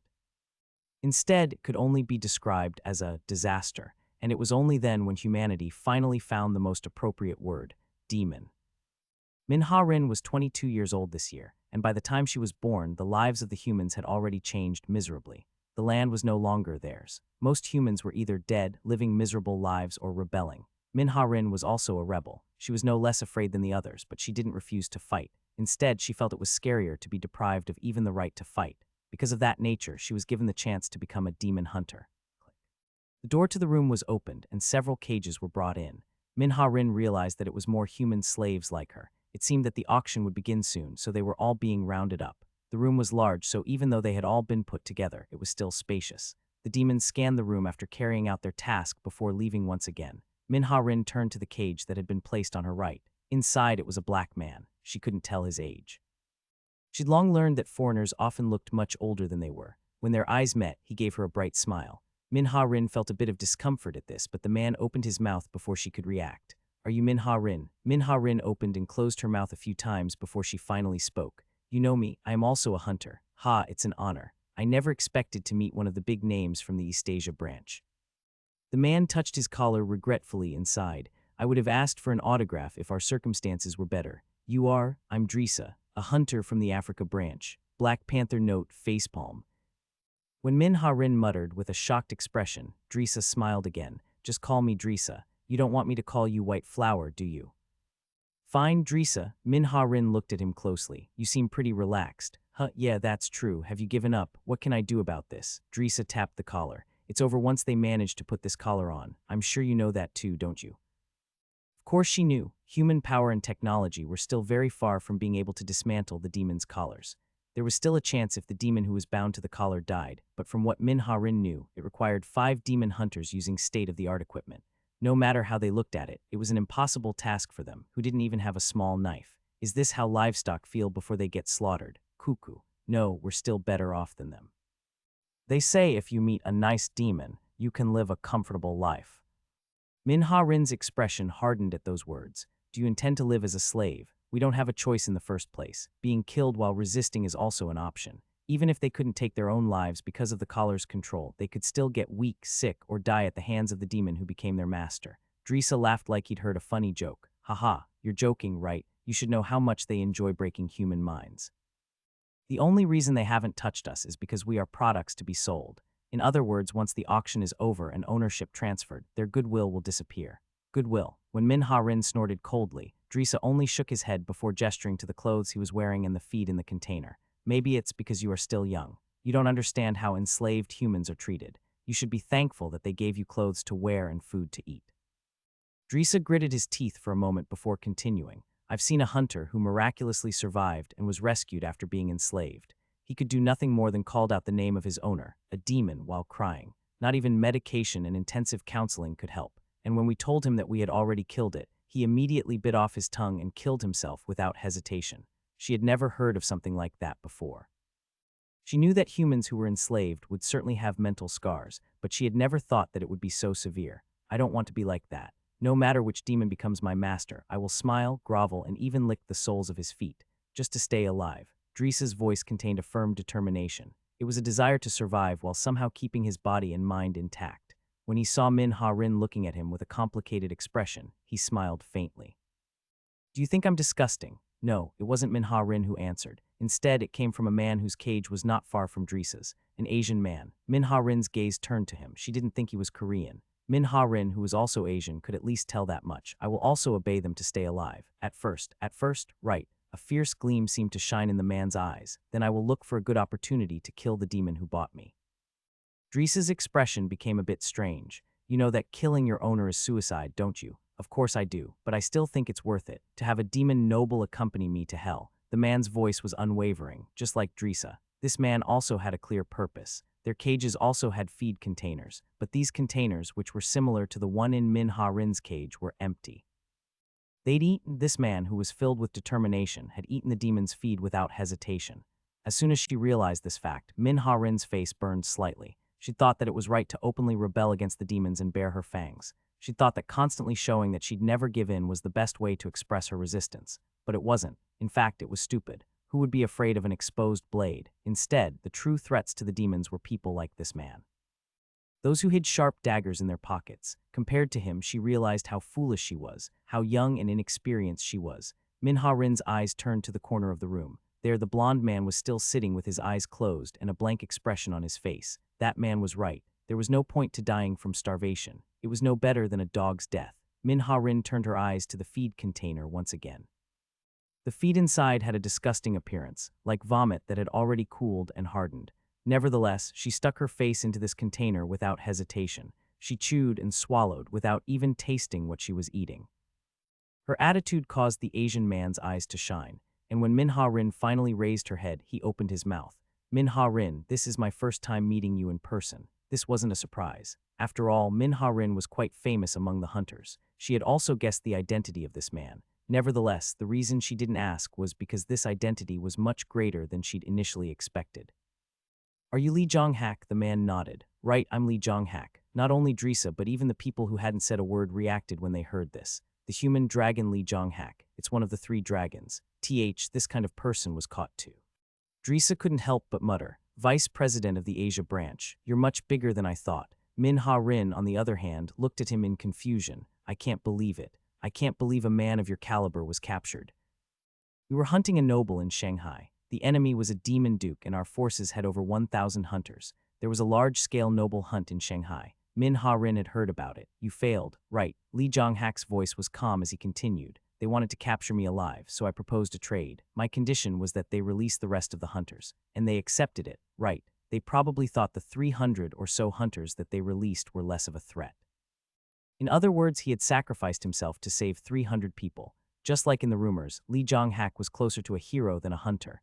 More than half of the people in the Asia branch followed him. In a sense, he had even more influence than the branch president. If Lee Jong-hak was captured, then the atmosphere in the Asia branch was currently desperate and hopeless. Suddenly, "Are you really Lee Jong-hak?" It was a woman who was sitting across from them. She had bright red hair and extremely determined eyes. "This isn't a situation I would lie in, I see." The woman hesitated for a moment before sighing and saying, "I'm Alida, a hunter from the European branch. Alida Grabino, you are a famous Italian hunter." Drisa seemed to be extremely knowledgeable about the famous hunters from other regions. "If you are really Lee Jong-hak, then we might have a chance to get out of here." "What?" When Lee Jong-hak asked this with a surprised expression, she nodded and continued, "It won't be easy, but it's possible. How can we do it?" Alida touched her collar. "I have a way to paralyze the function of this collar." "What did you say?" It was Drisa who retorted with an absurd expression. This was natural. After all, he'd just affirmed that it was impossible to remove the collar just minutes ago, but he immediately realized something and his expression changed. "No, wait, did you say paralyze and not remove?" "Right, it would temporarily stop functioning. Both the explosive that is attached to our carotid artery and the curse that weakens our physical ability would disappear." "How?" Alida pointed at herself. "I'm a wizard, and this collar uses a kind of spell." "Wizard?" Drisa couldn't help but cry out in a surprised voice. Wizards were very rare, and there were only a few of them among the hunters. Min-ha-rin was also surprised by this remark, and something managed to catch her eye. The blond man, who was silently sitting in the corner, opened one of his eyes and looked at Alida. But it only happened for an instant. The moment she came to her senses, the man had already closed his eye again. It happened so quickly that she couldn't help but wonder if she was mistaken. "I thought it was impossible to use magic while wearing the collar. If it was ordinary magic, then that would be the case, but mine is a bit different." Alida smiled mysteriously and lifted her sleeve. Black ink wrapped around her entire forearm. If one looked closely, one would notice that it looked like ancient text. Lee Jong-hak's eyes shined. "Tattoo magic. Oh, I didn't expect an East Asian to know about it. I once had an acquaintance who used it. I heard that it was an esoteric magic only passed down secretly within a certain clan." "That's right, most of the demons don't even know that such a secret technique exists. These guys are the same. Hoo-hoo. Instead, they kicked me because they said I had dirty graffiti on my body. It really hurt." Alida rubbed her stomach for a bit before continuing. "This one is called Ice Witch's Resentment, and with it I can freeze a portion of space." "Are you saying you can use that to paralyze the collar's function?" "That's right. However, it will be difficult to accurately adjust the range." "What do you mean?" Alida made a slightly troubled expression. "I might freeze the person's body as well. It might have been fine if you were in good condition, but it would be dangerous now that your resistances have been lowered by the collar. That's why you need me." "That's right." Alida nodded and looked at Lee Jong-hak with anticipation. "If it's someone as powerful as you, then it should be fine even if your physical ability was weakened. Would it be possible for all of us to escape?" "It might not have been if we were running the entire way. But we don't have to. There is an abandoned base west of the city. All we have to do is get there." Drisa tilted his head slightly at that. "A base, west of the city. This is the demon's territory. It was abandoned 15 years ago. It used to be a hideout of the European branch." "The European branch?" Seeing Lee Jong-hak's surprise, Alida smiled slightly. "Didn't you know? This is Italy. They had been dragged pretty far." Min-ha-rin couldn't help but have this thought. She had been captured by the demons in Dandong City in China near the Yalu River. There won't be any people there, but it can still serve its purpose as a hideout. And if the warp portal there works, it won't be impossible for everyone to escape. "I see," Drisa spoke in a bright tone. Before they knew it, everyone was paying attention to Alida's voice. On the other hand, Lee Jong-hak was lost in thought. At first glance, it might have seemed like everything would be solved in a flash, but that was just wishful thinking. If one really wanted, numerous loopholes could be found. Alida didn't mention the worst-case scenario, and it wasn't that she didn't know this. Instead, she was deliberately avoiding mentioning it. Lee Jong-hak understood why. She didn't want to destroy the hopeful atmosphere that had been created by her words. The most important thing is the hope that has appeared on everyone's faces. The heaviness that had been filling the room had disappeared. Lee Jong-hak decided to take comfort in this fact first. "Fortunately, everyone here is a hunter. Since your bodies are more powerful than normal, the chances of success shouldn't be as slim as I thought. The demons prefer former hunters as their slaves."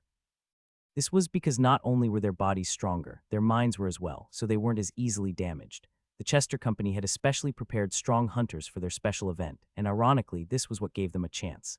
"Wait, is that man a hunter?" Drisa pointed to the blond man in the corner. Lee Jong-hak narrowed his eyes as he looked at this man before saying, "There are no signs of training on his body. Then is he a wizard? I can't feel any magic power." "He could be a priest or something. I'm a priest. I don't feel any holy aura on him." "Elementalist, shaman, monk." Drisa recited all the jobs he knew one by one, but this man didn't seem to fit the description of any.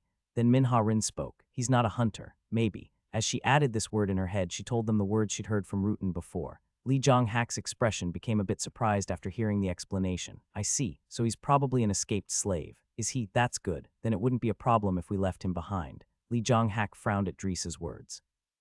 I don't agree with that. He's a civilian. That's something we should protect. A civilian to protect. Haha, did we just hear the same explanation? Drisa let out a laugh, but Lee Jong-hak's expression didn't change. When he saw this, Drisa's expression gradually stiffened as he realized that it wasn't a joke. Human dragon, there's no need to keep making such a scary joke. We already got it. Drisa patted his head. He's already gone mad. He's probably been tortured over and over again. And ordinary people cannot withstand such torture, so he'd only be a burden. We can't afford to take him with us. I agree. It might be dangerous to take someone who can't speak properly, even if he hasn't lost his mind. Alida nodded, agreeing with Drisa's opinion. Some of the others also voiced their agreement, but Lee Jong-hak spoke in a harsher tone. So you're saying we should leave him here? Then should we take such a useless guy with us? No, I don't even want to help him. I'm afraid that he'd fight against us for no reason or scream when we're trying to move stealthily.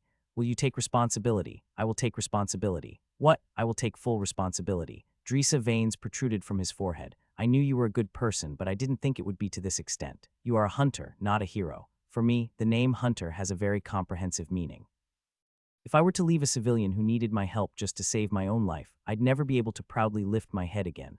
I would have to live with the fact that I'm a sinner for the rest of my life. I also agree with Lee Jong-hak's words. Same here. Several people sympathized with Lee Jong-hak. Drisa frowned. Don't you know that trying to save this man can lead to all of our deaths? Of course I do. And you still want to walk down such a thorny path? Shit, you really are a saint. Well, I guess it can't be helped. Adila scratched her head in frustration. Our plan can't be implemented without you. Lee Jong-hak was the only one who could break open the iron cages with his bare hands. That was the reason why Alida required his cooperation. Drisa was also aware of this fact. Moreover, it wasn't just Lee Jong-hak's opinion. Some of the other hunters also agreed with him. It was better to take the risk than confront them. If I think he will do something crazy, I will use my hands. Use your hands to knock him out or... Drisa deliberately let his words trail off, but Lee Jong-hak was able to understand what he meant. That won't happen. While Lee Jong-hak said those words quietly in his head, he also prepared for the worst. Minha-rin's lips twitched slightly. She didn't think the blonde man was crazy. Although he appeared to be in a daze, his voice had been extremely clear when he spoke. She didn't think that was the voice of a deranged person. Nevertheless, she didn't reveal this fact because her conversation with him felt like a dream. Even though he heard people talking about him, the blonde-haired man continued to lean back with his eyes closed.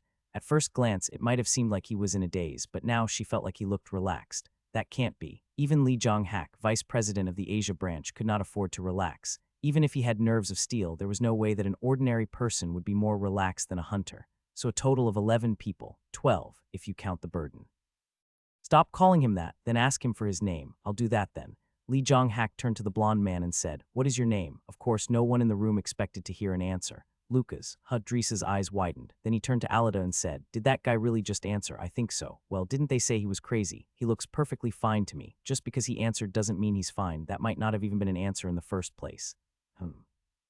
In fact, after saying those words, the man Lucas closed his eyes once again. I'm Drisa. Where are you from? America. England, Germany, Spain. Lucas didn't open his eyes again. Drisa's expression changed slightly before he asked again. Hey, are you ignoring me? Don't force him, Drisa. He might be in a very unstable condition. It doesn't look that way. Minha-rin agreed with Alida's murmur, but Lee Jong-hak shook his head and said, First of all, we should be glad that he can even communicate in the first place.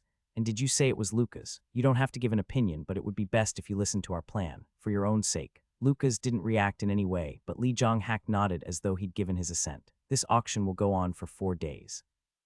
And we humans will probably be presented on the last day. Why do you say that? Because to the demons, humans are the most valuable commodity. It was an unpleasant thing to hear. Some of them frowned at those words, but no one stopped Lee Jong-hak. That's why we should escape in the morning. It was a simple plan. Drisa nodded as well. In this type of situation, it was best to escape as quickly as possible. Today, we need to at least get some idea of the basic structure of this area and the demons who are guarding. It won't be easy. It felt like an impossible task to figure out the surrounding structure because they were all trapped inside. But after looking around, Lee Jong-hak spoke in a quiet voice. That might not necessarily be the case. What do you mean? Letter 1d6 9 to letter 1d4 c3 letter 1d6 2f letter 1d6 6 7 letter 1d6 8 letter 1d5 e. Com. Before we were brought to this room, each of us was held in different places, except for Min Ha Rin and Lucas, who were here from the start. That's right. In preparation for the auction, they had all been put in the same room after they were inspected, but before that, they were held in separate rooms. Everyone, tell us everything you can about the path you took to get to this room. Drisa, who didn't understand his intentions at first, finally exclaimed, I see. Since we all came from different places, the paths we saw were all different, and if we combine these paths, we would get a basic outline of our surroundings. It was easy to understand if you thought about it a bit, but just being able to think about such an idea under the circumstances was amazing.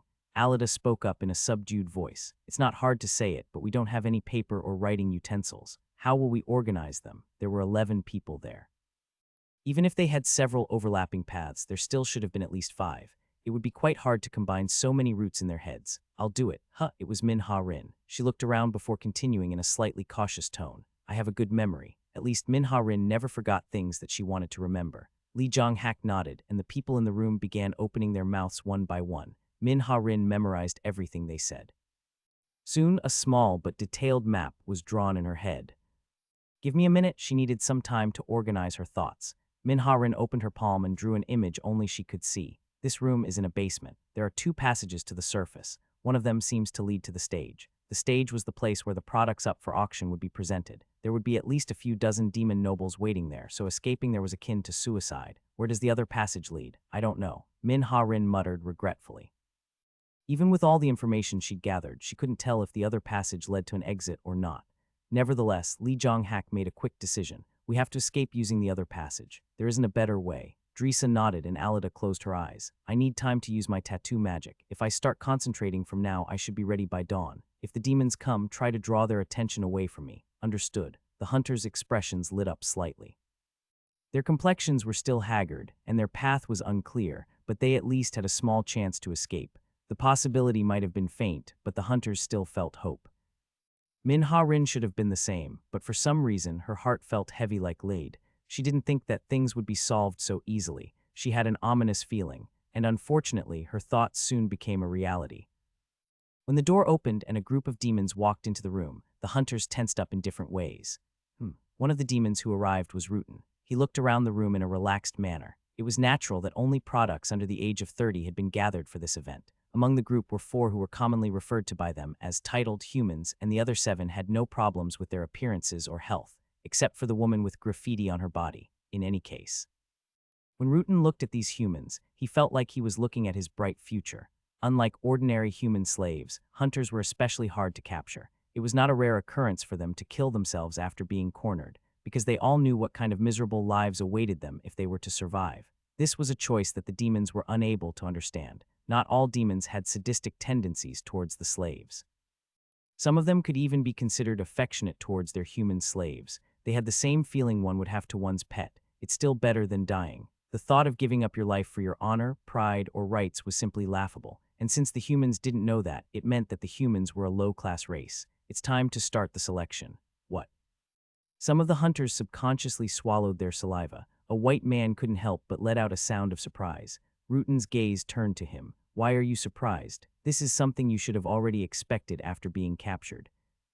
After saying that, Rutan looked around. Today is the start of the event, so we'll let them have a taste of 2 no. Let's show them 3. Li Jong-hak, Drisa, and Alida quickly exchanged glances. This situation was not good. They had just made a plan thinking they wouldn't be forced into action till the last day, but now it seemed like things would be messed up right from the beginning. Li Jong-hak clenched his fist. The predictions he'd tried to deny had become a reality. This is bad.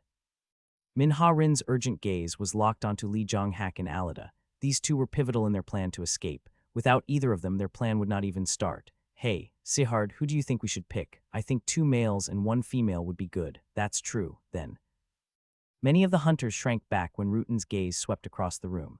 This was natural. After all, they had only just seen the possibility of escape, but if they caught Rutan's eye now, they would be sold. There were only 2 people who raised their heads and looked at Rutan with fiery eyes. It was Li Jong-hak and Min Ha Rin. Do you 2 want to be sold? I'd love to respect the will of the slaves, but it's a shame. Rutan's lips curled into a sinister smile. You 2 are special products. I intend to make you the highlights of this event, so you should relax your gazes. He chuckled for a moment before closing his eyes. Then he took a deep breath. I can smell fear. I'm talking about you two over there. The bodies of the two men who were pointed out by him shook heavily. They were the two who had been trying the hardest to avoid his gaze. Let's go with them. Understood, Sihard? Yes, sir. The faces of these men turned blue. Rutan enjoyed the looks on their faces before looking around again. Now, for the last one, let's go with that woman.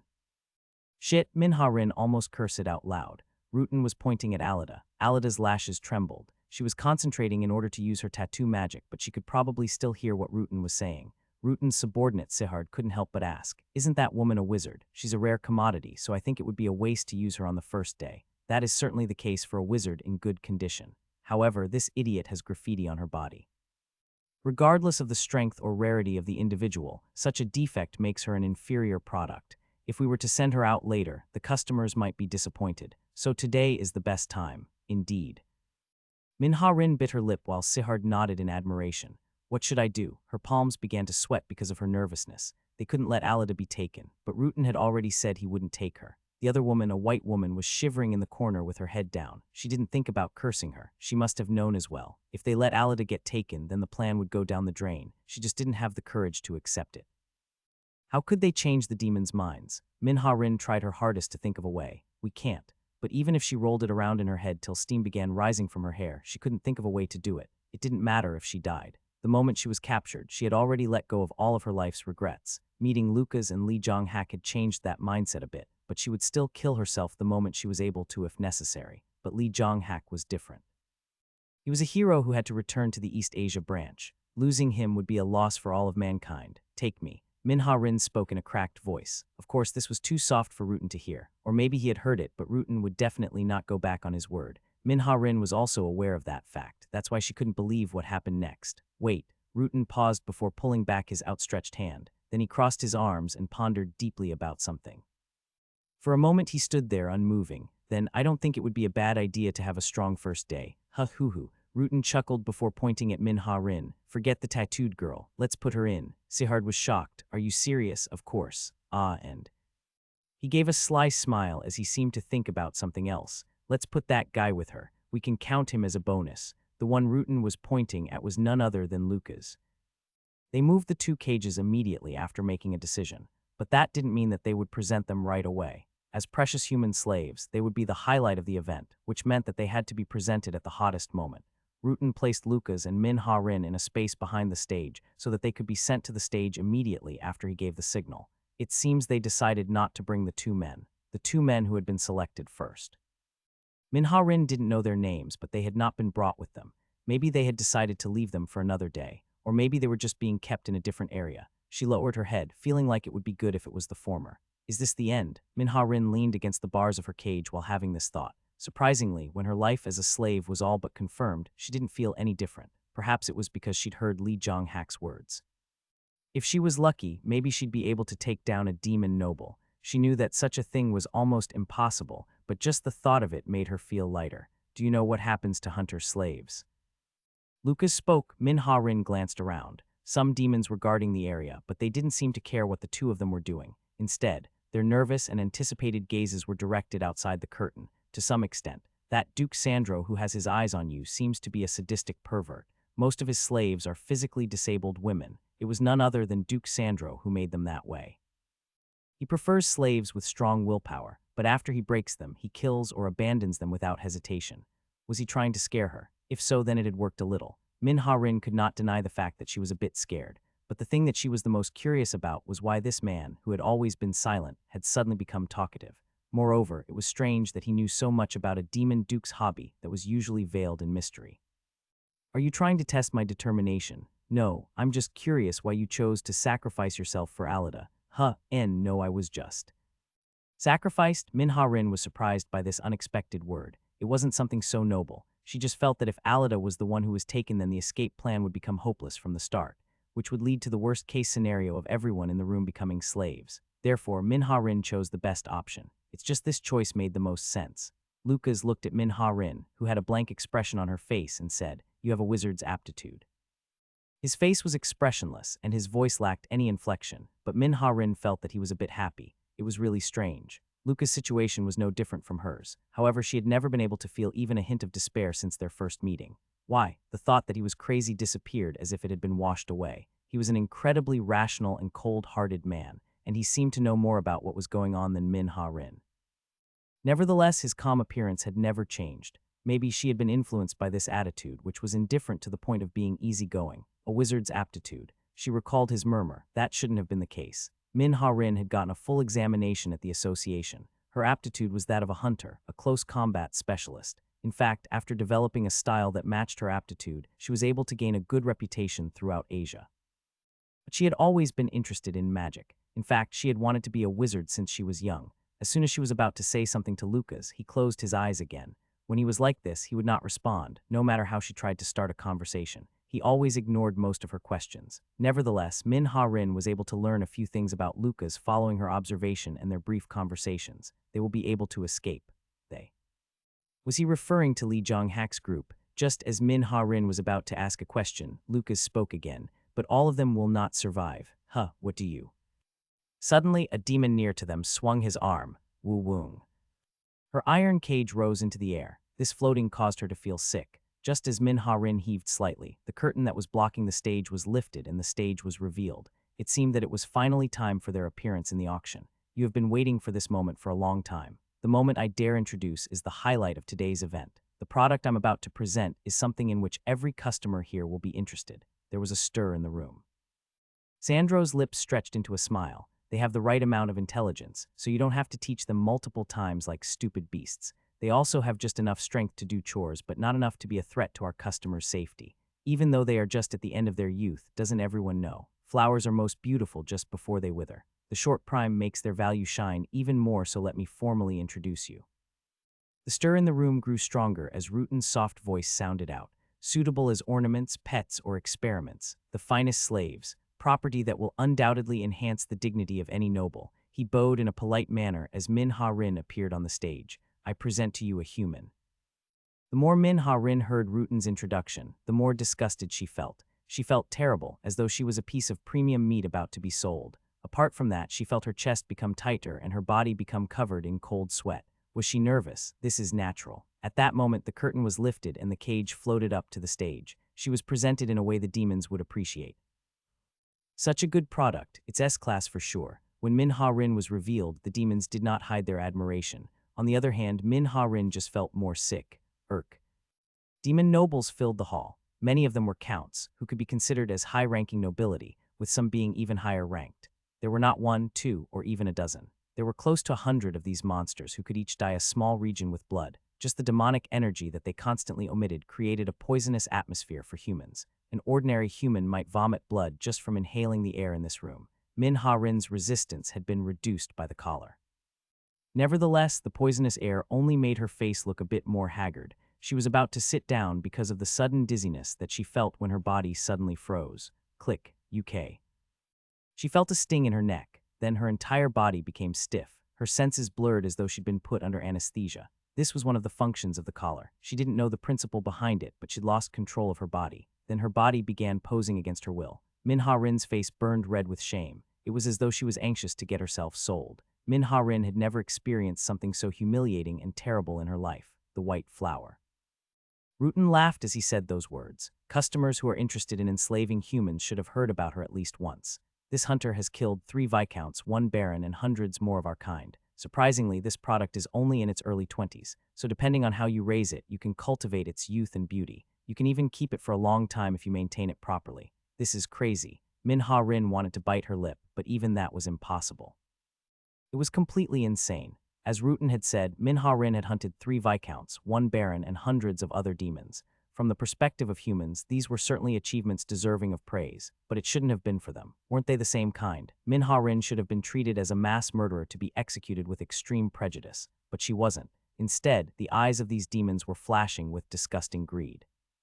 The fact that Min-ha-rin had killed hundreds of their kind was just one of the achievements that raised her product value. It was just another reason for them to desire adding her to their collection. How could intelligent creatures be so disgusting? Demons. She finally understood why they were given that name. They were smart, wore clothing, were capable of trade, and spoke in an old-fashioned manner. But could they really be called an intelligent race? In Min-ha-rin's eyes, they were just ugly monsters made of instinct and pleasure who only feigned intelligence. Then let us begin the bidding. Some of the demon nobles lifted their hands, and demons who had been waiting at the sides approached them. These nobles then told their offers in soft voices to the demons, who then passed them on to Rutan, who was standing on the stage. The corners of Rutan's lips curled upwards. It seems there is a hot reaction in the first wave. Haha, everyone has good eyes. There seemed to be a gentle heat of emotion in his calm voice. At that moment, Minha-Rin looked like a large gold nugget in his eyes. No, precious metals had no value in the eyes of the demons. To Rutan, Minha-Rin was a treasure in itself. The highest bid is 100,000, and the bidder is Duke Sandro. These words caused another ripple to spread throughout the room. Minha-Rin's value was already obvious to everyone there, but they didn't expect to see a price like 100,000 from the first wave. The higher the product's value, the more waves it would have. For a product like Minha-Rin, there would certainly be a second and third wave after the first. And every time they proceeded to the next wave, the price would be 1.5 times higher than the previous highest bid. In other words, this meant that at least 150,000 had to be bid in the next wave. I'll let this one pass. Some of the nobles who knew Duke Sandro's financial capabilities directly gave up the bid after seeing his interest in Minha-Rin.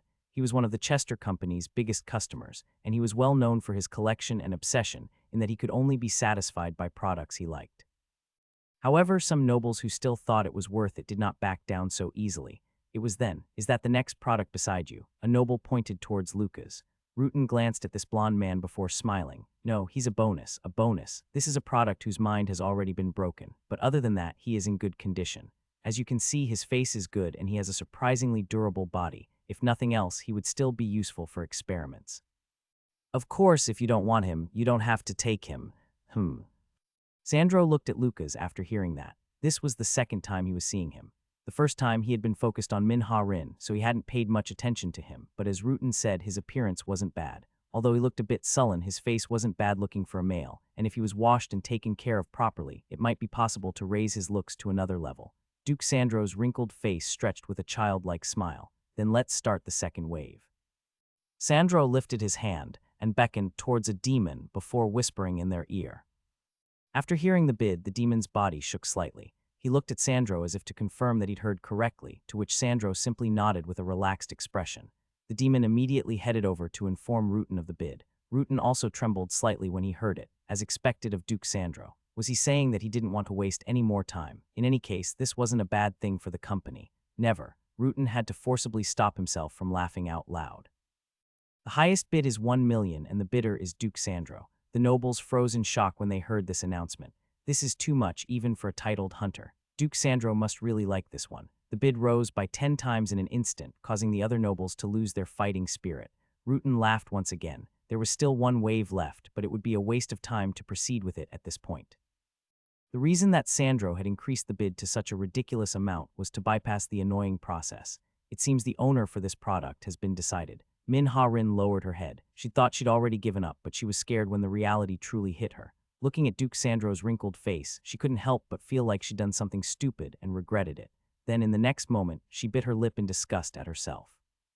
She pretended to be fine and calm, that everything was okay, but she was regretting it not long after. She felt like crying because she was laughable and pathetic. Holding back her resentment, she lifted her head. It's okay. If someone asked her just what was okay, she wouldn't have been able to answer. Nevertheless, Minha-Rin desperately tried to steal her resolve. After all, there was no one there to comfort her but herself. Rutan smiled before adding, "If you manage to successfully obtain a product, please give your payment to the guides present in each row." Payment. When she heard this word, Minha-Rin couldn't help but wonder. The demons also had the concept of currency, but few of them actually used it. They also had no interest in gold or other material treasures, so what were the demons using to conduct the auction? Minha-Rin couldn't help but become speechless when she saw what the payment was. A black crystal, as black as ink, was taken out of a noble's pocket before being handed to a demon at the side. As a hunter, Minha-Rin naturally knew what this black crystal was. Soul crystal, a gem that could contain a human soul. No, it was more accurate to call it a prison. Once trapped, the soul would never be able to escape on its own. It would have to struggle in pain for an eternity unless the crystal was broken or the crystal's owner released it. Minha-Rin stumbled as she was overcome by a sudden wave of dizziness. She felt that she could hear screams. That was the number Sandro had called while bidding for her. The number had been too big for her to connect to anything. But in truth, if she had thought about it, the answer would not have been hard to think of. After all, the demons had no interest in gold or other treasures.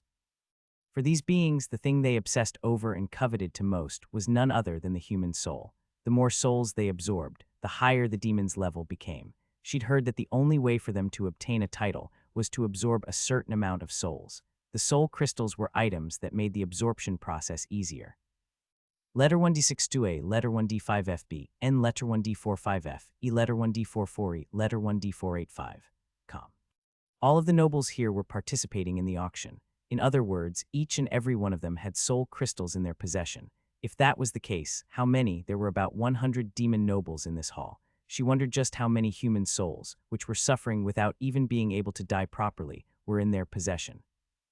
The highlight of the event, that was what Rutan had called her. In other words, that was the end of the auction. Min-Ha-Rin was the last item, come out. She had been released from the iron cage, but what awaited her was a life far from freedom. It might have been better to remain locked in the cage. Lucas also stepped out of his cage. His face was still the same, without even a sliver of tension. That was all he said. He didn't forcibly drag them along. Their feet and hands were in restraints, but if they were really determined, these chains would not be able to stop them from escaping. Nevertheless, the demon acted like there was no possibility that they would escape. There's nowhere to run anyway. This place was in the center of the demon's territory. Moreover, unless they did something about the collar, then it would not make a difference even if they ran to the other side of the world. They had no choice but to follow the demon to Duke Sandro, who bought them. I will wait for the opportunity to kill the demon who bought me. Li Zhonghak's words suddenly appeared in her mind. Could she do it? Min-Ha-Rin asked herself this question before shaking her head. She didn't have the confidence. The opponent was a duke who ranked at the top amongst the demon nobility. Even if she was in her peak condition, he was a monster whom she would have difficulty scratching. So now that she'd been weakened by the collar, it was safe to say that she had almost no chance of winning. Nevertheless, she didn't want to give up. You could call it stubbornness.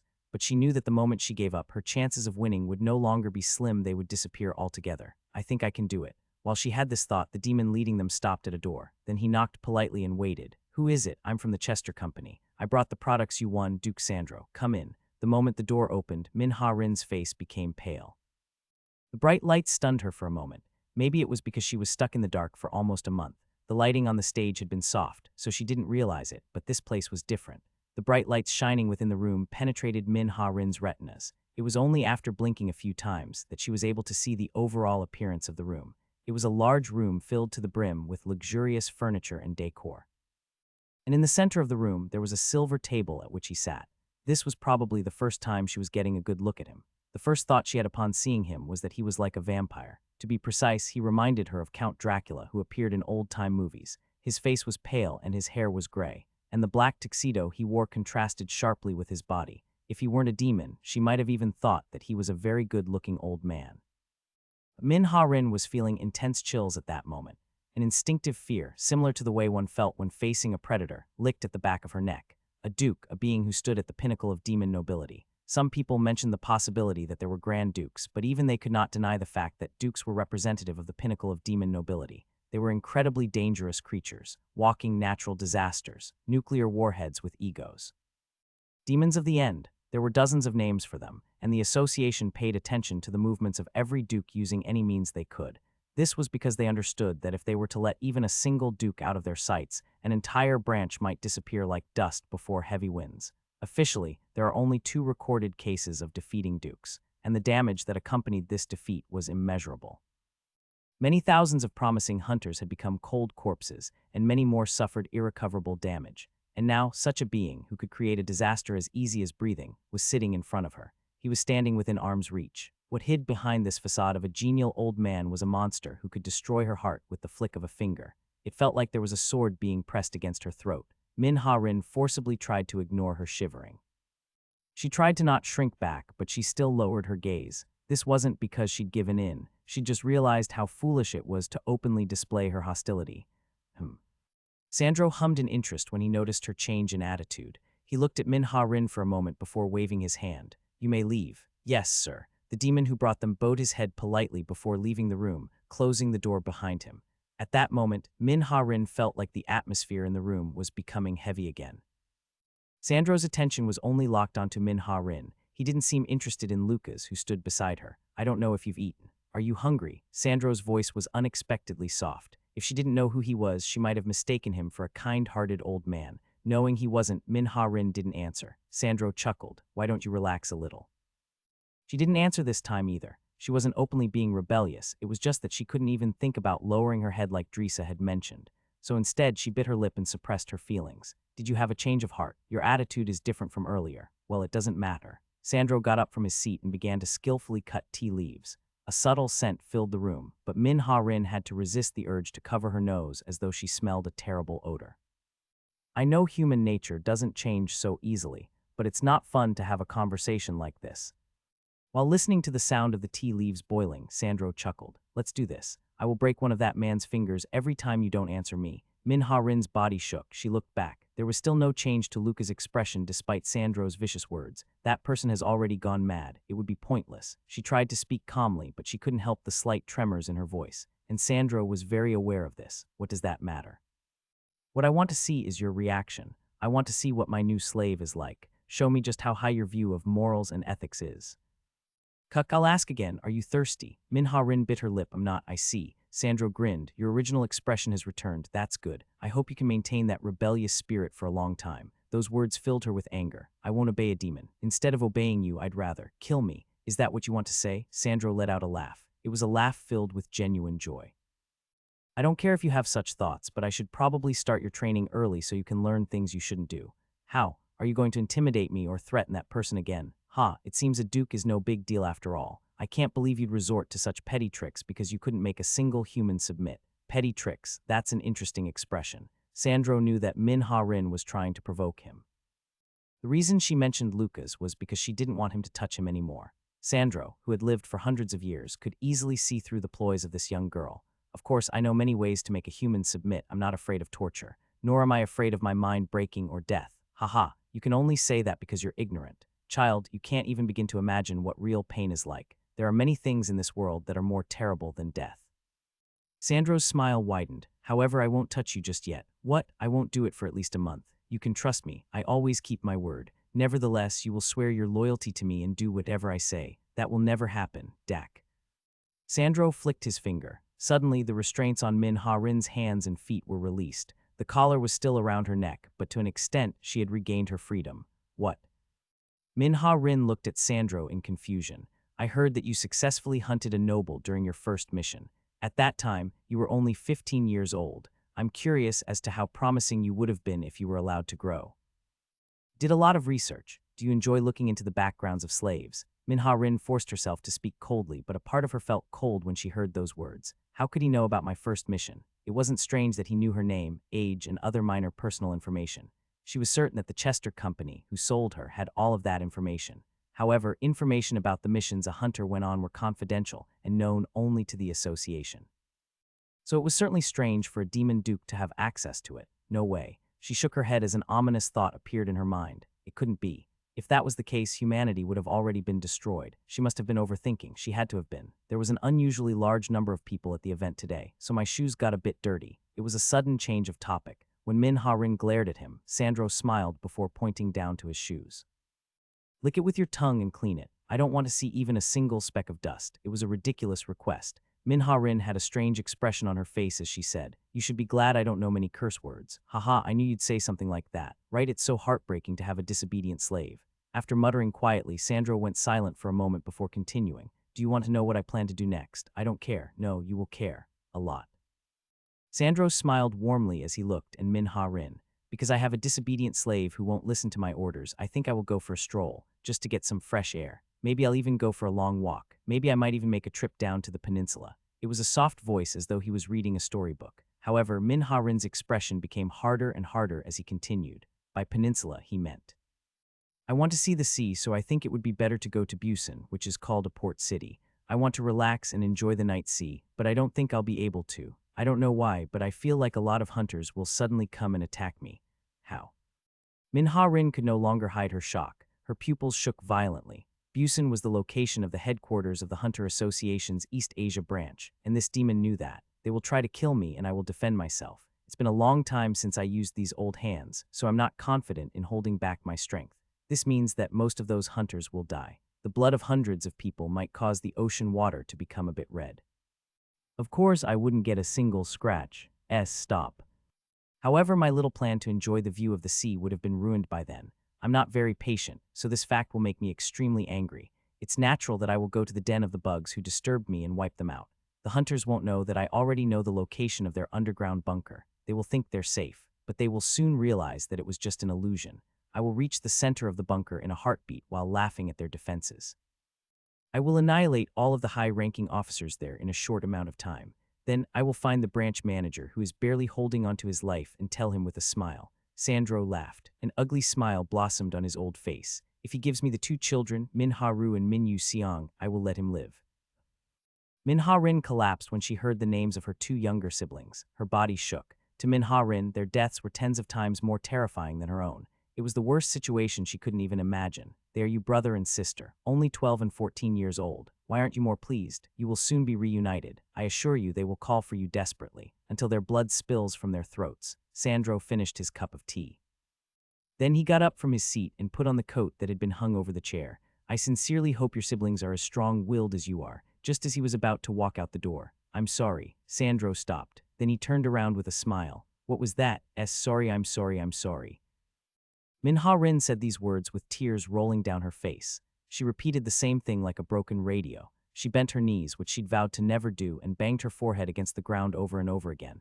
I don't care what you do to me, but please, please don't do anything to my siblings. I was wrong." Sandro looked down at her. He let out a pleased laugh before walking back to his seat. Then he sat on the chair and crossed his legs while looking down at Min Ha-rin. "Well, it seems my shoes are still dirty." Min Ha-rin froze, but it was only for a moment. She stood up from the ground with a resigned expression, to go to Sandro, to clean his shoes with her tongue. "Not like that."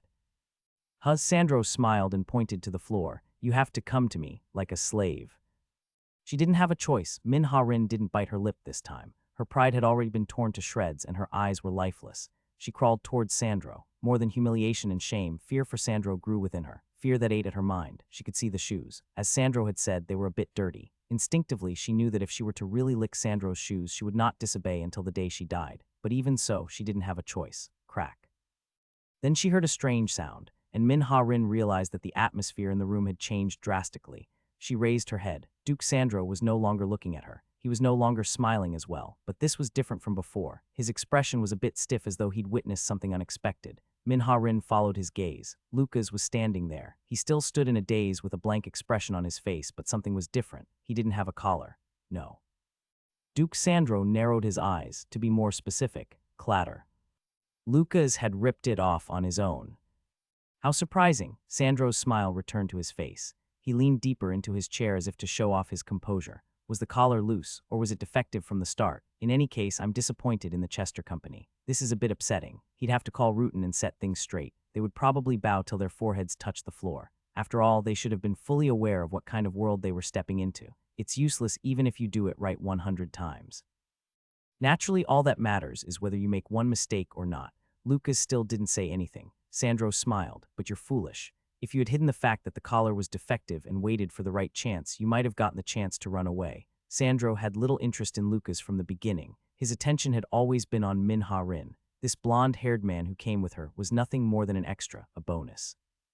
Even if he was somehow able to miraculously escape, Sandro would not feel any loss. However, it was a different story altogether for him to remove the collar before his eyes. His authority would be challenged if he were to let go of this after seeing such behavior with his own eyes. "No matter how I look at it, you don't seem crazy, am I mistaken?" "No." Lucas opened his mouth for the first time, and Sandro admired his clear voice. "You have a pretty good voice, better than I expected. You also look fine."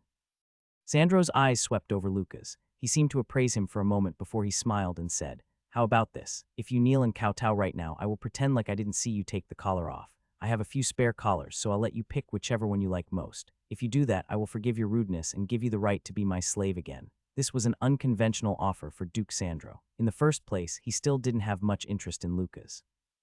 However, he felt that it was a bit of a waste to just kill him like that. He felt that he was a compassionate person who showed unending mercy to those who pleased him. It was the same this time as well, but Lucas didn't answer. At first, he thought that he was thinking about it, but that didn't seem to be the case either. Surprisingly, he couldn't tell what he was thinking. This guy is an unknown. That was the end of Sandro's analysis. He shook his head. In any case, he was only a bonus. That's too bad. Sandro's cloak turned dark and began moving as though it had a life of its own. Min Ha-rin looked back with an anxious expression. Even she, who had participated in numerous battles against demon nobles, didn't know just how strong a duke was. To be more precise, all she knew was that they were incredibly strong. With one gesture, they could cause heavy winds, lakes to rise, and forests to burn to ashes. If such beings really existed, then it could only have been seen as a sign of the coming of God. It was unbelievable. She couldn't believe it, and she didn't want to believe it. If even some of the rumors she heard were true, then mankind's struggle was for naught.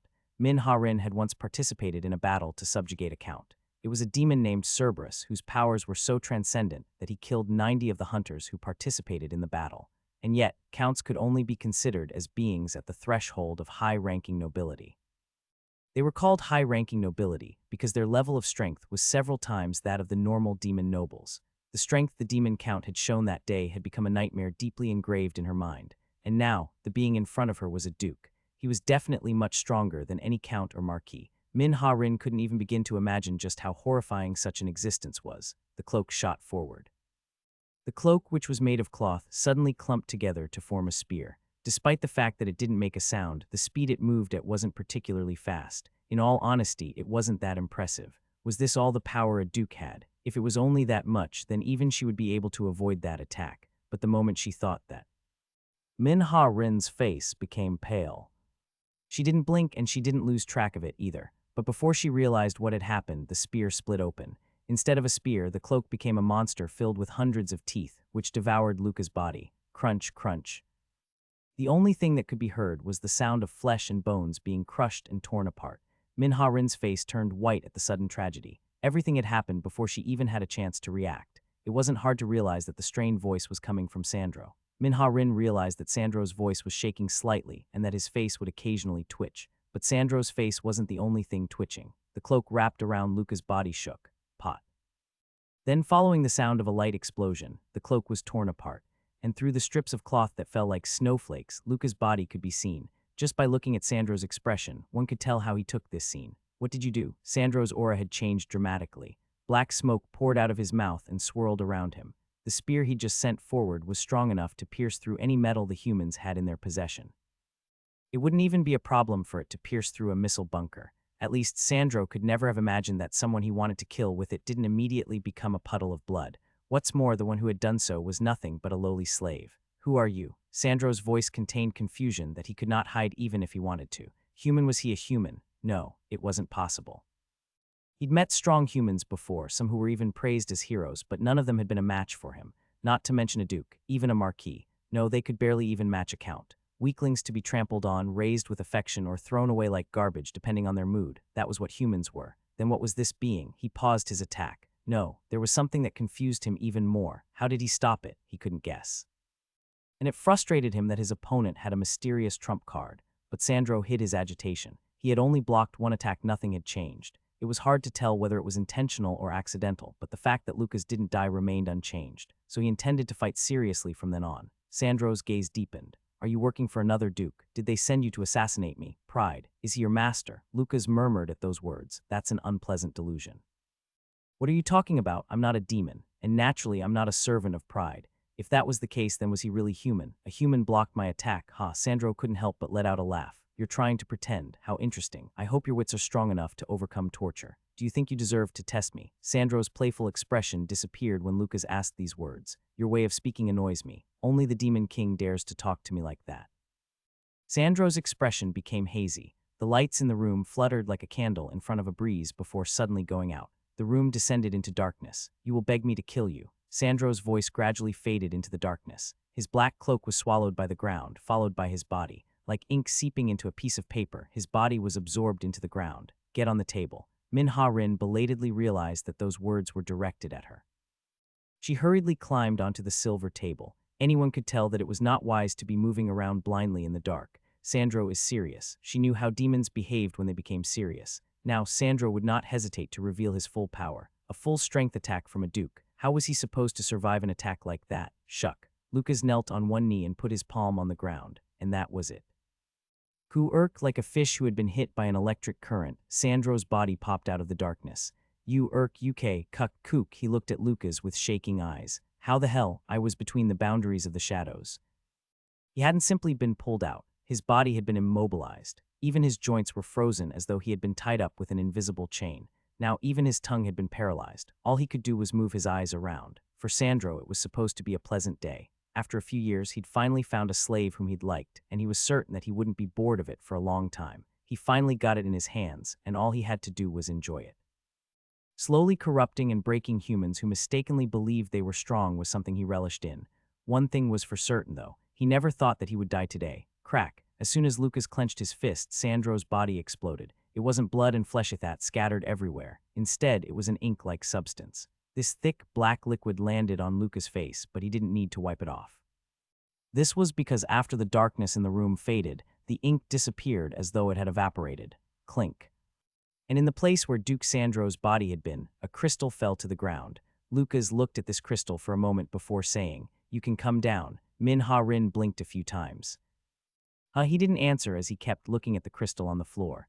Min-Ha-rin gulped slightly before stepping onto the floor, but she still looked around hesitantly. "Hey, what the hell just happened? Where is Duke Sandro? I think you should have this." As he said this, Lucas handed the soul crystal over to Min-Ha-rin. Min-Ha-rin took it reflexively before flinching. There was no reason to ask whose soul crystal this was. A duke's soul crystal. How many souls were trapped in here? There's no way a demon would have abandoned its soul crystal and ran. To them, this item was just as important as their lives. That meant this man had really killed Duke Sandro. She was still confused, but just as she was about to bow her head, a small vortex appeared in the air in front of them, from which a person then appeared. It was a being wearing a black robe whose face couldn't be seen because it was covered by strips of cloth. It was almost as if they didn't have a face. "It seems my patience over the past few decades has put me to shame." The being's voice was bizarre, and its sudden appearance seemed to have something to do with Lucas. "Are you saying it's none of my business? Fine, but keep in mind, you gave them a justification." Huck. They disappeared just as quickly as they appeared, but Lucas didn't seem particularly concerned about it. He turned to Min-Ha-rin and said, "How old are you?" When Min-Ha-rin asked back in surprise at the sudden question, he murmured in a slightly embarrassed voice, "Did I say something strange? I mean, how many years have passed since you were born?" It was rude to ask someone's age out of nowhere. If it was another situation, or if another person had asked her the same question, she might not have answered, but this was different. Min-Ha-rin answered in a low but clear voice, 22. Really? Was he trying to say she looked older? Min-Ha-rin's expression hardened, but Lucas continued as if he didn't care. "What do you think about magic?" What did she think? She'd never thought deeply about it. This had been the case ever since she was told that she had no talent for magic. However, the magic Min-Ha-rin had seen today reminded her of a midsummer fireworks display or a Christmas tree. What did she think while watching this scene? Min-Ha-rin felt like her memories had been awoken, like she'd taken an old book from a bookshelf. "I think it's pretty." When Luca's eyes widened slightly at her response, Min-Ha-rin flinched. That. Did she make a mistake? While she was unable to hide her nervousness, she heard a voice. "That is the first time I've heard a response like that." "What is your name?" The order of these questions seemed a bit strange. Besides, didn't he hear it when Sandro was calling her name? Though she had these questions in her head, Lucas was the benefactor who'd saved her life. She couldn't complain about something like this. Though she had sincerely thanked him once again, Lucas seemed to be paying attention to something else. Min-Ha-rin. He closed his eyes slightly and seemed to ponder about something. After a long silence, Lucas finally opened his eyes and looked at her. "I will teach you magic. Note, I thought it would be best to put a list of the nobility ranks for those of you who are unaware of the ranks. This doesn't mean the author will follow this exact ranking though, since there are some variations. From the top it should be King. Grand Duke. The possibility was hinted at, but it's still unclear. Duke, Marquis, Count, Viscount, Baron, Lord. If it goes so low, it's possible that they might skip this one." Min-Ha-rin didn't know just how many times she had asked this, but she had no choice other than to do it again. "I'm afraid I won't be able to do it right now, so I'll teach you later, after I manage to find a suitable place." That. Min-Ha-rin was speechless. She couldn't keep up with the flow of the conversation at all. He was going to teach her magic, so suddenly. No, in the first place, who the hell was this guy? These questions poured into her head one after the other, but the atmosphere didn't allow her to ask them easily. Nevertheless, she had to confirm one thing. Is Duke Sandro really dead? Didn't you see it for yourself? This answer made her speechless again. She forced herself to open her mouth. "How the hell I heard that demon dukes have power similar to God." At those words, Lucas stared at Min-Ha-rin for a moment before walking towards her. Juck. He was getting closer and closer. Sandro's death flashed in Min-Ha-rin's mind. She didn't realize it, but she was stepping back. But Lucas was faster. Crack. She heard the sound of something breaking. Then Min-Ha-rin realized it had come from the collar, which restricted her freedom. Incomprehensible things were happening over and over. She felt like she was dreaming. She hurriedly put her hands to her neck. It was an unfamiliar feeling because she could feel her skin for the first time in a long while. This wasn't like the paralyzing function that Alida had mentioned. He had destroyed it. It was that simple. Sandro's power isn't even close to a demigod's. He's not worth comparing to God. Minha-rin had mentioned God because she couldn't think of a more appropriate metaphor, but Luca's words felt a bit strange. Before she could think about it too deeply, Lucas spoke again. Let's go. Where? To Lee Jong-hak. Luca's voice was calm. Their plan went awry. We shouldn't be too late. It was a long day. Rutan stretched as he had this thought. He was tired. He felt like he would doze off even if he closed his eyes at that moment, but he couldn't yet. He got up from his seat. Then he looked at the list of products that had been sold that day. Minha-rin's name was on that list. Why did I do that? It would have been more dramatic to reveal Minha-rin on the last day. Of course, selling her on the first day didn't cause a big loss. She was sold for a high price, so his boss would be satisfied with his performance. Nevertheless, Rutan didn't understand his price. It was an item that could have been sold even more expensively, and yet he'd rushed it like an amateur. It was even stranger that when he recalled that time, it was faint like he was in a dream. I haven't been sleeping much lately. That was probably why he felt so tired. He should have had some free time after he was done bookkeeping. He felt like he should sleep in order to ensure that tomorrow went smoothly. Just as Rutan tried to close his tired eyes, an uninvited guest came from nowhere. Clack, Rutan. Sihard entered his room without knocking. In an instant, Rutan's anger soared and he was about to kill him, but he quickly reined in his temper. Sihard knew his personality well. He would never have committed such a rude act if it wasn't an urgent situation. What is it? The hunter's slaves escaped. What did you say? The sleepiness immediately went away. Rutan immediately got up and grabbed his coat that was hanging on the back of a chair before putting it on. Tell me everything. As you know, I check on the slaves every hour. I just went to the room about 5 minutes ago. Sihard closed his eyes as he continued. And all the slaves are gone. Rutan didn't get angry right away. Instead, he felt his head get cold. The voice that came out of his mouth wasn't excited either. It was very low and gloomy. I don't think you came here just to report to me. I'm sorry. Right, of course you're sorry. Come here. Did you not understand what I said? Come here. Come closer to me. Sihard gulped before closing the distance. Then Rutan grabbed him by the throat. UK. If you know you did something wrong, then you know that you will be punished. Right, Sihard? Sorry. What about the pursuit? Already sent them. How many? 3 groups under my command. Rutan clicked his tongue before throwing Sihard to the floor. Sihard fell heavily to the ground and coughed a few times. If it was another time, then Rutan would have definitely killed him, but he was short of hands at the moment, and venting his anger wouldn't change the fact that the slaves escaped. Capture them all. Sihard tilted his head to the side. Don't you get it? It doesn't matter if they escaped. They have nowhere to go anyway, and this land is our territory. They are literally flies in a jar. It won't be difficult to capture them again. The important thing is to hide this fact from the customers. It was only then Sihard realized that was definitely true. It wasn't a big deal that the slaves had escaped. In a sense, the fact that the customers might have noticed the movements of the 3 groups was more important. I will lend you command of use them to comb the surroundings. I will follow your orders. But what about you, Rutan? I will look for them too, but I will move on my own. Although Rutan was not titled, his fighting power definitely surpassed that of most low-ranking nobility. Even if he encountered them alone, it would not be hard for him to deal with 10 or so weakened hunters. If they escaped from the basement, they could have only taken one of 2 paths. There must be traces left. Search thoroughly, then move as stealthily as you can. Yes. Sihard's figure disappeared. Rutan went straight to the basement. This was to check the situation. He headed to the room in which the slaves were being held. Then he saw it. The cage bars had been bent by force. Someone didn't release them. They escaped from the inside. Only pure brute strength could bend these cage bars. In the first place, if there was anyone there who could help them, it would only be a demon, and that was impossible. The only way a noble would steal slaves from under Sihard's eyes was if they were poor and had no pride. But it was clear that wasn't the case. If a demon had really helped them escape, then there would not be any traces left. I'm sure they would have done things smarter. Rutan closed his eyes. That means they escaped on their own. But how? It would have been impossible for them to pull the iron cage open with the collar around their necks. No, it would have been impossible even without the collar. It might be possible for Lee Jong-hak. It was impossible for the other slaves, but that might not have been the case for Lee Jong-hak. However, he also had the collar on. The possibility that the collars were defective, slim. After all, it was Rutan himself who put the collars on. There was no way he wouldn't have been able to tell whether the collars were defective or not. The collars were still on. If they were taken off or broken, then the pieces would still be here. They wouldn't have had the time to care about the mess. He could tell that they were in a hurry just by looking around the room. Of course, the collars also had a tracking system, so as long as the slaves didn't take them off, Rutan would be able to find them, if that's not possible. Rutan's thoughts churned. It wasn't long before he came to the most realistic conclusion. They must have paralyzed the collar's functions. Magic. They must have used magic. He knew some of the humans' tricks.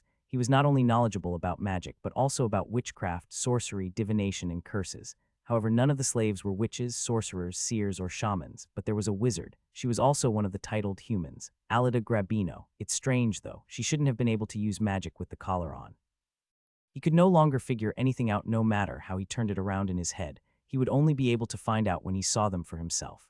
There were a lot of people there, so there weren't many places they could hide. Nevertheless, the fact that they escaped meant that they believed they could. Rutan chuckled. He had a feeling that he knew where they went. There's nothing more miserable than a half-brained idea. I can't tell if it's day or night. Drisa grumbled as he looked up at the black sky. This was what happened to land that had been occupied by the demons. The ground became purple, and the sky became black. He sighed. Anyway, did we really manage to escape? This is only the beginning. When Li Jonghak spoke in a low voice, Alida nodded. But we did cross the hardest bridge. Now all we have to do is get to the hideout. How far is it? We have to go to the cathedral first. Cathedral, there. Alida pointed towards a cathedral at the side. The cathedral was a huge building that could have been seen from any part of the city. It was built in a Gothic style with stained glass windows glimmering even under the dark sky. Is that cathedral the hideout you were talking about? It's not, but beneath the building is a passage that leads outside the city.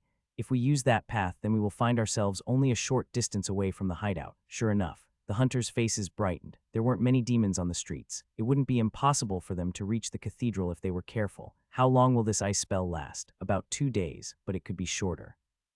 So we have to activate the portal and get to an association branch equipped with advanced equipment before that. It wouldn't be easy. Li Jonghak took a deep breath before saying, "Let's move immediately. I'll take point." After saying those words, he strode forward without hesitation. Drisa, who followed nervously, couldn't help but say, "Can we really walk so confidently? That's right, it should be morning now." The demons are usually asleep at this time. Oh, I see, but... It was common knowledge among the hunters that demons usually slept during the day and were active at night. How do you know it's daytime? My body clock is relatively accurate. Was he joking? No, he didn't believe that this serious guy would make a joke in this type of situation. Body clock. Drisa chuckled slightly. If someone else had said that, he would have dismissed it as bullshit, but because it was Li Jonghak, those words had a strange weight. Drisa and the other hunters silently followed Li Jonghak's steps. Alida looked around at their surroundings. She knew how beautiful this city used to be. Of course, she'd never seen it in person, but she'd seen many pictures. Her heart felt heavy. One of the most beautiful cities in Italy had lost its former appearance. If it wasn't for the cathedral, she wouldn't have even known what city it was. There aren't many demons on the street. Looking at the empty streets of the city that seemed to lack vitality, she couldn't help but feel a bit scared. Even walking through a zombie-filled city would not have made her feel so nervous. Fortunately, Li Jonghak's senses were excellent. He didn't even get close to places where the demons were likely to be, but he didn't divert much either. Because of this, they were able to arrive at the cathedral in less than an hour. I'm gonna lose my tension. This is too easy. Drisa laughed, revealing his teeth. She didn't say anything, but Alida agreed with him. Nevertheless, she held her breath and said, "It's still too early to relax. There might be demons inside the cathedral. Now this way." Alida stepped into the cathedral before heading to the chapel one. "Can you help me? We need to remove these chairs." The hunters moved the chairs aside as directed by Alida. And finally, a door handle was revealed on the exposed floor.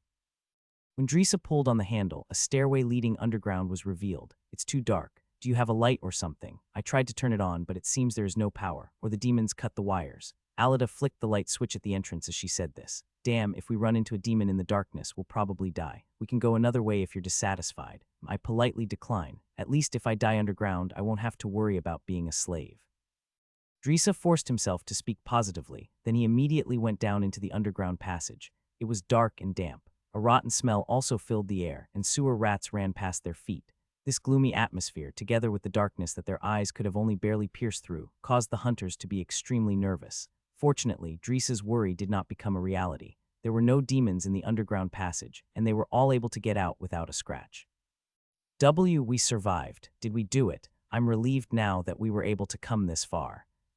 But Drisa's expression was not good. When she saw this, Alida asked, "Why do you look like you've eaten poop? Do you remember what I said just now? You can now be relieved. What about it? I feel like I said something that shouldn't have been said. You know, like a jinx. What the hell are you talking about? Have you never seen the cartoons?" When she heard those words, Alida's expression became grim. "All right, let's hurry to the portal. I'm sure it's a mess, and staying here means we are wasting the time we could have been using to fix it." Even if Alida took Drisa's premonition seriously, there was nothing they could have done about it. The hideout was located at the foot of a small mountain, and the entrance was covered by a large boulder. This boulder was larger than most houses, so it was easy to recognize. That's the boulder. Let's hurry. Stop. Lee Jong-hak called out in a firm voice. The other hunters didn't question him. Instead, their faces quickly became pale. I thought you'd come here. It was the host of the Chester Company's auction and the demon who put the collars on them. Rutan looked at them with a smile. Dreesa's expression crumpled. See damn.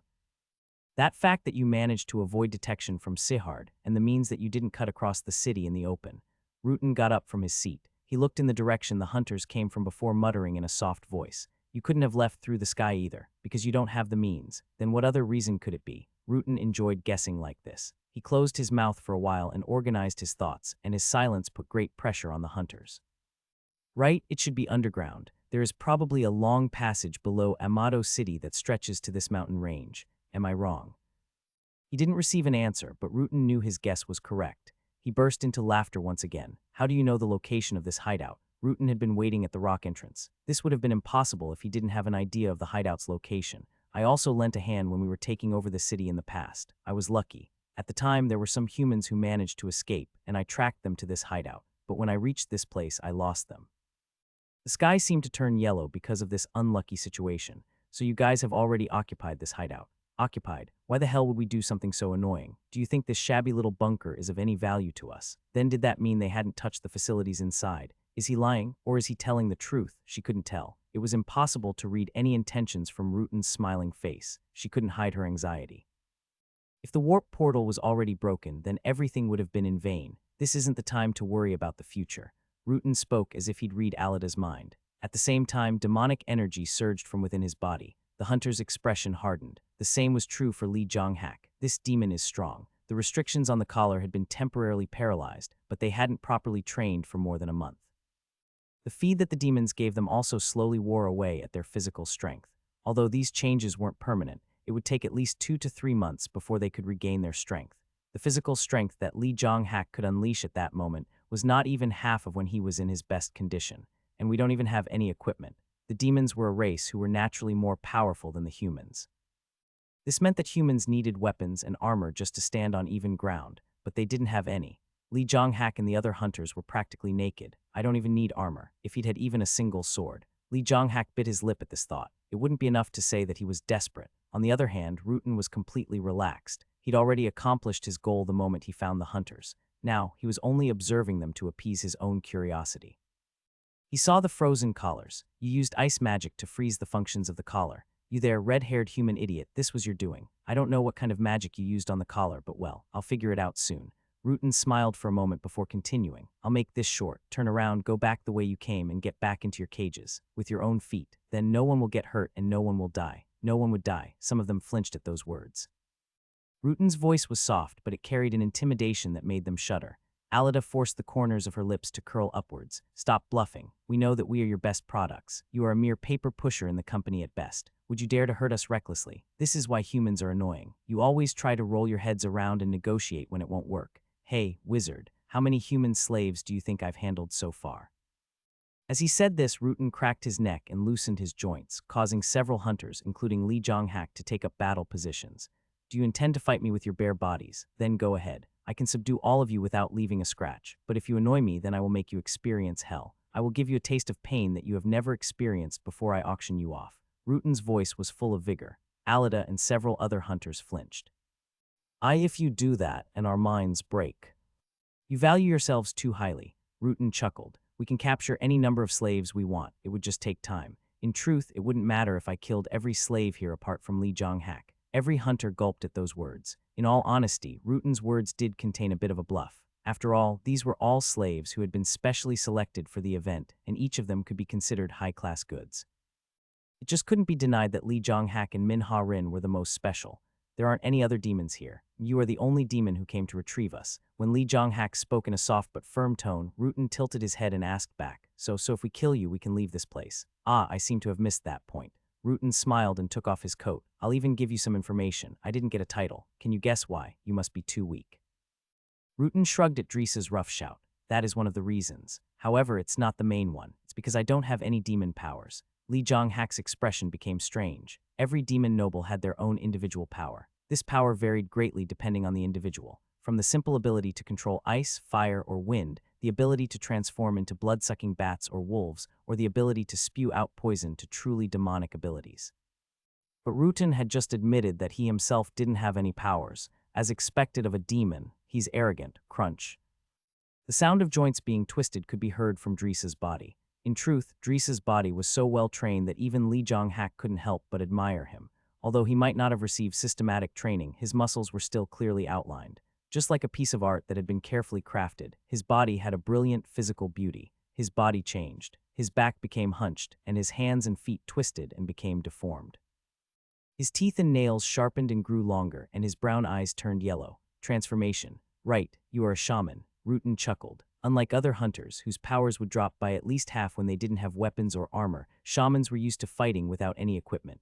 This was because their bodies often went through violent physical changes. Perhaps the strongest hunter in the group at that moment wasn't Lee Jong-hak but Drisa. Drisa kicked off from the ground and shot towards Rutan like a cannonball. Demons weren't immortal, they just had strong vitality. There were cases in which some had stronger vitality or had different vital points, but generally if you cut off their head or destroyed their heart, they would be killable. Cover him. With a short shout, Lee Jong-hak charged after Drisa. He picked up a branch that had randomly fallen onto the road, intending to use it as his weapon. The length of the branch wasn't much, and its weight distribution was terrible, but it was still better than using his bare hands. Crunch, meanwhile, Drisa bit into Rutan's shoulder, and Alida, who was watching this scene from a distance, clenched her fist. That's right, haha. Then they heard Rutan let out a laugh. Drisa couldn't help but panic. His jaw felt numb like he was biting a piece of steel, not flesh. Was he wearing a suit of inner armor or something? If not. Cuck, before he could even finish that thought, he felt a strong shock to the back of his head. His jaw joint gave out with a snap. Afterwards, Drisa was sent flying after feeling a sharp pain in his abdomen. Then Lee Jong-hak stormed in as though he had been tagged. White light shined on the branch in his hand. Rutan spoke in a cheerful voice. You are pouring your aura into a tree branch. Amazing. Should I say as expected of the human dragon? Lee Jong-hak didn't answer, instead squeezing the branch tighter. This demon was strange. His manner of speaking, his attitude, and even his way of fighting, he knows too much about humans. The shaman's transformation power, the swordsmanship developed by humans and magic. Instead, it was surprising that he didn't know about Alida's tattoo magic considering how much he knew about humans. Usually, demons tended to disregard humans. Because of their arrogance and pride, they didn't want to know more about humans because they considered them a lower race.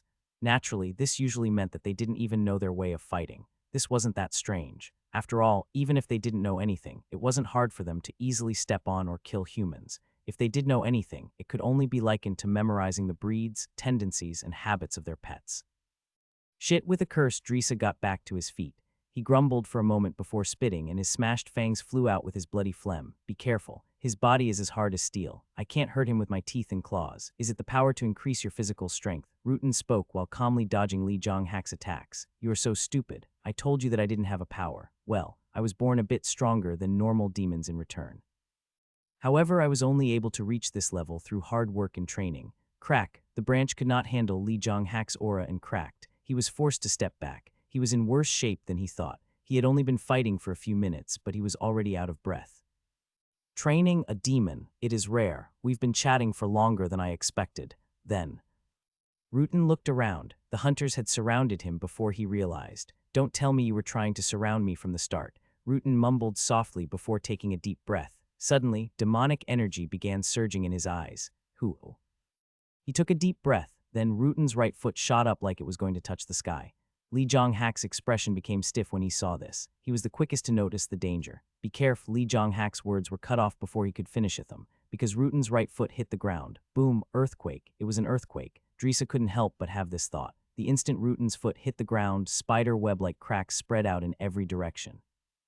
The ground shattered like glass. The shattered earth undulated on its own, creating a huge vortex. Kuak, saw save me. Some of the hunters reacted too slowly. Their bodies were sucked into the rock vortex and their entire bodies were crushed. The only ones who managed to escape were Drisa, Alida, and Lee Jong-hak, who happened to be further away than the rest. Do you really intend to kill us? No, he adjusted the power. They might look severely wounded at first, but they'll only suffer broken limbs and torn flesh at most. Lee Jong-hak spoke with a firm voice. I guess there's only one thing we can do now. Did you think of a way to kill this bastard? Run away. I will buy you time. Drisa froze. Are you serious? Lee Jong-hak's mouth twisted. It took Drisa a moment to realize that it was a forced smile. I haven't made a joke for a very long time. But you seem to have a reason to live. Am I wrong? Rutan simply looked at them with his arms crossed. As Li Jonghak had said, he'd adjusted the strength of his attack, but it wasn't by much. Humans were fragile, so maybe some of the hunters were already dead. He checked again and found that they were all still alive. His control was perfect. Rutan smirked as he admired his own skill. With these kinds of injuries, they would be able to heal them up before it was time to present them. So now there were only 2 left, or at least that was what he expected, but he found one more. That's strange. It was certainly strange. According to Rutan's judgment, only Li Jonghak and Drisa would have been able to respond to his attack in time. Did he get lucky, or did he keep his distance like Alida had? That was what he thought until he looked at this man's face. Rutan's expression became strange. He even momentarily forgot about Drisa and Li Jonghak. Was he dreaming, or was he just seeing things? Rutan shook his head. It wasn't possible. But the man's appearance was so random that he couldn't help but think so. Is it an escape play? The blonde man, Lucas, didn't answer. Instead, it was Rutan who frowned. Escape play? It was unlikely. After all, the one who'd bought Lucas was none other than Duke Sandro and not some ordinary noble. He was a VIP of the Chester Company and a demon who was personally given the title Duke by the Demon King. Even Rutan didn't have the confidence to trick his eyes and run away. So did he let him go because he was already tired of him? Right, that made more sense. But why is he here? Did this man know about the hideout as well? Just as Rutan was about to ask a question, Sandro is dead. What? Lucas didn't repeat himself. He didn't have time to waste. He had just dealt with a duke. He didn't want to waste his time and energy on a small fry like Rutan. He wanted to finish it quickly, and he did. His eyes sank slightly, and you will soon follow suit. Rutan's expression hardened. He was quick-witted. He'd been like that for a very long time. After all, it was quite obvious how a demon who didn't have a power would be treated by his own people. It was much better than the unintelligent demons or slaves. That much was certain. But that was all. They were awkward beings whose treatment was far lesser than even the lowest demon noble. The demons referred to them as demonic humans. If one looked at how the demons treated the human race, one would realize just how humiliating such a title was. But Rutan was different from the other demonic humans. There was something about him that was inherently different. It was desire. The greed in his heart was equal to the high-ranking demon nobles. He wanted to get everything he wanted. He wanted to be stronger than everyone else. He wanted to go to the highest position and look down on all of the weaklings. That was why he joined the company, because there was no other place where the transaction of soul crystals was more active. The number of souls contained in a soul crystal was directly linked to a demon's level. If he had just 100,000 souls, he would be able to grow strong enough to not be pushed around by most demon nobles, even if he didn't have a power. And to do that, the most important thing was to somehow survive, and Rutan survived brilliantly. He proved his worth, even earning the recognition of the capricious high-ranking nobles. Rutan was quick-witted, nevertheless. This man, Rutan looked at Lucas. He looked at this man who said that he'd killed Duke Sandro and would soon kill him as well. If another human had told him that, he would have laughed heartily in their face. In fact, he might have even sarcastically told them that they were bluffing too hard. But this man, he couldn't understand. He didn't know what he was. He felt so weak that he could defeat him with just a finger. But he also felt like a monster that Rutan would not be able to scratch even if he tried his best. It couldn't possibly be the latter. Rutan tried to make himself think this, but Luca's words reverberated as though they were stuck in his head. If this man had really killed Duke Sandro, I have to try. Whoosh. A black haze of demonic energy surged around him. It was completely different from before. Just the momentum from his aura became an intangible pressure, enveloping the entire surrounding area. Huck, the faces of the hunters became pale because of this momentum. In the first place, most of the hunters had been swallowed by the ground. Their resistances and strengths were already as low as they could get. Lucas shook his hand slightly. Whoosh. The momentum disappeared. It had been hard for the hunters to breathe before, but now they felt very comfortable. Their wounds were still there, but the pressure was gone and they felt much better. Rutan's expression stiffened even more. He bit his lip. Right, such a simple check was pointless. Although he wasn't a noble yet, his power was still comparable to most counts. He'd only been able to snatch the position as host of the Chester Company because of his strength. Rutan looked down. Pieces of stone were scattered on the ground. It was the aftermath of his previous attack. Rutan stomped the ground once again. However, it wasn't to overturn the ground like he did before. Boom, the ground shook heavily and dozens of stone pieces shot into the air. Crack, Rutan punched forward. Following the sound of the air tearing, his fist collided with many of the pieces of stone floating in front of him. Pat, these pieces of stone became lethal bullets which shot towards Lucas. Because he put demonic energy in them, they wouldn't be easy to block. What would happen next was most important. After all, Rutan's judgment would change depending on how Lucas reacted. Rutan widened his eyes and paid attention to Lucas' every move. You. Lucas murmured in a soft voice. Are very timid. Despite the fierce roar of the pieces of stone piercing through the air, those words could still be heard clearly. It was an insult. This fact was clear to everyone who heard. If anyone had told him this, even if it was a demon who was stronger than himself, it would have been incredibly humiliating. Letter 1d4 N letter 1d4c3, letter 1d5ff, E letter 1d6 letter 1d485. But this was different. The moment he heard that voice, Rutan's entire body became cold. It was like his entire body had been soaked in freezing cold water, and the chill even crept into his bones. Bang! Suddenly, a piece of stone was sent flying back to him at an even faster speed. This piece of stone brushed past Rutan's face, but he didn't even think about wiping the dripping blood. His judgment was complete, or perhaps it was his instinct. Run. He had to run away immediately. He couldn't win. With that thought, Rutan immediately turned around and attempted escape. Shuck. But it was too late. Lee Jong-hak blinked. What just happened? He knew that his power could be considered at the peak of the hunters. This wasn't a bluff or pride. Rather, it was an objective statement. Lee Jong-hak was one of the strongest humans, whose numbers were now lower than 1 billion. He never felt like he was far behind anyone else while watching a battle. Nevertheless, he had no idea what had just happened. He'd only blinked once, but Rutan had died. Lee Jong-hak's body had weakened. The fact of the matter was that he didn't even have half as much power as when he was at his peak. However, his eyesight remained the same. He was confident that he would have been able to track their movements even if his opponent was a count. But he couldn't tell what Lucas did. Did he miss his movement? No. Did he even move in the first place? His back grew damp with cold sweat. If this man, who had just killed Rutan, wanted it, Lee Jong-hak would have been dead as well. He half-instinctively rubbed his throat. Then Lucas moved. Some of the hunters flinched when he moved. Some of them looked like they really wanted to run away, but because their bodies were still stuck in the ground, they couldn't move. Lucas didn't seem to care about them as he walked to Rutan's body. Rutan had been decapitated. The surface of the cut was exceptionally clean. It was as if he had been cut by an incredibly sharp blade without any resistance. However, let alone a weapon, Lucas didn't even have a tree branch in his hand. What did he cut him with? As Lee Jong-hak looked at him in confusion, Lucas took Rutan's soul crystal and threw it to him. After receiving it, he couldn't help but ask, "Why did you give this to me?" He himself hadn't even realized that had started speaking politely. Lucas didn't respond to it as though he too hadn't noticed the change in attitude. "You should get them out." That's right, Lee Jong-hak, Drisa and Alida exchanged glances before moving to free the other hunters. Then Min Ha-rin approached them with a bashful expression. Alida looked at her with a joyful expression. That's because she knew that Min Ha-rin had sacrificed herself for her sake. "I'm glad you're okay." "Yeah, that's a relief. I'm so happy." "How did you get away?" Unlike Alida, who was genuinely happy, Drisa looked at Min Ha-rin with a face filled with suspicion. Min Ha-rin glanced at Lucas. "He saved me." "How, that?" Lee Jong-hak shook his head when he saw Min Ha-rin hesitate with an embarrassed expression on her face. "Let's save the other hunters first. We can talk about this after."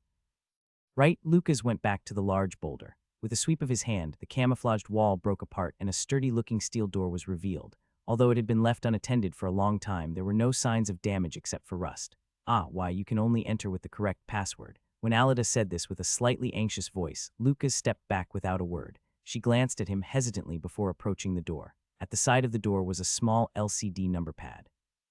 With her finger outstretched, she entered the password, but it was so dirty and stiff that she had to press so hard her fingertips became white. Password matches. "Welcome to the European Branch's 11th headquarters, PSH8. When the steel door opened with a hiss, Drisa couldn't help but murmur to the other hunters. "That's it. There wasn't any iris or fingerprint recognition. You watched too many movies." Although Alida said these words sarcastically, there were actually many hideouts that employed such systems. This place wasn't important enough to invest so much money in. Can't you tell from the fact that it was actually captured? That's true, but it was still too weak. The door opened, revealing the interior of the hideout. It was in a much better condition than they expected. It seemed that Rutan's words that no one had bothered to occupy the hideout were true. Alida sighed in relief. "Fortunately, the power still seems to be working, but I'm not sure whether the warp portal will work or not. I'll have to take a look around first. Those who were injured need first aid. There should be first aid kits in the lobby." As she said this, Alida headed to the hideout system management office. After she left, silence befell the lobby. The hunters naturally turned their eyes to look at Lucas. Then Lucas turned to look at the entrance before getting up from his seat. "Where are you going?" Drisa only received a short answer to his question, to greet the uninvited guests. "What? It would be better if none of you came outside." Then he left the hideout without waiting for a response. Lucas walked out of the hideout. It seemed that quite a long time had passed as the sky was lit by the final glow of twilight. By the time this dim light finally disappeared, the humans would have finished their daily tasks and they would wake up. Demons. Shuck. His body floated up and he shot up above the clouds in an instant. He reached a place where the air was incredibly thin, but the lack of oxygen didn't matter to him. He looked down at the ground. From his vantage point, he could see everything happening in the nearby surroundings. The severely polluted earth, which had long died, a river, which was as black as ash, and the demons, who had forcefully occupied a human city. Were they looking for Duke Sandro? He saw a group of demons moving hurriedly around the city. That city. There had to have been thousands of demons there. They are like a disease for this planet. Before he realized it, a mysterious black-robed being had appeared behind Lucas. It was the same who'd shown up right after he killed Duke Sandro. Lucas kept his head lowered as if he didn't care about this black-robed being. Then he responded, "Humans are the same." What was it? The mysterious man couldn't help but feel that Lucas' voice was slightly cold as he said those words. But he soon shook his head. This was an absolute who loved humans. The tip of his blade would never be directed at them. However, humans still have a slight sense of self-control. I'm sure you didn't come here to tell me that.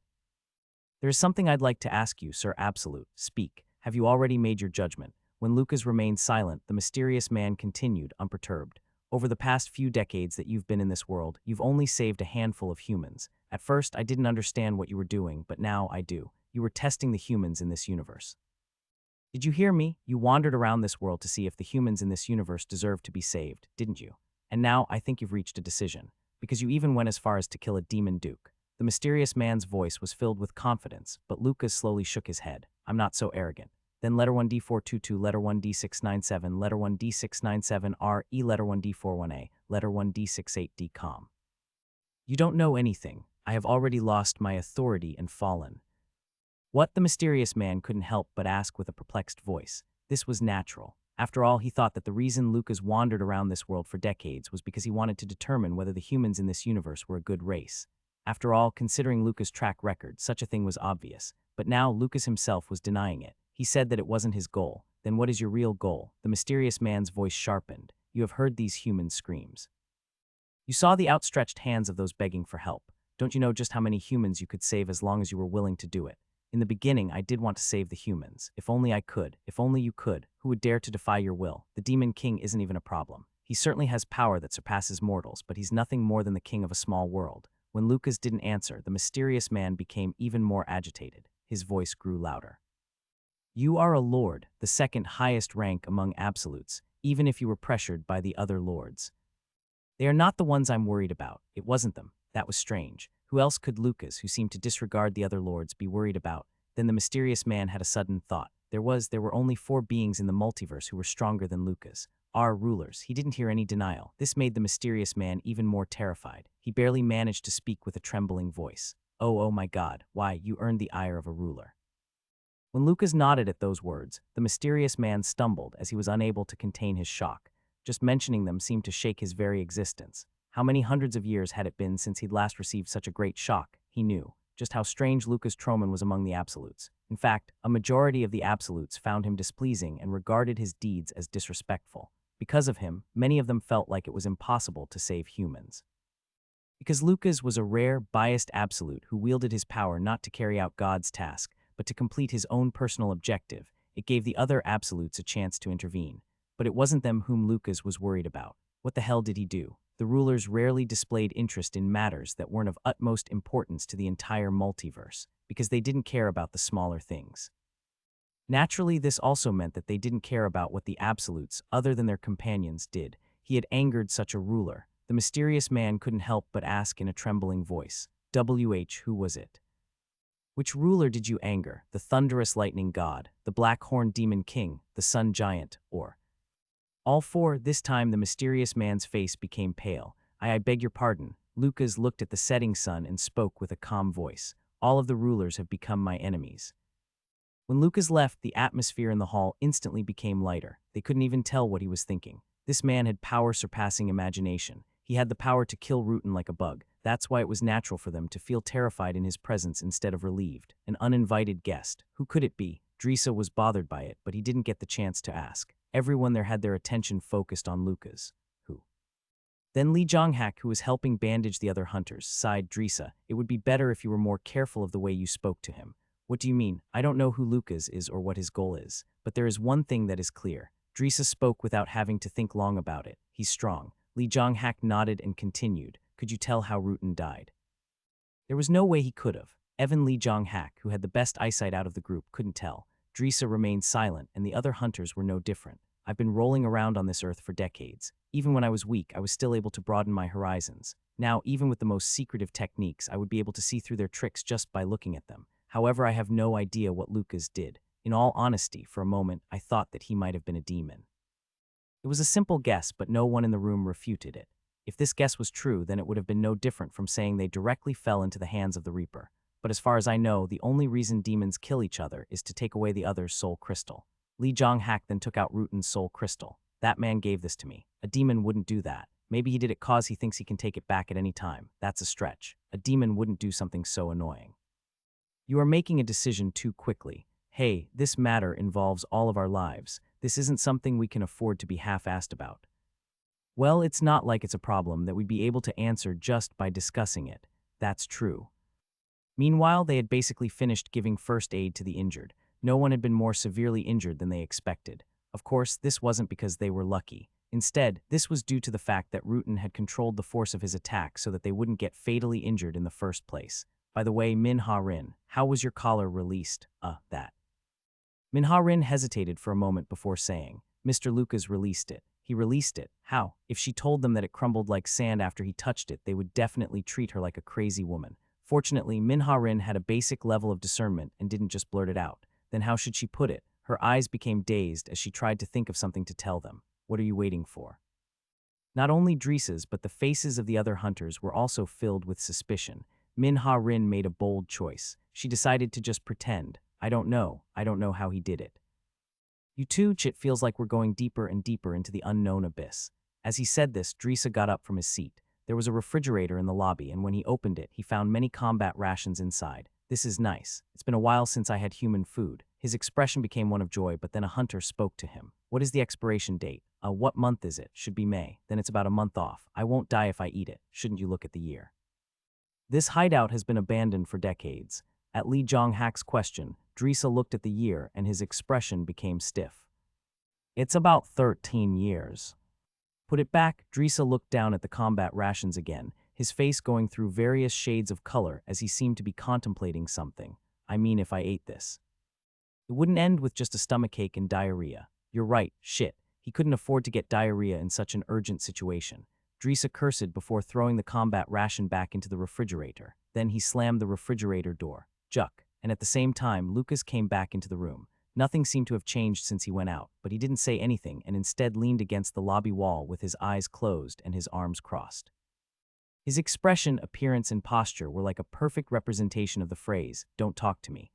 Drisa was conflicted. Shouldn't he ask him what happened outside? Just as the conflict intensified and he was about to make a move, Alida returned to the lobby. Unlike when she disappeared, her expression was much brighter. Still, they couldn't be completely relieved. As the hunters looked anxiously at her, Alida smiled and spoke. The portal seems to be working.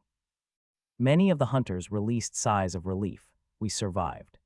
See, can we finally go back? Most of them had given up all hope of survival after they were captured. They didn't get their hopes up even when planning to escape. It was only when they heard that the portal was working that they could finally relax. Unlike the hunters whose hearts were pounding, Lee Jong-hak remained calm. He asked with a sharp gaze, "Where does the portal lead to, the European branch? The mana capacity is almost empty. It will probably be spent after just one warp." The European branch. Lee Jong-hak was conflicted. The places in the world with the highest demon activities were Europe, Africa, and the Middle East. Naturally, this meant that most of the land in these places had fallen to the demons. Where in the European branch? Is it the headquarters? That. Alida glanced at Lucas without answering. Drisa nodded with an enlightened expression. They had not figured out Luca's identity yet, so they had to avoid mentioning the specific location of the headquarters. However, this was not a problem that they could keep avoiding. They had to go back to the association as soon as possible and get rid of the collars. As if she'd made up her mind, Alida walked up to Lucas and said, "Can you tell us who you are now?" This time, Lucas didn't ignore the question. "If you take me to Nina, I'll talk to her." Those words caused the expressions of some of the hunters to harden considerably. The same was true for Alida. No, it could be said that she was the most surprised in the group. I letter 1D5 FB, letter 1D697, RE letter 1D5E, letter 1D41D. Are you talking about President Nina Rednikova? Nina Rednikova, head of the Hunter Association's European branch. I don't think there's another president with the same name, so I think we're talking about the same person. Alida's expression became even more shocked. An acquaintance of the president, the freaking president. Alida knew Nina's personality better than anyone else there. That's why she didn't understand. Was he lying to get out of the situation?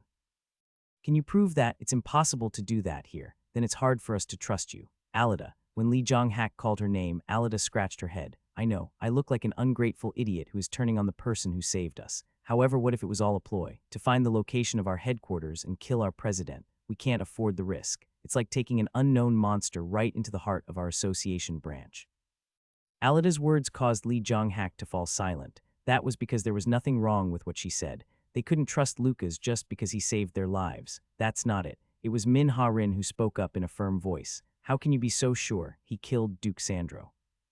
Silence fell upon the lobby once again. Every hunter had an expression of disbelief, but Lee Jong-hak and Dreesa's expressions became strange instead. They had already heard those words before. It was none other than Lucas who had said them. Sandro is dead, and soon you will be too, and then he'd killed Rutan. They had seen it with their own eyes, but they still felt like it was unbelievable. That man killed a duke, on his own. Yes, it wasn't a count or a marquis, but a demon duke. He killed a demon duke whom humanity had only been able to slay twice with his bare hands. I don't think he'd take the risk of killing a duke just to sneak into the headquarters. That should have been the case if what you said was true, but what you saw could have been an illusion. How can you prove that Duke Sandro is really dead? Fortunately, she did have a way to prove it. That was because Min Ha-rin still had the soul crystal that Lucas had given to her. The soul crystal she took out had an unpleasant, blood-red color.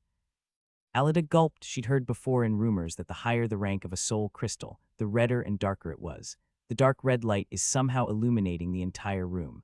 Due to her profession as a wizard, Alida had seen, created, and transformed numerous soul crystals, but she'd never seen one that was so ominous. And it's possible that the demons already know the locations of the Hunter Association branch headquarters located around the world. Why do you say that? Because Duke Sandro knew that Busan was the location of the Asia branch headquarters. That means it would be impossible for them to know if they didn't have people on the inside. In the end, Alida couldn't help but sigh. Right, she already knew. The chances that Lucas was a demon were incredibly slim. In the first place, the demons would never do something so troublesome and annoying. They much preferred the aesthetic of crushing their opponents from the front. Nevertheless, as a hunter of the European branch, she couldn't just trust Lucas. After all, for her, who had lost her homeland, the association was her new home. However, the time had come for her to stop casting her doubt. Alida immediately walked up to Lucas and bowed her head. I'm very sorry for doubting you. Please forgive my rudeness. It was a sincere apology, but Alida was still prepared to be criticized to an extent. After all, it would be natural for Lucas to feel disgruntled. He had saved their lives without asking for anything in return, but he was still met with their doubt and suspicion. But Lucas shook his head calmly. Your suspicion was valid. Huh, it was a blunt but soft voice. Alida raised her head, her eyes wide open. She looked into Lucas' eyes, which were like a glassy lake without a single ripple. Sometimes we have to assume the worst. There's no harm in being careful. I understand your judgment. She had a strange feeling while bowing her head. This was because she never thought that he would not criticize her and instead agree with her. What is this feeling? It was a strange, tickling sensation in her heart that she hadn't felt for a long time, but one thing was clear.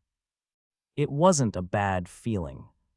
President, Nina opened her eyes when she heard the deep voice. She was tired. She was so tired that she felt like she was losing her mind. She'd only slept for a few hours in the past week. Damn insomnia. When she grit her teeth, the man in the black suit standing in front of her flinched. Nina Rednikova was the president of the European branch of the Hunter Association.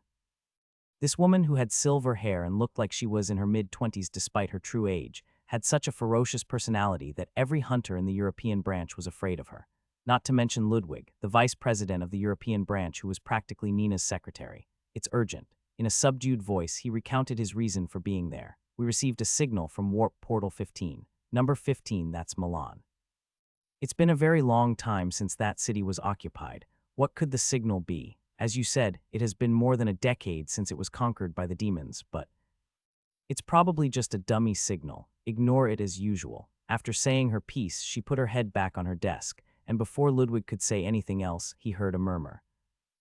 Thinking about it makes me annoyed. Do you really think you need to report every little thing to me? Can't you see the dark circles under my eyes? Do you want them to reach down to my chin? Nina's voice was cracked with fatigue and sleepiness, and its pitch was low. Anyone who knew her could tell that she was about to explode. We received the signal multiple times, and they knew the code that is only known to hunters in the association. Nina looked up at those words. Her expression became serious. Could it be the demons? I think the probability is 50-50. It was certainly possible that the demons were contacting the headquarters after prying the information from a hunter. Nina tapped a pale finger on her desk as she said, "Wait, Milan, that's where the Chester Company's event is being held. The gathering of such a large number of nobles in one city might have only been an event for them, but it was something that the hunters, and even the entirety of mankind, had to pay attention to." The fact that the Chester Company was hosting an event in Milan was something that most European hunters were aware of. This was mostly because the demons didn't try to conceal this event. Does that have anything to do with it? You heard about it, didn't you? The Duke hunt in Shanghai about a month ago failed. You mean the large-scale operation led personally by the human dragon Li Zhonghak? Ludwig nodded. This was also something that most hunters had heard about. He spoke in a somber tone. At best, 300 of those hunters survived. Li Zhonghak is still missing. It was considered a huge loss, not just for the association but the entire human race.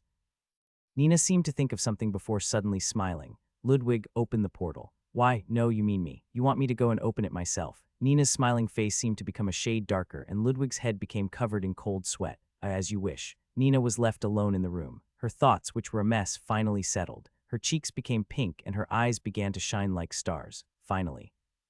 Don't let down your guards. As he said this, Ludwig looked at the portal. Around the portal were the fully armed hunters whom he'd gathered. They all had stiff faces, and the atmosphere in the room was tense, except for one person. I don't know why you chose to do this in the middle of the night, Ludwig. A middle-aged man in military attire lit a cigarette as he said those words. His voice was harsh, but Ludwig could only smile bitterly. Sir Nicholas, please understand. It was the president's orders.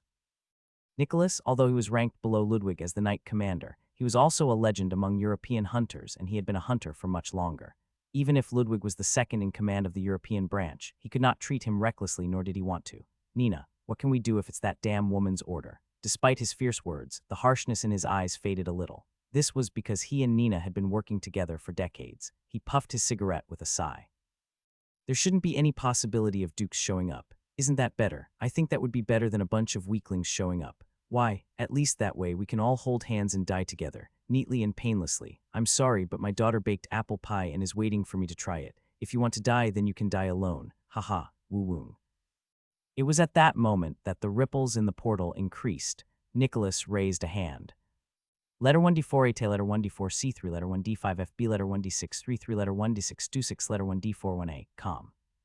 Chirk, every hunter raised their weapon. They had intentionally not brought a firearms squad. To break through the demon's defenses, one needed to use a mounted machine gun or anti-tank weapons, and with the size of the base where the portal was held, it would be impossible for them to use such weapons. The president said that there was no reason to worry, but how could he not be worried? Ludwig looked at the portal with a stiff expression. In the meantime, the whirring sound grew louder and the warp portal doubled in size. It felt like a large force was pulling them. Pot, the portal flashed. Then the shadow of a person appeared. It was soon followed by others. There were many of them, appearing to be 12, and they all looked like humans, but that didn't mean they could let down their guards. There were many more demons who concealed their appearances and hid amongst the humans than they thought. But when he saw the face of the red-haired woman who was leading the group, Ludwig couldn't help but relax his guard a little. Alida. Ludwig, haha. When he heard Alida's soft laugh, Ludwig's eyes trembled. Are you really Alida? Do I look like a fake? Aw shit. My nose hurts so much I feel like I'm gonna die. You dumbass, I told you not to go to Italy. Would it hurt for you to just come hug me, tactless fool? While the two of them were enjoying their reunion, the other hunters were looking at another man with disbelief in their eyes. Li Zhonghak, the human dragon. There's the Black Panther too. I think I've seen that Asian woman before. As the chatter grew louder, the tension in the room dropped considerably. It was Nicholas who changed the mood. He drew the sword at his waist. SSSNG. Strangely, the faint sound reached everyone's ears. The bustling atmosphere disappeared in an instant, and heavy silence fell in the hall. Outsiders stopped there. I will not tolerate any reckless movements. Vice President Ludwig, you can have your reunion later, but Alida is. Nicholas sighed. Although he was a young man with outstanding talent, he sometimes had the disadvantage of being too affectionate to the point where he failed to recognize the proper course of action. This wasn't a virtue that one wanted a superior to have. I see why Nina called me. He shook his head before commanding in a cold voice. Knights, maintain the order and let the guards check their identities. There could be demons mixed in amongst them. When Nicholas said those words coldly, Alida looked at him with a smile. Uncle, it's me. Alida, have you already forgotten me? These people aren't suspicious. They're my party. We were all slaves, and after numerous twists and turns, we finally managed to escape. There aren't any spies. Listen, what happened was. Be quiet and let them do their work. I will listen to your explanation later. Alida's expression hardened. She was unable to keep her disappointment from showing on her face. Nevertheless, there was no change to Nicholas' expression. "I'm sorry, but I can't trust you right away. Please understand my position and duties." Of course she knew, but she still couldn't help the slight sting that she felt. Alida nodded, and the guards soon approached them. They thoroughly investigated the identities of the former slaves, including Alida. Nicholas watched this scene with a sharp gaze. "The investigation is complete, sir. The result, there are no problems. All of them are hunters who either went missing or were confirmed to have been captured by the demons. Is there any possibility that a demon is hiding amongst them? I think the possibility is extremely low. They're all wearing collars." Then he added with a slightly uncomfortable expression. "Except for two. One of them is pretty well known. The Asian rookie White Flower. Have you heard of her?" Nicholas nodded. He knew most of the names of the top rising hunters in every region. Manhwaedit was one of the young Korean hunters. He'd heard that there were great expectations of her not only in the Asian branch, but in the entire Hunter Association, because she had an amazing track record despite her young age. We also confirmed her identity. Her fingerprint matched the one that was in our database. She's not a demon. The problem is the other one. Who? That guy. It was the blonde-haired Lucas that the guard pointed to. There is no matching information for him. It's possible that his identity was never registered. I think we need to do a more detailed investigation, but that will take time. "Stop, you did a great job. I'll handle that guy, so you guys just stand back." "Yes, sir." Nicholas walked up to the man who had been pointed out to him. "Excuse me, what's your name?" "Lucas." "Lucas, I don't think you are a hunter." "Right." His casual nod felt incredibly suspicious. This was because he didn't show any apprehension despite being looked at straight in the eyes. He also couldn't guess his thoughts because his attitude was calm and his face was expressionless. Nevertheless, he felt a faint pressure just by standing in front of this man. Any person who could subconsciously release this sort of pressure could not have been an ordinary person. As he raised his guard, Nicholas said, "I think we will need to do a separate background check for you, so please cooperate. Call Nina." "What?" Nicholas' eyebrows furrowed. "You say it like you two are close. You do know that the name you just called is our president, don't you?" "Of course I do. So I'll say it again. I'll talk to Nina, so let me see her." Since he said those words confidently, Nicholas couldn't tell if this man was serious or just bluffing. Letter 1d6 to a letter 1d4 5b letter 1d4 c3 letter 1d4 9 3 letter 1d4 1e letter 1d6 5 6d letter 1d0 4 letter 1d4 9 0 letter 1d4 5a. He suddenly had the strong urge to smoke a cigarette, but he held himself back and turned to Lee Jong-hak. "Human dragon, who is this guy?" "He is." Lee Jong-hak pursed his lips slightly. "Lucas." Nicholas' crumpled expression told him that his answer wasn't the one he was looking for. "Are you joking?" "Of course not, Sir Nicholas. Lucas is our benefactor. He saved all of our lives. A civilian saved the lives of a group of hunters. How? By stealing a key. Did he use his wits? No. The instantaneous judgment of a civilian could never compare to that of a hunter." Nicholas looked at Lee Jong-hak with suspicion, but his serious expression didn't change. "Call President Rednikova, please." This was a request made by Lee Jong-hak, one of the 3 dragons of the Asia branch, while bowing his head. The weight of his words was different from those of the man named Lucas or whatever. Nicholas, who was struggling within, eventually clicked his tongue. "Your bodies stink. We can't let you meet the president like that, and we should remove the collars as soon as possible. That's enough of the awkward show. First, we'll remove the collars. Then we'll let you wash up in the bathroom. When you're done, wait for me in the reception room. I'll take you to Nina." After saying this, Nicholas turned and muttered to a hunter standing behind him. "Watch that guy named Lucas. If you think he's up to anything funny, take him down immediately." "Yes, sir." The bathroom was equipped with a bath. While washing in it, it felt like the past few months of humiliation and fatigue were being swept away together with the dirt. The muscles around Min Ha-rin's mouth began to relax without her noticing. This was probably the most human she'd felt in the past few months. This didn't mean they weren't allowed to wash up when they had been treated like slaves. However, it was completely different from a bath like this. They didn't wash it themselves, they were washed. When they got out of the bathroom, food had been prepared for them. It wasn't anything amazing, just cereal and high-calorie foods that were used by soldiers, but even that much was touching for Min Ha-rin and the other hunters. After their simple meal, they were escorted to the reception room. It was only when her body sank into the soft sofa that Min Ha-rin realized that she'd truly escaped slavery. She was hit by a sudden wave of fatigue and couldn't help but feel a bit sleepy. She shook her head and pinched her thigh. On the other hand, Drisa yawned without a care as he said, "But why were we the only ones who were called here? Only Lee Jong-hak, Min Ha-rin, Alida, Drisa, and Lucas were in the room." Alida shrugged. "All 4 of us are titled, and Mr. Lucas is the president's acquaintance." Self-proclaimed. Drisa muttered under his breath before scratching his head. "I'm thirsty. Still, we already had so much. I'll just get something to drink." Drisa glanced at the table in the corner of the room. There were quite a few teabags there. He didn't like green or black tea, so he checked again. Finally, he found a coffee mix that he'd tried before. There was also a kettle on the table, and when he opened the lid, he found that it was filled with water. What luck! Drisa boiled the water with a delighted expression. He put the coffee mix into a paper cup, and when he added the boiled water, the sweet and deep scent of coffee filled the room. This brought the interest of someone whom Drisa would have never expected to show interest in anything.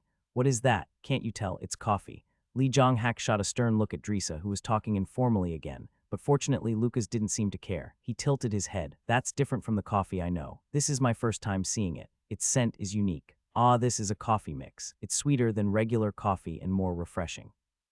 He said this with a mixed tone, but it didn't seem to work on Lucas. He was just staring at the cup of coffee. It's not that interesting. Where the hell did he come from that he didn't even know about coffee mix? Just as Drisa was about to take a sip of coffee while feeling suspicious.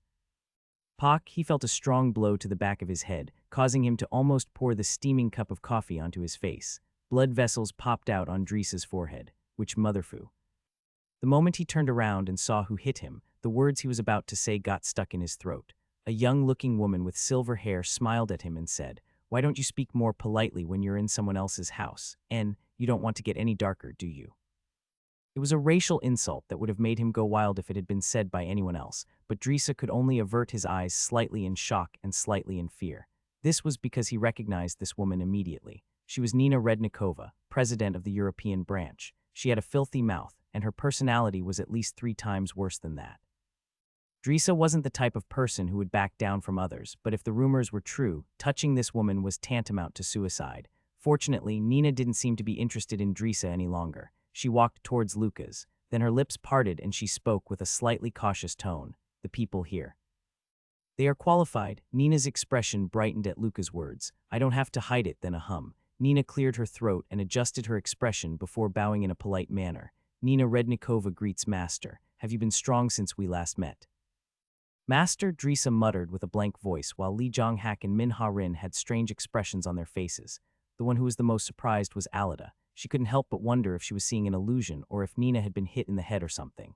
"You mentioned it when we separated the last time, that we would only meet again if there was an emergency. Master, is it that time?" "No, the situation has gotten worse." Nina let out a bitter laugh at those words. "I can't imagine a situation worse than the current one. In any case, I understand." She understood what Lucas wanted from her. In other words, she understood her role. Min Ha-rin and the rest were still staring at Nina with disbelieving expressions. Nina Rednikova, president of the European branch of the Hunter Association. It wasn't just Alida, the European hunter, who knew about her violent personality. Min Ha-rin and the others also knew about it. It was Nina who was considered second among all the presidents, whom one had to be the most careful around. Lee Jong-hak had met Nina numerous times during meetings. At least as far as he knew, Nina Rednikova wasn't even this polite to the head of the association. Drisa scratched his head. "President Nina. Who the hell is this man? No, this gentleman. Is he the deputy head, one who has never been revealed to the public?" Any hunter knew of the position of deputy head of the association. It was the position directly beneath the head of the association, but the position had always been vacant. To be precise, most people believed that the position only existed in name. Rumor had it that the head of the association was the only one who knew who the deputy head was and what kind of role they played in the association. If Lucas was the mysterious deputy head, then Nina's attitude could have been explained. After all, there were very few people to whom the president of the European branch had to be polite, but Nina shook her head. "No." "Then, before I answer that, I want to ask you one thing. Why do you think humans haven't gone extinct?" It was a sudden and extremely sensitive question. At least that's how any human should have felt when asked this question. Min Ha-rin's expression hardened and Drisa clicked his tongue. "You want us to answer that now? Right." When Nina responded in a firm tone, Drisa flinched slightly. The fastest to grasp the situation was Alida. She sighed so softly that most of them didn't even hear it before she answered the question. "Treasures." They suddenly began to appear in the world one day, providing humanity with a foothold to keep them from tumbling over the edge of the cliff. They called them treasures, but there were so many kinds that they couldn't have really been described as such. From books on magic, swordsmanship, and martial arts to weapons, armor, and accessories had special properties and were made of materials that couldn't have been found on Earth. The humans thoroughly analyzed the treasures that they found and made them their own, which allowed them to obtain just enough power to resist the demons. Nina nodded before saying, "What else?" It was Lee Jong-hak who answered this time. Of course, they didn't join hands in the beginning. It took more than a decade after the demons first appeared for humanity to unite, after they had suffered great damage. but the resistance and potential that humanity had shown since then could only have been described as amazing. Knowing that, Lee Jong-hak's voice was filled with subtle pride. The final answer came from Drisa, which came after he thought for a long time. Isn't it because of humanity's quick and accurate response? When the demons appeared, Europe and Africa quickly became lands of death, and most of the great powers there could not have maintained their functions as sovereign states after the devastating blows. North America, which was now called the safest continent on Earth, was no exception to the devastation, but they were able to earn that title because of their relatively fast defeat of the demons. Many countries lost their power, and the state of anarchy lasted for nearly a decade. Just before civilization collapsed, the Hunter Association was founded, and it rallied humans together to restore stability to mankind. In fact, for the first time in human history, a world government was established.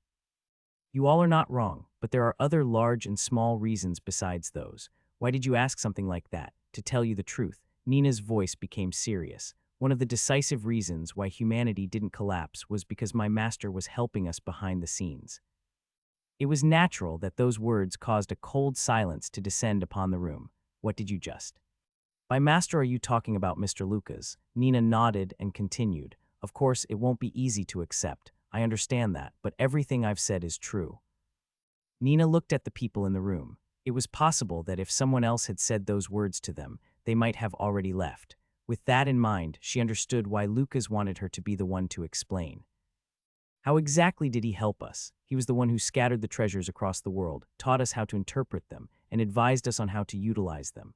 He was a great help in the founding and maintenance of the Hunter Association. He taught us how to hunt demons, and those whom he taught personally are all key figures who are now supporting humanity. That's the best I can summarize the essential points. Maybe it was just her, but it felt like the mood in the room had grown even more somber. The four of them looked at Nina as if she was crazy. Holding back her words of denial, Min-ha-rin asked a question instead. Are you saying he did all of that on his own? Right. Who the hell is this person, the savior? Drisa snorted loudly. How interesting. Are you saying he's the second coming of Jesus? Hoot. Nina chuckled, but Drisa didn't mean that as a joke. What would be so strange about Jesus resurrecting when demons had already descended upon the earth? Nevertheless, there would be no problem other than the exponential growth in the influence of Christianity, which already had a strong stake in the association.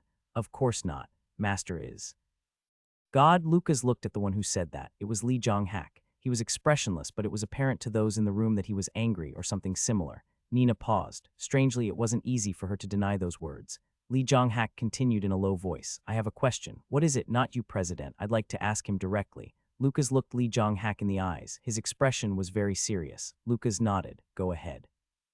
Where were you, and what were you doing right after the demons appeared? In another place, saving others. Then when did you come to this place? About 30 years ago. Lee Jong-hak fell silent for a moment. According to Min-ha-rin, you have the power to kill a demon duke easily. So why have you been silent for the past 30 years? If you had been more active, you would have been able to kill dozens if not hundreds of demon nobles. How many lives could have been saved if he had done that? It was Nina who answered. It's not that simple. My teacher can only save a limited number of humans. Limited. So you mean he saves humans selectively? That. Nina was speechless for a moment. Earlier, you said we were qualified. Is that why you saved us? Because we were qualified? Right. Lee Jong-hak's expression became harder. My mother died when I was 7 years old.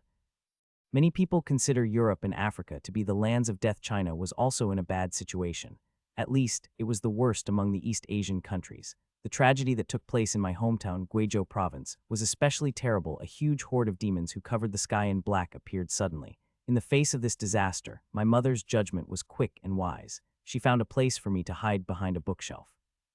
Lee Jong-hak closed his eyes, and it seemed that he was recalling that day. Stay right there. Be quiet. No matter what happens, don't say anything. His mother had said this with a trembling voice while tears rolled down her cheeks. How could he not have been scared at the time? She probably knew that after I was put in there, she wouldn't be able to fit. When Lee Jong-hak opened his eyes again, there was a fire of hatred flickering in them. After a while, a demon smashed the door and stormed in. My mother ambushed it with a kitchen knife, but it wasn't enough. She was overwhelmed in an instant, and what happened next was hell to watch. At that point, Min-ha-rin didn't want to hear anymore. This was an instinctive rejection. Even before hearing it, she already knew how the story would end. Nevertheless, she couldn't cover her ears, and her eyes remained locked to Lee Jong-hak's lips. What was even more terrible was the fact that it didn't kill her before it started eating her. It tore off my mother's arm with its sharp teeth, ripped the flesh from her thighs, and ate it ravenously. Her screams were the most horrible screams I'd ever heard in my life. I wanted to rip my ears off. But the most frightening moment was when I couldn't hear the screams anymore. Lee Jong-hak would never forget the last sound he heard, the sound of the demon chewing on his mother's skull. I couldn't move, and my tongue had been frozen by fear. I even forgot how to blink, which meant I saw every single thing that happened. Lee Jong-hak looked up. He looked directly at Lucas. If you are the savior, then why didn't you save my mother? Because she didn't meet the qualifications you just mentioned. The mother whom Lee Jong-hak was talking about wasn't just his own. Lucas knew that too. His words weren't just whining. Instead, he was blaming him for his arrogance. Instead, he was asking about the countless people who died because they weren't chosen by him. I know, yeah, everyone knows. It's impossible for you to save everyone. Even God couldn't have done that. That's a given. What I'm saying might only be because of my perspective, however. Lee Jong-hak's voice became filled with anger. Can you imagine how the fact that you wandered the world for decades, saving only those you selected, looks to me? This is what I'm really curious about. What if you saw a suffering human who didn't meet your requirements? Would you just walk past them and pretend you didn't see anything? Are you standing on the sidelines while countless humans whom you can save die, just because they aren't qualified enough? Stop. Nina spoke in a low voice, but Lee Jong-hak didn't shrink back at all. He continued in a cynical tone. Lee Jong-hak's breath came out sharply. We haven't been able to survive this long because of your help. We lost our families, our countries. Our population is not less than half of what it used. But even though there are countless monsters stronger than us out there, we haven't given up. That's purely our own power. It's not because we had the help of some unknown savior. Nina couldn't have been angrier, but the only reason she hadn't done something was because Lucas had blocked her voice. So all she could have done was grit her teeth and glared at Lee Jong-hak. Lee Jong-hak rose from his seat. Then he walked past Lucas and said, "I will find a time to repay your favor of saving my life." After saying that, he left the room without hesitation. Then Drisa and Alida slowly rose up from their seats. Well, I think I need some time to think about all of this. It's not something that I can easily accept at this moment. I'm sorry, President. Please give me some time. When the three of them left, the only ones left in the room were Nina, Min-ha-rin, and Lucas. Min-ha-rin looked at Lucas' face. She thought that his expression would have changed this time, because he had been criticized by someone whose life he'd saved. Even if he was an emotionless person, he still would have had some kind of reaction. But it didn't happen. Lucas' face was still as expressionless as before. As if he noticed her gaze, Lucas turned to look at her. "Do you have something to say?" "And if I do, I'll listen to whatever you have to say." He paused for a moment before adding, "Because there's nothing wrong with what Lee Jong-hak said." Lucas' voice was calm. His voice didn't shake even a bit, and his eyes remained clear like a tranquil lake. "You agree with him?" "I do. How is that possible?" Of course, Lee Jong-hak's words weren't wrong. His doubts were natural, and from a certain perspective, his criticisms were valid. Nevertheless, Min-ha-rin still had a few questions. However, despite her doubts and suspicions, it could not have been denied that Lucas had saved them. He'd also been helping humanity for decades, so she still wasn't sure. She couldn't understand Lucas' intentions either. However, she felt that there was a reason why this man refused to defend himself, and she realized why she was the only one who had this thought. Only Min-ha-rin had heard what the mysterious black being who had appeared after Duke Sandro died had said. "It seems your patience over the past few decades has run out." Patience. What had he been patient with? She didn't know, and she could not read anything from Lucas' expression. He looked like someone without emotions, or someone who knew that this would happen. Min-ha-rin suddenly felt that his expressionless face seemed lonely. At this moment, tens of millions of people are struggling in pain. "But I can't save them all. Even if you can't save all of them, can't you save as many as possible?" Min-ha-rin knew how strong Lucas was, because she'd seen how he killed Duke Sandro. It wasn't even a fight. Sandro didn't understand or accept his death even at the moment he died. She couldn't help but feel the demon's power would have been greatly reduced if he was willing to use his power more actively. "I can only save a handful of people." "Even if you have that much power, even if I have this much power." This was said in a much firmer voice than she expected. Min-ha-rin fell silent because she couldn't understand. Lee Jong-hak had already shown that they wouldn't be able to understand the answer even if they asked the question. Likewise, they wouldn't be able to understand his true identity. Lucas looked at her face and continued, "I agree with Lee Jong-hak's words. It's an exaggeration to say that humanity only made it this far because of my help."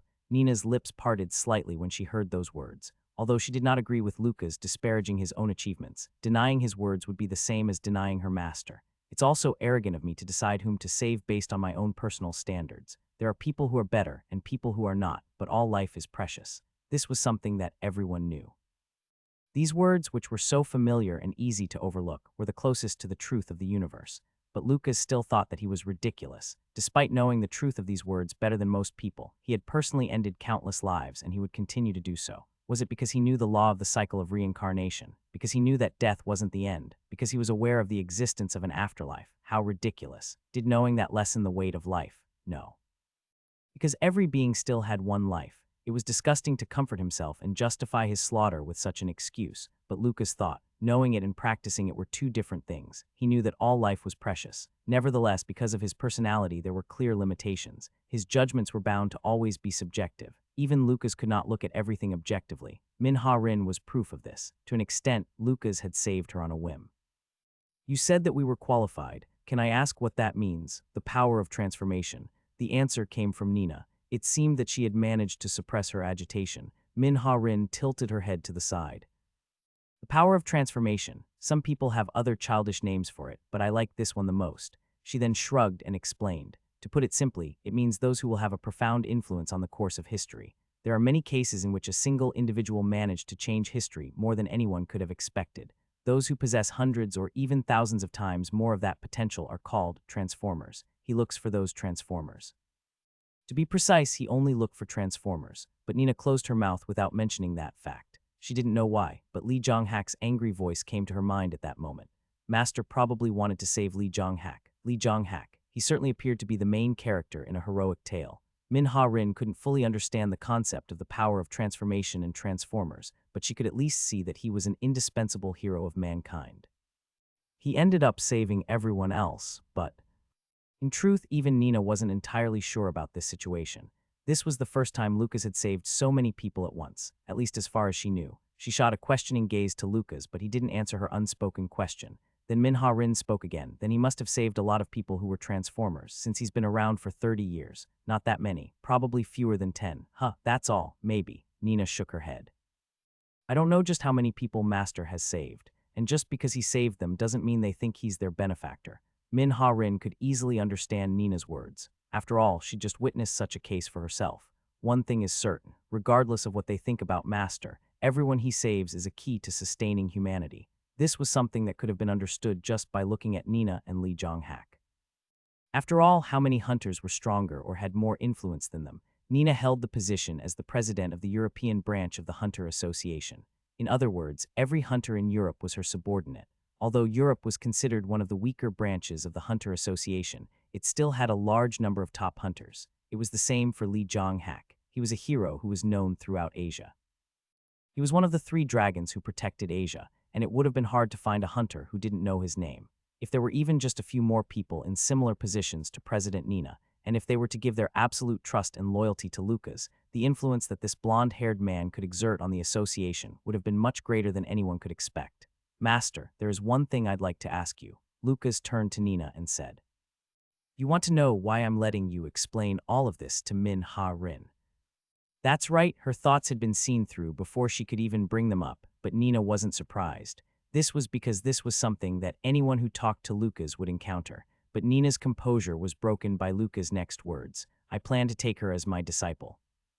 Come to think of it, he had said that he would teach her magic. Min-Ha-rin blankly recalled that conversation. She was so distracted by everything happening that she'd forgotten about it. But did I say I would learn it? Of course, that depends on if she's willing. Crack. Min-Ha-rin felt like she heard something crack. She didn't hear incorrectly. Nina's fists were clenched tightly, and her face was cold. It suddenly felt like the room was filled with cold air.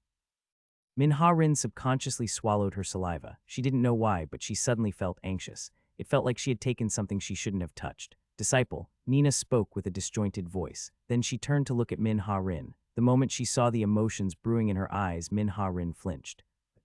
Envy, jealousy, and hatred seemed to form a dense web in her eyes. Nina bit her lip before speaking in a strained voice. I would be. Nina, who had started trembling slightly, closed her eyes. Then, after taking several slow, deep breaths, she opened her eyes and returned to her usual self. I see. Nevertheless, she was unable to completely hide the slight tremors in her voice. Nina spoke in a soft voice. I envy this child. Nina, those who aren't wandering. Don't need directions. I remember Master's teachings clearly. Nina sighed deeply. I'm sorry for pursuing this, and I understand, but...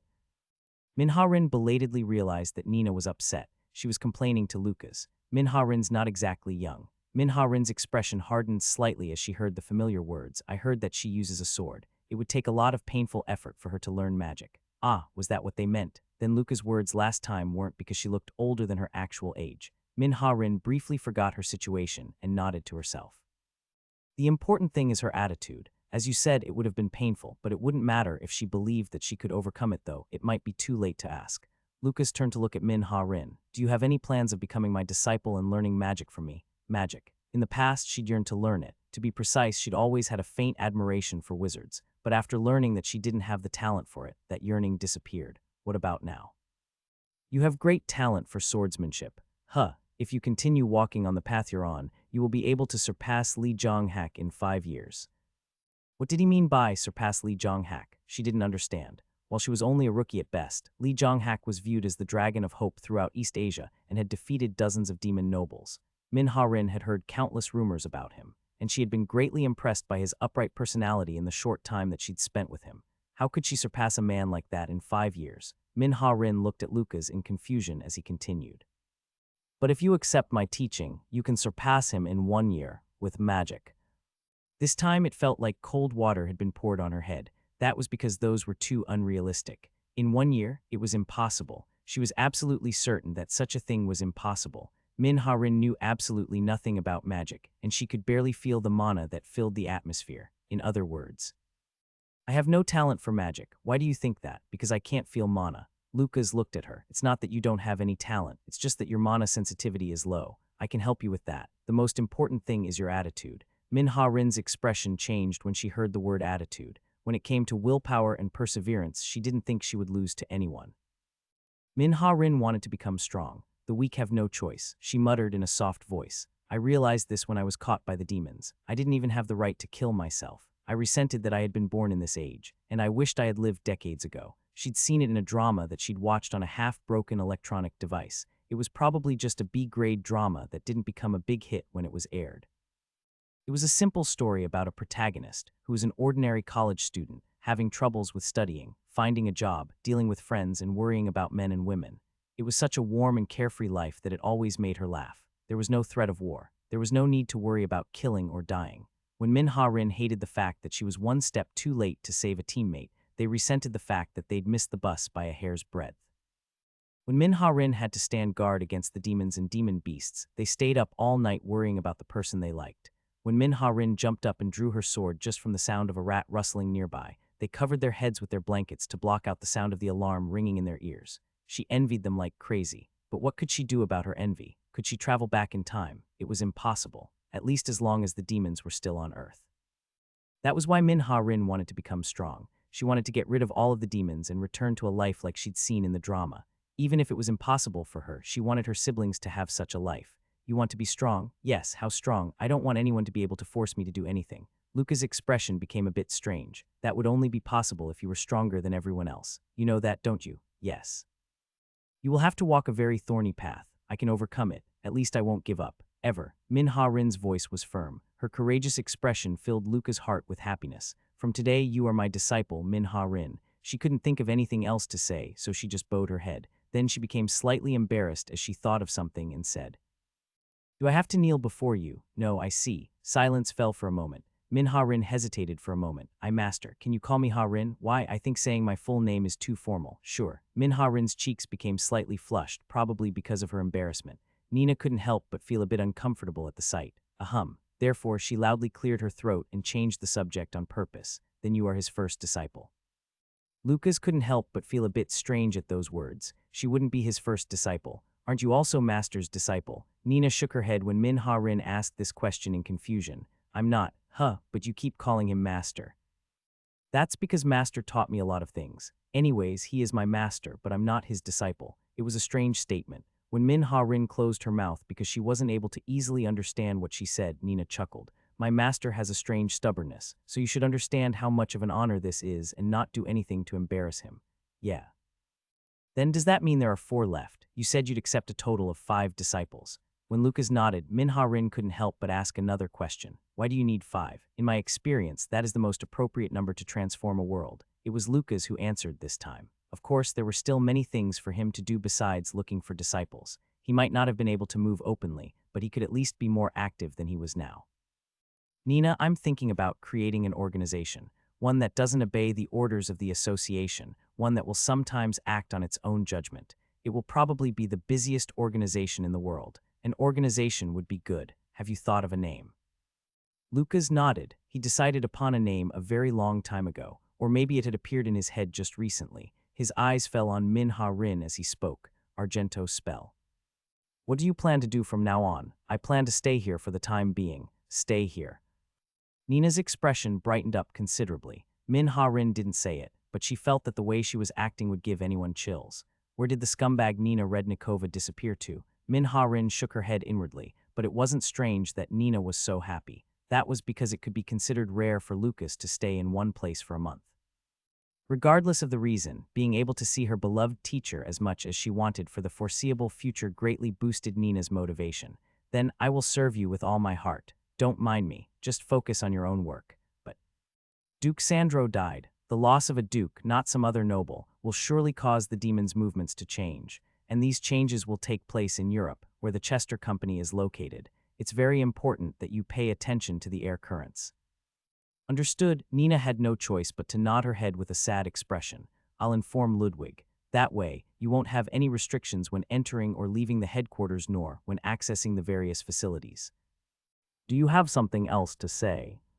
It's a bit different. Nina was slightly tense as she continued. There's a child I want you to see. A child you want me to see. Yes, please forgive my rudeness, but could you take a look at that child and accept them as your disciple if you like them? Lucas fell silent for a moment before speaking. Is that child in the European headquarters right now? No, they went on a mission. If everything goes according to plan, they should be back in about 2 weeks. Her worries didn't last very long. Against her expectations, Lucas nodded. Tell me when they return. Lucas patted Nina, who had a bright expression on her face, on the shoulder. The 11th training room was a dedicated training space for wizards. There was no training equipment there, and the space was smaller when compared to the other training rooms. But the strange thing about this room was the atmosphere. All of the walls in the room were brown, and the lighting was dim. There was also the subtle smell of charcoal, and when one smelled it, one's mind was soothed. Lucas was already there by the time Min-Ha-Rin arrived. She hurriedly bowed her head. I apologize for being late. You came 10 minutes early, you're not late. When Lucas responded nonchalantly, Min-Ha-Rin glanced at his expression. But wasn't I still later than master? I stayed here yesterday. Ah. Min-Ha-Rin believed him, but she didn't understand what he meant by stayed. Did he sleep there? She couldn't see any furniture in the room. It was an empty space that didn't even have a sofa or a chair, let alone bedding. The only thing that stood out was the basin beside Lucas, which had a dry towel and a bottle of water. No, he said he stayed. He didn't sleep, he just stayed. Maybe he didn't need sleep. Breakfast. I haven't eaten. Good, come here and sit with your back to me. Min-Ha-Rin did as Lucas instructed. Close your eyes and try to relax. Soon she felt something touch her back. It was probably Lucas' palm. It's cold. That didn't mean it was uncomfortable. Instead, it was a pleasant coolness that reminded her of a tree's shade in the middle of summer. Since you said you can't feel mana, the first thing we will do is awaken your senses. This is mana. Kung, her hair seemed to stand on end. The moderate coolness that she had been thinking about before suddenly became cold water that penetrated into Min-Ha-Rin's body. She almost jumped up from the ground, but Lucas was gently pressing on her shoulder with his other hand. Be still. This won't hurt you. It is possible to change the attribute of mana according to your will. What you're feeling now is water attribute mana. It is the easiest to feel, the easiest to mold, and the least dangerous, unless you reject it excessively. Min-Ha-Rin didn't answer. She couldn't afford to. At some point, the mana, which had been scrambling wilding around her body, began to move through her blood vessels. It felt like she could track the movements of her blood. In all honesty, it wasn't a good feeling. She felt some degree of coolness and refreshment, but it was hard to endure the feeling of something foreign wandering around her body. Think of the mana room as an organ that can accumulate mana. It exists in every human being, and naturally you are no exception. From now on, you must recognize the existence of this organ. At that moment, the mana, which had been flowing around her body non-stop, gathered together in a spot just below her belly button. That was where the Dangian one was located. Min-Ha-Rin's expression became stiff. As a swordsman, her Dangian was where she stored her Kai, and at this rate, her mana and Kai would. Kung Kuk as expected. The two energies collided violently. The collision was so powerful that Min-Ha-Rin drooled without realizing it. Lucas spoke in a firm tone. I will now convert your Dangian to a mana room. Convert it, then would all of the Kai she'd worked hard to accumulate in her Dangian disappear. I did swear to focus all of my attention on magical science, but it was too sudden. She wouldn't have been so surprised if he had only told her about it in advance. Min-Ha-Rin wanted to say something, but she still couldn't afford to. She could only clench her teeth and endure it. The pain was not as great as she thought it would be, but the pressure was severe. She felt like if she were to relax for even a moment, her entire body would collapse under an unknown pressure. Crack, crack. She felt something crack. It was none other than her dangian. Her dangian was cracking. It was being covered by one crack after another. Crack, then with one final cracking sound, her dangian shattered. No, it wasn't broken. She couldn't understand the details, but it felt like the components of her dangian were gradually being changed. It was like dead skin was being peeled off and new skin was growing. Her kai began to disappear. The culmination of over 10 years of sweat and blood, which she had accumulated step by step from the day she was examined in the association, washed away like the ebbing tide. Just as Min Ha-rin was filled with an extreme sense of loss, a new energy seemed to fill the void within her. Mana, Wu-woong. Her danjian was changed to a mana room and mana began filling it. How is this possible? Min Ha-rin's expression became complicated. She felt like something crazy had just happened within her body. It was at that time that Lucas spoke. The first step is complete, so you can relax. Pew. It was only then when Min Ha-rin let out the breath that she had been holding. Lucas held out a towel to her. That was when she realized that her entire body was covered in sweat. Because all of your kai has been released, you will feel temporary exhaustion. You feel like you have no strength in your body, don't you? Yes, there will be no problem, so you don't need to be afraid. As he looked at her wiping herself with the dry towel, Lucas said, I checked your body. Your blood vessels are very clean. I can see just how seriously you were with your swordsmanship. His words made Min Ha-rin so embarrassed that she ended up rubbing a spot that she'd already cleaned.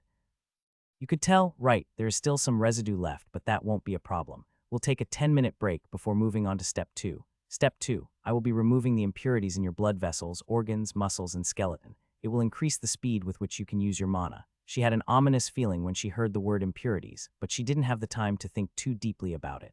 After about 10 minutes, she sat with her back to Lucas once again.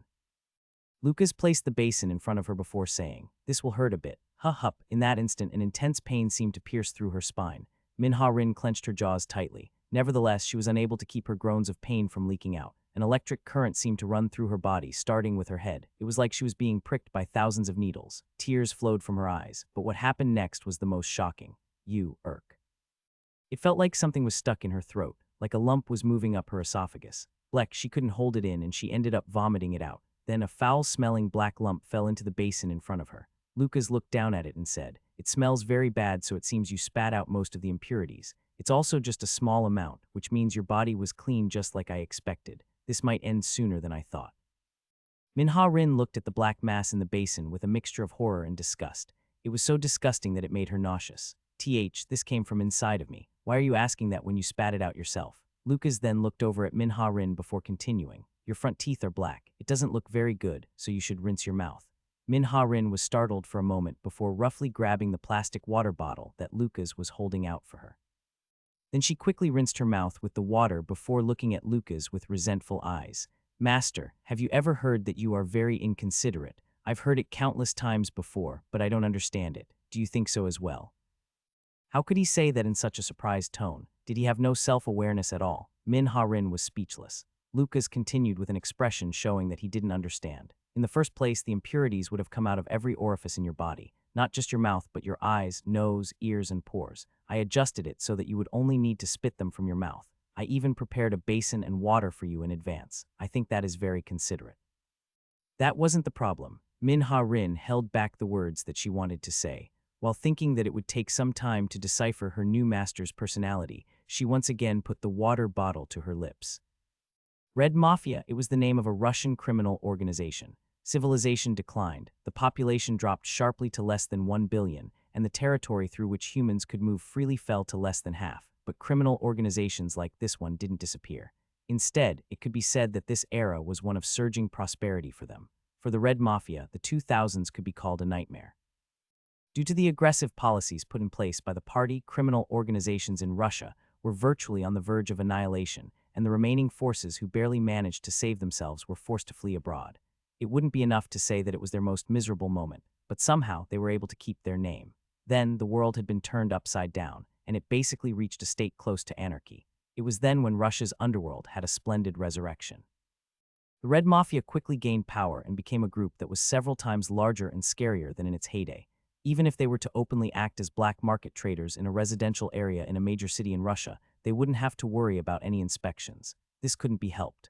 The Hunter Association was practically acting in the capacity of the world government. Their main enemies were the demons, not the mafia, and they were extremely understaffed. They didn't have the means to restrain the various activities of the organization. That was why the young boss of the organization, Vashes Bondarenko, was quite pleased that he could live in this era. Are you serious? Vashes couldn't help but ask again. He was staring at the man in front of him with suspicious eyes. Have I ever messed around when making a deal? The man in the suit shrugged as he said this. Vashes laughed. Of course not. Ah, by the way, I had a nightmare that I was burnt to death last night. They say that dreams usually mean the opposite. Kikiki. That's right. Vashes chuckled. I'll accept it. Kidnapping a single man is not a problem. Vash's eyes widened at those words. Twice as last time. That's $10 million. What, is it not enough? No way. Vashes shook his head. It was enough, in fact, it was too much. Asking for more would just be greedy. You said it yourself, so I won't give you a single cent more. Don't come crying to me later. Of course. The dollar was the only currency in the world that had maintained its original value. The North American continent across the sea was called paradise, a place where one could live a life that was only dreamt about.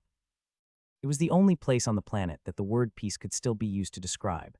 That was why the dollar had become the common currency of the world, or to be precise, the only currency. Of course, because of the situation, the value of money was not the same as it used to be, but 10 million was still a sizable sum.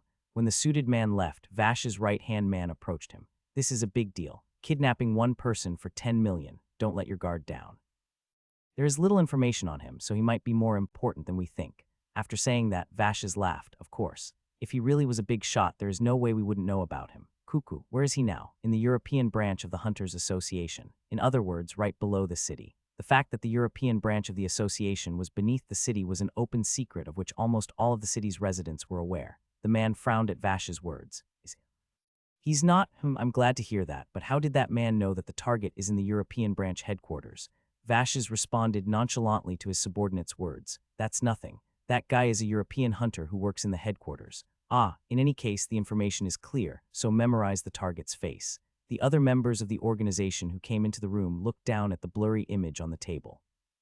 It looked like they had cut a clip from CCTV footage or taken the image with a hidden camera. Nevertheless, it wasn't hard for them to grasp the general characteristic and approximate features of the man in the image. His name is Lucas. We're going to grab him whenever he comes into the city, so stay alert. One of the subordinates looked at the picture and grinned. It would be lucky for us if he came as late as possible. You have to be polite. That's a 10 million body. If he's obedient, we can end this without hurting him. Vashes lit a cigarette and grinned. As long as he's obedient. Letter 1D65E, N letter 1D427, letter 1D69B, E letter 1D68A, letter 1D451.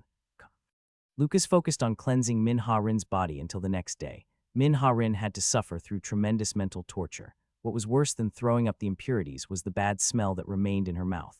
Unfortunately, the headquarters didn't have anything that helped bad breath, so she could only brush her teeth every time she got a break. If I keep brushing my teeth like this, won't they wear away? While she was contemplating this dilemma, Lucas called out to her, "Look at me." Min Ha-rin turned to look at Lucas. Then she was amazed. She could see a blue haze rising up from his body. Can you see it? Yes, so that's mana. Right when Lucas nodded, the blue haze disappeared. I just intentionally made my mana visible. You won't be able to see the mana in the air just yet, but it shouldn't be a problem for you to sense it with your body. So focus on gathering mana from today. That means. Lucas nodded. The preparations are complete. Ah, in other words, she wouldn't have to vomit out any more disgusting impurities. Min Ha-rin almost cheered from the joy rising up within her heart. Before that, you must first learn how to move it on your own. Can you feel the presence of your mana room? Yes, repeat the thought of opening and closing your mana room. You can imagine a faucet as a substitute. Uncontrolled mana will be released through your skin after running wildly around your body. You don't need to force yourself to control it at first. It's no different from moving kai, so you'll be able to learn it quickly. Understood. When your mana runs out, sit down and absorb the mana flowing in the atmosphere. Breathing while feeling like your body is accepting all of the energy in the air will help. When you have collected a certain amount of mana, release it again. By repeating this process, the cycle of absorption and release of mana will gain momentum. Lucas looked around the training room. The structure of this room allows you to gather mana easily. It would be helpful to stay here even when you eat and sleep.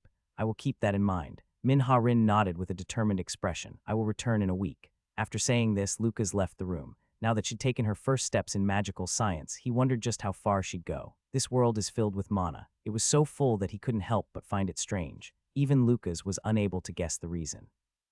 In general, scientific advancement and conservation of nature are factors that are incompatible. and the science in this world was very advanced. Naturally, this meant that nature suffered from a lot of damage, so it would have been normal if the mana in this world's atmosphere was sparse. Not this place. This world had at least twice the mana density of the world he was born in.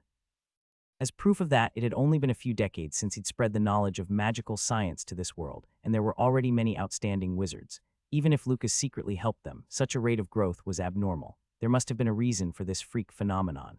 Lucas had tried to find the cause during his time here, but his investigations had not been successful, and in a way, the lack of results was the most conclusive evidence. That was because it meant that there was something in this world that even an absolute like Lucas could not have decipher. Lucas went up to the city above. This wasn't because he had taken Nina's advice to look around. Instead, he had another goal. However, it would have taken some time to accomplish his goal. Until then, it would have been fine to observe the culture of this world's humans with his own eyes. Lucas had traveled the world for decades, but he had never stayed in a human city for a long time. So naturally, he didn't know much about their culture or lifestyle. Nevertheless, he knew that this was a relatively advanced world. In this world, there was no outward manifestation of power and mystery, but that didn't mean they didn't exist at all. Although the systems were different, there was still magic, witchcraft, and sorcery. There were also magic warriors and knights who trained their bodies. Nevertheless, their activities were never recorded in history. Instead, they were passed down as legends, myths, or fairy tales. Instead, the world developed along the path of science, and this hideout was a byproduct of that. The European branch headquarters was located beneath the city. In fact, most of the hideouts were, because this was the best way for them to avoid the demons' prying eyes. There were only two ways to enter or leave the headquarters, by using the portal or by taking an elevator to the surface. The method Lucas chose was the latter. He approached the security guard who was standing in front of the elevator. "Are you going to the surface?" Instead of answering, he simply showed the guard the card he received from Nina. It was a free pass card stamped with the president's seal. It was the highest level pass, which allowed unlimited access to any facility without restrictions. That's why it wasn't strange that the guard flinched and bowed his head. Is this the man whom Vice President Ludwig mentioned? He didn't seem that special, so he didn't understand how this man was able to capture President Nina's heart. Of course, this wasn't something that a simple security guard like him could afford to care about. "Pardon me, whying?" Lucas took the elevator to the surface. The city was right above the base. In other words, they needed something to camouflage the entrance to the headquarters. The elevator led to a shabby clothing store. Even when Lucas opened the back door and stepped out, the owner of the store, who was sitting at the counter, didn't react. He simply yawned with a bored expression as if he couldn't see him. It would probably be the same when he returned. When he left the clothing store, he smelled salt. This meant that a sea was nearby. This city was called Sochi. It was located in the Krasnodar region in the southwestern part of Russia, and it was once a famous resort that was well known for its beautiful natural scenery and beaches. When one thought of Russia, one would have usually thought of extreme cold, but Sochi was one of the warmest places in Russia. In other words, it was a tourist attraction. Of course, the streets now were so quiet that one would never have that thought. This was inevitable. The world had fallen to ruin, so who would have still cared about tourist attractions? Especially when considering the fact that it was in Europe and close to the region where the demons were most active. Lucas looked around the city for a bit before entering an alley. It was an incredibly beautiful city, but the back alleys, which did not get much sunlight, had a rather nasty vibe. This was further pronounced by the fact that they didn't bother to clean these streets. The atmosphere became even gloomier when he exited the shopping district and entered the residential area. The air in this place even felt a bit cold. Nevertheless, Lucas continued to walk through these alleys as if he was possessed. By the time the road started to narrow, a group of people appeared in front of him. These men all wore thin clothes as though they were trying to show off their muscles. They were also chuckling sinisterly to themselves, and one of them was spinning a military knife like a pen. They smelled like cigarettes and drugs. It was impossible for him to continue walking because they were blocking him. To be precise, it felt like they wouldn't let him pass easily. When Lucas turned around, seemingly intent to go back the way he came, he found that more men were standing there. A man in front of him smiled so brightly like his eyes squeezed shut. His yellow teeth were revealed in the dark alley. "Let's talk for a moment." "Talk, ah. Of course, if you don't want the talk to become screams, we'll need you to cooperate." A man with a bald head grinned and pulled out a gun. In this narrow alley, there was not much distance between them. Even a powerful hunter would not have been able to dodge a bullet. Click.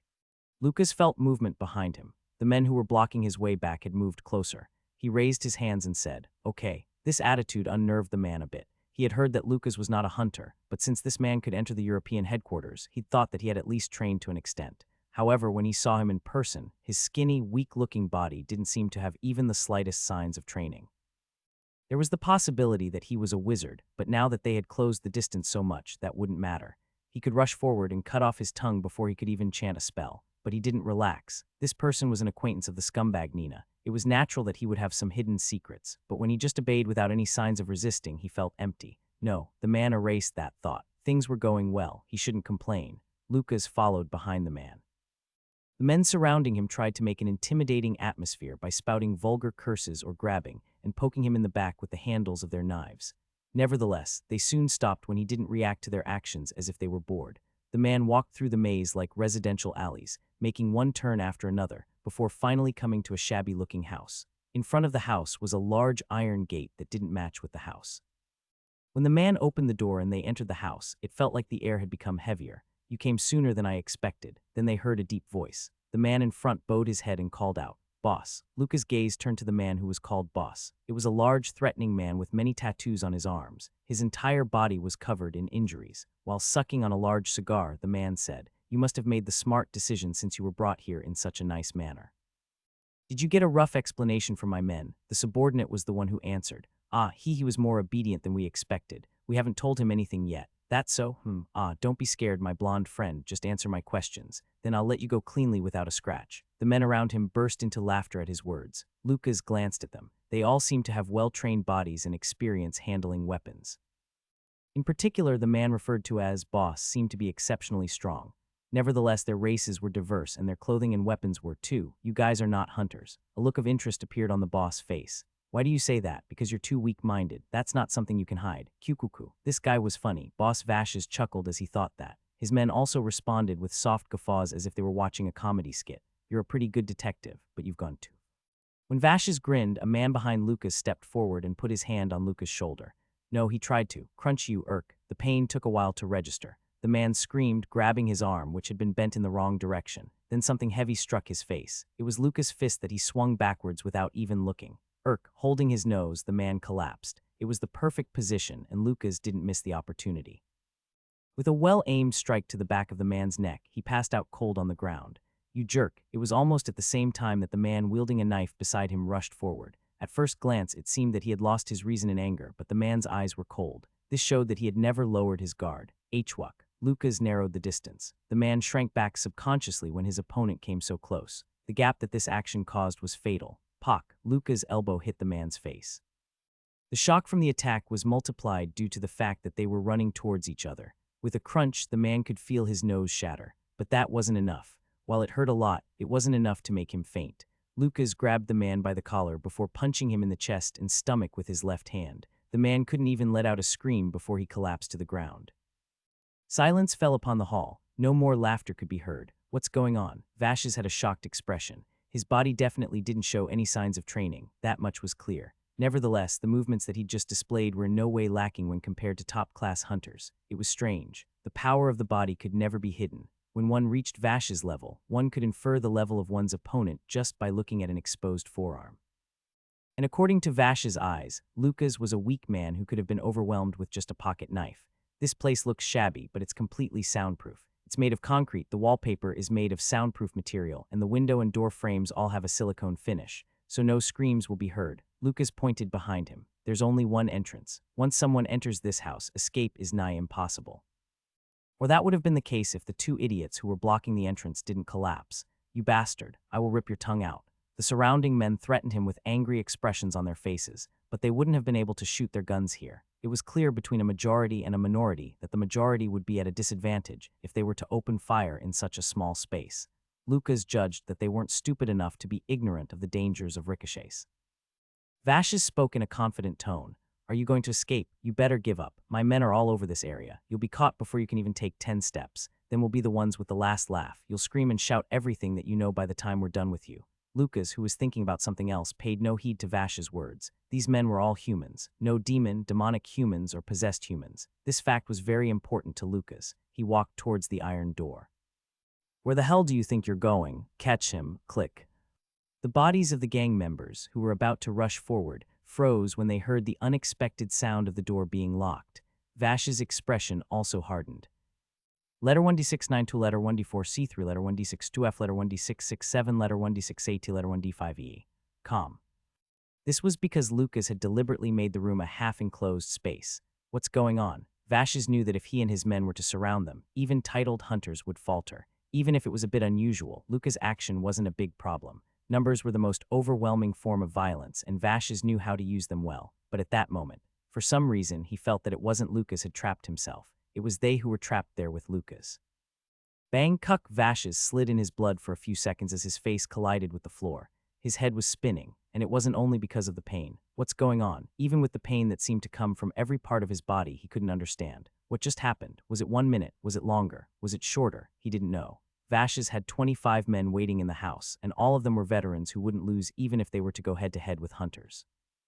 Yet they were all annihilated. They didn't even have a chance to reach for their handguns. Despite seeing it with his own eyes, he still couldn't believe what happened. But he definitely remembered what happened next. Lucas had overpowered him in 3 seconds. He's a monster. He didn't use any special powers like magic, sorcery, or witchcraft. He simply read their movements. Surprisingly, this feeble-looking blonde man had taken out the Red Mafia's most elite group with nothing but his physical ability.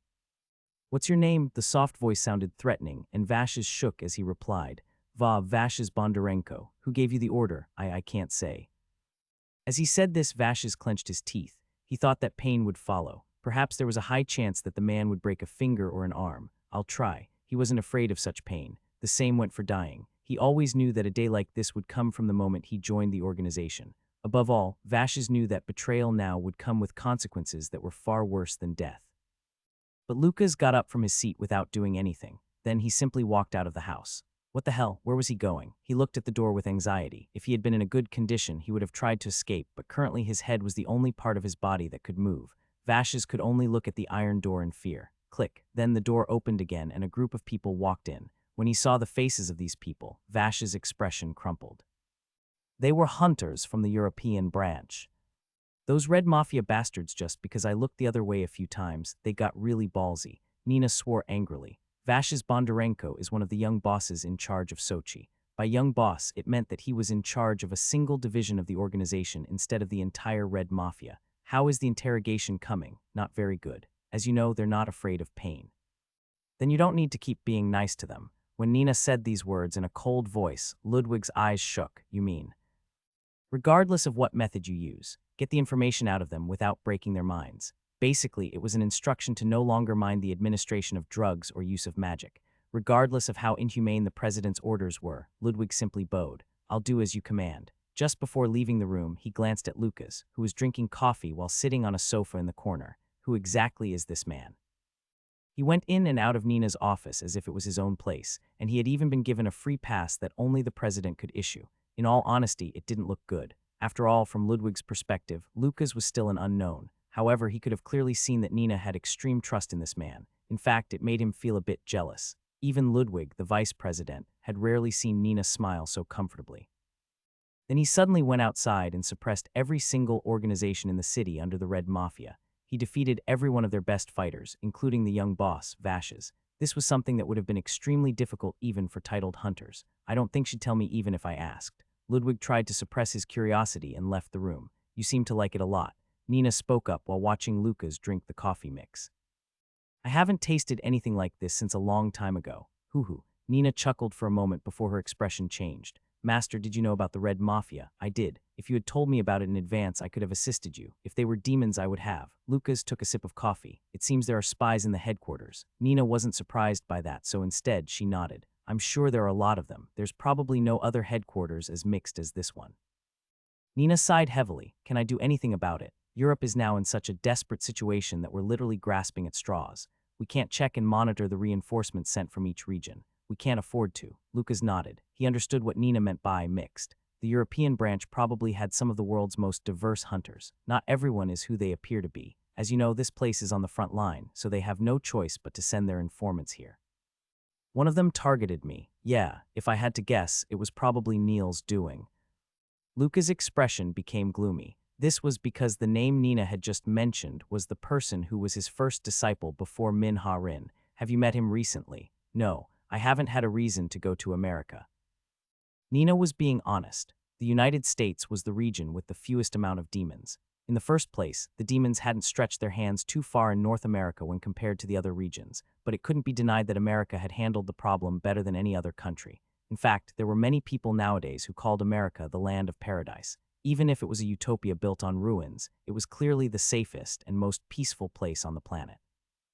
Although the association took the place of the government, and now that man was sitting in the seat as head of the association, he was the strongest, greatest, and most powerful person Nina knew. Neil seems to be looking for you, Master. It's been like that for over 10 years. Do you have any plans to meet him? I will see him soon. In about 3 months. Nina's eyes shined. Are you going to show your face at the World Conference? Right. I intend to talk about the establishment of Argento spell there. It was the right call. I'm sure there will be a lot of people who will oppose it, but an armed organization that was outside of the control of the association, and that could, at times, act upon arbitrary judgments was certainly something that many high-ranking members of the association would definitely not be pleased with. That's right. But it would be possible if we got the consent of one director and 3 branch presidents. 3 branch presidents. Naturally, Nina would follow Luca's judgment regardless of what happened, but they would still need 2 more. Do you have anyone else in mind? Maybe there was another person with a powerful influence among the Transformers whom Lucas had saved. Nina asked that question with this expectation, but Lucas shook his head. No, then how? I'll have to negotiate. Lucas spoke with a calm voice. I'm thinking of meeting the president of the Asia branch. A few days passed. In that time, Lucas' life could only be described as monotonous. All he had to do was occasionally give Min-Ha-Rin books about magical science. He didn't talk to her. To be precise, he deliberately avoided her. He felt that it was necessary to create an environment allowing her to train on her own for a week. That was why he spent most of his time alone in his room. One day, Lucas was meditating in his room when he heard a voice. He's here. It was a weak, terrified voice. It sounded like it would disappear at any moment. Lucas opened his eyes. In front of him was the mysterious man in black who was shaking like a leaf in the wind. I won't get involved anymore. I'm sorry. The man's voice grew faint after saying those words, and he soon disappeared like a puff of smoke. Lucas got up from his seat. Then he headed to the elevator. We received a thunderstorm warning. The security guard at the elevator warned him with an embarrassed expression, but he didn't try to stop him, and Lucas was able to use it. Rumble. The elevator shook violently. Fortunately, it still seemed to work properly, but as the ground drew closer, the sound of heavy rain, which seemed to be pounding the ground, could be heard.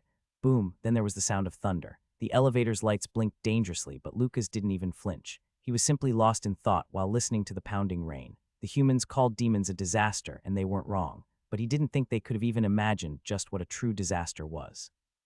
It was the extinction of the planet, not the species. Furthermore, the entire universe could be returned to a state of nothingness. Lucas saved only those who had the potential to save the world. He hoped that they could create the winds of change. This was because he hoped the humans would overcome their trials on their own. By the time he'd come to this world, the human population had already been halved, but he didn't make a move until that number fell far below half. He didn't do anything to the demons.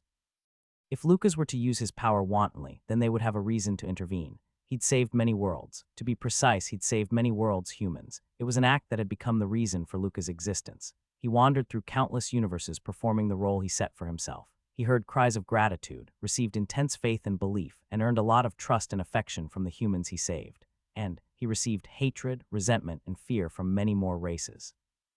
It was as I expected. From a cosmic perspective, favoring one species was not the right thing to do. There were many beings who were born ugly. These beings were designed to torment and make others feel despair. They weren't good beings, but Lucas sympathized with them. They were poor creatures who were born evil from the start. Unlike humans, they didn't get the chance to choose whether they wanted to be good or evil. Nevertheless, there might have been another way. It might have been possible for him to lead them on the right path. It might have been possible to make them good, but he didn't. Instead, Lucas exterminated every enemy of the humans. At some point, the other absolutes began calling Lucas madman or human and criticized him heavily. But the fact was that they weren't wrong. He didn't even think about denying it. However, he didn't stop his actions. He silently carried on with his work. Time passed. A really long time.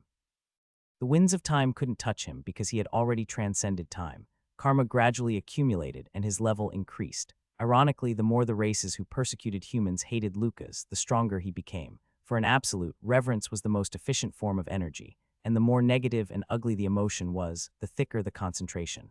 Lucas became stronger at an unusual rate. This caused him to stand out amongst the absolutes, and before long they became interested in him.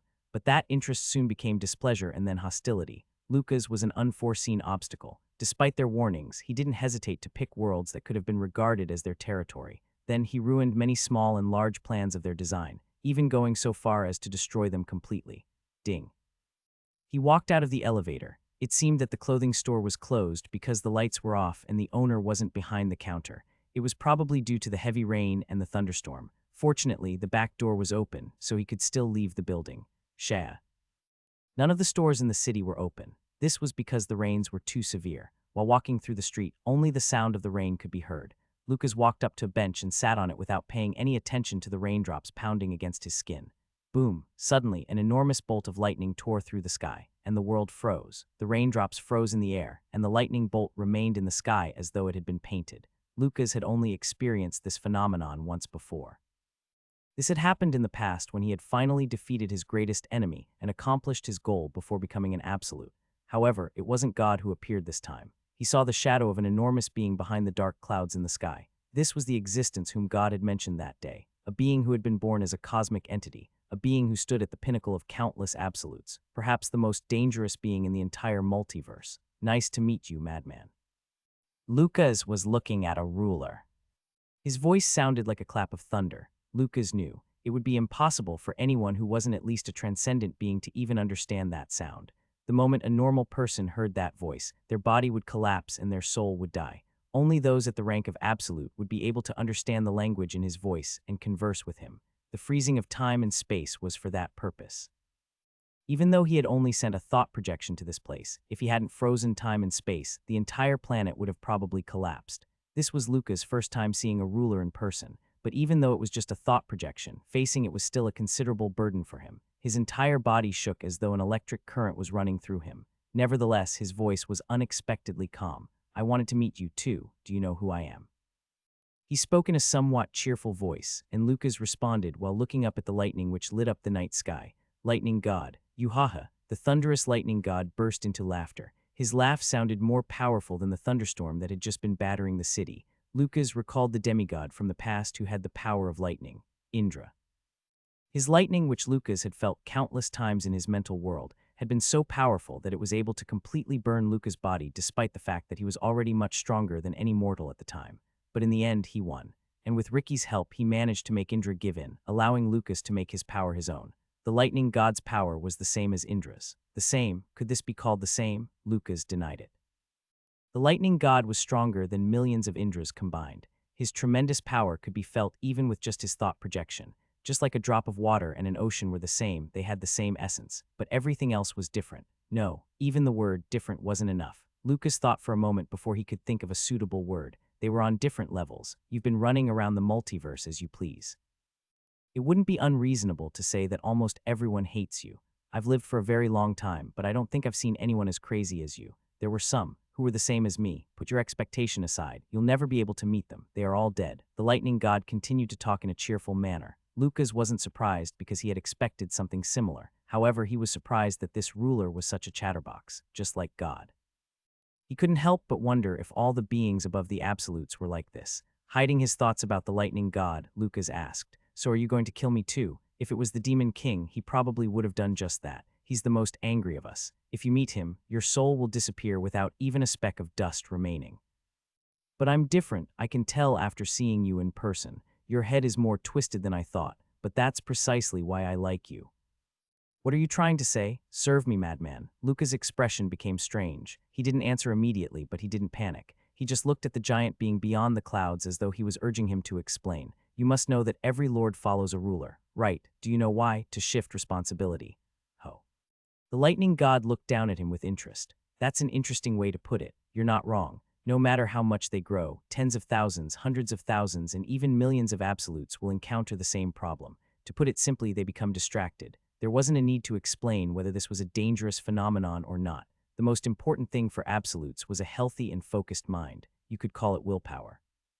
Believing in themselves and not doubting themselves was the foundation of absolutes, and it was the source of their power. You can still hold on, but that's because you are rather young when compared to most lords. However, it won't be long before your beliefs begin to crack. Then every moment will feel like a waking hell, and then you'll do what everyone else does. The lightning god chuckled. In other words, you will look for God. Isn't it funny? Beings who are like gods in the eyes of mortals end up seeking out God. I won't do that. That might be the case now. But the point is that we are beings who have transcended the concept of time, and we have eternal, interminable work. No matter how you look at it, if you do the same thing for hundreds of millions of years, your beliefs are bound to change. just like water droplets that have fallen for hundreds of years can pierce through rocks. We all know what God is like. I can't speak for those who have completely lost their minds, but at least I wouldn't want to rely on our neglectful creator. God was surprisingly unpopular among the absolutes. Lucas knew that too. So you mean I should rely on you? I will carry your karma for you. I will let you continue saving humans in my territory. I don't care about conflicts with the other rulers. Instead, I'll stop them from pressuring you. Lucas suddenly let out a laugh. Why are you laughing? What are you hiding? Lucas' voice sounded. You're not just helping me out of pity. As you said, I've only been a lord for a short amount of time, but I know well what you rulers are like. You guys don't pay attention to anything unless it affects the multiverse as a whole or unless someone touches your territory. And amongst the rulers, you are the one with the least attachment to your territory. Cuckoo. The lightning god chuckled. The lightning god's voice became serious. There is a possibility that you might become another ruler. Lucas couldn't help but feel shocked. A ruler. Right? He'd forgotten. Becoming a ruler had been one of Lucas' secret goals. It was for the sake of saving all of the humans in the 3,000 worlds and returning to his homeworld at any time. His universe, his home, and those who waited for his return. However, at some point, the thought of becoming a ruler had become faint. He had realized it after becoming a lord, just how absurd they were. He felt that if he thought too deeply about it, he would realize just how impossible his goal was. That was why Lucas deliberately stopped thinking about it. But now, Lightning God, one of the rulers, had said it. He had the potential to become a ruler. How is that right given? Do the 4 rulers have a meeting to decide which absolute is qualified? Everything has an order. However, it is true that your case is quite unique. Prepare for the great game, madman. The great game, it was the first time he'd heard of it, but it didn't seem like the lightning god intended to tell him more about it. I will suggest it again. Come under me. You have nothing to lose. You cannot stand on your own. If you don't choose a ruler to serve, you will die. Don't think that you'll be able to escape like in the past. The other rulers want to kill you. I am the only one willing to help you. Thinking that Lucas was still worried, the lightning god added, have you ever felt calm since becoming an absolute? After saving one world, a next one awaits, and even if you save that one, there will be another. The screams ringing in your ears would never stop, and your initial determination would eventually fade away. Your emotions would dry up, and that part of you that can be called a personality would disappear. Then what would happen in the end? You would simply become a puppet, with no emotions, no personality, no beliefs. You would become a machine who gets summoned to universes that have lost their balances, and you would leave after perfectly performing your task. I'm sure you know that a majority of absolutes have become like that, but that won't happen if I obey you. Exactly. Personality is incredibly important. A strong personality that is second to none is one of the requirements to become a ruler. That is why you have the potential. Absolute like you who has a strong personality is very rare. He was right. Lucas understood, God or the rulers. He understood why these beings, who had lived for countless years, talked and acted in ways that appeared similar to mortals at first glance. Perhaps they acted in a certain manner on purpose, or it was possible that they changed their personalities periodically. Otherwise, they wouldn't be able to maintain their egos. I refuse. Despite Lucas' cold refusal, the lightning god smiled widely.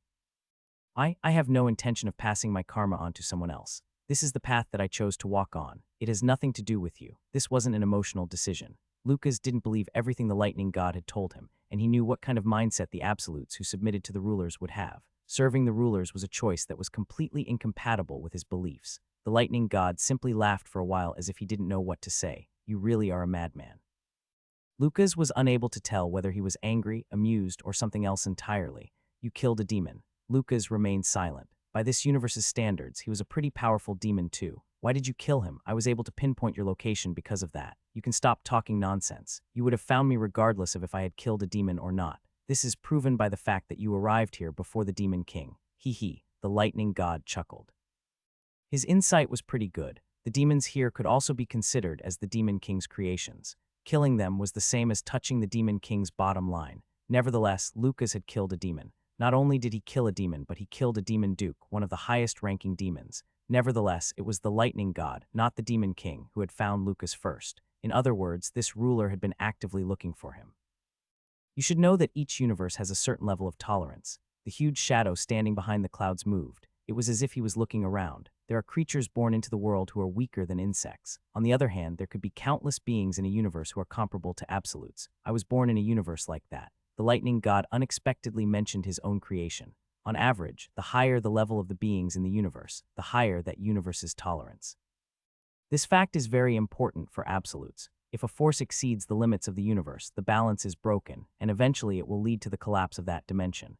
That was the reason why absolutes, who entered specific universes as saviors, usually didn't use their full power. It was the same for Lucas. This universe's tolerance is below average. The science is a bit advanced, but that's it. Just a few 100,000 demons is enough to push it to the brink of extinction. The lightning god clicked his tongue as if to say it was pathetic. That's probably why you wanted the humans to grow stronger. The stronger they become, the higher the universe's tolerance would become, and naturally, the more power an absolute would be able to exert. Cuckoo, honestly, I'm surprised you were able to raise the humans' power by this much in only a few decades. The lightning god knew that Lucas had made the best choice. He could have dealt with the demons as soon as he entered this universe. Even with limited power, as an absolute, he would be able to get rid of the demons with nothing but 9-star spells.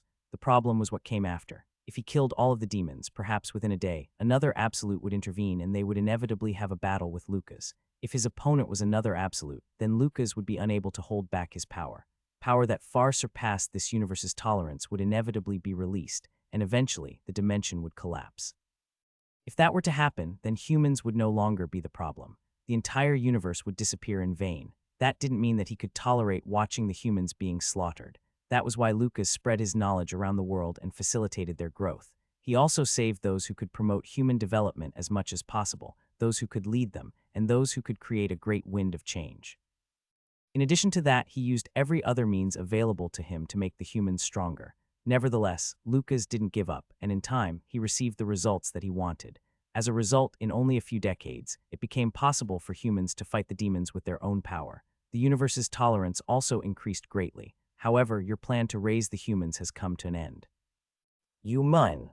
Right? Lucas' expression hardened when he heard the lightning god's next words. Let's just say that your time's up. Soon, an absolute will enter this universe, and I don't think I have to tell you what their goal is. Lucas remained silent. They're not coming to this universe as saviors. Whether the balance is broken or the universe is collapsing doesn't matter to them.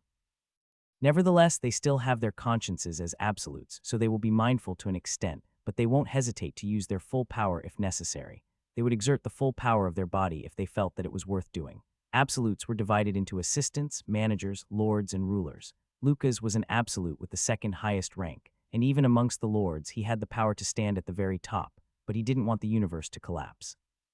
This meant that he would be unable to unleash his full strength as a lord. Lucas wouldn't be able to use external force, which was a power unique to absolutes, or in tongue, which was his main power. This meant that he would be fighting with a major handicap. Lucas' heart became heavy. It was still too early, if he had a little more time. I will block their entry as long as possible. Instead of gratitude, it was natural that he felt suspicion after hearing the sudden declaration. Don't you believe me? I'm serious. I'll buy you a year or so, and I'll prevent the intervention of the other rulers as much as possible. Lucas narrowed his eyes. He couldn't understand what the lightning god was thinking. However, he couldn't refuse his unconventional offer. It didn't matter if he was up to something. The worst-case scenario for Lucas would be the absolute arriving before he was ready. Even a single year was precious time for him, but I was a little late, so I apologize for that.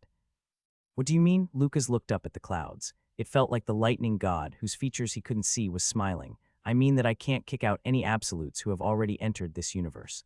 Lucas' expression hardened. I wonder if you can handle it. Please don't die before the great game begins, Lucas. Don't let me down.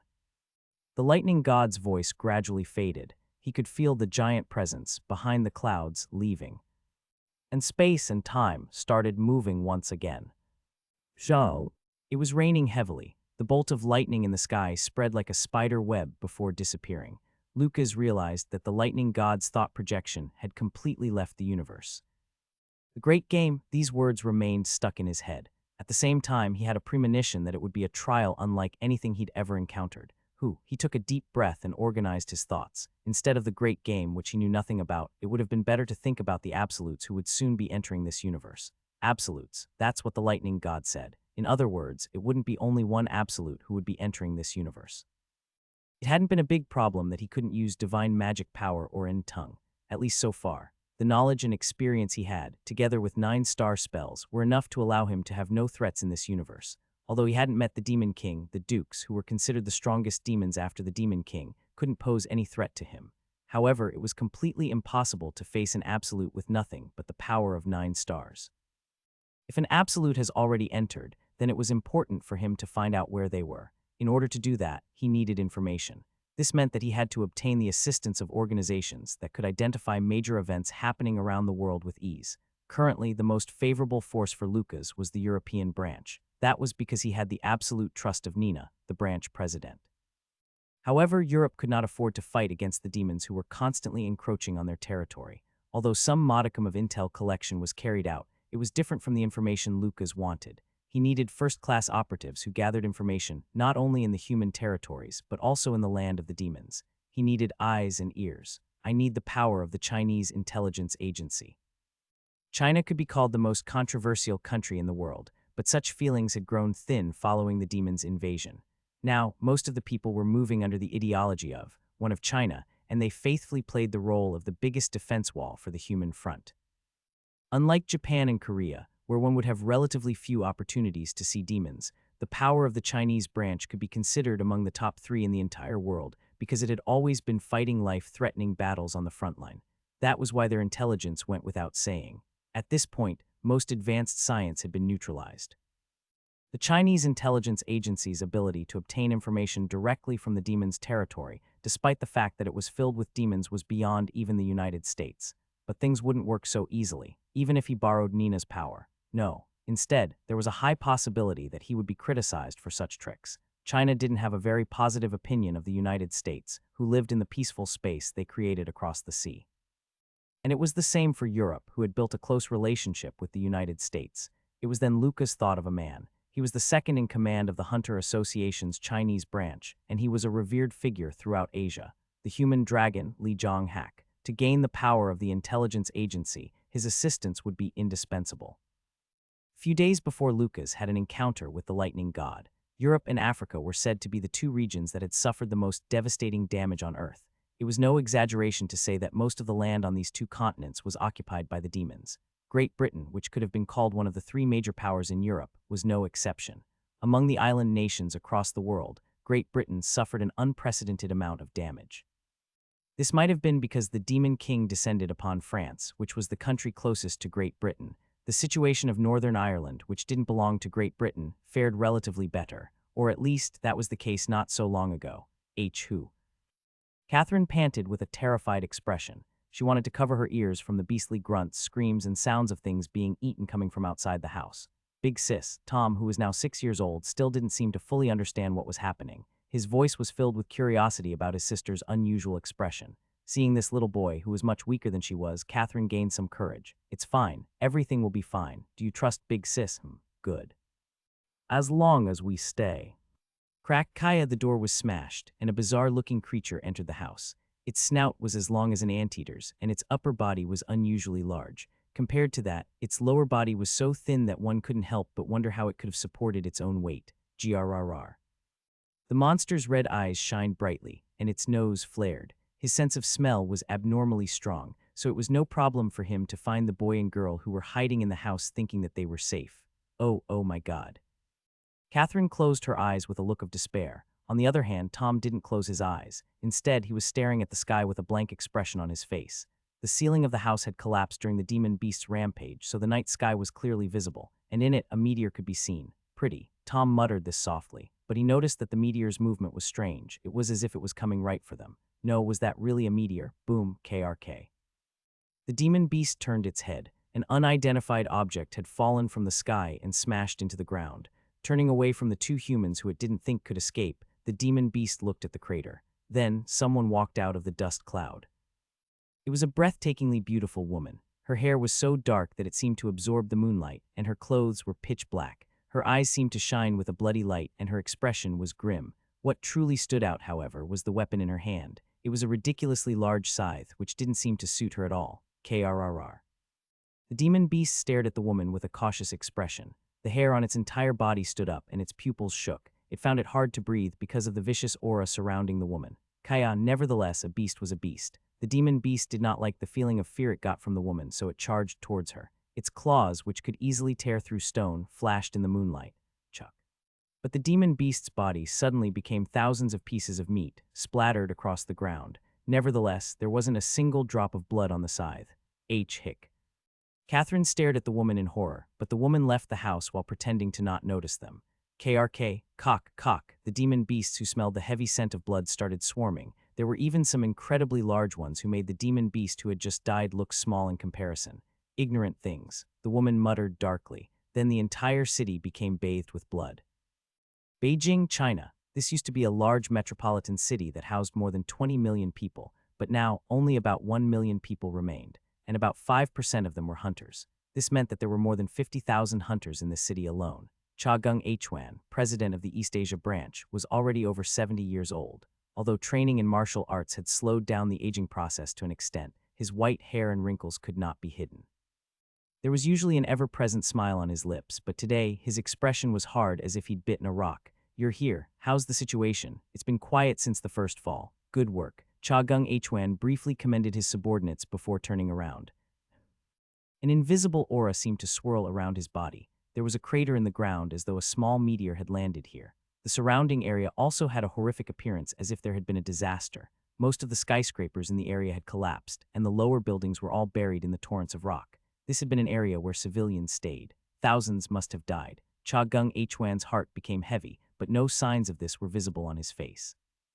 After all, the president and leader of such a large group could not display such weakness. The demon slayers, known as China's strongest hunter group, were watching him. "Let's go." At Cha Gung-hwan's words, the demon slayers followed him. They descended to the center of the crater. There was still dust lingering in the air, and the burnt smell had yet to fade. After a short walk, they found the main culprit of the disaster. It was a handsome man with blue hair. He was wearing a fur coat, and as they approached him, they felt a strange pressure. Cuck.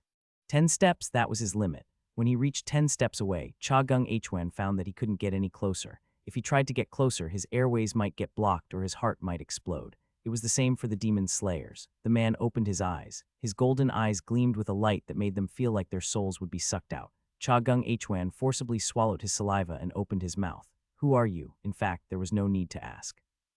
The only reasonable explanation was that he was a demon. This man had reportedly fallen from the sky. He'd smashed the protective barrier which surrounded Beijing in an instant, and even then his momentum had not reduced in the slightest. It was not something a human could do. Beijing's protective barrier is among the top 3 in the entire world, if he smashed it in an instant. This meant that he was at least a demon duke. However, Cha Gung-hwan found that he couldn't identify whether the man in front of him was a demon or not. He couldn't feel any demonic energy from this man. In fact, his calm eyes seemed to have a serenity that even a sincere monk would find hard to match. The stronger the demon, the harder it is for them to hide their demon energy. If that was the case, then who was this person? The man looked at him and spoke. "You are the leader of these people." Don't you know who this is?" One of the demon slayers growled out. His strength and willpower seemed great as the other members beside him were having a hard time even opening their mouths. But it wasn't a smart move. "You, the demon slayer member grabbed his neck, his face becoming pale. Hey, why all of a sudden? Cuck. Suddenly, water began flowing from the man's eyes, ears, nose, and mouth. A ghastly amount of water was flowing out of his body. As it flowed, the water became redder and redder until it became as red as blood. Cuck. The member of the demon slayers held his neck tightly, as though he was being choked before collapsing, and after twitching a few times, he stopped moving. A cold silence fell. The man opened his mouth again. "I will give you 2 options." "Options? The first is that you'll all die." Cha Gung-hwan's heart sank. The man continued in an emotionless voice, seemingly ignorant of their feelings. "The second is to obey me. If you do that, then your enemy, the demons, I will destroy them." In the sky, without a single dark cloud in sight, the largest lightning bolt in history suddenly struck down. Boom! If someone were to see this occurrence, they would only have seen an incredibly bright light that completely filled the horizon. It was several times larger than the largest lightning bolt ever recorded. If this lightning bolt had struck down in a populated region instead of in the middle of the ocean, it might have multiplied the number of deaths ever caused by lightning bolts by a few times. A tidal wave as tall as skyscrapers rose up into the air, and dozens of large and small vortices formed. For a long time, the ocean raged, and the waves roared as if they were afraid. This phenomenon happened for a while before the ocean finally settled down once again like it had never happened. No one noticed this disturbance, which had suddenly occurred in the South Pacific. Lucas didn't get the chance to meet Lee Jong-hak. He was told that he'd left on a mission just the day before. It seemed that he had completed his rehabilitation to some extent.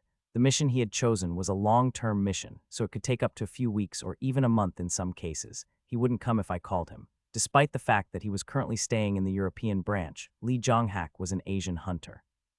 Together with the fact that he held the high position of vice president, this meant that Nina could not force him to obey her orders. The only option would be to go to him directly, but Lucas decided against that for now. There was a disciple whom he had to pay attention to at the moment, Magic Missile, Wu Woong. A bluish energy projectile formed with a soft hum. Min Ha-rin looked down at the projectile that she'd created. Lucas nodded. You were successful. That's your first spell. My first spell. A sense of accomplishment filled her heart with those words. Min Ha-rin clenched her fist as her body shook. Lucas patted her on the shoulder. Congratulations on taking your first step on the path of magical science. These words brought her back to her senses. Right, Min Ha-rin was no longer a swordsman. At that moment, she had been reborn as a newbie wizard, not a first-rate swordsman. It would be a lie to say she didn't feel a bit strange at that revelation. After all, her dedication over the past 10 years had basically been for nothing, but her heart still beat uncontrollably in her chest. It was a very thrilling and special experience to manipulate this mysterious power. Did you read all the books? Yeah, but I didn't memorize everything. You don't need to force yourself to memorize everything. It's good enough to just read it. Don't try to cram it all into your head. Instead, read them like novels. That way, even if you don't remember the exact wording, you'll still be able to remember the concept. Lucas chuckled as he said that. Min Ha-rin lowered her head a little, and she couldn't help but think that that smile was very attractive. Her master was a strange person, especially when it came to teaching magic. She could never tell what he was thinking, and his words were always short. He was beyond blunt. He was like a person without emotions or a monk who had truly separated himself from the world.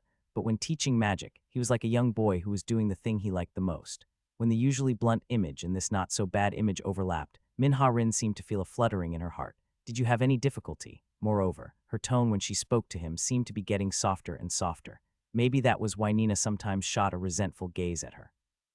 She finally understood. It's not that. Min Ha-rin let out a breath as if to get rid of her clustered thoughts before replying.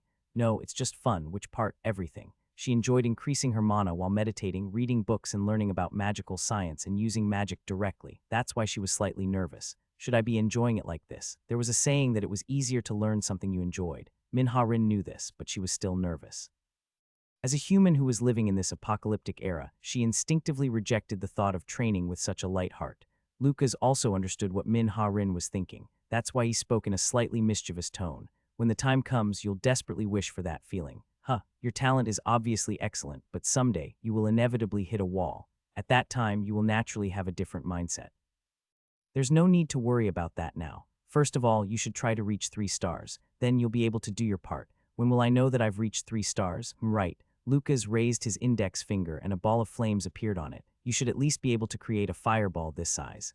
Whoosh. As he said that, more balls appeared above his finger, at least 3 of them. Min Ha-rin frowned slightly. I'll have to increase my mana capacity first. Right, also do you still have the soul crystal? Min Ha-rin nodded. She knew that he was talking about Sandro's soul crystal. Yeah, do you need it? No, make sure you don't lose it. When you reach 5 stars, you'll be able to use the crystal to train. Min Ha-rin's expression became a bit stiff before she asked carefully. Are you talking about absorbing the energy in the soul crystal? This was a very controversial topic among hunters. The souls in the soul crystals were constantly eroded by demonic energy, which caused them to become large sources of pure energy. This meant that they were a great resource for not only the demons, but also the hunters as well. Swordsmen or warriors could use it to increase their kai, while wizards and other mana users could use it to increase their mana. Or if their kai or mana ran out, they could use soul crystals to replenish. Soul crystals were high-quality elixirs that were created by using the suffering and despair of numerous victims. Because of this, there were many voices saying that increasing one's power at the cost of others' souls was inhumane. Religious forces, in particular, were strongly opposed to the practice. It was one of the rare times when Catholicism and Buddhism were in agreement about something. Min Ha-rin did not criticize others for the practice because of her own morals, but she was still reluctant to sacrifice souls for her own gain. Lucas shook his head. Of course not. I guess you haven't heard of it. There is a way to save the souls in a soul crystal. There's a way to do that? Right. Then why? Why didn't he teach it to other humans? Min Ha-rin wanted to ask this question, but she closed her mouth instead. The image of Li Jonghak flashed in her mind. There might have been a reason why he chose not to tell them, but Lucas shook his head with a bitter expression. I already taught them how to do it. Min Ha-rin stared at him with wide eyes. However, my teaching didn't spread. Most of the humans I taught chose to remain silent about the method. Why? Because it is clear to everyone that the energy stored in soul crystals is incredibly efficient. They lied to the world and said that there was no way to save the souls in a soul crystal in order to prevent the humanitarian backlash. That Minha-rin bit her lip. She never would have imagined that such a dreadful thing had been happening, but Lucas simply looked at her and said, "Do you think they're wrong? Of course I do. The souls in the crystals can be saved, but they are using them like fuel." There was a time when 2 demon counts suddenly appeared in Shanxi province, China. It was a sudden attack, and the humans were not prepared for it. At the time, a wizard from Shanxi used hundreds of soul crystals to form a large, powerful barrier, which allowed the humans to successfully survive the attack without any casualties. Minha-rin froze, but Lucas continued. Minha-rin didn't know what to say. Lucas looked into her eyes. Minha-rin was certain. If she had been one of those who had been saved by that man, she would have thanked him. However, she couldn't help but feel conflicted. Then what the hell is the answer? I want to know what you think. My perspective would not help you. The same goes for my conclusion. Lucas spoke bitterly. Ha-rin, I don't know why, but I'm actually curious about your thoughts. You wouldn't hesitate to cut your own heart out, but you couldn't stand to see someone else receive even a single scratch. That's your most humane part. Minha-rin realized that Lucas was talking about her siblings. She spoke in a weak voice. That's because they are my family. They're all I have. Not all blood relatives have such a relationship. Don't you know that there are mothers who sell their own newborn babies? Moreover, you sacrificed yourself for Alida. Excessive humility isn't good. You made a noble choice. That is something deserving of praise. Minha-rin was honestly not confident. Even Lucas wasn't sure if his conclusion was the right one, so she doubted if she would be able to find the right answer. However, when she met Lucas' gaze, she naturally opened her mouth. When I come to a conclusion, you will be the first person I tell. Lucas smiled. I'll take your word for it. As he said that, Lucas put his hand on Minha-rin's head. Master Gerard has returned. Lucas raised his head at Nina's words. Gerard, yes, the one I told you about last time. Lucas nodded. She was talking about the child she'd asked him to consider taking as a disciple. He should be heading to my office now to make his report if it's fine with you. Can you take a look at him now? Did you tell him about me? No, I didn't say anything. Nina was considerate. Lucas nodded, and a short moment after they entered the office, they heard a knock on the door. Come in. With Nina's permission, the door opened and a group of people walked into the office. There were a total of 5 people, 3 men and 2 women. They were not clean, so it seemed they had come to make their report before washing up. A young man standing in the middle of the group smiled and bowed. President, Gerard and the 4 others are here to report our return. Gerard. Lucas was able to recognize the fact that he was a swordsman at a glance because of his outfit, physique, and aura. In fact, he was a fairly strong swordsman. While he couldn't be compared to Li Zhonghak, he was comparable to Minha-rin when she had still been a swordsman. In other words, this meant that he was comparable to a titled hunter. Nina nodded. Good job. Was the mission difficult? No, it was very rewarding. Have a cup of tea, I'm honored. Despite just returning home from a long mission, he sat on the sofa in front of Lucas without showing any tiredness. When his eyes met with Lucas, who was sitting there, he smiled slightly and lowered his head. He was a polite young man. Thinking this, Lucas also bowed his head to him. Soon, Nina also came to the sofa and took a seat. How was your mission? It was difficult more because of the demon beasts than the nobles. There were twice as many as reported. Fortunately, the local hunters helped us, so we were able to get through it without taking much damage. That's good. It was then. One of them is injured. Lucas spoke. Gerard and the rest turned to look at Lucas when he said those words. The one he was pointing to was the man on the far left. In all honesty, it would have been more appropriate to call him a boy than a man. The boy was slim, and at first glance one might even mistake him for a pretty girl. He had soft blonde hair, light blue eyes, white skin, gentle features, and an emotionless expression that didn't seem to suit his bright appearance. It's just a few scratches. I'm fine, he answered in a calm tone, one unbefitting of his age. Lucas looked at him for a moment before speaking. Your right arm has been corroded by demonic energy. It seems you only did simple first aid, but if it's not treated properly, you'll probably have to amputate your arm. In the worst-case scenario, you could even lose your life. Gerard was shocked by those words. Oh my God, Leo, is he telling the truth? Yeah, this is my failure as the team leader. I'm sorry I didn't notice it before. It's fine. If it hurts, you should have said it hurts. I'm sorry. I didn't think it was that bad. When the boy named Leo said that, Nina nodded. Leo, go wait in your room. I will send a priest to heal you immediately. Understood. The rest of you should go back as well. You can finish your report later. Take a good rest today. After bowing one last time, the group got up and left the room. Silence fell upon the room for a moment, then Nina asked carefully, what do you think? Lucas replied after a moment of silence. He has a good aptitude. You must have liked him. Gerard is an upright and sincere child. I'm also satisfied with his strength. I wasn't talking about the child named Gerard. Lucas sipped his coffee instead of responding. It didn't take long for Nina to realize who Lucas was talking about. This was because he asked to view his file. Leo Freeman. This boy who always had a calm expression on his face was the one that Lucas noticed. He was British, 18 years old, and had no family. He'd been a hunter for 3 years, and his current job was supporter. Yes, what is that? Basically, his job is to provide assistance. He fills in the blanks in case of an emergency, or he helps to ease the burden of a particular role. But that's only for emergency situations. Usually, he would be in charge of reconnaissance or carrying the equipment. In other words, he was in charge of the chores. Lucas grasped the essence of the supporter role in an instant. His eyes quickly skimmed over Leo's file. He has some background in martial arts. It seems he was quite outstanding as well, but he quit not long after starting. Then he learned swordsmanship, magic, and sorcery, but he didn't do those for long either. That's right, his aptitude as a hunter is below average, but his win rate in battles is terrifying. I believe it's about 90%. It is said that he is particularly driven when it comes to fighting demons. It also seems that he chose to be a supporter because he was not acknowledged by someone. Nina looked at Lucas, who seemed to be lost in thought.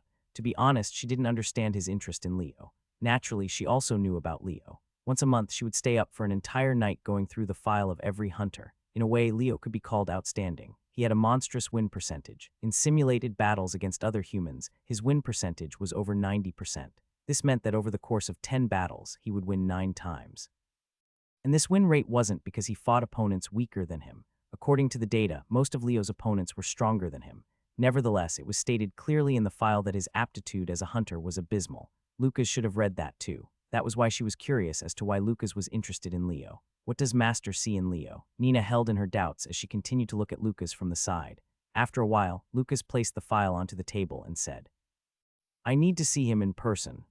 Nina couldn't help but tilt her head to the side. Lucas went to Leo's room where he was waiting. Knock, knock. Yeah, the door opened following the gentle call, revealing Leo. His face was a bit dark, showing how tired he was after returning home from the mission. His expression changed to one of suspicion when he saw Lucas. "You were the one in the office." "You can call me Lucas. I'll be in charge of your treatment this time."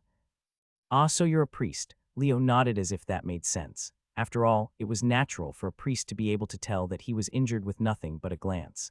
Lucas dressed in a very free manner, and he didn't have the religious zeal that one usually felt from priests, but Leo didn't pay much attention to that.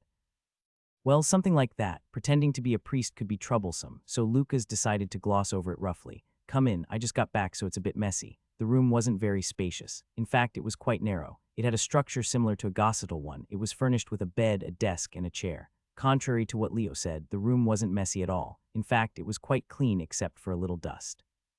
This showed that the organization kept it in order while he was away. It's like an ascetics room. The books on the shelves and the simple training props in the corner seemed to emphasize that feeling even more. "Sit on the bed." "Okay." Lucas grabbed the only chair in the room and sat across from Leo. "Stretch out your arm." Leo held out his arm as he was told. When he saw his arm, Lucas frowned. His injury was much worse than he expected. A large, grotesque black spot stretched from Leo's elbow to his wrist. It was a bizarre sight. "You must be in a lot of pain." "I'm confident in my tolerance. That's not something to brag about." Leo flinched slightly when he heard Lucas' harsh tone. He bowed his head and murmured, "I'm sorry." Lucas sighed as if he didn't want to hear it, and he started treating him. Basically, the most reliable and efficient way to deal with an injury like this was to cleanse the demonic energy that was embedded in the flesh. There would have been almost no aftereffects if one were to use holy energy to burn the demonic energy away. But Lucas couldn't use holy energy. Therefore, he simply sucked the demonic energy into his body. Juk juk. If a real priest were to see this healing process, his jaw might have dropped in shock. This was no different from curing poison by putting it in your own body.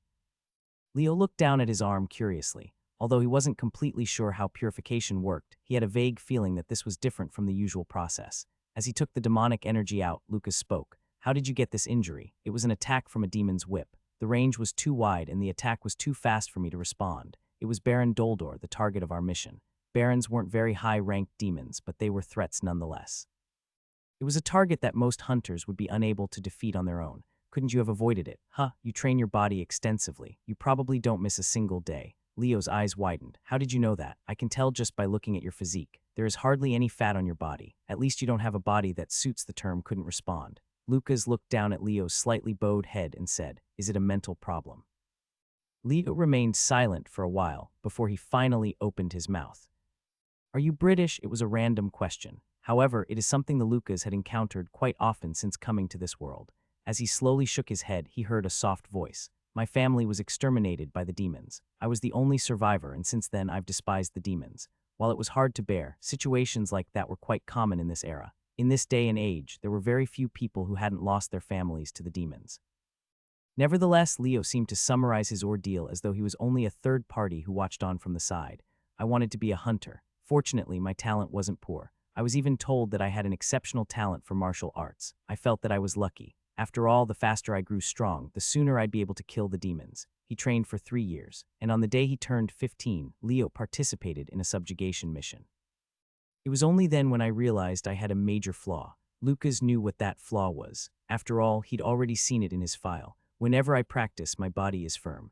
But when I face demons, I become so tense that I can't even move a finger. That's why I haven't been able to become a proper hunter yet.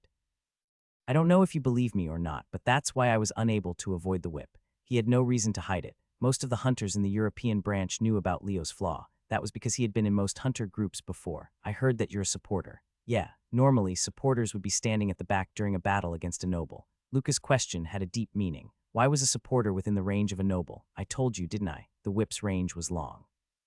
Even Lucas couldn't help but sigh when he received that answer. I don't know why you're lying to me. Why do you think I'm lying? There are a lot of bruises on your body. Leo was silent. I saw the mission record. The noble's weapon was a whip while the rest of the enemies were all demon beasts. If you had been injured by them, you would have scratches or bite marks.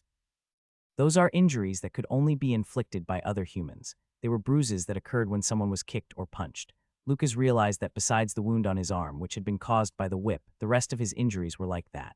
Of course, it was possible that he had been punched or kicked by demon beasts, but if that had been the case, he would not have suffered such minor injuries. More importantly, he could feel deep malice in Leo's wounds. They were deliberately caused by a malicious person who wanted to cause as much pain as possible without killing him. They made you the shield. That's why he got the wound on his arm. There was no need to say who they were. Leo looked down at his arm for a while. Please keep it a secret. Why, they are the only group who will accept a guy like me. I really want to help defeat the demons. I beg you. As he said this, Leo bowed deeply. This meant that he was willing to continue living his current life. Doesn't matter if they beat me up, I can take it. By then the treatment was completed. Lucas stood to his feet and said, "You're pathetic." Leo blinked in surprise. His voice was filled with contempt, which was completely different from the slightly caring attitude he had been showing so far. The pain isn't a problem. You can take it. Does saying that make you feel like you're making a great sacrifice? The sarcastic voice caused Leo's expression to stiffen. A mocking smile hung from Lucas' lips. You're really good at wrapping the fact that you don't have the courage to fight into a nice little box. But don't get it twisted. You're nothing but a loser who is unable to overcome his own flaws. What do you want me to do? Leo's voice was filled with helplessness. I've done everything I could to cure the trauma. I've tried psychotherapy and taken medicine. I thought that experiencing a shock while facing a demon would help, so I didn't hesitate to bite my own tongue. And yet his body still wouldn't move. He could not even move a single finger. When he faced a demon, his entire body would become covered in cold sweat, his vision would blur, and his entire body would go numb. So you're saying that what you're doing now is the answer. Are you pretending to gain comfort in the fact that you can hunt demons while satisfying the lowly desires of that group? What do you know? I know of a better way. Lucas muttered in a low voice. Of course, it won't be easy. In fact, it will be dozens of times harder than everything you've done up to this point. Perhaps living like you are now would be a better choice in comparison. But if you don't like the way things are now, if you have even the slightest bit of dissatisfaction, come to the 12th training room. I will wait there until tomorrow morning. After saying those words, he left the room without turning around. Leo looked at his back with gleaming eyes. He could dismiss everything he'd just heard as bullshit from a person he'd only just met who knew nothing about him. After all, he'd already been insulted countless times. He'd put up with it every time. In fact, at this point, it wasn't even hard to do. He knew how to ignore the criticism and contempt of others, but he didn't know why Luca's words shook his heart so much. Shit, no, Leo knew why. He bit his lip hard. Magic missile, Wu Woong. 3 bluish projectiles appeared at the same time. Great. Manhwaedit clenched her fist. It was now possible for her to cast 3 magic missiles at the same time. But the moment she lost her focus, the magic missiles disappeared. Manhwaedit took a few sips of cold water and wiped her mouth before looking at the door. He hasn't been around lately. Her master, in other words, Lucas, had been showing his face less and less over the past few days. Originally, he would come to give her advice 2 or 3 times a day, and sometimes he even stayed the entire day, but lately he would not show up for 2 or 3 days. I'm not stuck on anything right now, but...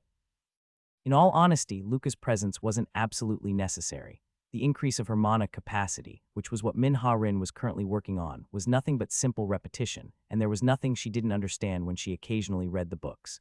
In the first place, Min-Ha-rin was very smart. She couldn't speak for herself, but it was rare for her to find someone smarter than she was. Despite not having any learning difficulties, she still felt empty inside.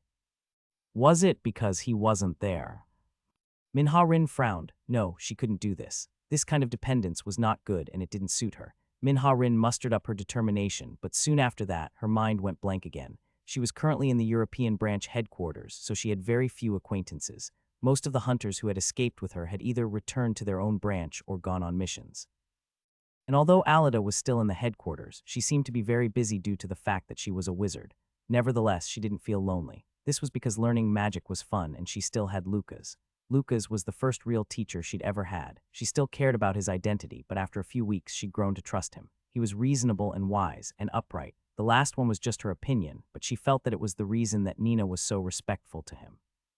Of course, there were still problems. She didn't know the proper distance to keep. He was her first master, and sometimes she felt like he didn't like her, so she was unsure. What kind of relationship was a master and student supposed to have? How polite should she be? Would he mind if she played pranks on him? If they got closer, maybe he might spoil her a bit. After thinking this, Min-Ha-rin couldn't help but fan her face with her hand.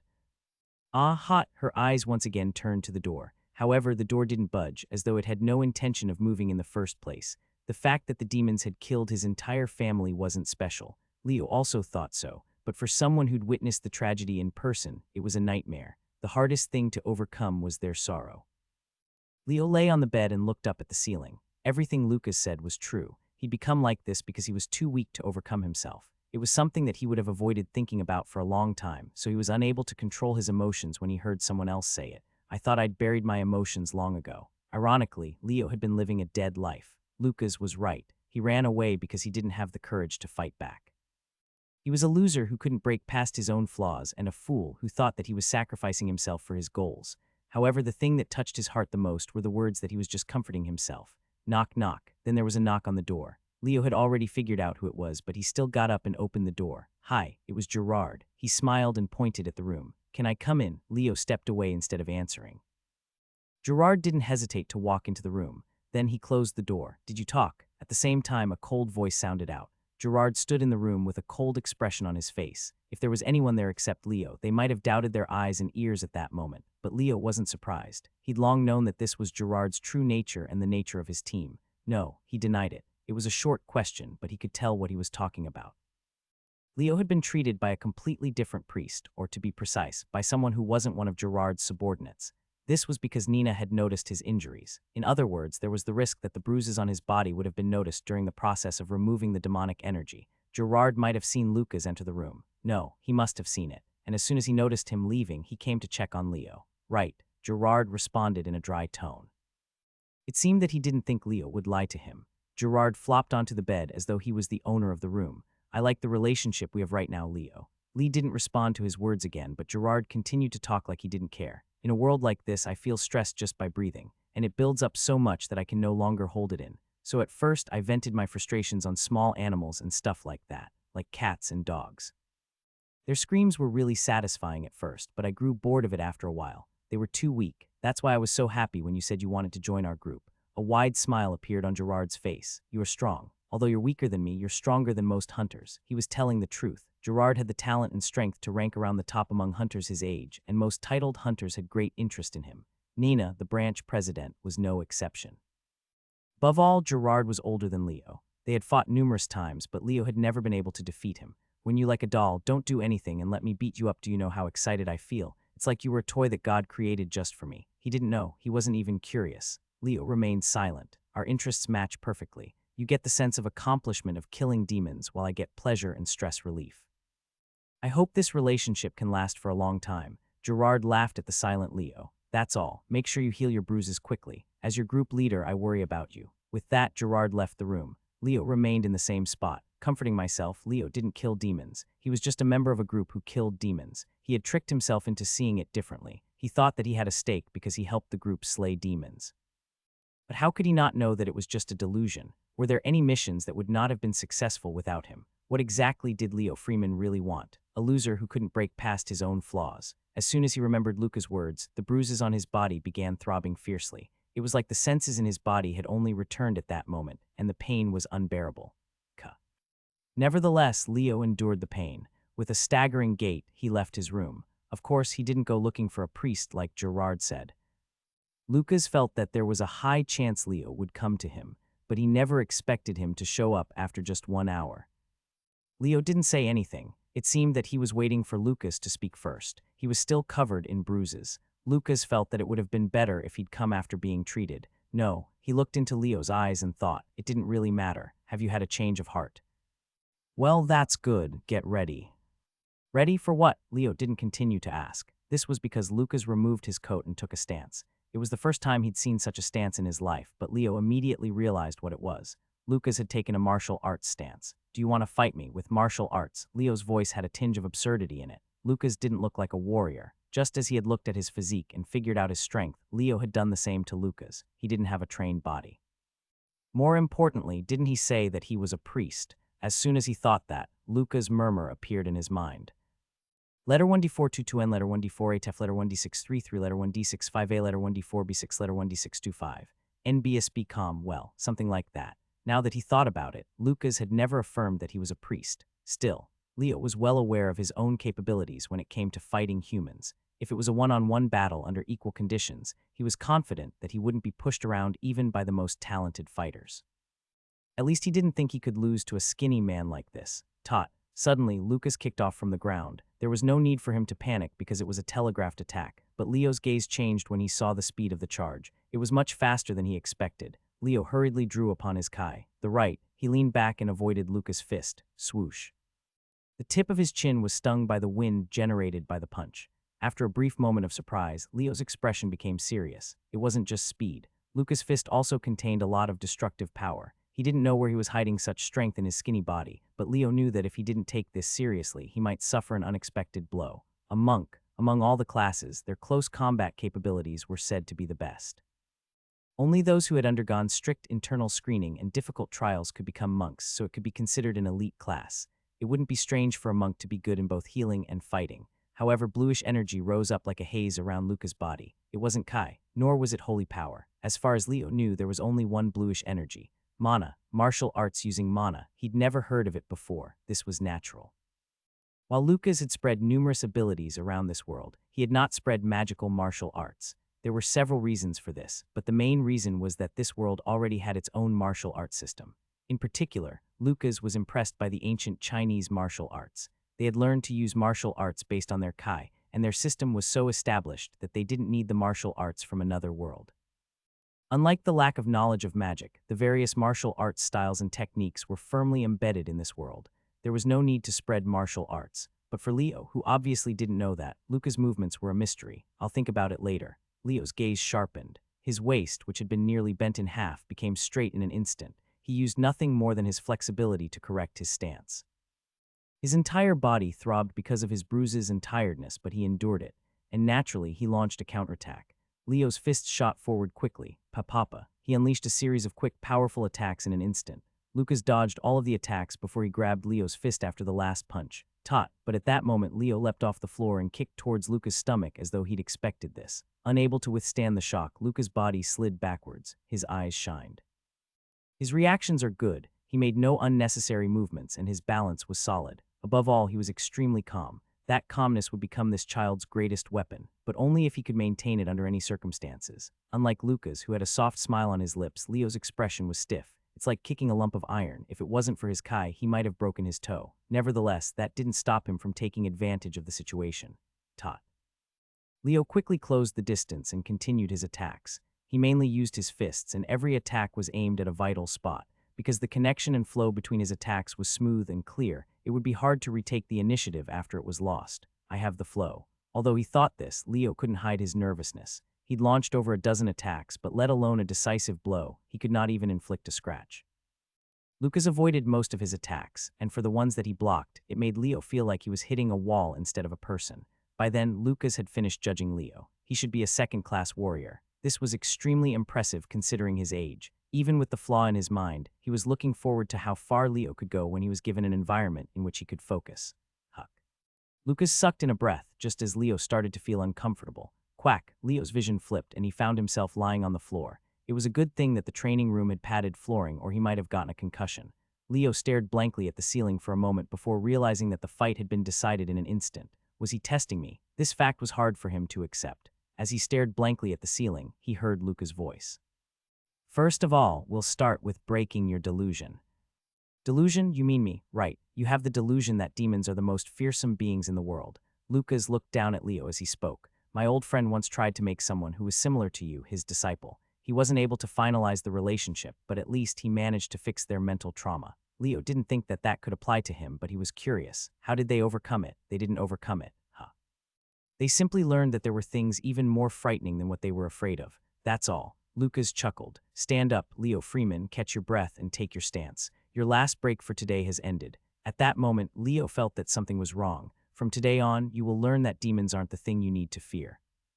That'll be all for today. When Lucas said those words, Leo collapsed like a puppet whose strings had been cut. Huck, huck, his entire body shook heavily like tree leaves in a strong breeze. His lungs felt like they would have climbed up his throat just so that they could fill themselves with the air they desperately desired. How much did he sweat? His throat was parched. He was so exhausted that his body felt like a dried carcass in a desert. If his sweat were to dry at this moment, he was half sure that salt flakes would fall like when seawater evaporated. Leo had never neglected even a day of training in his life. He always tried his best when training, and if he felt that there was something lacking, he wouldn't hesitate to push his body even further. But today's training with Lucas was different. It wasn't just his body. Lucas persistently and brutally attacked his mind as well. Move, use your head, don't stop thinking, fool. Is that the only thing you could have thought of after squeezing your brain? Do you really think that's the best choice? Why didn't you reach your arm out? You shrank away from something as simple as a shake of a hand. Lucas didn't miss even the smallest mistakes, and Leo couldn't refute him because nothing he said was wrong. Leo grit his teeth and constantly looked for better moves, but he was always met with harsh criticism. He had felt that he didn't have a weak will in front of anything but the demons, but after listening to that constant abuse for an entire night, his brain felt like a wet rag, but it was still worth it. The most terrible part was what came at the end. Focus from now on. If you can't endure it and pass out, I'll kill you. With those words, Lucas' aura changed. Kung, the invisible pressure that Lucas exuded seemed to penetrate his entire body. Not just his skin and muscles, even his internal organs could feel it. Even breathing became painful. His entire body shook. Fear similar to when he faced a demon filled his body. No, it might have even been greater. Die, I'm going to die. He will tear me to pieces and kill me. Only thought resounding in his head was his inevitable death. Lucas didn't move. He just stood in place and released his aura. But that alone was enough to make Leo panic. Clatter. The shaking got worse. He felt like his brain was slowly melting. It was like lava was flowing around his skull. His thoughts had already gone blank. He didn't even know if he was still standing. How long had it been? How much longer did he have to endure this torture? Huck, he couldn't breathe. He'd reached the limit.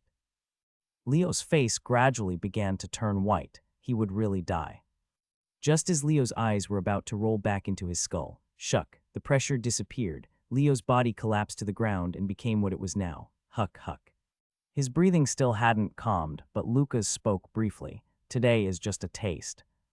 I will increase the intensity tomorrow, and the next day, and the next. Fear blossomed on Leo's face. When he saw this boy looking up at him with an expression of fear, Lucas felt a thread of sympathy in his heart, but his voice was still cold. If you don't return by midnight, I'll take it that you've given up. Then he left the room. He didn't give any comfort or encouragement. What Leo Freeman needed was not warmth. He was a wildflower. The harsher the winds blew, the more barren the ground was, the more violent his environment, the more beautifully he would bloom. And Lucas' gaze sank. He had to go to a very important place now. There was an unprecedented scene in the Chinese branch of the Hunter Association's headquarters in Beijing, China. Most of the association's heroes who represented East Asia had gathered in the conference room, which could seat hundreds of people. In terms of influence, the people in this room were completely mind-blowing. The great Shaolin Master, Warrior Nunwan, and Sword Saint of Mount Hua. H-Warring 2 Leader, Heaven and Earth Fighter, and Bow God. Yin-Yang Warrior, Beastman, the Black Armor General, etc. And there were two exceptionally young and extremely powerful beings among these heroes. Heavenly Dragon Kim Go-hyuk and the Earthly Dragon Kan Oh-iya. Two of the three dragons who protected East Asia were attending the meeting. The Heavenly Dragon Kim Go-hyuk looked around and grinned. Hey, this is quite the sight. What's going on? Are we picking the East Asia team for an all-star game? If we really were called here for such a stupid thing, I'll punch someone. I pushed aside my busy schedule to come here. I had to cross a sea. While Aya grumbled, Kim Go-hyuk looked around before tilting his head to the side. I don't see Lee Jong-hak. I heard he's still alive, so why didn't he come? There's no way he wasn't called as well. Without him, it felt like something was missing. In fact, that was simply the impact that Lee Jong-hak had on those around him. It said that he's currently on a mission in Europe. He's always wanted to be on the front lines, and now he can do it under the guise of repaying his debts. So he's like a fish in water. Oh ho, that guy's a real hero. No wonder he easily took first place in the East Asia popularity vote. What the hell is that? Haven't you seen the questionnaire? For your information, you're 4th place. I'm 12th, so I think I need to improve my look. I don't think that's why your ranking is so low. Kim Go-hyuk simply chuckled when Aya spoke in a sarcastic voice. Then the door opened and an old man appeared. The chatter in the room disappeared in an instant. At first, they couldn't recognize him because his appearance was very different from the last time they saw him. The great Shaolin master couldn't help but mutter in a soft voice, "President Cha Gung-hwan." Only then did these people realize that this old man was Cha Gung-hwan, president of the Chinese branch. What's going on? Aya frowned. It had only been a few months since she last saw him, but he'd aged so much it was like a few years had passed instead. Gone was the impression of a strong, middle-aged man. Instead, he only looked like an old man who was about to cross over to the other side at any moment. It wouldn't be a lie to say that everyone's attention was focused on Cha Gung-hwan, whose expression was abnormally tense. This is the second time the president has called for an emergency meeting. What the hell happened? When the nun asked this question in a blunt tone, Cha Gung-hwan responded with a slightly shadowed face. He will tell you the details. At that moment, most of the heroes seated in the room leapt from their seats. What the hell? Since when? Cha Gung-hwan pointed to a place that should have been empty, but when they looked, a man was sitting there. It was a man with blue hair and an emotionless expression. He looked at those who'd gotten up before saying, "Sit." Hog-gug. Those who had jumped to their feet were forced to sit down, as though pressed by an invisible force. All those who were gathered there were those who wouldn't be frightened by high-ranking demon nobles, but who would instead draw their swords with great spirit. But now, they had been forced to sit with one word from a man whose identity was still unknown. There were some who grit their teeth and tried to withstand the pressure, but they didn't last very long. This was because it felt like their bodies would crumble if they resisted any further. The man then spoke in a cold voice. "From today on, you'll obey me. Who are you?" When the sword saint asked this in a forced voice, the man spoke nonchalantly. "Notisip, I don't want much from you. Obey me and I will lead your people." "You jerk," Notisip turned to the man who cut him off. It was the Black Armor General. He was a man who wore large black armor that didn't reveal even a bit of skin. He was one of Japan's greatest heroes, and he was known for his exceptional sword skills. Cha Gung-hwan hurriedly tried to restrain him with a pale face. "Black Armor General, stop. It's you who should stop. President Cha Gung-hwan. Who is this man? Did you just call us here to have him insult us?" The Black Armor General spoke in a fiery tone. "Answer me, who are you? I am Notisip. I was asking about your identity, not your name." Notisip stared at the Black Armor General. After a while, a soft smile appeared on his lips. "My identity? Fine, since you want to know, I will show you." "Why, you can't." "Stop, Notisip." Cha Gung-hwan desperately tried to stop him, but it was too late. "You, UK Irk. What's going on? What are you doing?" Pugic. An eerie sound could be heard from within the armor. They didn't know what was happening inside it. Pop. Suddenly, following a popping sound, the Black Armored General fell to his knees. Blood trickled from the gaps in the armor. He's dead. Shit, despite the threat of death, the heroes glared at Notisip. But that was all. As if they had been bound by an invisible force, they still couldn't move their bodies. "What the hell did you do? Didn't he ask who I was?" "I just told him." Thud. It was at that moment when the armor, which had still been maintaining a human shape, fell into pieces. Such a thing. The Black Armored General within the armor had become a ball of blood. His entire body had exploded like a balloon. He became like this just for asking his identity. Aya's expression became hard. She tried to calm her pounding heart. In her opinion, Notisip was way more powerful than any demon she had ever encountered. His power completely surpassed human perception. But it was Cha Gung-hwan's expression that truly caught her attention. He bowed his head beside Notisip with a sorrowful look on his face. "Is this the reason Cha Gung-hwan called us here? To make them submit to that man? What do you want?" It was the great Shaolin master who spoke in a heavy tone. Notisip responded as though he was waiting for this question. "I want you to find a man. It would be good if you could bring him to me, but if that's impossible, just telling me his location would suffice." "A man? Who are you talking about?" Notisip spoke with a cold expression on his face. "Lucas Troman." Catherine gulped. She'd already done it several times, but every time she did it, she felt nervous. "I brought food." "I'll leave it here." The woman with pitch-black hair was leaning against a wall with one arm wrapped around the huge scythe. Looking at Catherine, who put down the plate of food and stepped back, she spoke softly. I told you that I don't need it. Catherine flinched and trembled. She bowed and shook her head. I'm sorry, go away. Yes. But there was a reason why Catherine was so polite to this woman. Most of Northern Ireland had fallen into the hands of the demons. That's what Uncle Freddie, a survivor, had told her. He had a radio, which allowed him to have a basic understanding of the situation around them. This city might have been the only safe place in Northern Ireland, no, in the entirety of Great Britain. Catherine knew why. She didn't know who she was or why she didn't kill any humans, but Catherine was certain of one thing. It was only because of her that she and her brother Tom were still alive. She preferred to be alone. Catherine knew that. She didn't like talking to her more than twice a day. Catherine headed outside. She intended to go to Uncle Freddie to exchange for food and to get some more information. But Catherine's little plan was broken before it could have even started. There was someone standing in front of her house. It was a man with light blonde hair. Catherine knew most of the people in the city, but she'd never seen this man before. However, this man felt strangely familiar. After a while, Catherine was able to recognize why. The black-haired woman in the house. He reminded her of her. When their eyes met, the man smiled faintly as if to reassure Catherine. Did I startle you? And no. Right, that's good. I would like to ask you a question. Okay, can I ask who is in this house? The man was pointing to Catherine's house. My younger brother and our benefactor. The benefactor who saved the entire city. That's what the survivors called the black-haired woman. The fact that she was staying in Catherine's house wasn't really something to hide, so she revealed it gently. Benefactor? At those words, the man mumbled like he'd heard something unexpected before saying, Can you call her? Oh, our benefactor doesn't like to move. Tell her Lucas is here. She'll come out right away. There's no need. Catherine trembled. When she turned around, she found that the woman, who had not taken a single step out of the room after entering it, was standing there, with a bright smile that didn't match her dark appearance. You came sooner than I expected. You scattered your aura around so much that I couldn't help but come. There was no need to look closely. External force surrounded her body, the only power that allowed one to move freely in the multiverse, and a power that a transcendent being would have never been able to imitate. Decades after coming to this world, Lucas was finally meeting a being on the same level as him. Catherine glanced nervously at the room. It had been quite a while since Lucas and the black-haired woman had gone in there. Did they know each other? It didn't seem that way. However, when the two met, a strange tension seemed to emerge. What are they talking about? Although she was curious, she didn't dare to eavesdrop. Catherine could only sit in a corner, waiting quietly while her anxiety slowly built up. The two absolutes sat with an old wooden table between them. Technically speaking, Lucas hadn't found the absolute sitting in front of him. She had deliberately released her aura and led him to her. As soon as she'd entered this world, she spread her presence across the entire continent. Then she waited, because she knew Lucas would come. It was a smart decision. After all, Lucas wanted to protect this world at all costs. This was her summons.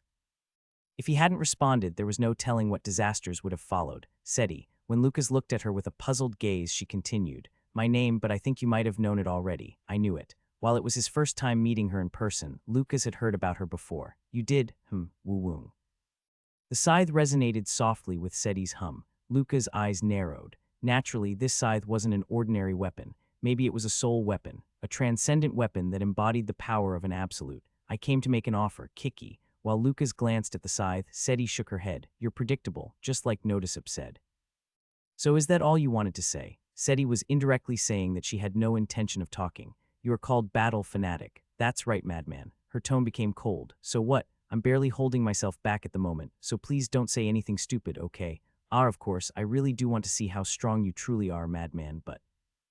Seti's voice became lower and lower. Apart from that, a fierce aura seemed to be trying to burst out of her body. The entire house began to shake. The person I serve wants you dead, and that has a lot more priority than my little desires. Plus, I really don't want to stay in this measly universe for very long. The longer I stay here, the more irritated I feel. Her reaction was much more hostile than Lucas expected. Nevertheless, Lucas' expression remained unchanged. If he had thought that it would have been impossible to negotiate with her, he wouldn't have done something as crazy as coming directly to her. The most important thing was what would happen next, the great game. When she heard those words, Seti's aura faded a little. Her expression also changed. As early as a year and at latest a few years, a great game will begin in this universe. Bullshit, even if you are a lord, there is no way you'd be able to know the exact timing. Only the four rulers and God could know. Seti's expression was strange as she refuted his words. What if I told you that I heard it directly from the lightning god? Those words couldn't be dismissed as bullshit. Seti knew that this universe was currently being protected by the lightning god. As a result, the other rulers could not easily interfere and other absolutes were unable to enter. She too would not have been able to enter if she had been even a step too slow. Huck, her aura disappeared. In other words, Seti had agreed to sit at the negotiation table. So what does the great game have to do with your offer? Nothing special. When that time comes, we will work together. It seems you know what the great game is. Of course, he didn't know. It could be said that he didn't know anything but the name. But Seti was the same, just as she'd said. Only the four rulers and God knew about the great game. In a sense, the four rulers were enemies, so they would never help each other. The balance in the multiverse could have only been attained when the four rulers maintained their existence as independent concepts. If these cosmic beings were to work together, the order of the multiverse would be disrupted just by that mere fact. And if such a thing were to happen, then the aftermath would affect every single universe. So Lucas bluffed. Well. Seti's eyes were filled with suspicion, but that alone was a sign of half success. This universe is currently being guarded by the lightning god. Interference from the other rulers was impossible. In other words, Seti couldn't ask or consult with the ruler she served about this matter. She couldn't think about Luca's proposal and make a judgment on her own. This fact alone was Luca's greatest advantage. He only needed to persuade Seti, who was in front of him, not the ruler behind her. I just need to buy myself at least half a year. He grasped this thread. If he was able to buy that time, he would have a way to fight against the absolutes without needing to limit his own power. Of course, this method came with risks, but it was much better than the alternatives. It would be impossible for you to work together with another absolute, unless you both served the same ruler. The rulers usually had such an influence on those who followed them. Least Lucas had never seen absolutes who served different rulers working together, but Lucas was an exception. As long as he didn't follow anyone, he could cooperate with any absolute depending on the circumstances. It was a rare advantage granted to him by his isolation, to get rid of me or to get a ruler under them. Which outcome do you think your ruler would prefer? Forming an alliance didn't mean that one would definitely become a ruler, but it was clear that the odds would increase. Seti furrowed her eyebrows as she agonized over Luca's words. She even let out an audible groan. Unlike the cold impression, it seemed that she had a simple side. Then she suddenly raised her head and asked, "By the way, you. What is it? Do you have the confidence to handle the other two guys who came here?" Lucas chuckled. "What are you talking about?" So 3 absolutes entered this universe. Seti made a face. Then she glared at Lucas with an unfair look in her eyes, but Lucas expertly avoided her gaze. Among the absolutes, there was a surprisingly large amount of such simple people. Their minds were worn away by an eternity of repetitive work. So while this side of Seti was unexpected, it wasn't surprising. "You mean bastard." Lucas was surprised by her accusation for a moment, but he soon collected himself and answered her question. "It would be difficult for me alone, however." When he glanced at her, Seti let out a laugh. "I don't intend to help you with that." Well, maybe he was hoping for too much. For Lucas, the fact that she wouldn't do anything was already good enough. Seti agonized for a moment longer. Then, as if she'd thought of something, her expression brightened. "I can give you some information." "Information? Yeah, but there are conditions." "What is it?" "You can't kill any more demons in the future."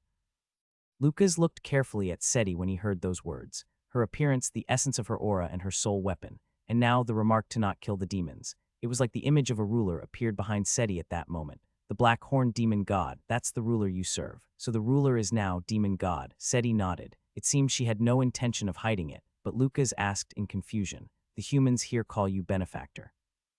Didn't you kill every demon and demon beast in the city? If they can't recognize the level of their opponent and jump into battle like fools, then they're worthless." It seemed she valued smart subjects. Lucas had identified one of Seti's traits. Perhaps it was for this same reason that she didn't kill the humans in this city. The humans in this city had unknowingly gained a safe haven that was even better than the United States across the ocean. In any case, "I don't care about the humans you raised, but you can't move personally." Her request wasn't particularly difficult. Lucas had no intention of revealing his strength for the time being. He wanted to hide his existence as much as possible. Even this face-to-face meeting with Seti was a big gamble for Lucas. However, the more they talked, the higher the possibility of negotiation, and he'd just become even more convinced when he realized that she was serving the demon god. This universe has the potential to become one of the demon god's realms.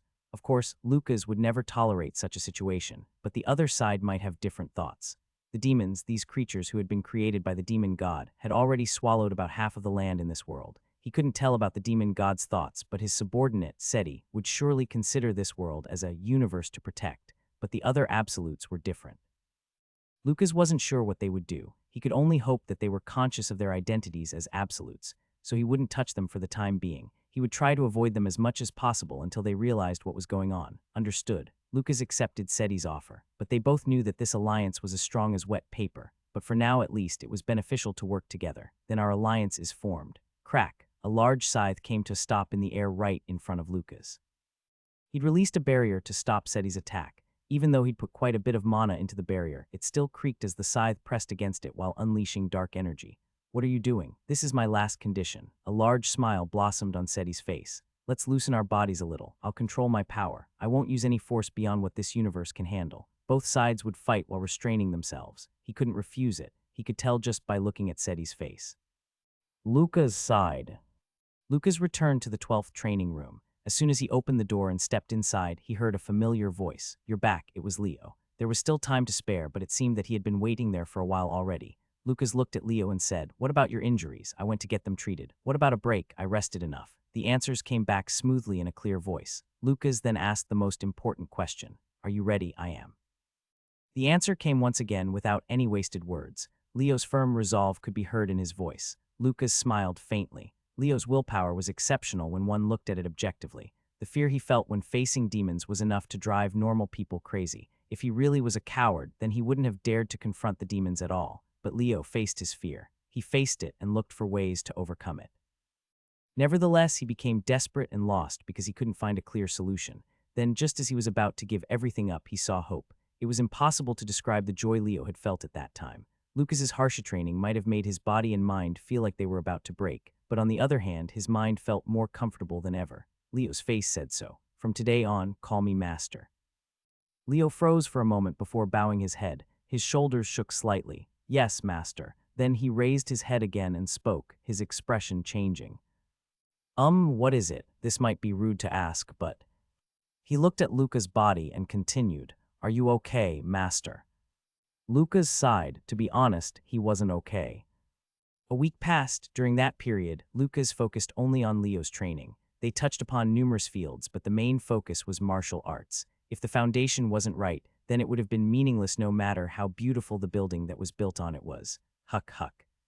Today's training had just ended. Leo panted like he was about to die. Only a week had passed, but his cheeks had become thin and bruises covered his entire body. His body had become like this even though he received treatment every day. Although he looked haggard, Lucas was more fond of him now than he was a week ago. That's because his eyes were alive. We'll stop here. Puha. As if he had been waiting for those words, Leo's body collapsed. Nevertheless, he didn't relax his respectful attitude as he kept his breathing as quiet as possible so he wouldn't disturb his master. Lucas had told him that he could just lie down without caring about such courtesy, but Leo seemed strict in this regard. After a while, Leo, who had calmed his breathing to an extent, opened his mouth. The warrior king fist that I use seems to feel different from Master's. Lucas was teaching Leo the warrior king fist. Of course, he didn't ask Leo to forget or disregard the martial arts he'd learned before. It wasn't something that he'd be able to easily forget anyway, and it was better to use martial arts with which he was familiar. But Lucas hoped that Leo would have been able to combine the two martial arts and eventually mix them completely to create his own martial art. Of course, such a task would not be easy. I modified it to suit your body. Your physique is smaller than the average man's. Was there anything that made you uncomfortable? Lucas' voice was slightly worried as he asked this. After becoming an absolute, he'd gained extensive knowledge in various fields. Martial arts was one of them. But apart from gaining deep knowledge, Lucas didn't have much confidence in himself. That's because he had no affection for martial arts. It could be said that he'd just absorbed the knowledge. This was due to the fact that he'd already devoted his life to magical science. Martial arts wasn't something that one could have dig into and see the end of with a flimsy mindset. It was impossible even for Lucas. Fortunately, Leo shook his head. No, but I heard that it was impossible to modify an established martial art unless you were at least a master. Leo's eyes were filled with respect and reverence. His face was still expressionless, but his eyes shined like stars. As expected, Master is a great person. In all honesty, Lucas hadn't expected Leo to react like this. He was fully prepared to be somewhat resented by this boy. Unlike Min-Ha-Rin, he was pushing himself forward without hesitation. For Leo, this training was closer to torture. At the same time, he rarely said words of praise, and usually all he did was give advice that was closer to criticism. Nevertheless, at some point, Leo began to show him respect. Maybe Lucas' shock therapy was working. Or maybe it was because Leo thought it was. He must be curious about me. By now, Leo must have realized that Lucas was no ordinary priest or monk. Nevertheless, he never mentioned anything about his identity, and he never showed any signs of curiosity. Since Leo acted in such a way, Lucas didn't bring it up either. In any case, he would naturally find out on his own someday. Instead, there was something more important for Leo right now. What are you going to do about Gerard? He won't let you go. Leo's expression became serious at those words. I will have to deal with it sooner or later. Have you thought of any countermeasures? Yes, I'm going to defeat him in an official duel, and I'll have a qualified person be the judge. If he loses the duel in front of an audience, he will understand. Lucas nodded before speaking in a firm voice. I won't interfere. It won't be easy for you to win. Even if you follow my training perfectly, it would still take you a month before you're ready. Leo seemed to think about something for a moment before speaking in a firm voice. Then I'll defeat Gerard within 2 weeks. He wasn't bluffing. Lucas had learned Leo's way of thinking a bit. This boy would never say anything that he couldn't take responsibility for. His talent is definitely enormous, but Leo was also a transformer. This meant that if he was raised properly, he could become someone on the same level as Lee Jong-hak. Even so, it wouldn't be easy for him to defeat Gerard in a month. Regardless of his personality, Gerard's ability was comparable to Min Ha-rin's when she was still a swordsman. After all, Nina wouldn't recommend him so confidently without reason, but Lucas decided to trust his student. Come to think of it, recently he hadn't been paying any attention to Min Ha-rin. No, he hadn't seen her for the week that he was training Leo. Of course, at this point, there was nothing for him to guide her on. There was no need for any great enlightenment until she reached at least 3 stars. What she had to focus on now was increasing her mana and honing her senses. And it was important to increase the number of branches of magic that she could use. Min Ha-rin was very intelligent. Even if she was confused about something, she had the ability to read through a book and understand the problem on her own.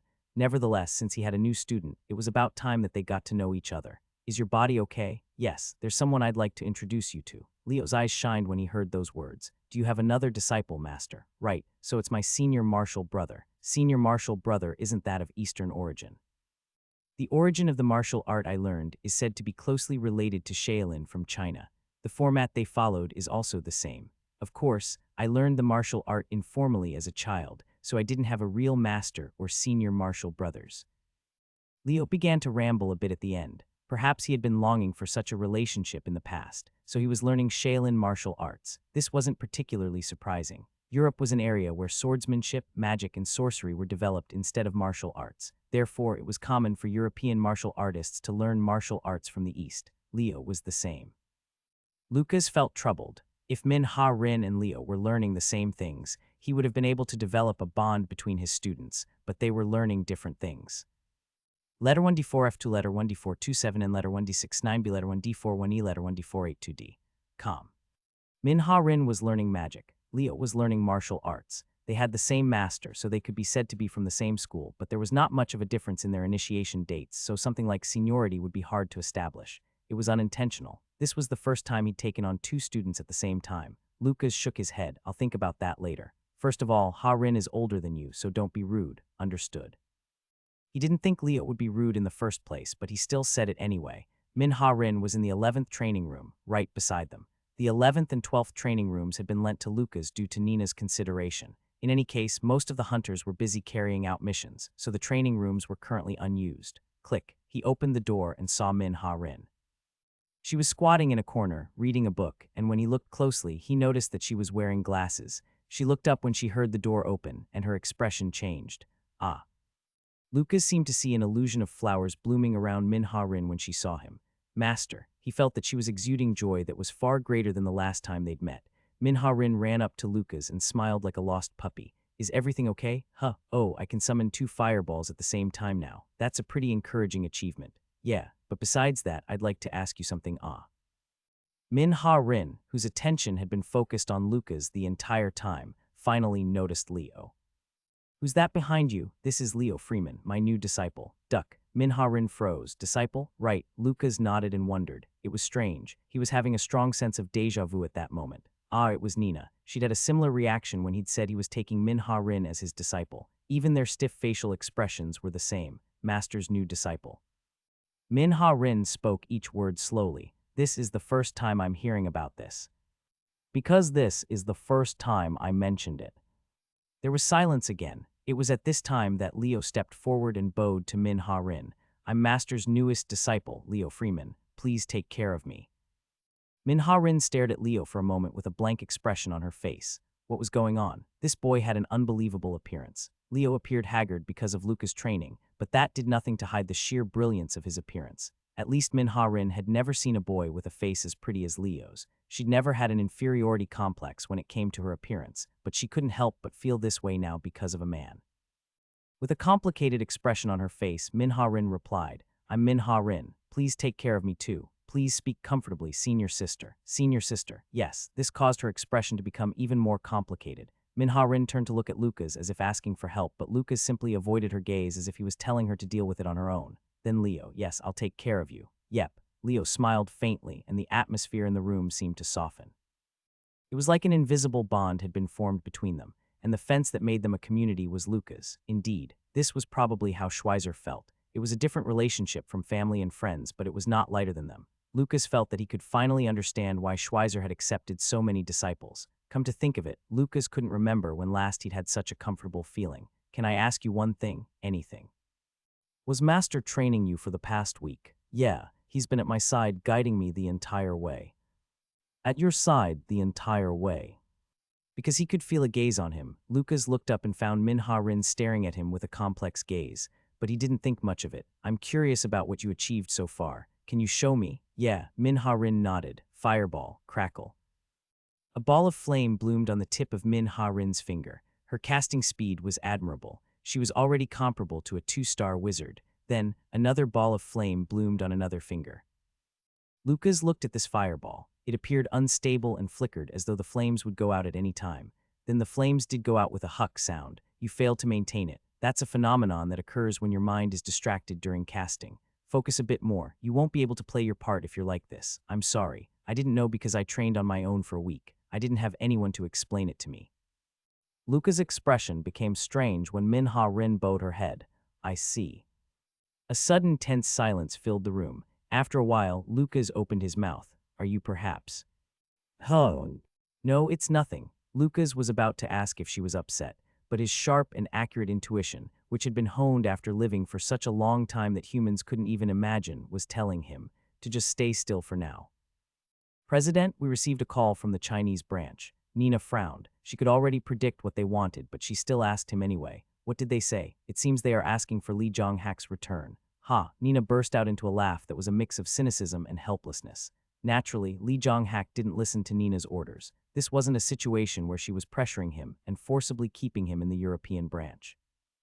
Li Zhonghak was performing missions in Europe of his own volition, and Beijing, China in other words, the East Asia branch should also have known this fact. Nevertheless, there was one reason why they were sending their requests to Nina, because they didn't have the power to force Li Zhonghak to return either. It's easier to use me. Crunch. Nina grit her teeth. Europe and Asia didn't have a balanced relationship, from manpower to food, information, and other important material resources. If any of these were cut off, the effects would be devastating, but it was still possible for them to delay the shipment of goods or subtly reduce the amount they sent by using all kinds of excuses. The pressure from that alone would give Europe a hard blow. Did you tell them that Li Zhonghak refused? I've said it numerous times, but they don't believe me. They're only pretending to not believe. After all, they're not stupid. They know, but they're still pushing us. That means they're trying to get something from us. Nina frowned. Then what does the Asia branch want? There was nothing for them to gain by squeezing Europe, or at least that's what Nina thought. The number and quality of their hunters were all superior to the ones on this side, and they didn't lack resources or have a special crisis. Can you excuse me for a moment? Ludwig pointed to his ear. He'd probably received another report. When Nina nodded, he turned slightly to the side and lowered his head. It's me. Right, I just reported it. What? Ludwig looked shocked. He glanced at Nina for a moment before speaking. Wait a bit, I'll report it now and contact you after. Right. Ludwig fell silent after saying that. It seemed that he was trying to organize his thoughts. What is it? They made a request to connect a portal. A portal. Yes, they want to meet Li Zhonghak directly and persuade him. Nina pressed her fingers to her temples for a moment. In truth, she didn't have to agonize over it for very long. Their request wasn't troublesome at all. The two sides would meet and directly have a discussion. For Nina, this was something she should welcome. She wouldn't have to suffer like a shrimp in a battle between whales anymore. Where is Li Zhonghak now? In Germany. Who? Nina nodded. Contact the German branch and connect the portal. The Palace of Versailles is a world-class feat of architecture that can be found in the city of Versailles, France. This palace, which was a symbol of absolute monarchy and a representative work of Baroque architecture, remained in relatively good condition when compared to the other ruined buildings in the city. There was only one reason for that, because that was where the Demon King lived, and from the moment he occupied it, it had become the Demon King's palace. It was a place where only high-ranking noble demons were even allowed to enter. It was a place where there were rarely any gatherings, but today was different.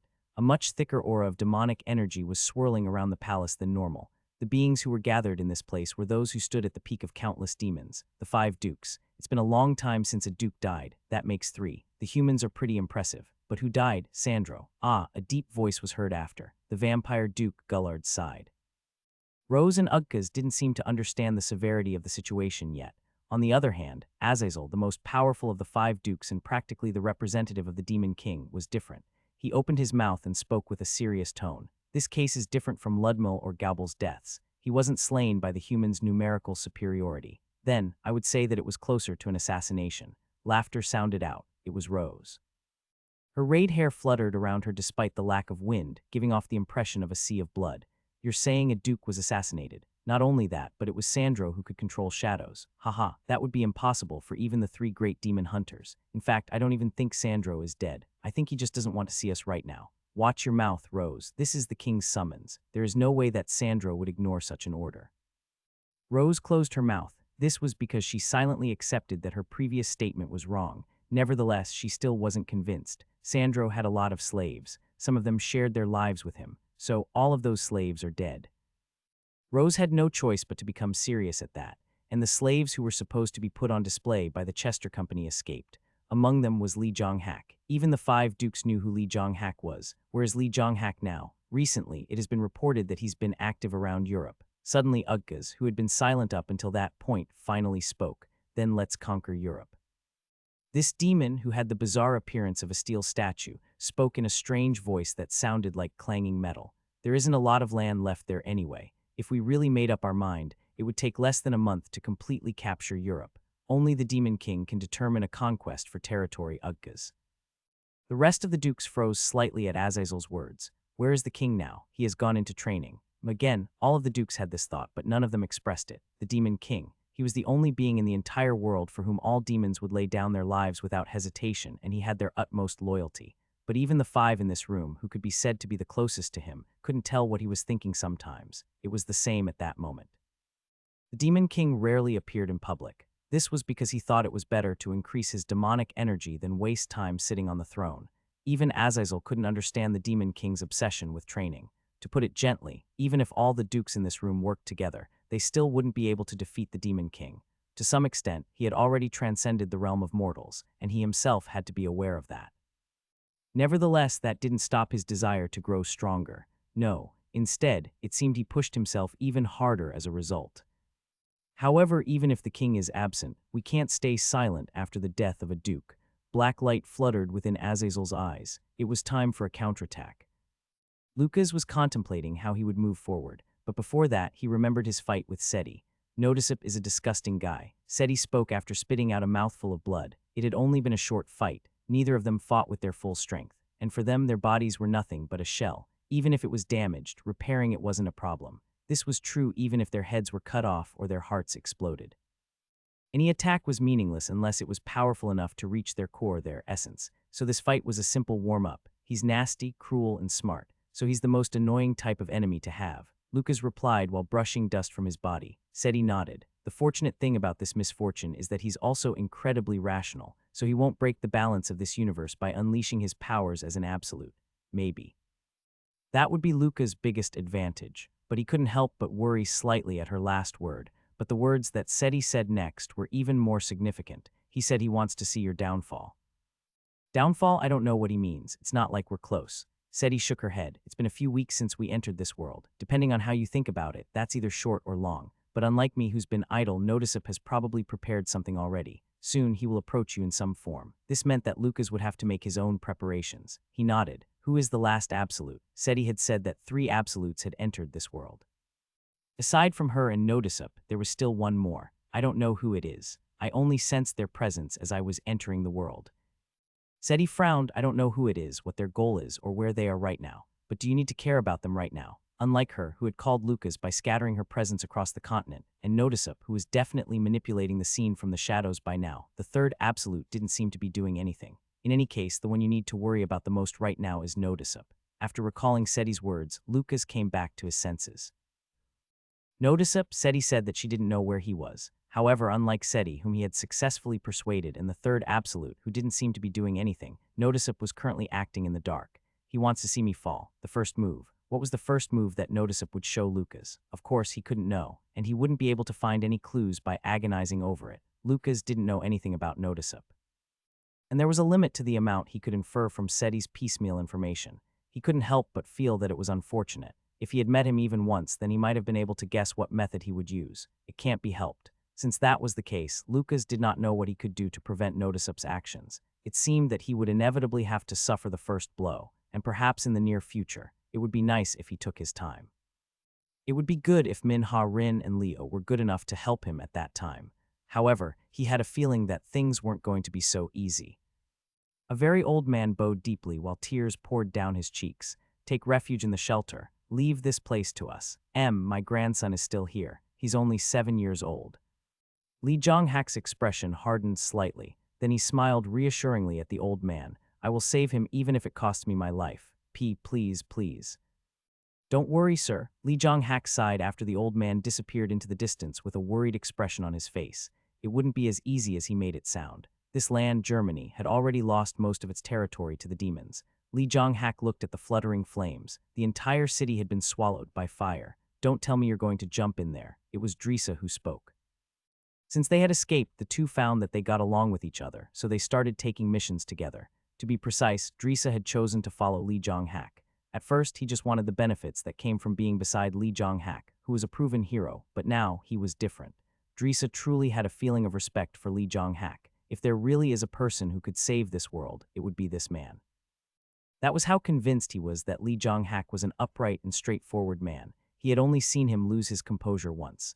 The blonde man named Lucas. When he remembered him, Drisa couldn't stop the complex feelings that filled him. The savior who supported mankind from the shadows. To be honest, he still thought that half of it was a lie. If it wasn't for Nina's guarantee, he would have taken Lucas for a fraud. Li Jonghak kept looking at the fire as he responded.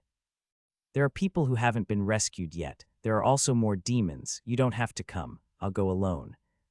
How could I do something like that? Drisa sighed. He wouldn't let him go alone. After all, 2 was always better than 1. Li Jonghak smiled just as they were about to enter the city. Reinforcements have arrived. One of the hunters who was on the rescue mission with them shouted. Drisa tilted his head to the side. Reinforcements? I don't think the German branch has anyone left. They're not from Germany. They are hunters from the East Asia branch. Li Jonghak furrowed his eyebrows at those words.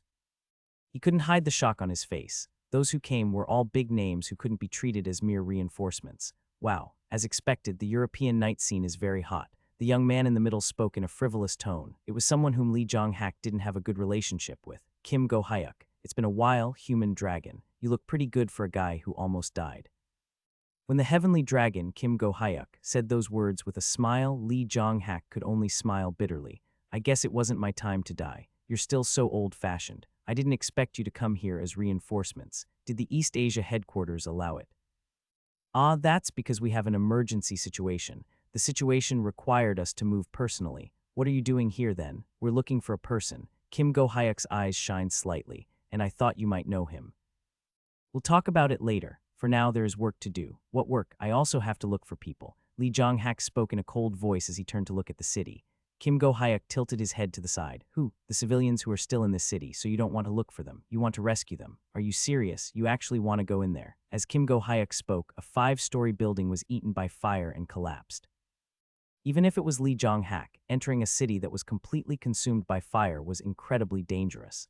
And assuming that demons were lurking there, it was no different from suicide. Li Jonghak didn't respond, but Kim Go-hyuk realized that nothing he said would change his mind. You're still the same. He burst into laughter, which seemed to be filled with admiration and something else. Then Kim Go-hyuk's expression suddenly changed. Li Jonghak, do you believe in God? We can talk later. I don't have time now. This isn't the same. This is important. This was said in a serious voice. Li Jonghak had no choice but to stop because he knew of the way Kim Go-hyuk usually acted. God, did he believe in God? I don't. There was no way he would believe that. Anger and hatred were mixed in Li Jonghak's voice. Kim Go-hyuk nodded as if he expected it. Right, but you will believe from today. What? I know, we saw God. Li Jonghak, follow him from now on too. What are you? It was then Kim Go-hyuk suddenly stretched his hands to the sky. That wasn't all. The hunters from East Asia, who hadn't said a single word before then, also followed his movements. Notisip, please save the people in this city. Give your lambs the hand of salvation, please. Li Jonghak's eyes dimmed slightly. What the hell were they doing? A heavenly dragon, Kim Go-hyuk, did you go crazy? Or is this some kind of play? Drisa asked this while spinning his finger around his ear. Kim Go-hyuk didn't answer him. The other people also didn't seem to care about his words. They all should have heard Drisa's voice, but their attitudes remained the same. At that moment, they were all staring at the sky solemnly. Drisa's eyes narrowed. This is weird. There was a creepy chill in the air. The hunter's cries grew louder and louder. Gradually, it felt like a strange feeling was tickling his heart. I'll go ahead. Lee Jong-hak spoke in a contemptuous voice before turning around. Suddenly, someone stopped him. Wait. It was Drisa, not Kim Go-hyuk. He spoke with a stutter. Lo, look at the sky. Hearing his shocked voice, Lee Jong-hak looked up to the sky, and his mouth fell open. Giant droplets of water floated in the sky above them. It was a scene that went beyond strange. Lee Jong-hak took a step back, suddenly feeling like the borders between real and unreal had blurred. This was a phenomenon that far surpassed human understanding, and the fear of the unknown made him tremble slightly. How was this possible? Oh, look, God's power. Bang. Suddenly, the balls of water in the sky exploded and heavy rain began to fall down. Shaya. No, it couldn't be called heavy rain. The rainwater was so violent that it could even pierce windows. Rather than just dousing the flames, the raindrops pierced through the concrete. Not only was the fire extinguished, but the buildings in the city also collapsed. What have you done? Lee Jong-hak grit teeth. With that degree of power, not to mention the humans who were extremely weak, even the demons in the city would not be able to withstand it. When he heard the screams, Lee Jong-hak could no longer hold himself back. Just as he drew his sword and prepared to charge into the city, Kim Go-hyuk blocked him from the front. Get out of my way. The people are safe. Don't worry. Do you think I would believe that? Calm down. Listen carefully. Do those sound like human screams? Keek. Lee Jong-hak froze when he realized he was hearing the screams of demons. Relax. Do I have to explain this to you? What kind of spell did you use? Spell? Ha. Kim Go-hyuk burst into laughter. It's not something stupid like that. Hey, Lee Jong-hak, haven't you realized it yet? What you see before you is not something that can be explained by common sense. Kim Go-hyuk turned to the city. All the demons in the city were dead. He was sure of that. The rain was the work of a noble god. At the same time, its benevolent touch would also heal the humans. Kim Go-hyuk spoke in a fanatic voice. To put it simply, a miracle is happening here. Miracle? What he'd wished and hoped for the most in the past. Lee Jong-hak stared at the city with a blank gaze. The flames that had engulfed the city had died down, and people could be seen gathering together among the rubble. None of them were wounded. All of the civilians had survived. Lee Jong-hak clenched his fist. God's miracle. The moment he thought of those words, his heart began to beat violently in his chest. Leo turned around when he heard someone call his name. It was Gerard, who was walking up to him with a bright smile on his face. It's been hard to see your face these days. Have you been busy? A little, I see. Gerard came beside Leo. When they stood side by side, he naturally had to look down at him. For a strong, healthy man like Gerard and a boy who was not fully grown like Leo, the difference in physique between them was obvious. You've been frequently in and out of the 12th training room these days. Right. The person there is supposed to be Lucas, right? I heard he was an important acquaintance of Nina. Lucas was now somewhat of a celebrity in the European headquarters. Leo remained silent. This wasn't because he was afraid to reveal his relationship with Lucas. Instead, it was because he just didn't want to tell Gerard anything. Gerard laughed. In any case, we have a mission tomorrow, so prepare to leave at dawn. We have a new hunter in our group, so you'll have to prepare 6 sets of supplies. I'm not going. Gerard couldn't help but wonder if he'd heard incorrectly. What did you say? I won't be going on any more missions with you. Gerard's expression changed. He looked down at Leo with a slightly stiff face. Then he took a deep breath. It was clear that he was trying to keep his true thoughts from showing. What are you talking about so suddenly? Tomorrow is the day of the mission. This is too sudden. I'm not breaking any rules. This was true. Supporters weren't officially included in hunter groups. For this reason, the rewards they received for completing missions were extremely low, but they had the advantage of being able to withdraw from their group without needing the permission of the leader. Leo was the same. He could quit being the supporter of the group just by telling Gerard. Of course, this would offend Gerard, but that was exactly what Leo wanted. It's not like you'd lose any power in battle. No way. It would be hard to find a supporter like you. Leo laughed. That was the crucial part. Why are you laughing? His strained voice contained obvious displeasure. Gerard's mask was beginning to crack. I intend to stop being a supporter from now on. Does that mean you're going to stop pretending to be a hunter?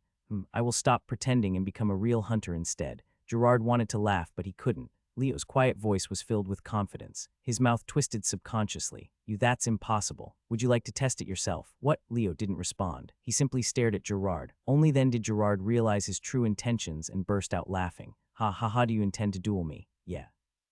Can't we come to some kind of understanding? We can have a personal match and I'll let you beat me. How about that? It's fine if you don't want to do it. When Leo said that and turned around as if he didn't care, Gerard called out impulsively, "Fine, let's duel. When will it be?" Leo turned around at those words. "As soon as your mission is over. That will be about a week from now." "Fine." Gerard then smiled. "However, I have a condition. It has to be an official duel in which the fight clauses apply."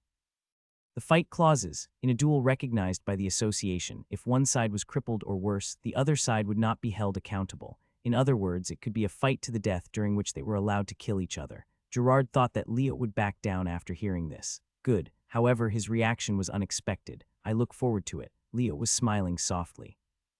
Min-Ha-rin had become a 3-star wizard. She learned to properly utilize most of the 3-star spells, and her mana control and understanding of magical science had risen a level. Now, regardless of what would happen in the future, she would be able to be of some assistance. Leo's growth was in no way lacking when compared to hers. He had mastered all of the basic forms of the warrior King Fist, and he had already begun to mix it somewhat with his own martial arts. Lucas expected them to be quite talented, given that they had the power of transformation. Nevertheless, they both still managed to exceed his expectations. From the perspective of a master, he should have been pleased, but the first thing that Lucas felt was confusion. Even if they were supposed to be fast, this was too fast. To become a 3-star wizard in a month, this was something that was impossible even for the greatest geniuses whom Lucas had met in the past. It was the same for Leo. Mixing different martial arts was something that even masters would struggle with, and yet Leo was now blending the two he knew with ease. It's not just Leo and Min-Ha-rin. The growth capability of the humans in this universe was abnormal. In Luca's home world, the study of magical science was something that was developed over thousands of years. During those long years, countless humans worked together to develop it. It had a history that allowed one to describe it as a culture instead of a field, and over time, the bodies of the humans also adapted to be able to use mana.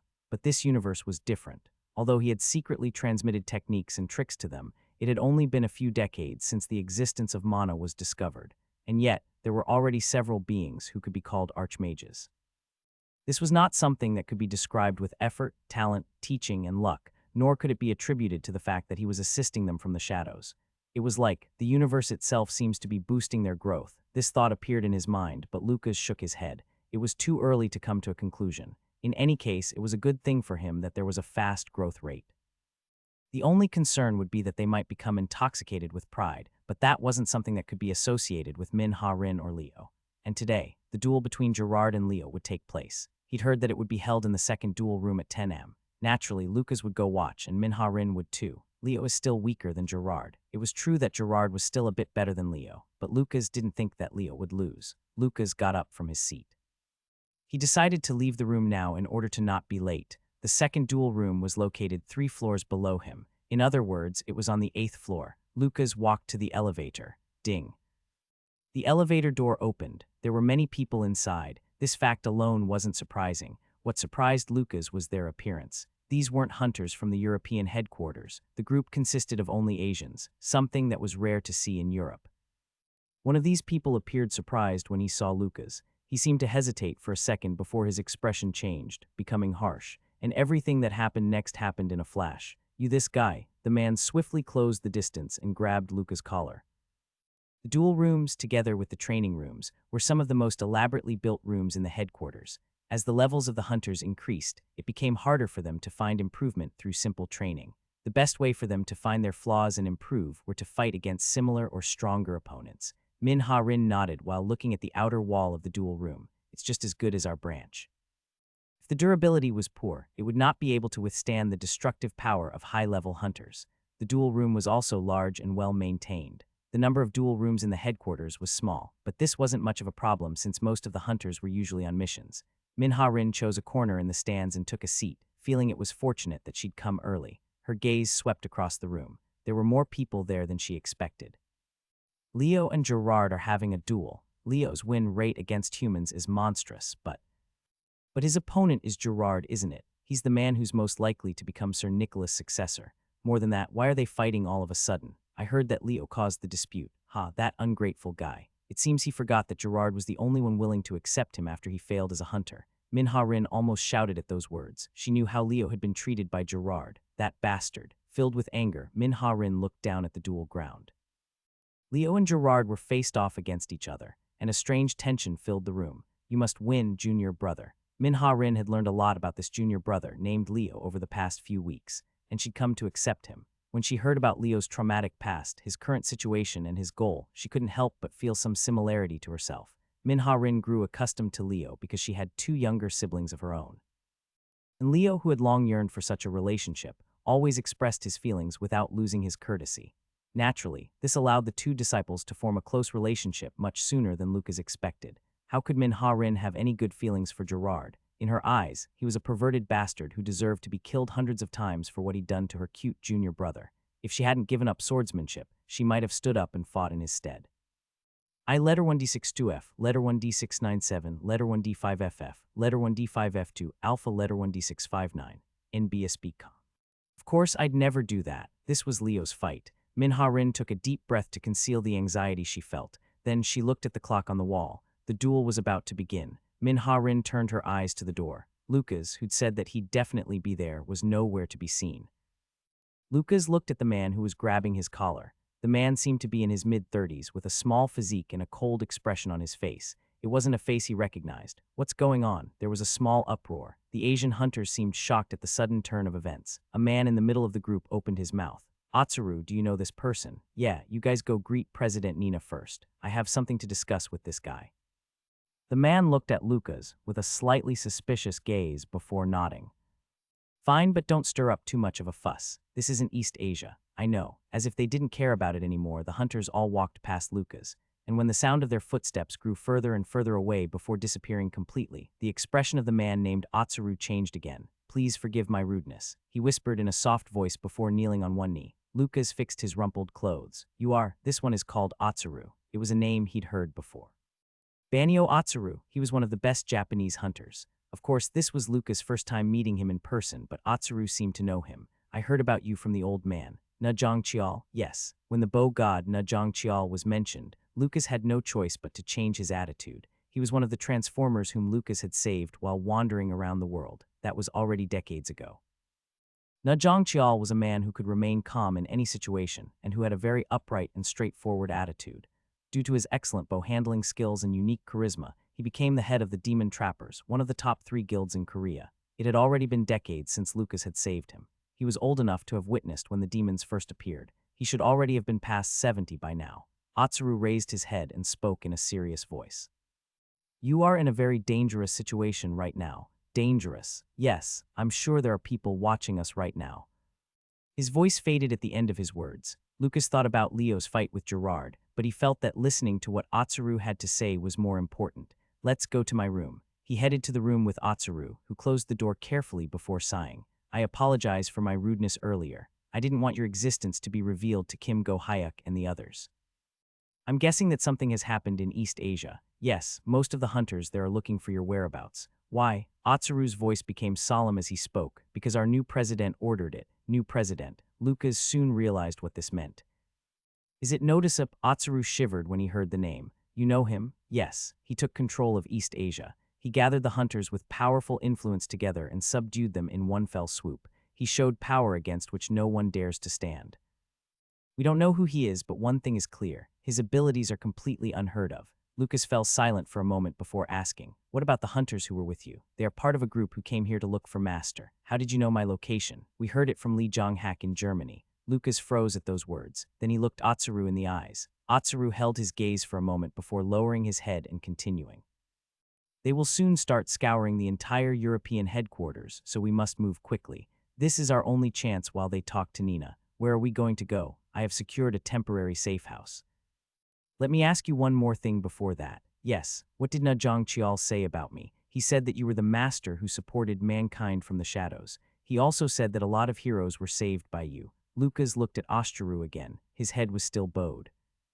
Wow, I never thought I'd see coffee mix here. Kim Go-hyuk looked at the coffee mix with a hint of emotion in his expression. Ludwig looked at him with a slightly displeased gleam in his eyes. The heavenly dragon, Kim Go-hyuk, the hero who represented Korea and a hunter who had significant influence across the entirety of East Asia as well as the rest of the world. This was Ludwig's first time meeting him in person, but he already knew about his appearance as well as his achievements.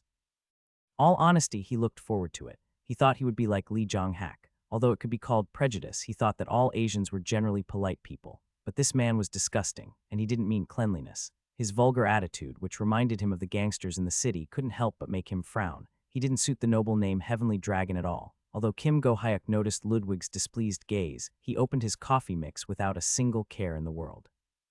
This is made in Korea. Did you know? His gaze was on Nina. When Ludwig couldn't resist and was about to say something, Nicholas, who was beside him, spoke up. How about being more polite in front of the president, Kim Go-hyuk? Sorry, it's been a long time since I took a business trip abroad. I'll do as you say, Sir Nicholas. Kim Go-hyuk responded in the same tone with seemingly no sign of reflection in his voice. It was followed by a slurp sound as he sipped some coffee from his cup. Nina spoke with a cold voice. Why are you here? I already told you Lee Jong-hak's whereabouts. Nina looked at those standing beside Kim Go-hyuk.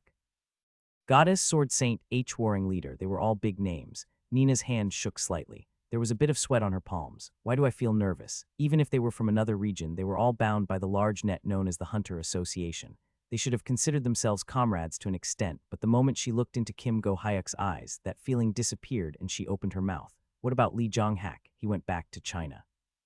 He just left so easily. Of course, Nina was not convinced. Lee Jong-hak had long wanted to work in Europe and had shown this passion to Nina. At least the Lee Jong-hak whom Nina knew would not have returned to China simply because of a request from the president. Did Lee Jong-hak have urgent business? Right. Well, it's not that big of a deal, just that the president of the East Asia branch has changed. Nina blinked. You mean President Cha Gung-hwan retired? Although he was in the same position as Nina, Cha Gung-hwan was a man who Nina would willingly give way for, considering his status and experience. Nina was speechless. It's naturally around the time for him to retire, considering his age, but even considering that, it was too sudden. Furthermore, it wasn't such a simple thing for the president of an association branch to retire. It was usually common for them to make an announcement through the association headquarters. Then, the current president. There's no need for you to worry about that. An amazing guy took over.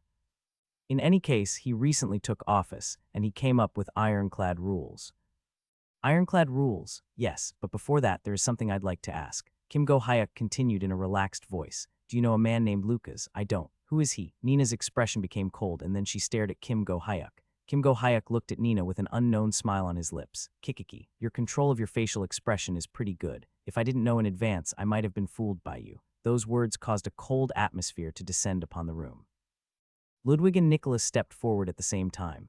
This is the second time, Kim Go-hyuk. Didn't I warn you about being polite? Can you two little punks shut up? What did you say? Ludwig couldn't hide his shock at the sudden remark. He never expected that he'd be insulted straight to his face. Kim Go-hyuk grinned. Why do you keep interrupting when adults are talking? Can't you go sit in the corner? Do you want to die? You crazy bastard. Crack. Ludwig hurriedly ducked instead of continuing his swearing. Something sharp brushed past his hair. You're pretty good at dodging. SSS. This crazy guy had actually attacked him. Russell, all of the European hunters, including Nina, rose up from their seats at the same time. They stared at Kim Go-hyuk with cold gazes. You've crossed the line. Heavenly Dragon Kim Go-hyuk. Crossed the line? You haven't seen anything yet.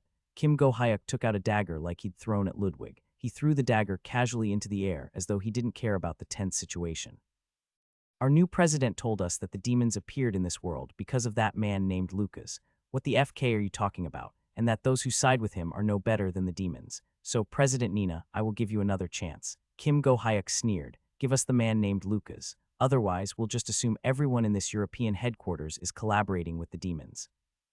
This wasn't a joke. Ludwig swallowed heavily. Even though he knew it was wrong, he couldn't help but look at Nina. President, Lucas naturally knew whom this name belonged to. The blonde-haired man who came to the base together with Lee Jong-hak was named Lucas. It wasn't a unique name. In fact, the name was quite common in Europe. Nevertheless, Ludwig was certain that the man whom they were looking for was that blonde-haired man. He didn't know who this man was, but he did know that he was very important to their president, Nina Rednikova. That was all Ludwig knew. Lucas had been staying in the base for about a month, but he hadn't had any contact with any of the other hunters. He'd heard that he'd only interacted with 2 or 3 people, including Nina, and since they'd first met, Ludwig didn't think he'd exchanged more than 5 words with the man. Is it really the right decision to hide this man? Of course, he found Kim Go-hyuk's disrespectful attitude infuriating. In fact, he wanted to kill him. After all, he'd almost killed him. He wanted to ignore his ridiculous demands and just attack, but he couldn't act upon his emotions. After all, the opponent was one of the 3 dragons, one of the most influential people in the entirety of Asia. Damn it, this didn't feel real. In the blink of an eye, a ridiculous situation had erupted. He never would have expected that he might have to fight other human beings. This was something that he could never imagine. Is that man named Lucas worth it? Was he worth them becoming enemies with the East Asia branch? Ludwig wanted to ask Nina this question, but he knew that he could not speak lightly at that moment. Kim Go-hyuk hummed as he stared at Nina. He was no longer showing the same aggressiveness as in his initial attack. It seemed he was waiting for an answer. It was only then when Ludwig felt like he'd seen the true essence of this man named Kim Go-hyuk. Perhaps his frivolous attitude was only a mask to make everyone lower their guards around him. Then he realized that he was the only one who had been perfectly fooled by his cheap provocation. Nina had remained cool-headed to the end, and Nicholas also hadn't made any real moves yet. Kim Go-hyuk, do you simply believe everything your new president tells you? Of course. What evidence did he give you? Tell me. If you can convince me, I will help you find the man named Lucas. Haha, Kim Go-hyuk burst into laughter. It was a very stiff, strange laugh, but he himself didn't seem to notice. With a shrug, he opened his mouth. Imagine that there is a throne in front of you and sitting on it is a tyrant. What? Nina's expression became slightly suspicious at the unexpected words, but Kim Go-hyuk continued without any hesitation. Standing around this tyrant are hundreds of knights in brilliant armor. If he only lifts his hand once, your head will be chopped off.